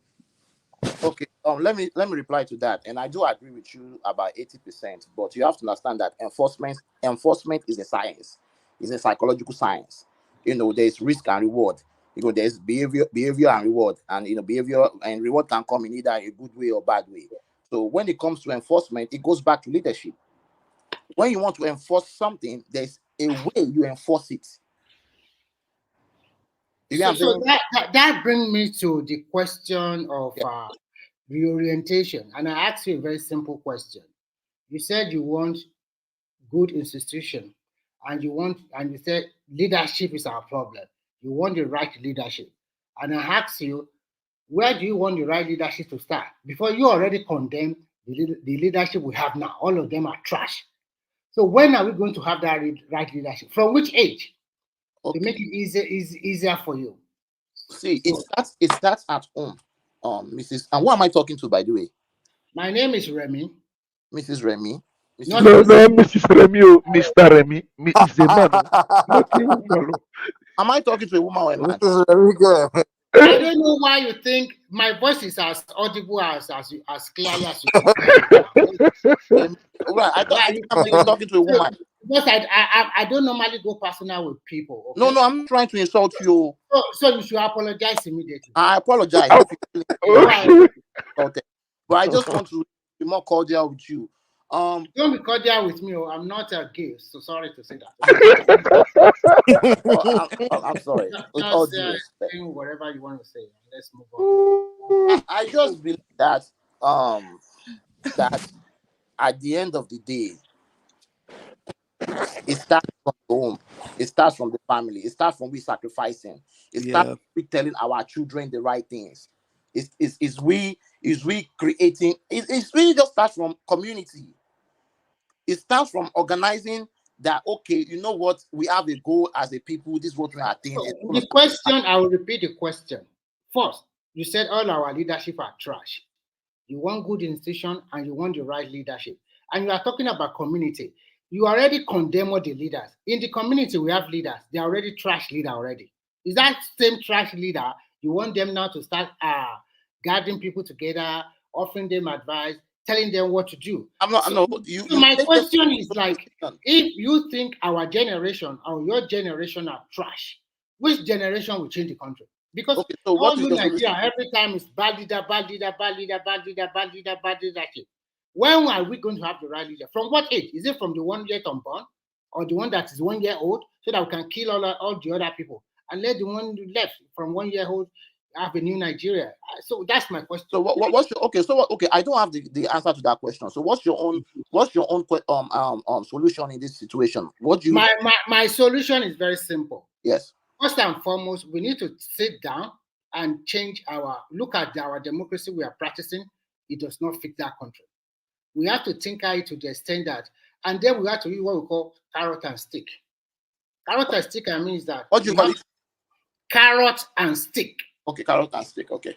So we have to force majority of our people to the land, because if you can feed yourself, and we have to force most of our lecturers in the university, lock them in a closed room for 1 year. Think about different solution and alternative. At least you said you are the brainy one. You are smart. You are professor. Find solution. Lock them somewhere. Maybe in a 5-star hotel, 4-star hotel. Let them, maybe from all the universities and potentials of Nigeria, pick five people. Lock them inside that place for 2 or 3 years to think about all the problem of country. Have the same balance. South, East, 10 people. All of them are 10, all the region. So how do we enforce that? And then use carrot and stick. Force people to work, and that is discipline. But unfortunately, the democracy we are practicing will not give that opportunity to do that. So leadership. So how do we enforce that? But this is not poor leadership. The democracy you practice, like you, Cosmic. If I'm a president of a country, I can't force you to farm. You can go to your lawyer and say, no, this is against my fundamental human rights. And Nigeria is the only place that everybody shouts human rights every now and then. Even in so-called abroad, where your right is limited. But in Nigeria, everybody shouts. So that's why I said. So my question is, how do all these things you said? I've already told you. How do we enforce it? From our own democratic system, maybe we are going to use this kind of system, like maybe we are going to have a leader for maybe 2 terms of 10 years. And but Remy, are you saying it's system for the entire country? Do you think one system, everybody will be able to agree with one system? We're having, that is why I talk about. We are nations, different nations within the nation. Do you think? Hold on now. Do you think it'll be easy? Yes, let me ask you a question completely. Okay. Do you think it's easy for everybody to? Where we have different ethnic groups, they have different beliefs, they don't really align. Do you think it'll be so easy for everyone to come to? I'm not saying it's going to be. I'm not saying it's going to be easy. That is why I mentioned the first thing we should do. The democracy we are practicing now does not fit Nigeria. We have a lot of redundant. But then you are giving us what you think will fit now, and I'm asking you that. I think you think will fit. You think everybody will like that? Come together in the National Assembly, work together, find a kind of maybe they can call it constitutional amendment or whatever they like, to find a good system that can work for that nation. But not the one. But this will require all of us to be involved in it. Of course, everybody should support. That is another problem. Okay, so let's start right now. Let's start right now. How do we begin? How do we begin is very simple. Luckily for Nigeria, we already have the basic on ground. We have National Assembly. We have the Orientation Ministry. There must be a total reorientation for Nigeria, and they must enforce it. It will seem so hard. Discipline is not there. The government should have more transparency and accountability. Why majority of the job they are going to do at the National Assembly now is that form a homegrown democracy that will fit Nigerian system. And part of it will be probably the National Assembly will have to sacrifice. Merge 2 assembly into 1. Instead of having three lawmakers from each state, and it's going to be on part-time basis. Part-time meaning how many number do you sit? That is how much we are going to pay you money. I even think we should ban political party concepts. No, I think you can't do that. You have to. But I'm not saying I'm correct. No, I'm not. I'm just saying. It's just. So who's going to be running for who? No, I'm just saying. I think the parliament should vote for the. So when we go to the state, we already know that the governors already hijacked the local government. Now, federal government should up their hands on local government. State. Remy, you know, back in the days in America, it was the governor that would used to appoint senators to represent their state. State, take care of your local government. It's none of my business anymore. Exactly. If the money belongs to your state is 10 million, that is the money for. Okay, but hold on. Can I also? Sorry, I want to say something real quick before we get back to this topic. Before I forget, please, can we also start telling African women to stop selling our land to white men and European men? We could talk about that later. Topic we have to talk about, but continue. Selling our land to European men. I don't understand. Can you? There's been a series of European men coming into Africa now. They are buying up lands, but the way they are doing it right now is that they are going through African women. They will, I don't know how they do it, or maybe they marry. Maybe in Kenya. Maybe they're the one that love white. They love white men. I know what you're trying to say. By virtue of marriage, they can buy land in that. Yeah, but that is what, and I think that in this next evolution that is about to happen, we Nigerians need to be selfish. I don't think we should share any of our wealth with Europeans anymore, unless they are buying it at market price. So the idea of European, the white man already know that doing business, Nigerian people are too crafty for that. So it's not going to be easy for them to say, I marry a Nigerian wife. But let's just keep that at the back of our mind. That these people are making money. I disagree with you again, Mr. Cosmic. The minute that I'm married to Ibona, am I a negative person? No. No,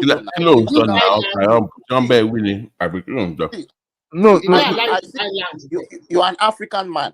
You get what I'm saying? You're an African man. And by our laws and things like that, now you get Peking, now you get everything. I understand that.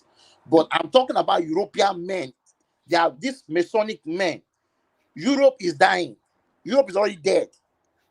They don't have anything, but they don't want to be under you. They will never be under you. So what they are doing now is who told you that?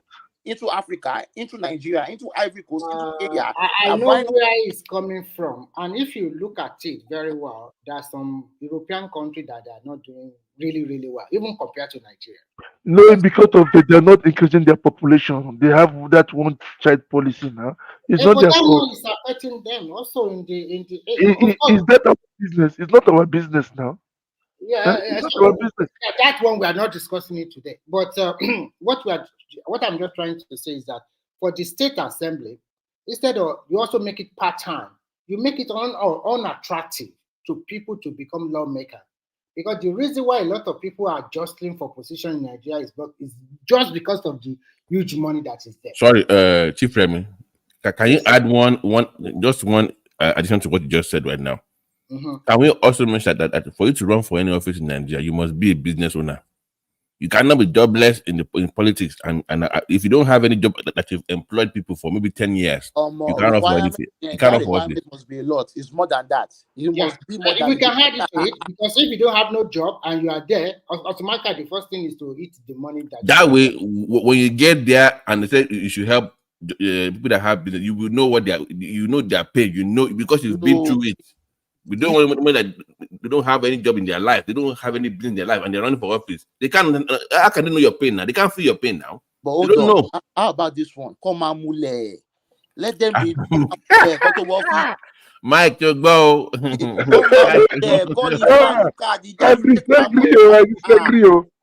Cosmic, you're making us be scared, though. I have Cosmic. I said this today. Come out for Buffalo one more. Go for Buffalo one more. You get what I'm saying? I think I don't know. Things that we have to do the African way. Another thing that I say, but it's a very tough angle. It's about the religion aspect. I know that we have some and churches that they are doing fine. They are really preaching the gospel, but a lot of them, my God. No, I think what we need to preach is Pan-Africanism instead of touching religion.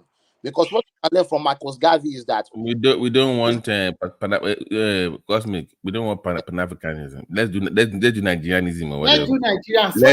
Let's get our own issues first. Africans that they don't like. Why are you doing Pan-African? Before you, Cosmic, hold on. Before you pan, first do your own.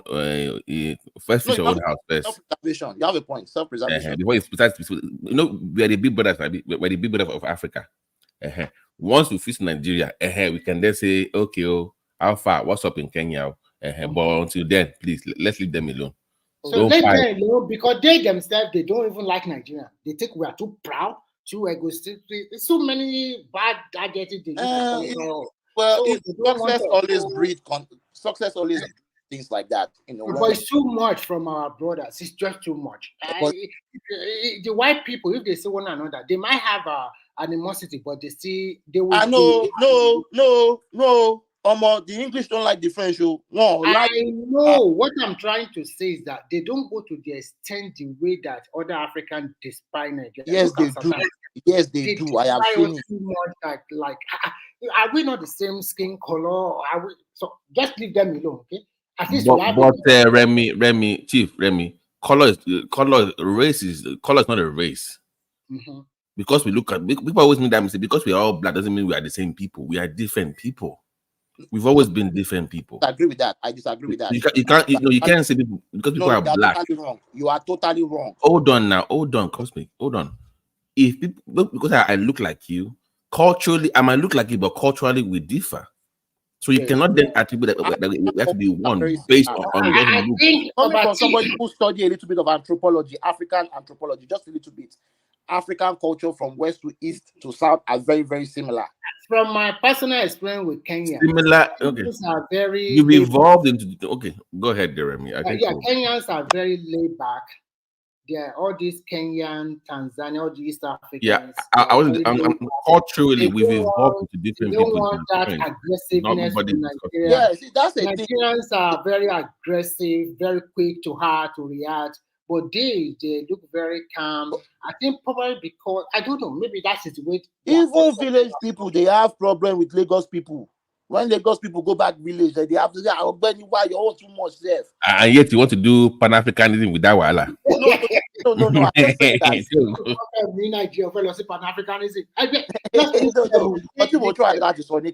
A lot of the people that go outside of Nigeria into other African spaces usually come from Lagos.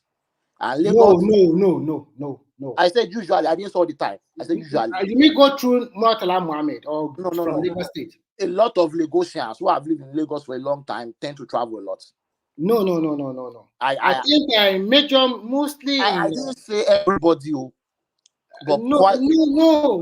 Let me tell you something. One thing you must realize is this: if you look at Lagos or Oyo, you will see that majority of people that live in Oyo and Lagos are predominantly from other parts of Southwest, like from Osun, like from Ogun, like from Ekiti. They settle down there, and sometimes they also settle in Lagos. So it's that they have already interwoven. And if care is not taking their generation, the point I'm trying to make is this, Remy, that Lagos, when you live in Lagos for quite some time, it tends to bring out a certain type of, aggression. Yes, of course, because when you live there, just like here, you used to see Nigerians are the only one that when they go to any. So Lagos turned into my personality. That basically. No. It's that shouting. That like yeah. That one, it's possible. Like for example, the way Nigerians were able to quickly assimilate and understand the Western culture is much more higher than the rest of Africa. And that is why we're able to quickly excel, because we understand. And then the way we are brought up, like in Nigeria, if any tribe in Nigeria, you listen to your mother. If you don't listen, they will discipline you very well. So that one gives us a very good background that you are going to that country, don't spoil the family name. The family name is not only your father that's bearing that name. You have uncles, you have aunties that can even call you and talk to you that what the hell are you doing over there? You are spoiling our name. Remember, it's not your only father is bearing that name alone. So at the back of your mind, you have that kind of thing in your mind. And you also want to excel in a more legal way. Because I know some from Yoruba culture, they will not allow you just to come back, go to abroad for 2 months and come back with millions of dollars. They will question you. If you are from the right family, some of those Yoruba ethics Honestly, Yes. I think you'll so let's go back to what Cosmic. I read a story a while back that some Nigerian women are even sending their children to go and learn Yahoo. But what happened? Yeah, it's true. There was a time that what happened to the Yoruba culture of values, or what happened to those? Not only Yahoo, some Yoruba women are even sending their female ward to go and do hookup to bring in money. But Terry, let's be honest. Ebi onga, kebi mak power. Ebi onik power. Because ebi take pamirin lui. I've been homeless in this country for 2-3 months. Omo tí ò ní ìyá tí ò ní bàbá tó ṣoríire. Omo ẹjọ ẹ bá mi káwọ́ fún o. Ẹ bá mi káwọ́ fún. Ìlú ènìyàn. Anywhere in the world, Nigeria, America, someone who does not have a father, a mother, has been homeless and now eventually made something out of himself. Please, you have to give me a round of applause because it is not. Yeah, we are giving you. No, I'm not saying no. It's not me. It's not me. I'm just saying based on my own experience. You know what? One thing we should all believe is that everybody starts from somewhere. Exactly. And you might never know what will turn out good or bad for anybody. But for me, I know that hard periods last for a short period of time.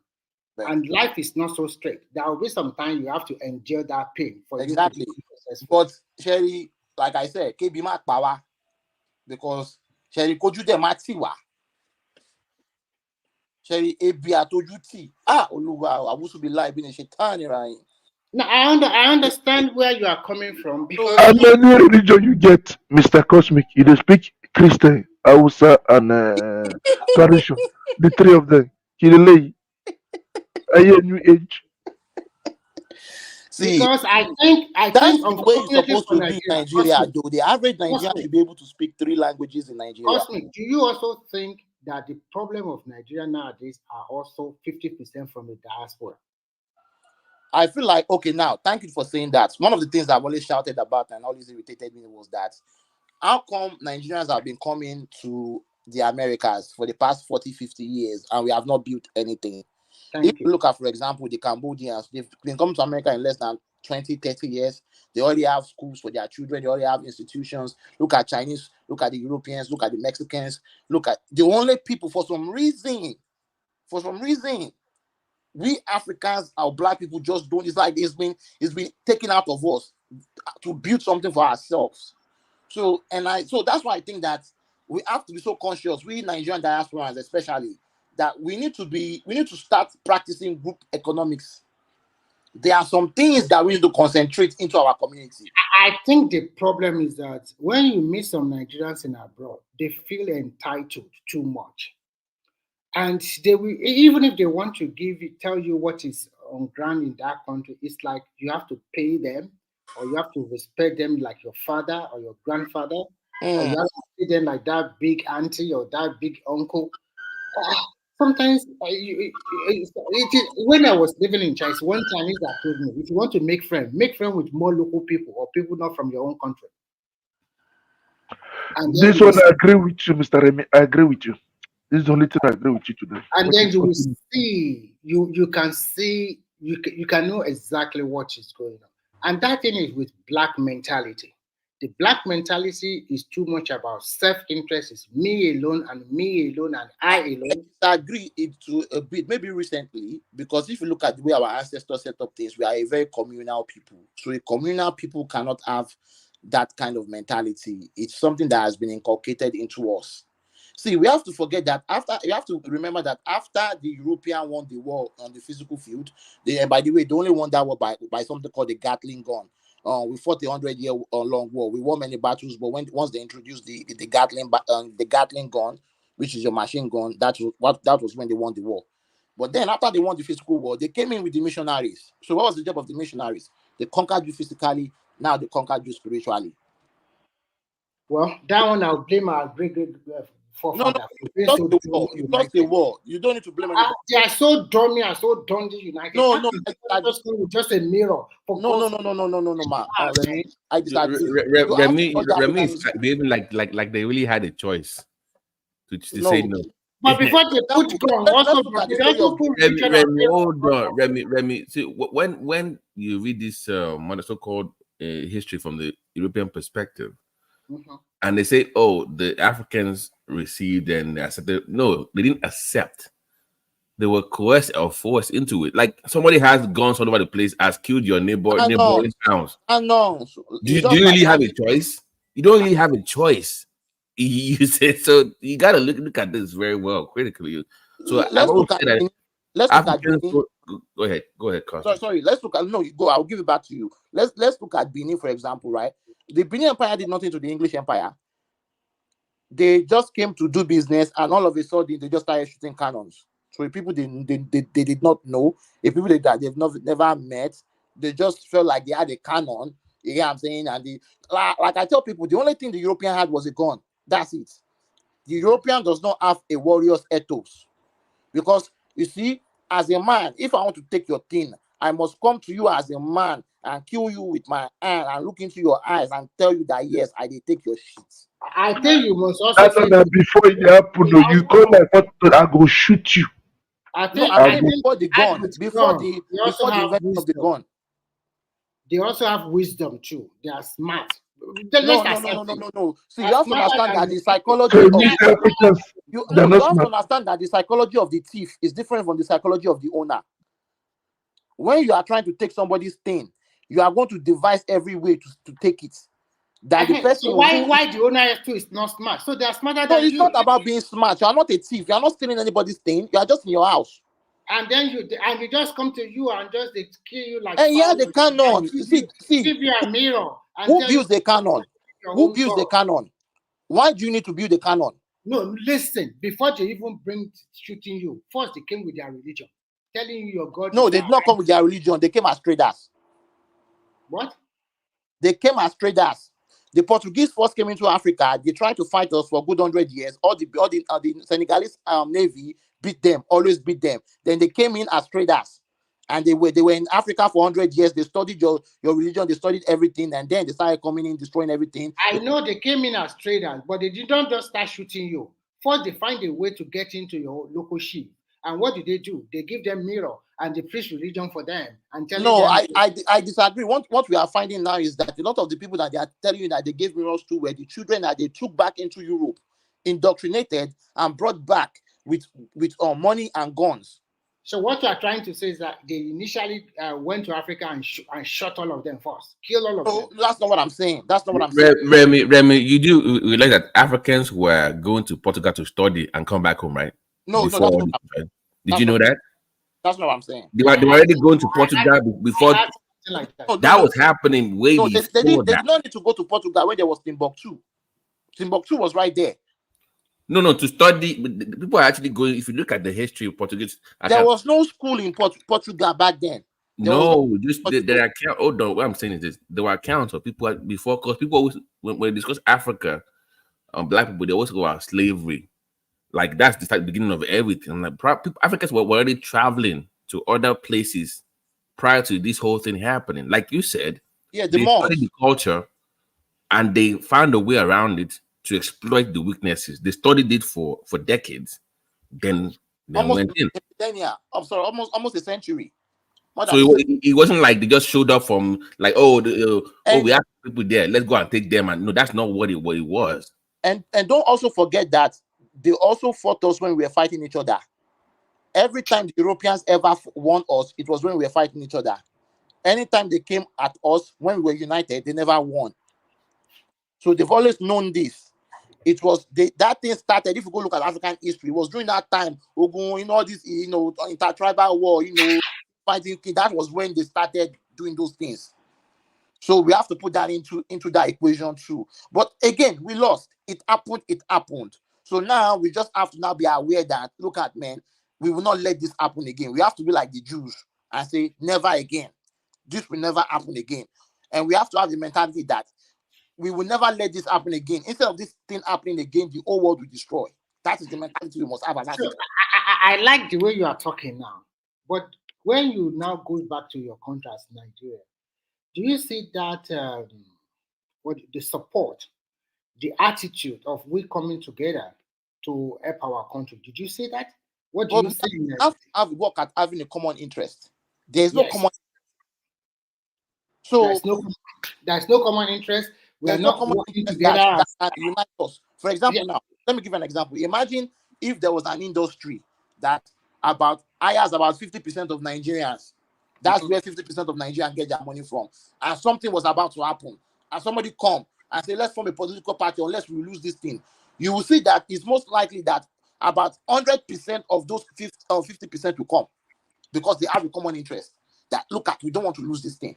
So we must create a situation whereby we have common interest. So whatever, that is where organization comes in, and I feel like that's where we diaspora are lacking. I feel like we Nigerian diaspora should be going into Nigeria as a corporation. Because even at the diaspora, when you see them talking, they are the one that continue to remember the hatred, division, tribalism. And when you go to, I never go to so many platforms. Only this platform I always come.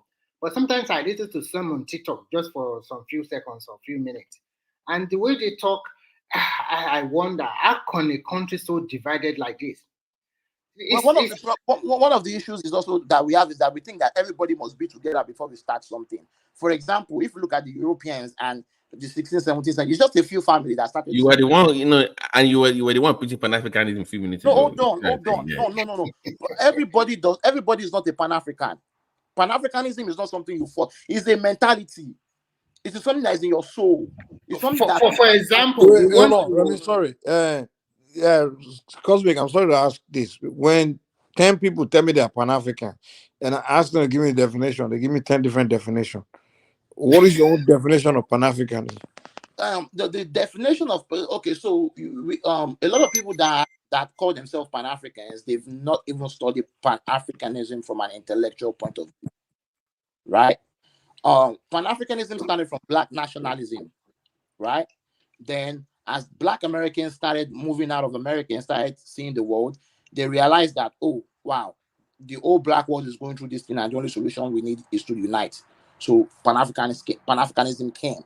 So Pan-Africanism is the ideology. It's basically let me put it this way: Pan-Africanism is DNA. You must have the DNA of an African. You must be culturally African. You must be psychologically African. You must be emotionally African. Every breath of you must be African. And so you see the world from an African perspective. That is Pan-Africanism. So you see, your definition is different. In fact, the founders of Pan-African, that's not even their definition. Okay, well, who's the founder of Pan-Africanism? You're talking about the Marcus Garvey and them, all those guys. Marcus Garvey, like I said, Marcus Garvey is not. No, he was the best one that did it. But that's not his definition. You said it. You know the founders of Pan-Africans. They're not from Africa. They are from the West. Hold on. The Caribbeans. They were mainly from the Caribbean and North America. Black America. And you define Pan-African as someone who's culturally African and mentally African, all those African. But their own concept of Pan-Africanism wasn't about Africa. It was just about people of African descent working together to face common challenge. Hold on. That was their definition of Pan-African. In fact, there was no African in their midst at that time. No. It was later that hold on. Let me learn now. It was later when the Nkrumahs came to America to go to school, that they now begin to join them and took the concept to Africa. So when you're saying Pan-Africanism is about that, your definition is your definition. But I'm telling you that 10 different people asked to give me their definition of Pan-Africanism. They give me 10 different definitions. Okay, I am telling you that from somebody who has studied Pan-Africanism from an academic and intellectual perspective, I am correct. The idea of you can't say you study Pan-Africanism. Let me What's the study? What is it? What institution? In what institution did you study? Do you study Pan-Africanism? No. I've read a lot of books on Pan-Africanism from Booker T. Washington, from Du Bois. You got something from Delaney. Booker T. Washington was not Booker T. married a white woman, by the way. Booker T. Washington was not even a Pan-African. It has nothing to do. He was a black nationalist, but he ended up becoming a Pan-African. He died in Ghana. But by the way, no Booker T. Come on, man. He died in Ghana. I know what I'm talking about. You're talking about W.B. Du Bois, man. Okay. W.B. Du Bois one that died in Ghana now. Okay, I stand corrected. Okay, W.B. before, but both of them died in Ghana. But this is what I'm trying to tell you. The idea of Pan-Africanism is that Africa is the home base. Africa is the home base for all Black African people. That if Africa is not well, Black Africans are not well all over the world. Until Africa is well, Africans all over the world will be well. So Marcus Garvey also said that he's not taking everybody to Africa, that some Africans are useless. But when we are not talking about the history of Booker T. Washington, I just looked at it, died in Tuskegee, Alabama. The same Booker T that was married to a white woman, I mean. Okay. Well, he told us he died in Ghana, but I just looked it up. No. This is my thing. People that talk black but do white, like they will tell. Well, of course, you have to learn to get your facts, you know. Oh, okay, I stand corrected. I mean, it can't just be, you know. But the boy, one of them died in Ghana. Yeah, it was W.B. Du Bois died in W.B. Du Bois. Okay, I stand corrected. But if you study Pan-Africanism from an academic perspective, that's all it's saying. There's no one definition for Pan-Africanism. Pan-Africanism is just that. Well, he said from my intellectual perspective. What do you mean by intellectual perspective? In what sense? Okay. I mean, intellectual. You get your knowledge from a source sources, right? So which source? I mean, you can't say intellectual this and that and that. Hold on. Let me read a book I'm reading for you on Pan-Africanism. Okay, just a minute. Just a minute, please. Okay. You guys can keep talking. When I get to it, whose book are you reading? Because everybody I can write a book, and we have to be careful with this book. Because books are just opinions, you know. So you're reading from someone's opinion. Well, yes, you everything. Hold on. I want to just give you advice. You are speaking in a public platform. Always make sure you are prepared with the information you pass down. It's very, very important, because when you get it wrong, sometimes it can be very, very bad. Mostly when you are standing your ground, you are feeling what you are saying is very, very correct. It's good to always do your research. As Mike was right, I think it was just one person. I think it was W. Du Bois or whatever they call him. That was the only person that passed away in Ghana. He was buried there. And he's the only one that went to Ghana. Yes, he was the only one. Yeah. He was in front of Nkrumah. That's why. So the book I'm reading right now is Routledge Handbook on Pan-Africanism. Is a 569 pages. That's what I'm reading now. Who's the author? It's from a university. It's a Black university. So who's the author now? I mean, it's not really okay. The name of the author is, what's his name? It's Ryland Rabaka. Okay, Ryland Rabaka. Let me read. Is that name African name? Let me ask, because the way you people in America, okay, go ahead. The way American people, they name their children, kuku kaka tutu. What is that? It's not a real African name now. Hold on, just give me a second, please. But who's this author? Where's he from, and what's his background? I like the material that's about. It's an opinion you are reading. You are reading an opinion. But there are a lot of facts here. There's a lot of facts. I've read books of 5 different Pan-Africanists, and they all have 5 different opinions. You cannot. So this Pan-African thing is not. It's just you. It's just you guys are just confused. Like it's a confusion. Hold on. But there's no. It's created by the whites again. Let me read this for you. Hold on. The idea of one Africa, on the ideological evolution of Pan-Africanism, building on W.E.B. Du Bois' concept of one Africa. Arguably, the first and most important thing the Routledge Handbook of Pan-Africanism should do is provide answers to key questions such as: what is Pan-Africanism? When and where did it develop? What were its main intellectual antecedents, e.g., Free African Society, African Methodist Episcopal, Anyways, what are Pan-Africanism main tenets? Considering Pan-Africanism origin in the African diaspora, who initially developed it and why? What is the relationship between Pan-Africanism and anti-colonialism, decolonization, re-Africanization? What were the Pan-African congresses? What is the Pan-African movement? What are the major figures of the movement, both continental and diasporan? What are their most important contributions to Pan-Africanism? How did Pan-Africanism influence the emergence and evolution of Black internationalism in the 20th century and subsequent continental and diasporan African freedom movements? Should I keep going? It's fine. It's fine. We get your point. So we just want to know where you stand. We get you reading from it. That's his own. He give his own view.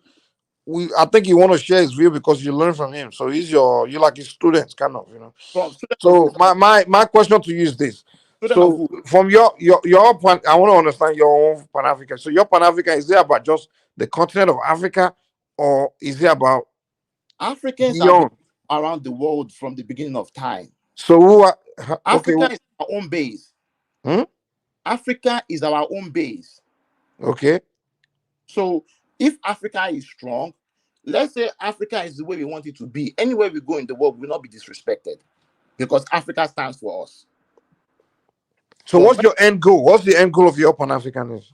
What do you mean? Is to be economically liberated, is to be politically. Who? Who should be the African people, to be able to control our own destiny, to own our own institutions. And who are the African people?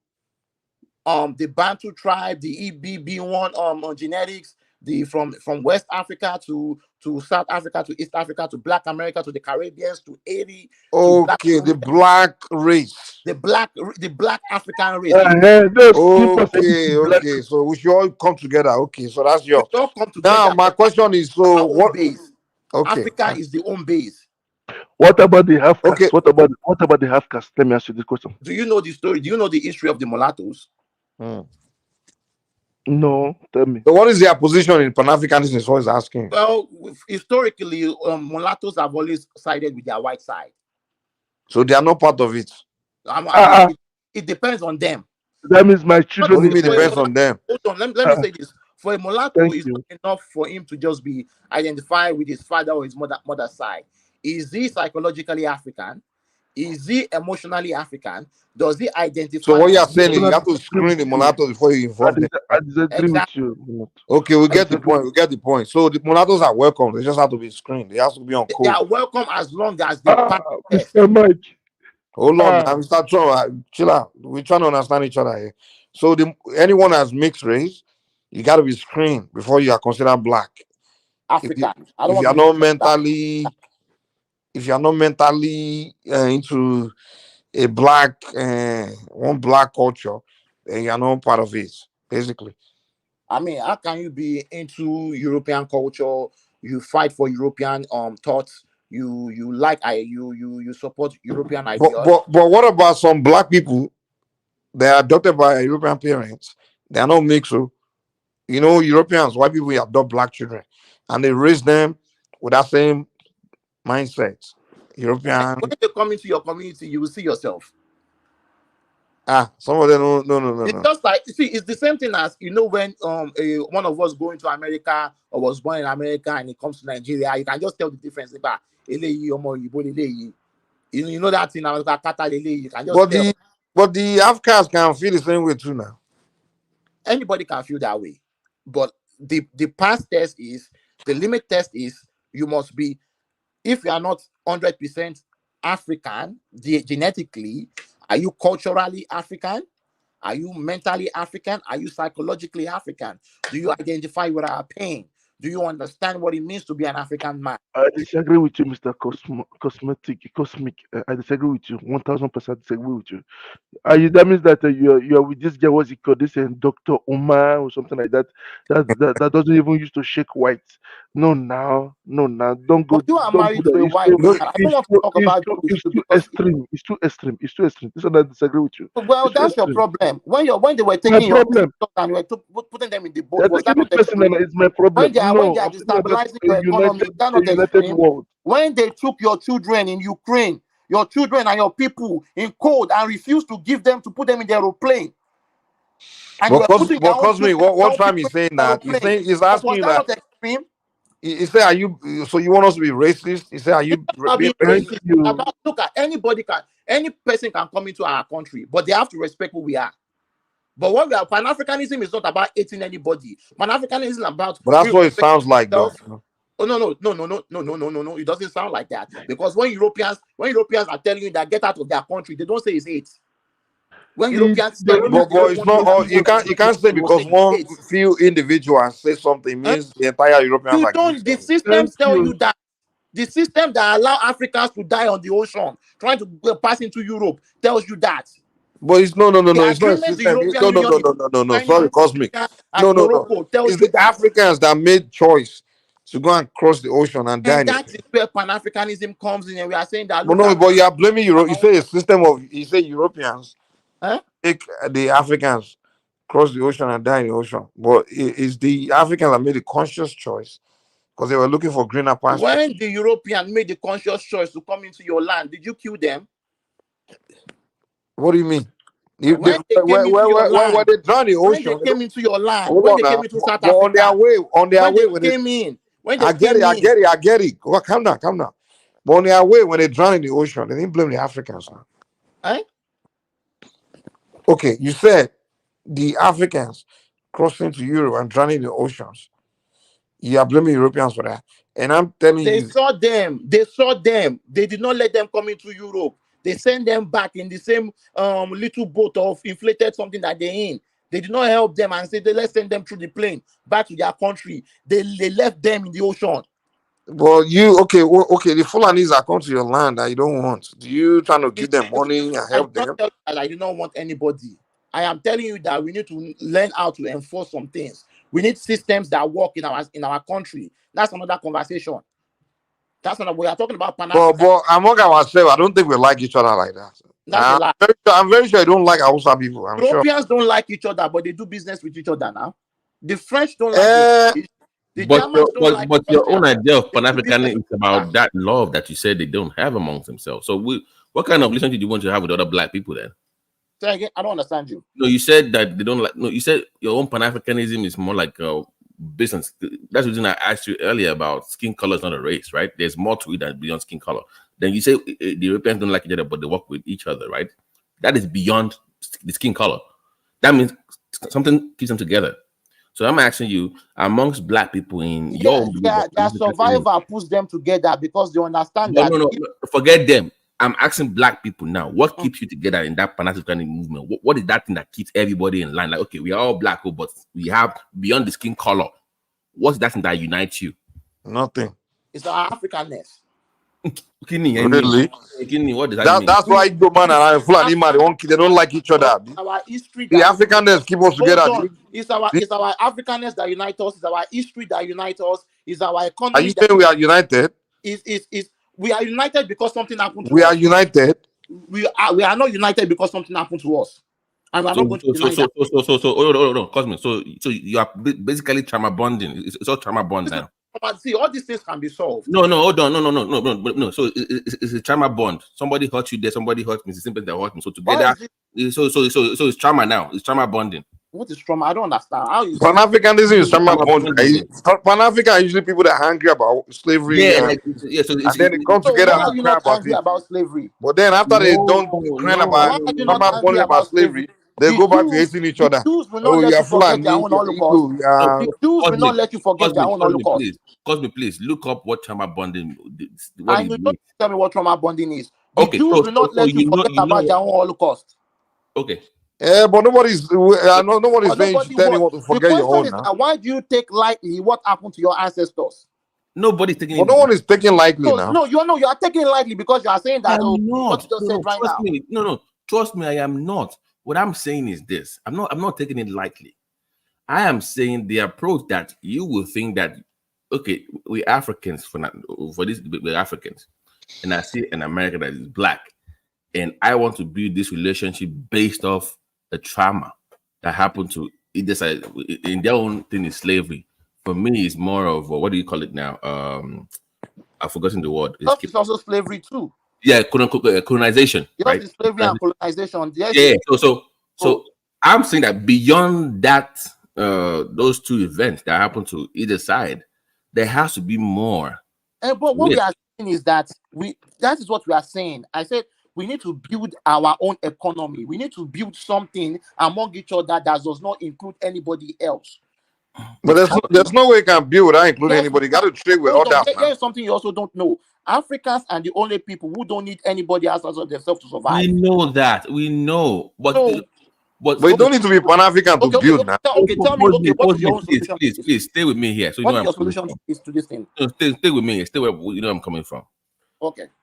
The Africans in diaspora, some of them they are FBA, they are, they don't even think they're African. But let's leave that. They don't even care about Africa. Most of them. Let's even say they do. That's a lie. That is also a lie. But go ahead. The majority of them don't see themselves as African. That's a lie. That's a lie. They see themselves as Americans, Jamaicans, Brazilians. They don't see themselves as they see themselves as their nationality. You can't call it Dominican.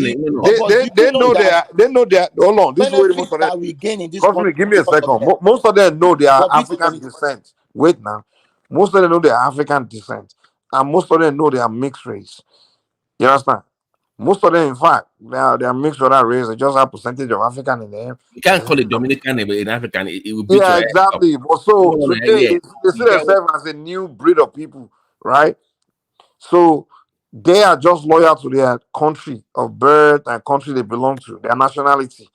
So a Dominican, hold on, a black Dominican will say he's a Dominican. He's not Nigerian or African. He will tell you, yeah, I'm a descendant. How African is me? A black American will tell you straight up, I'm a foundational black American. I'm an American.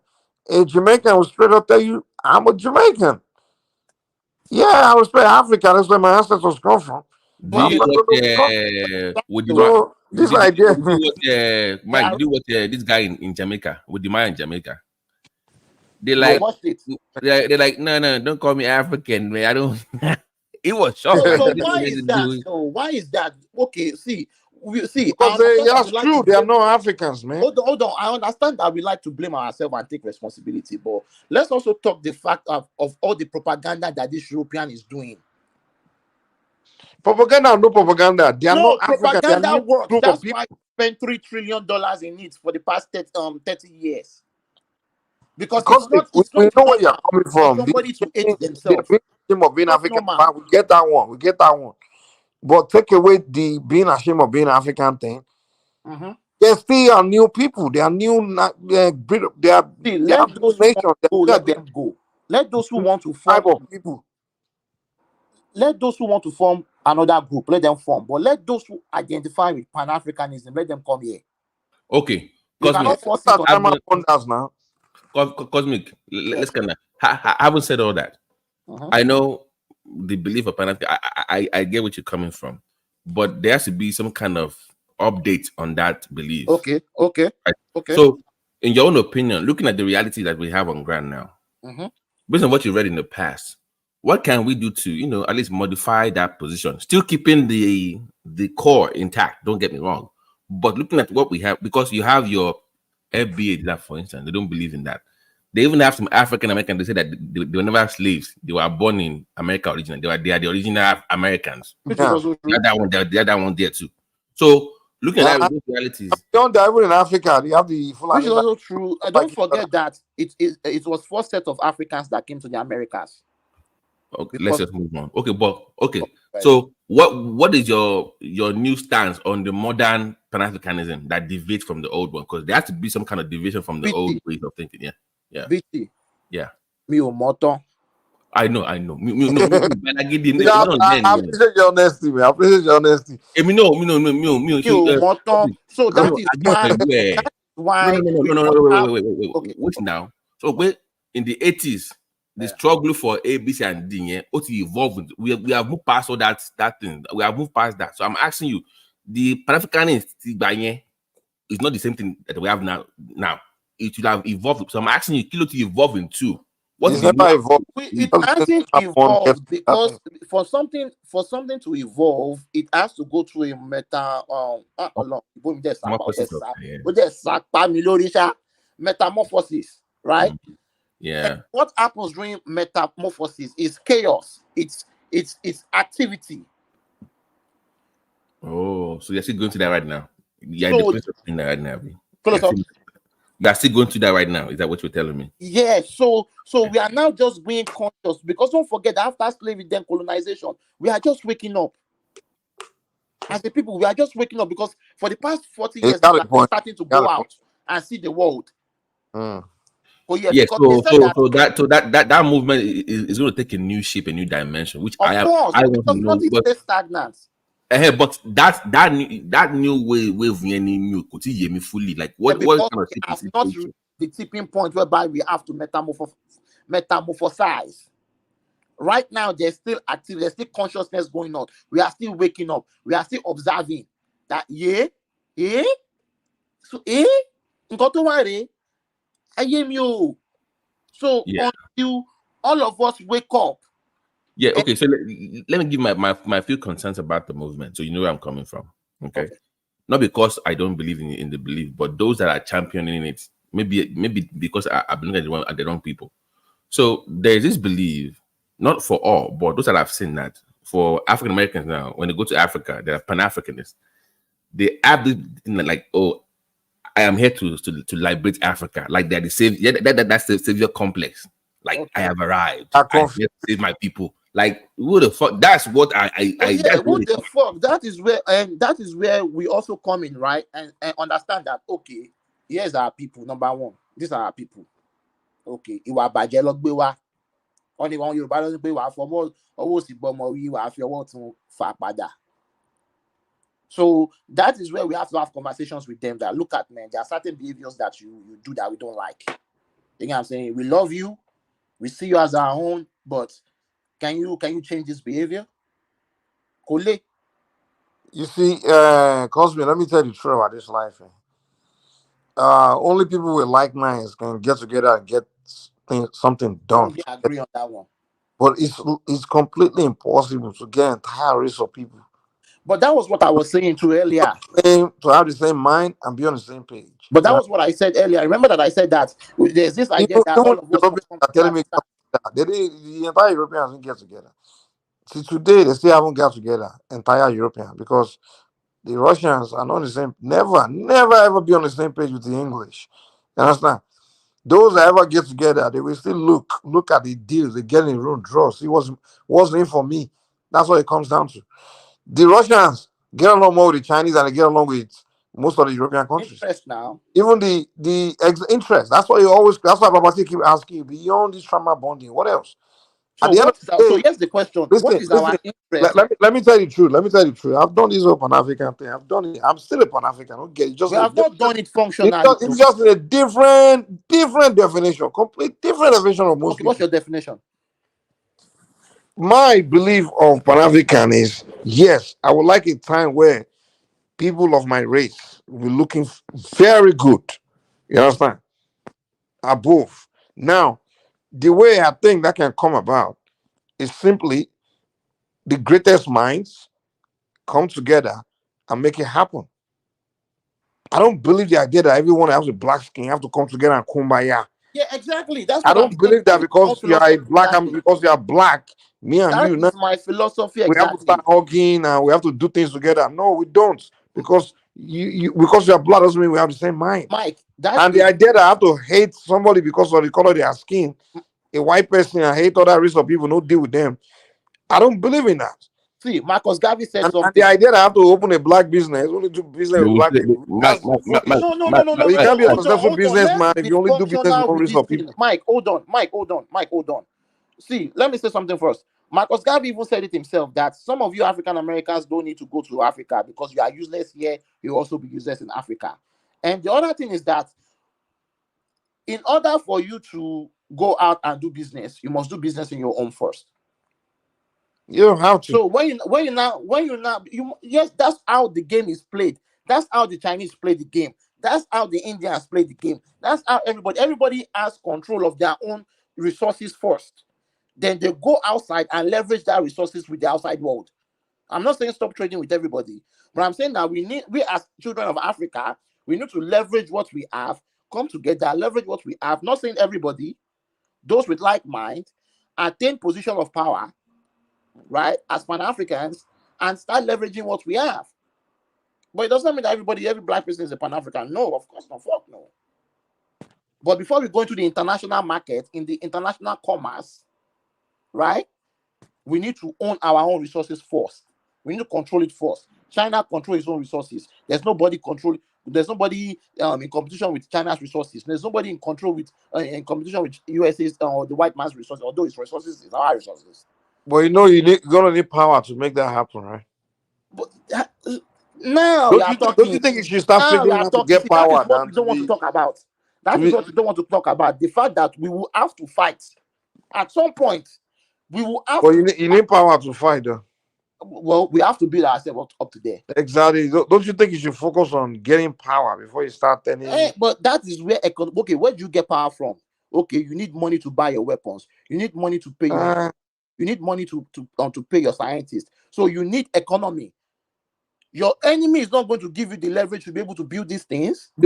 before you come together, before you want to get It's someone to not get about together? coming together. I don't like that word coming together But because that's what you've been saying though, man. no, because you make it seem like every black person must come together. No.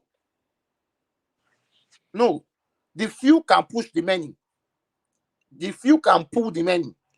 Okay, when you're saying black people, you're talking about people from different culture, different countries, right? From different. Okay, so let's start over. First, Nigeria must get itself together first, right? The people of Nigeria must get themselves together first before we even care about other African countries, right? But we haven't got ourselves together, but you're already doing Pan-African with everybody now. Hold on now, Pan-Africanism is still a topic, right? But we also have to have practicality, right? So now, me, I'm Nigerian. I'm also a Pan-African. Okay, but I understand that in order for Pan-African to work, Nigeria being a global black market, a global black power, right? Global black Okay, go ahead. I make up English words, man. I make up English words sometimes, right? So, Nigeria, the highest black population, the resources, everything, the talent, the culture, everything. You get what I'm saying? So Nigeria is one of the major places in the black world that needs to get the shit together. So let's say we stabilize Nigeria. Once we stabilize Nigeria, we start writing policies that enables other Pan-Africanism to come into Nigeria, make money, do business, take that money back to their black world, do business, bring it back, exchange, blah, blah, blah, blah, blah, blah.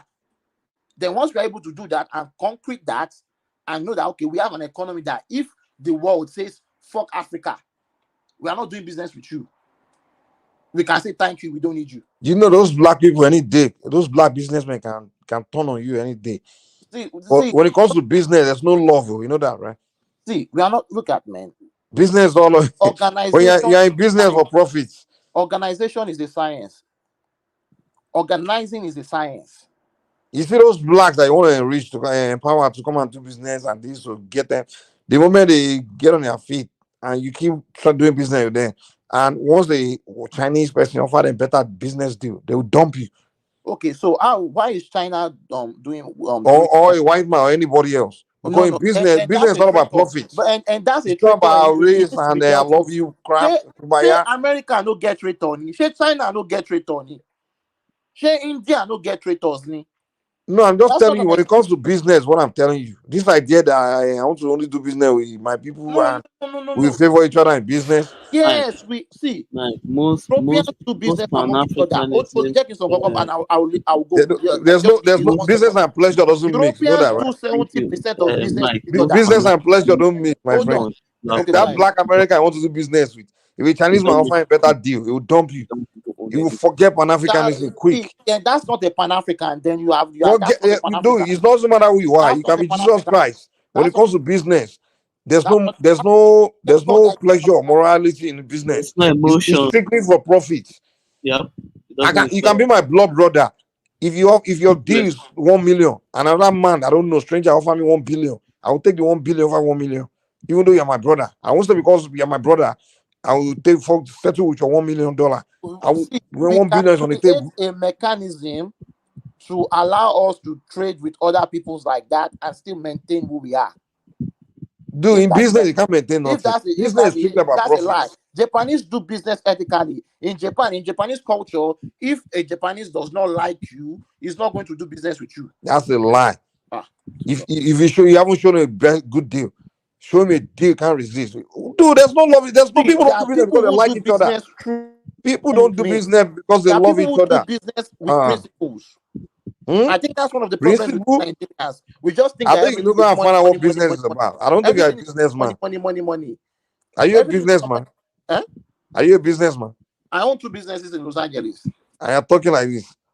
Yes, yes. If a customer come, I have a food truck business. If Okay, a customer comes you and only is talking you shit treat to your my black customer worker, better, abi? I will tell I'll tell him to get the fuck out. So your Pan African customer come with they don't have enough money. See, You accommodate them above your see, non Pan African customers. They have bigger money. this idea of Pan-Africanism. The first law of nature is self-preservation. Yeah, We in as business, African exactly. people must In business, guess what the first law is? what? Saving the business. Profit. Right? Saving the business, keeping the business alive. That's the first law. You can keep No, if you put profits, you can keep business and earn a lot of money by still adhering to your principles.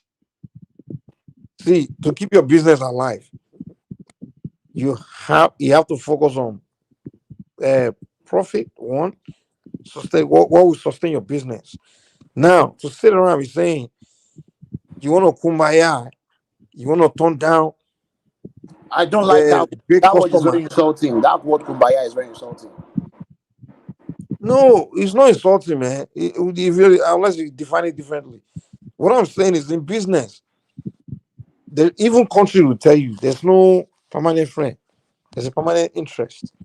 That's business. Mike, Okay, Mike. okay. Did you see what Tony Olumelu did to Femi Otedola? That is business right there.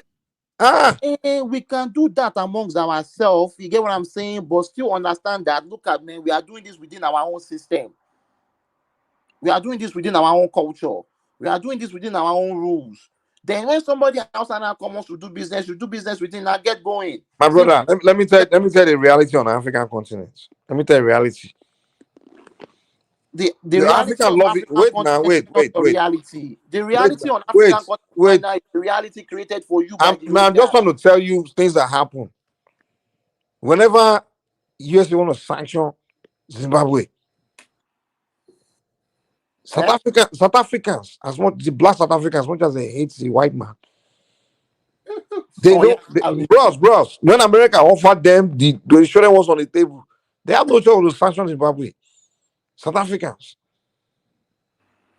will sanction Zimbabwe because America tell them to. And now we know because that America has something to offer that Zimbabwe cannot offer them. By England Zimbabwe now. cannot listen. Zimbabwe cannot offer them what America offered them to keep the economy strong. If America take away from the economy will drop, and Zimbabwe has something to offer. Now you telling me because they will say because Zimbabwe, our brother, we pick Zimbabwe for America. So, bros, in business, business. Okay, one of the things. Okay, you are talking about what is going on in Africa. One of the things that is going on in Africa right now is a borderless Africa, right? What I'm telling you is, if hold on now. Okay. One of the things that is going on in Africa right now is a borderless Africa. Africans are crying out loud now that they want to be able to move. So once that happens, Africans will start going into each other's society and start doing business with each other, and that will create wealth. So Europe trades with itself 70%. European trade. Now you are contradicting yourself.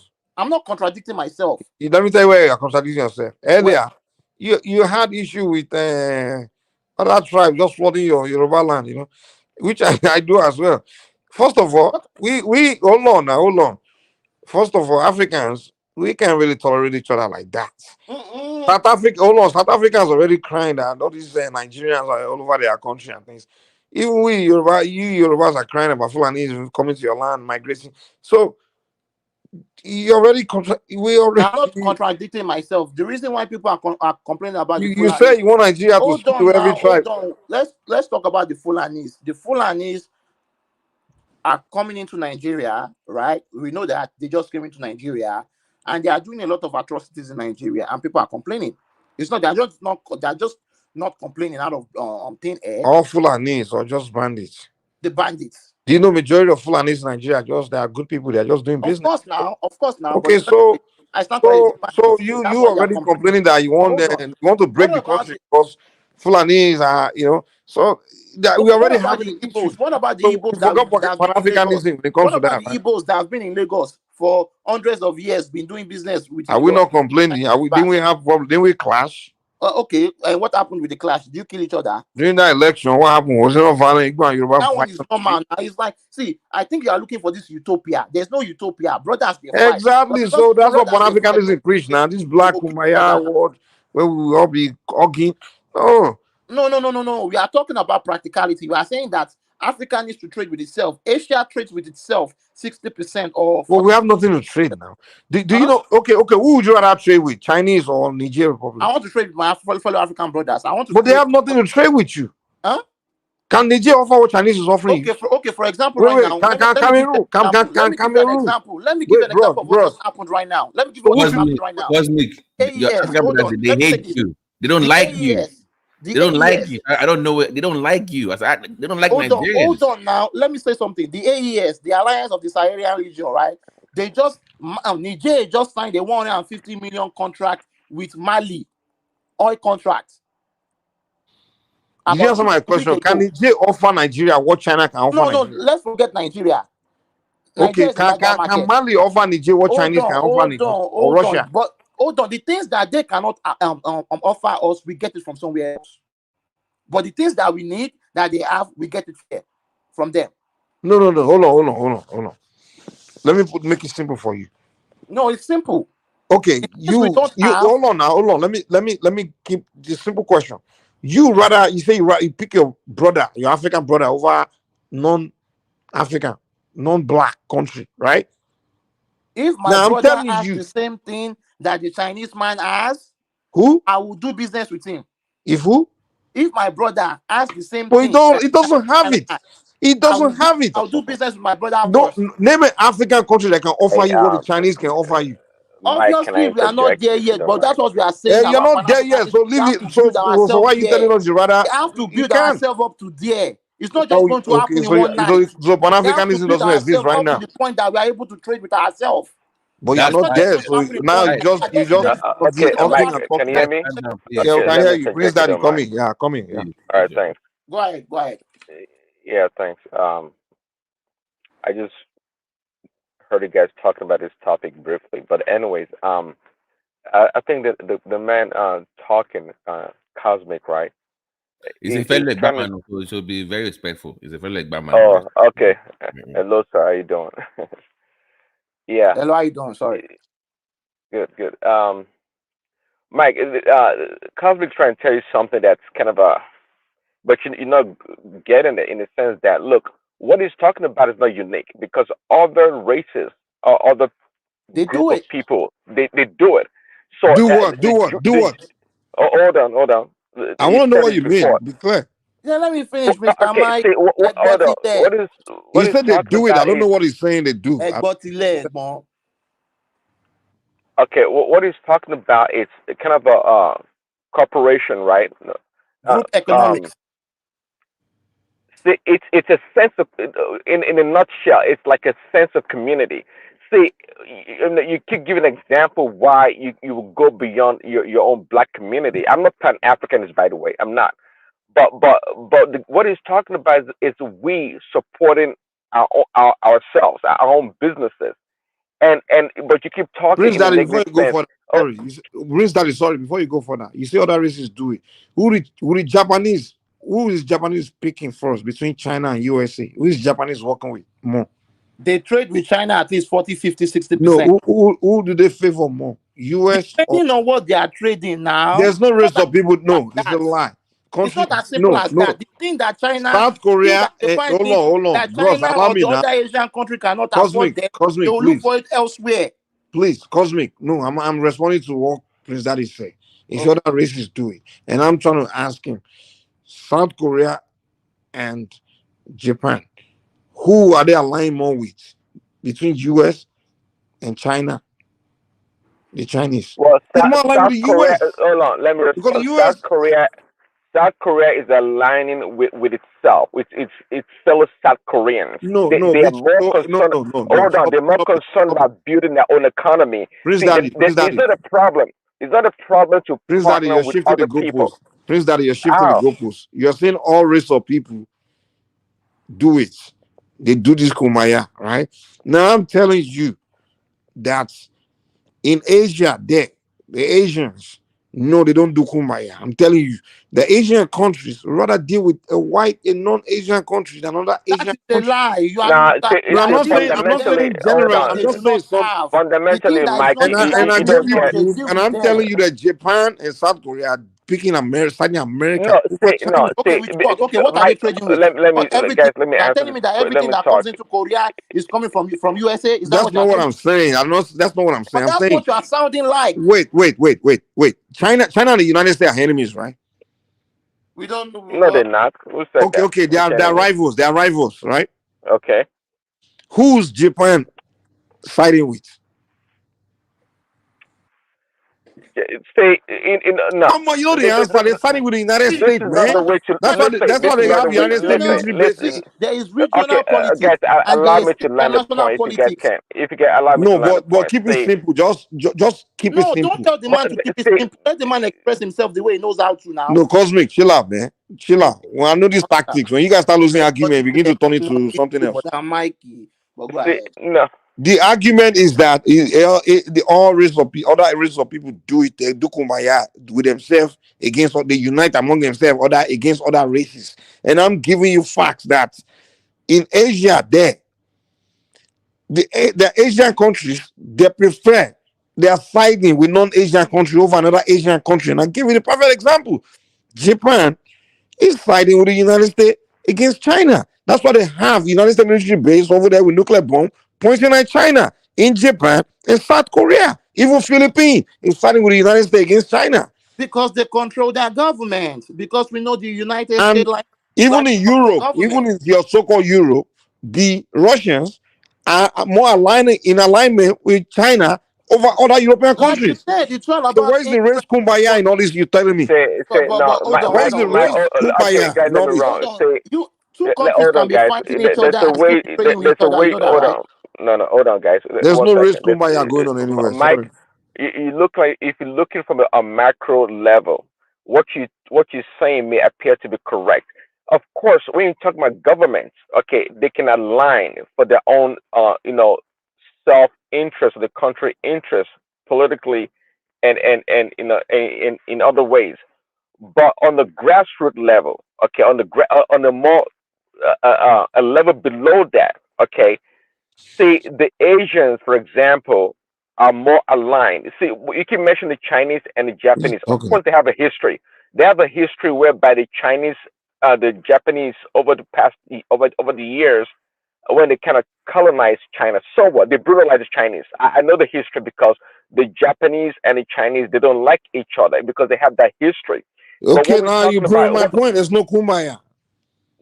okay, You came here to say okay. all the race of people are united in kumbaya. So well, you You just are prove not your a point. They are not united. They are divided. Mike, see, simple. You are not a Pan-African. You are not included. Simple. Go and do your own thing. See, It's as simple as that. no, this It's as is simple not as an that. You issue. don't have to be a Pan-African. Listen, I'm a Go and do your realistic person, man. I just like to no. be See, realistic. Mike is no. No, you lack Guys, imagination. That's just what it no, is, Mike. No, That's I'm a what it is. Pan-African with a different definition from yours. No, you are not a Pan-African. I'm just telling you, your Pan-African See, definition is see, just this unrealistic. is the Every problem. real Actually, Pan-African is going to guys, agree with Mike. allow me to Go talk ahead. for 1 second. Let me get 2 minutes or two.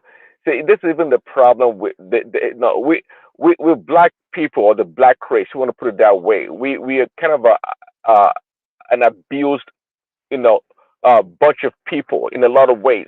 Even the concept of Pan Africanism is it's a nice concept. I understand what it means, but we don't even have to be Pan Africanist, okay, or any kind of African to work together, and that's why. Hold on, that's why most people. I love to use the Jewish people example.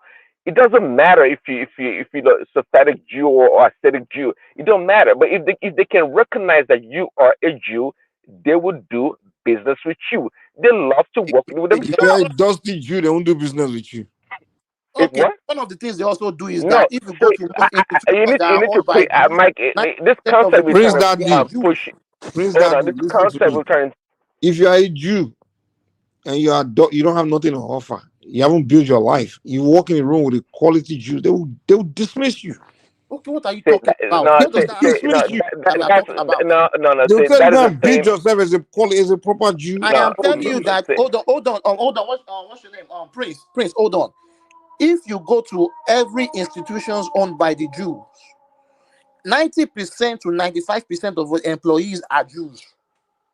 If you go to an Italian restaurant or an Italian institution, 90 to 95% of the people there are Italians or Irish.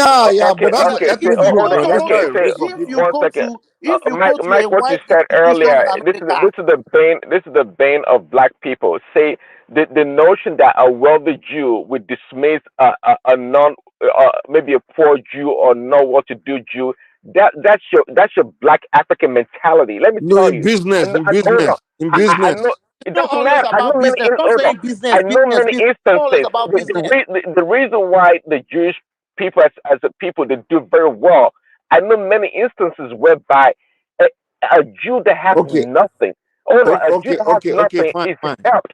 It's held by a wealthy Jew. See, they help their own people and they recognize their own people. Mike, you're lost. You don't have a clue what is going on when it comes to the word we're talking about here. Because you think it's all about the Okay, money. fine. That's your opinion. Hold on, But let me tell you. respond. Give me- The reason why other groups do very well because unlike you Negroes, they don't always think about money. If we want to think about money all the time, hold on. if we want to think about First of money all, all the time, many groups that are doing very well would not come up because okay. Give me another. Okay, first of all, Jew is more of a religious group, religious organization. It's not really a race of people. no, I'm talking about secular Jews. Give me a different example. Give me a different example of it. You don't even know. I'm talking about secular Jews. It's got nothing to do with religion, by the way. Okay, You fine. don't get it. So this is the Can you give me a problem. chance? Can you give me a chance to respond, please? Okay, you give an example of Jews, Jewish people working together, whatever.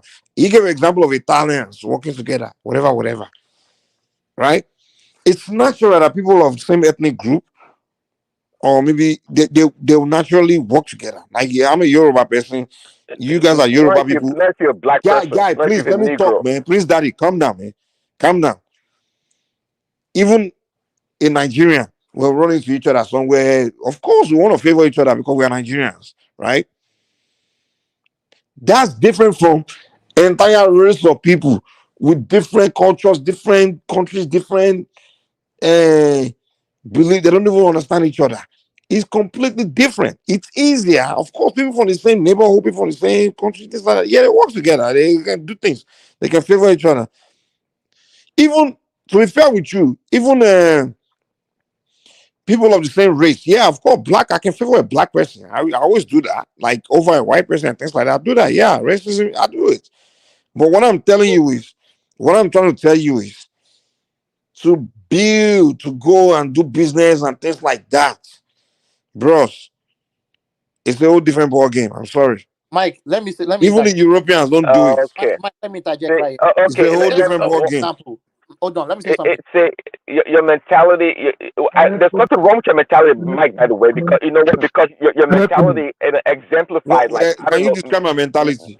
Mike, hold on. There's nothing wrong with it. It's not my mentality, man. Your mentality is like a 90%. That's a 90. Prince Daddy, give me a 99%. second. Prince Daddy, calm down. Stop saying it's my mentality. It's not my mentality. I'm trying to say how the way the world works. That's what I'm telling you. Mike. Can I say something? Can I just say something? Hold on, let me say Because something. you have been speaking since now.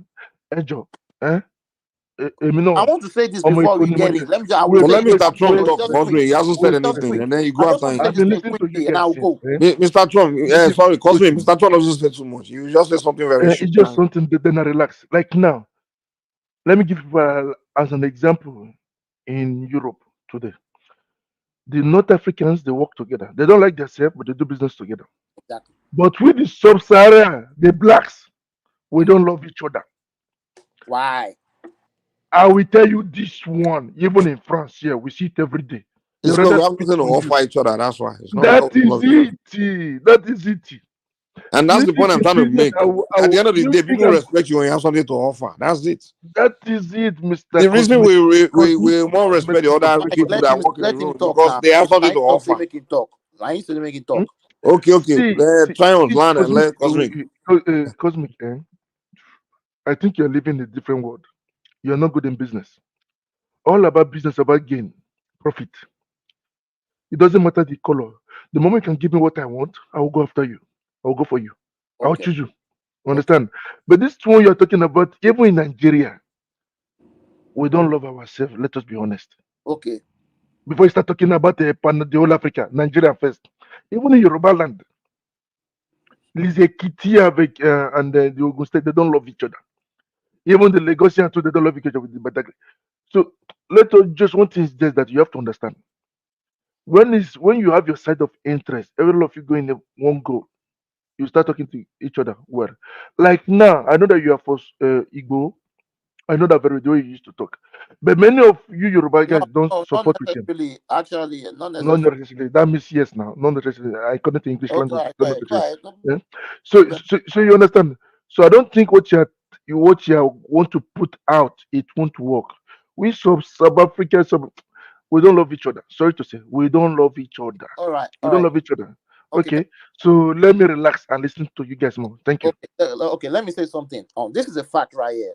I'm directing this to Mike. Europeans trade with themselves 70%. The 30% is international.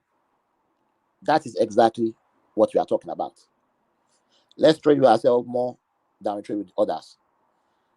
And it goes back to we producing what we consume and consuming what we produce. See, this is the concept right here. Do you think? Do you think, for example, do you think if a Chinese can get a Prince Daddy, product from Prince a Daddy, fellow, I'm sorry. hold on, from a fellow Prince Daddy, Chinese, for, before you go on, sorry. Cosmic, who does UK trade more with between Japan and Romania? I said Europe. Hold on. Between Japan and Romania, who does United Kingdom trade with You are more? singling out one country. Just I said answer my simple Europe. question. I No, said Europe. I didn't say England. I know said what you Europe. said. I'm not I said going after Europe. what you I didn't said. say England. That does not concern me. My I said brother, Europe. my brother, I know what you said. I'm A not country, saying it. a continent of many countries. You are bringing out Britain. My brother, Power. I'm not saying it based to counter what you necessarily counter what you said. I'm just asking a simple question. Mm-hmm. Between Romania Britain, Europe, cosmic, and Japan, who does the United Kingdom trade with more? I don't know. No, I like to say information Japan because they have more to offer. Thank you. Japan has more to offer UK, so they trade more with Japan and they trade with Romania. But those are the anomalies. That's the reality. It's the reality of the world. That's not the exception. See, I said Europeans. I didn't say Britain. Britain is a country that its wealth is not ease. Britain is taking other people's wealth and selling it and taking the profit. That's what it's doing.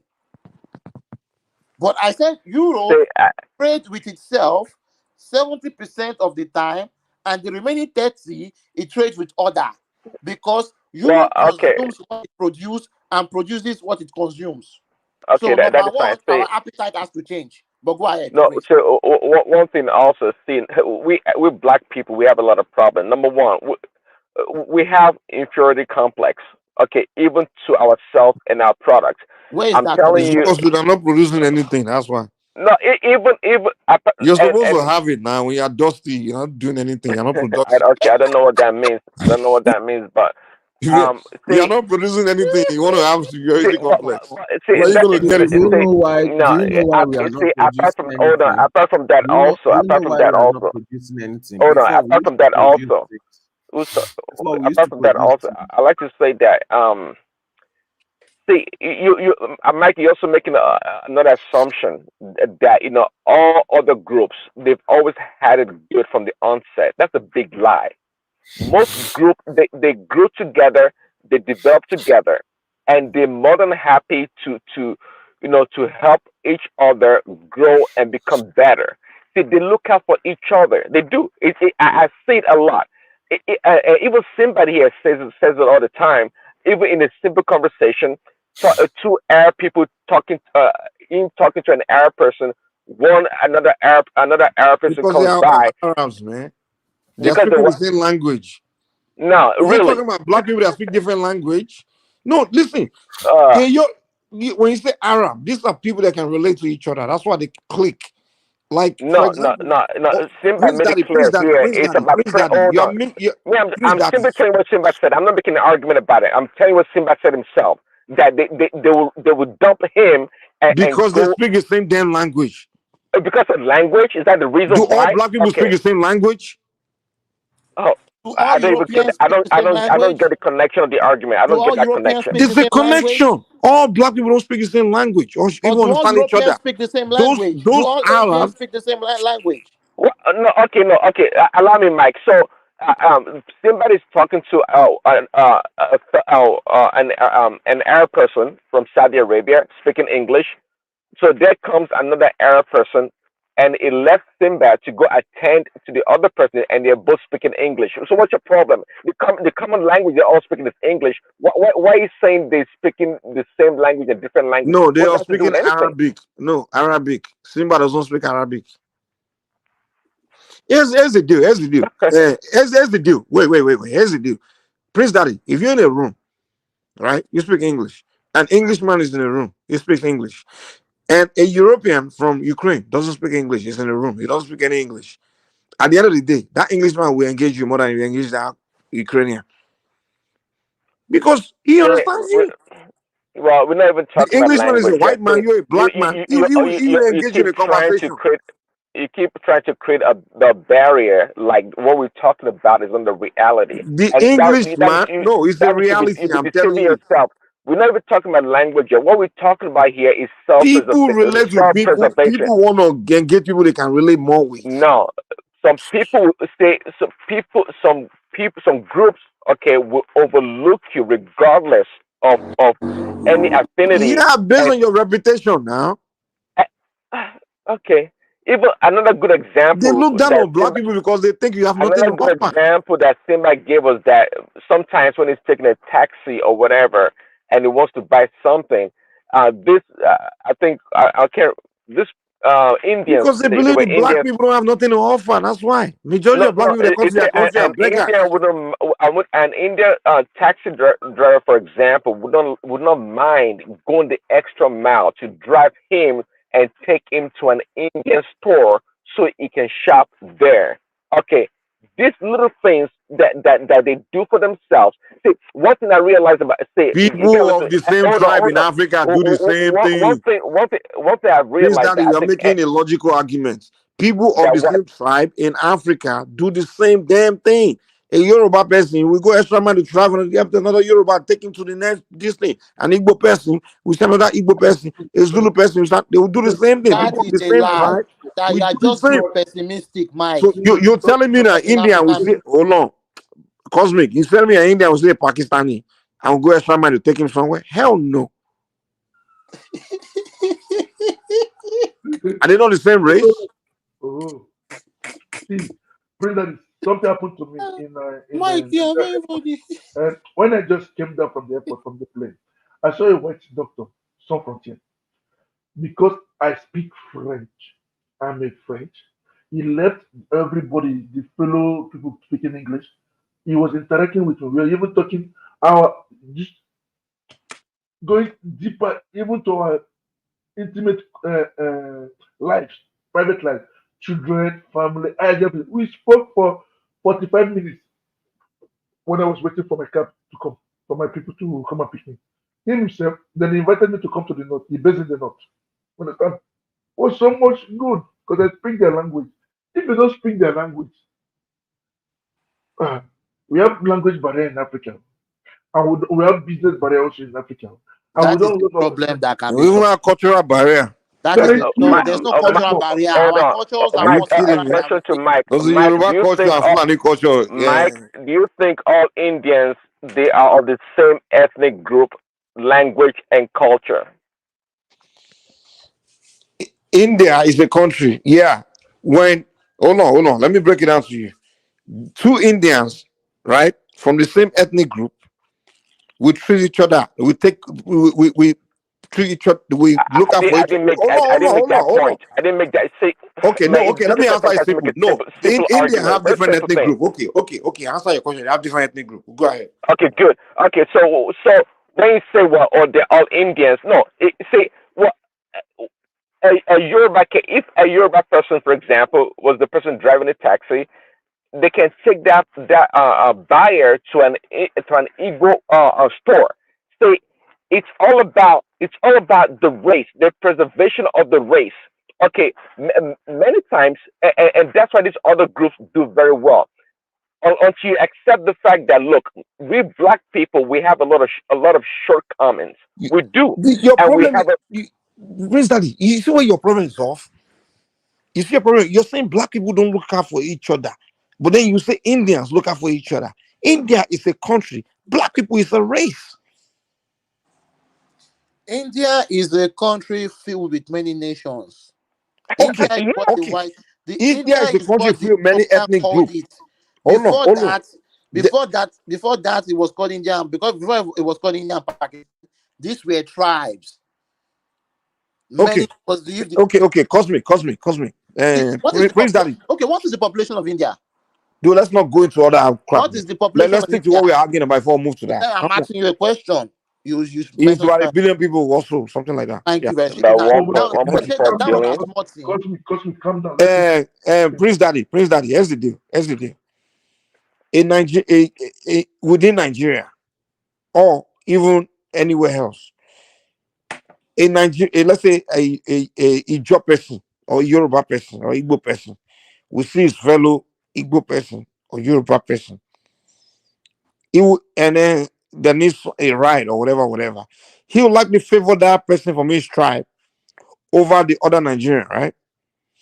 Now, when it comes to a Nigerian that's from Nigeria, along with other non-Nigerians, of course, we look out for that Nigerian before we look out for the non-Nigerian. That's just the way it goes. That's how humans operate. Okay. One question, Mike. Mike, hold on, Mike. Hold on. A follow-up quick question, Mike. So, do you think we black people? Do you think we have any problem at all There's no interacting with one such thing another? as we black people. There's no such thing. Okay. All right. So Because there's something that you there's Mike, there's what no is your something there's problem nothing with that that? bring entire race of people together. It's just nothing. Exactly. It's a But fallacy. that's This why we idea are of saying we black that, people is a fallacy. Mike, and that is why we are saying that. That is why we had to come up with Pan-Africanism, because we understand that it is not every black person that is culturally This black thing is a fallacy, man. Hold on now, let me finish now. That's why we brought in Pan-Africanism, because we understand that it's not every black person that fits into that tenet of Pan-Africanism. So anybody that comes into this Pan-Africanism agrees to move with the policies and laws of Pan-Africanism. So There's no laws and policy of Pan-Africanism. It doesn't exist. Stop it, man. yes, it is. It doesn't exist. There's no law, anything like that. Yes, it is, because it is. What is the law? What is the law? See, it is that Africa is our homeland. That Africa That's not a law, man. Come on now. It's like me saying the sky is blue. If That's you a are law. a Pan-Africanist, I'm not saying if you are black. If you are a Pan-Africanist, I'm not saying if you are black. If you are a Pan-Africanist, you subscribe to the idea that Africa is the homeland. That if That's not. You don't need to subscribe. That's a fact. That Africa is a homeland because you are a black person. But like you That's said, where you are you the one come that you from. are saying that you don't like the idea of I black now. don't need to be a Pan African to know that Africa is my homeland. I don't need No, to. some people I don't don't need believe to. that. I Like don't you need to said, you jump have to an some organization to MPs, you have subscribe to some know. MBAs, It's you not have a some subscription. Indians. It's a They are fact. black too now. I can't subscribe to the fact that the sky is blue. The sky is blue. I don't need any subscription for that. Okay. Well, Mike, you'll be surprised that say. Hold on, Prince. Hold on, Prince. Hold on, Prince. Hold on, please. So now, Mike. So now, right? You agree that Africa is the homeland, right? Because the fact I can't argue against fact. So now the next move as a Pan-African is that okay, now Africa must be good. That's the next step. Africa is the homeland. Now Africa must be good. Why must Africa must be good? Because in the world that we live in now, we must be able to be self-sufficient. So Africa must be good so it can accommodate us. Africa must be good so that we can be able to do business with each other, even though if in some situations outside does not want to do business with us, we don't have to depend on them. Africa must be good so that we can go to a place whereby if we go outside the world and there is war or discrimination, we can always come back to a land that is for us and we are at peace, right? So now moving forward, if we build that, the next step as Pan-African is how do we protect that? So now we have to now start building, institutions and after being army and things like that. That's just what it is. But that's what naturally you live for. You live to work, to But build, to because survive, to build your family, build your neighborhood, build your community. That's what you live for. You don't Mike, need to, you don't need to be you don't need to be an organization to Mike, you don't need to label yourself anything to do that. It's like me saying I have to become a ism, this familism for me to raise my kids and raise my that's my responsibility. exactly. Naturally, that's the way it's supposed to happen. But something unnatural happened to us. Colonialism happened. Slavery happened. So, what is the side effect of those things? What are the side effects of those things that we don't know is affecting us, right? But it's really, really just affecting us because every action has a reaction. How cosmic? How? What do you mean, Because how? I see Africans every day. Understand? Even I went to a business that was few days ago. The Africans there, they want to work together, but they don't have a common goal. They don't have a Because common goal. Let me hold answer. on, Let me answer. I saw this one is not there. I saw it. They were right. complaining. What holds And them again, together? a Islam holds them A together. Romanian told them that Africa doesn't have brain. They Hold don't go to on. school. So they came, instead of them to fight the person, they came to complain to me that I should come and speak on their behalf. I said, is it now? What do you guys have to understand? Everything, first of all, it is self development first. If each and every one of us can develop each other, we can work with each other. But as for now, African, we are all greedy, self centered, oublié. Forget all those ones you guys are saying. Because I understand your point, but you're living the la la la land. It's No, all talk. you It's can, all talk. I La think la you like land. imagination. Nothing I was, think you like I see imagination it every day. because hold I on. went Okay, to so what London. happened? Hold on. I What went about to Black London. Wall I was Street? asking a Let's talk. black Hold on, hold person. on. You talked I about was what having you an talked African about. Let person, me a give you black person. examples. Let me give you examples. What about Black Wall Street? Black people came together in America and built a very successful estate and a very The entire successful. black Americans. Yes, they No, built that's a. not true. Go. Okay, how do you know? Prove me Okay, wrong. Tulsa, tell me Oklahoma. what Black It's Wall called Street is. Tulsa. Hold on. It's Tulsa, Oklahoma. It's called the Black Wall Street. The first Wall Street in America was created by Black Americans, and it was destroyed by the U.S. government because they allegedly, which we Mike, now know is you don't know the history. It is true. Just Wait YouTube or now, Google it right now. You're gonna see. I know. Please, Cosmic, okay. tell me So it was where Black Wall Street was. What was Black it Wall was Street? in Tell me. Tulsa, Oklahoma. Okay, so one place in United States. It's the Hold old on. Black Let America me that finish. went there and I've not built even it. finished what I'm saying. You're already coming to a Okay, go conclusion. ahead, go ahead. So, and the United States government bombed about 15 cities, black cities like this, in What? the 1800s United government bomb because of racism, because they had to fit the narrative that they keep telling you that you ain't shit. So if you keep showing that you are shit, they have to keep destroying it and Okay, use we understand during Jim Crow era, we understand that, but the era of so I am slavery. Jim Crow no, is I'm not gone. finished. I'm not finished. So Go what ahead. do we say about that? You are making it seem like black people have not come together and build before and be successful. It has happened many times. Well, you can't call that. You Yeah, always give me. You always give. Only that's you not are a a real success pessimist. now. That's just people building a complex and things like that. No, What that they call it black hold was on. Let it's me just give you black the business. facts. It's not This real, was the old town. The bros. old town. Bros. Calm down, man. Let's not kill ourselves over this Black Wall No, Street. we are not killing ourselves. Hold Black on. Wall Street is just black people building small shops next to each other, Right. But you businesses. see, what It's you look not at rocket what you science. showing me that you are a That Black pessimist. Wall Street store wasn't rocket science. I'm sorry. It wasn't like black people went But and you are built. okay. So what are you telling me that what Europeans are doing is rocket science? That we can't do that for ourselves? Actually, they do rocket science though. What are you talking about? So Yeah, what to me it seems like you have self-hatred. To me, what it seems no, like there's no self-hatred. The fact of the matter, we're not doing enough. let me give estimate of what the We are Black not Wall doing Street shit, is. bros. Let me give you the Let's estimate of face what the Black reality. Wall My Street brother was today. Cosmic, our problem is we are not as productive. We are not being as productive as other race of people, and If we that's are why we being should start. productive, what will happen to those people who are Master, producing let me ban you for that an you need? again because you've been a piece of crap, man. Sorry, I'm talking to this boutique man here. He just always throwing salt at me on the comment section. Let me ban him for a second. Let me ask you a question. The day you start producing the things China is producing for you, America is producing for you, England is producing for you, the day you start producing it, what will happen to those people? Exactly. That's what we need to talk about. How can we start producing?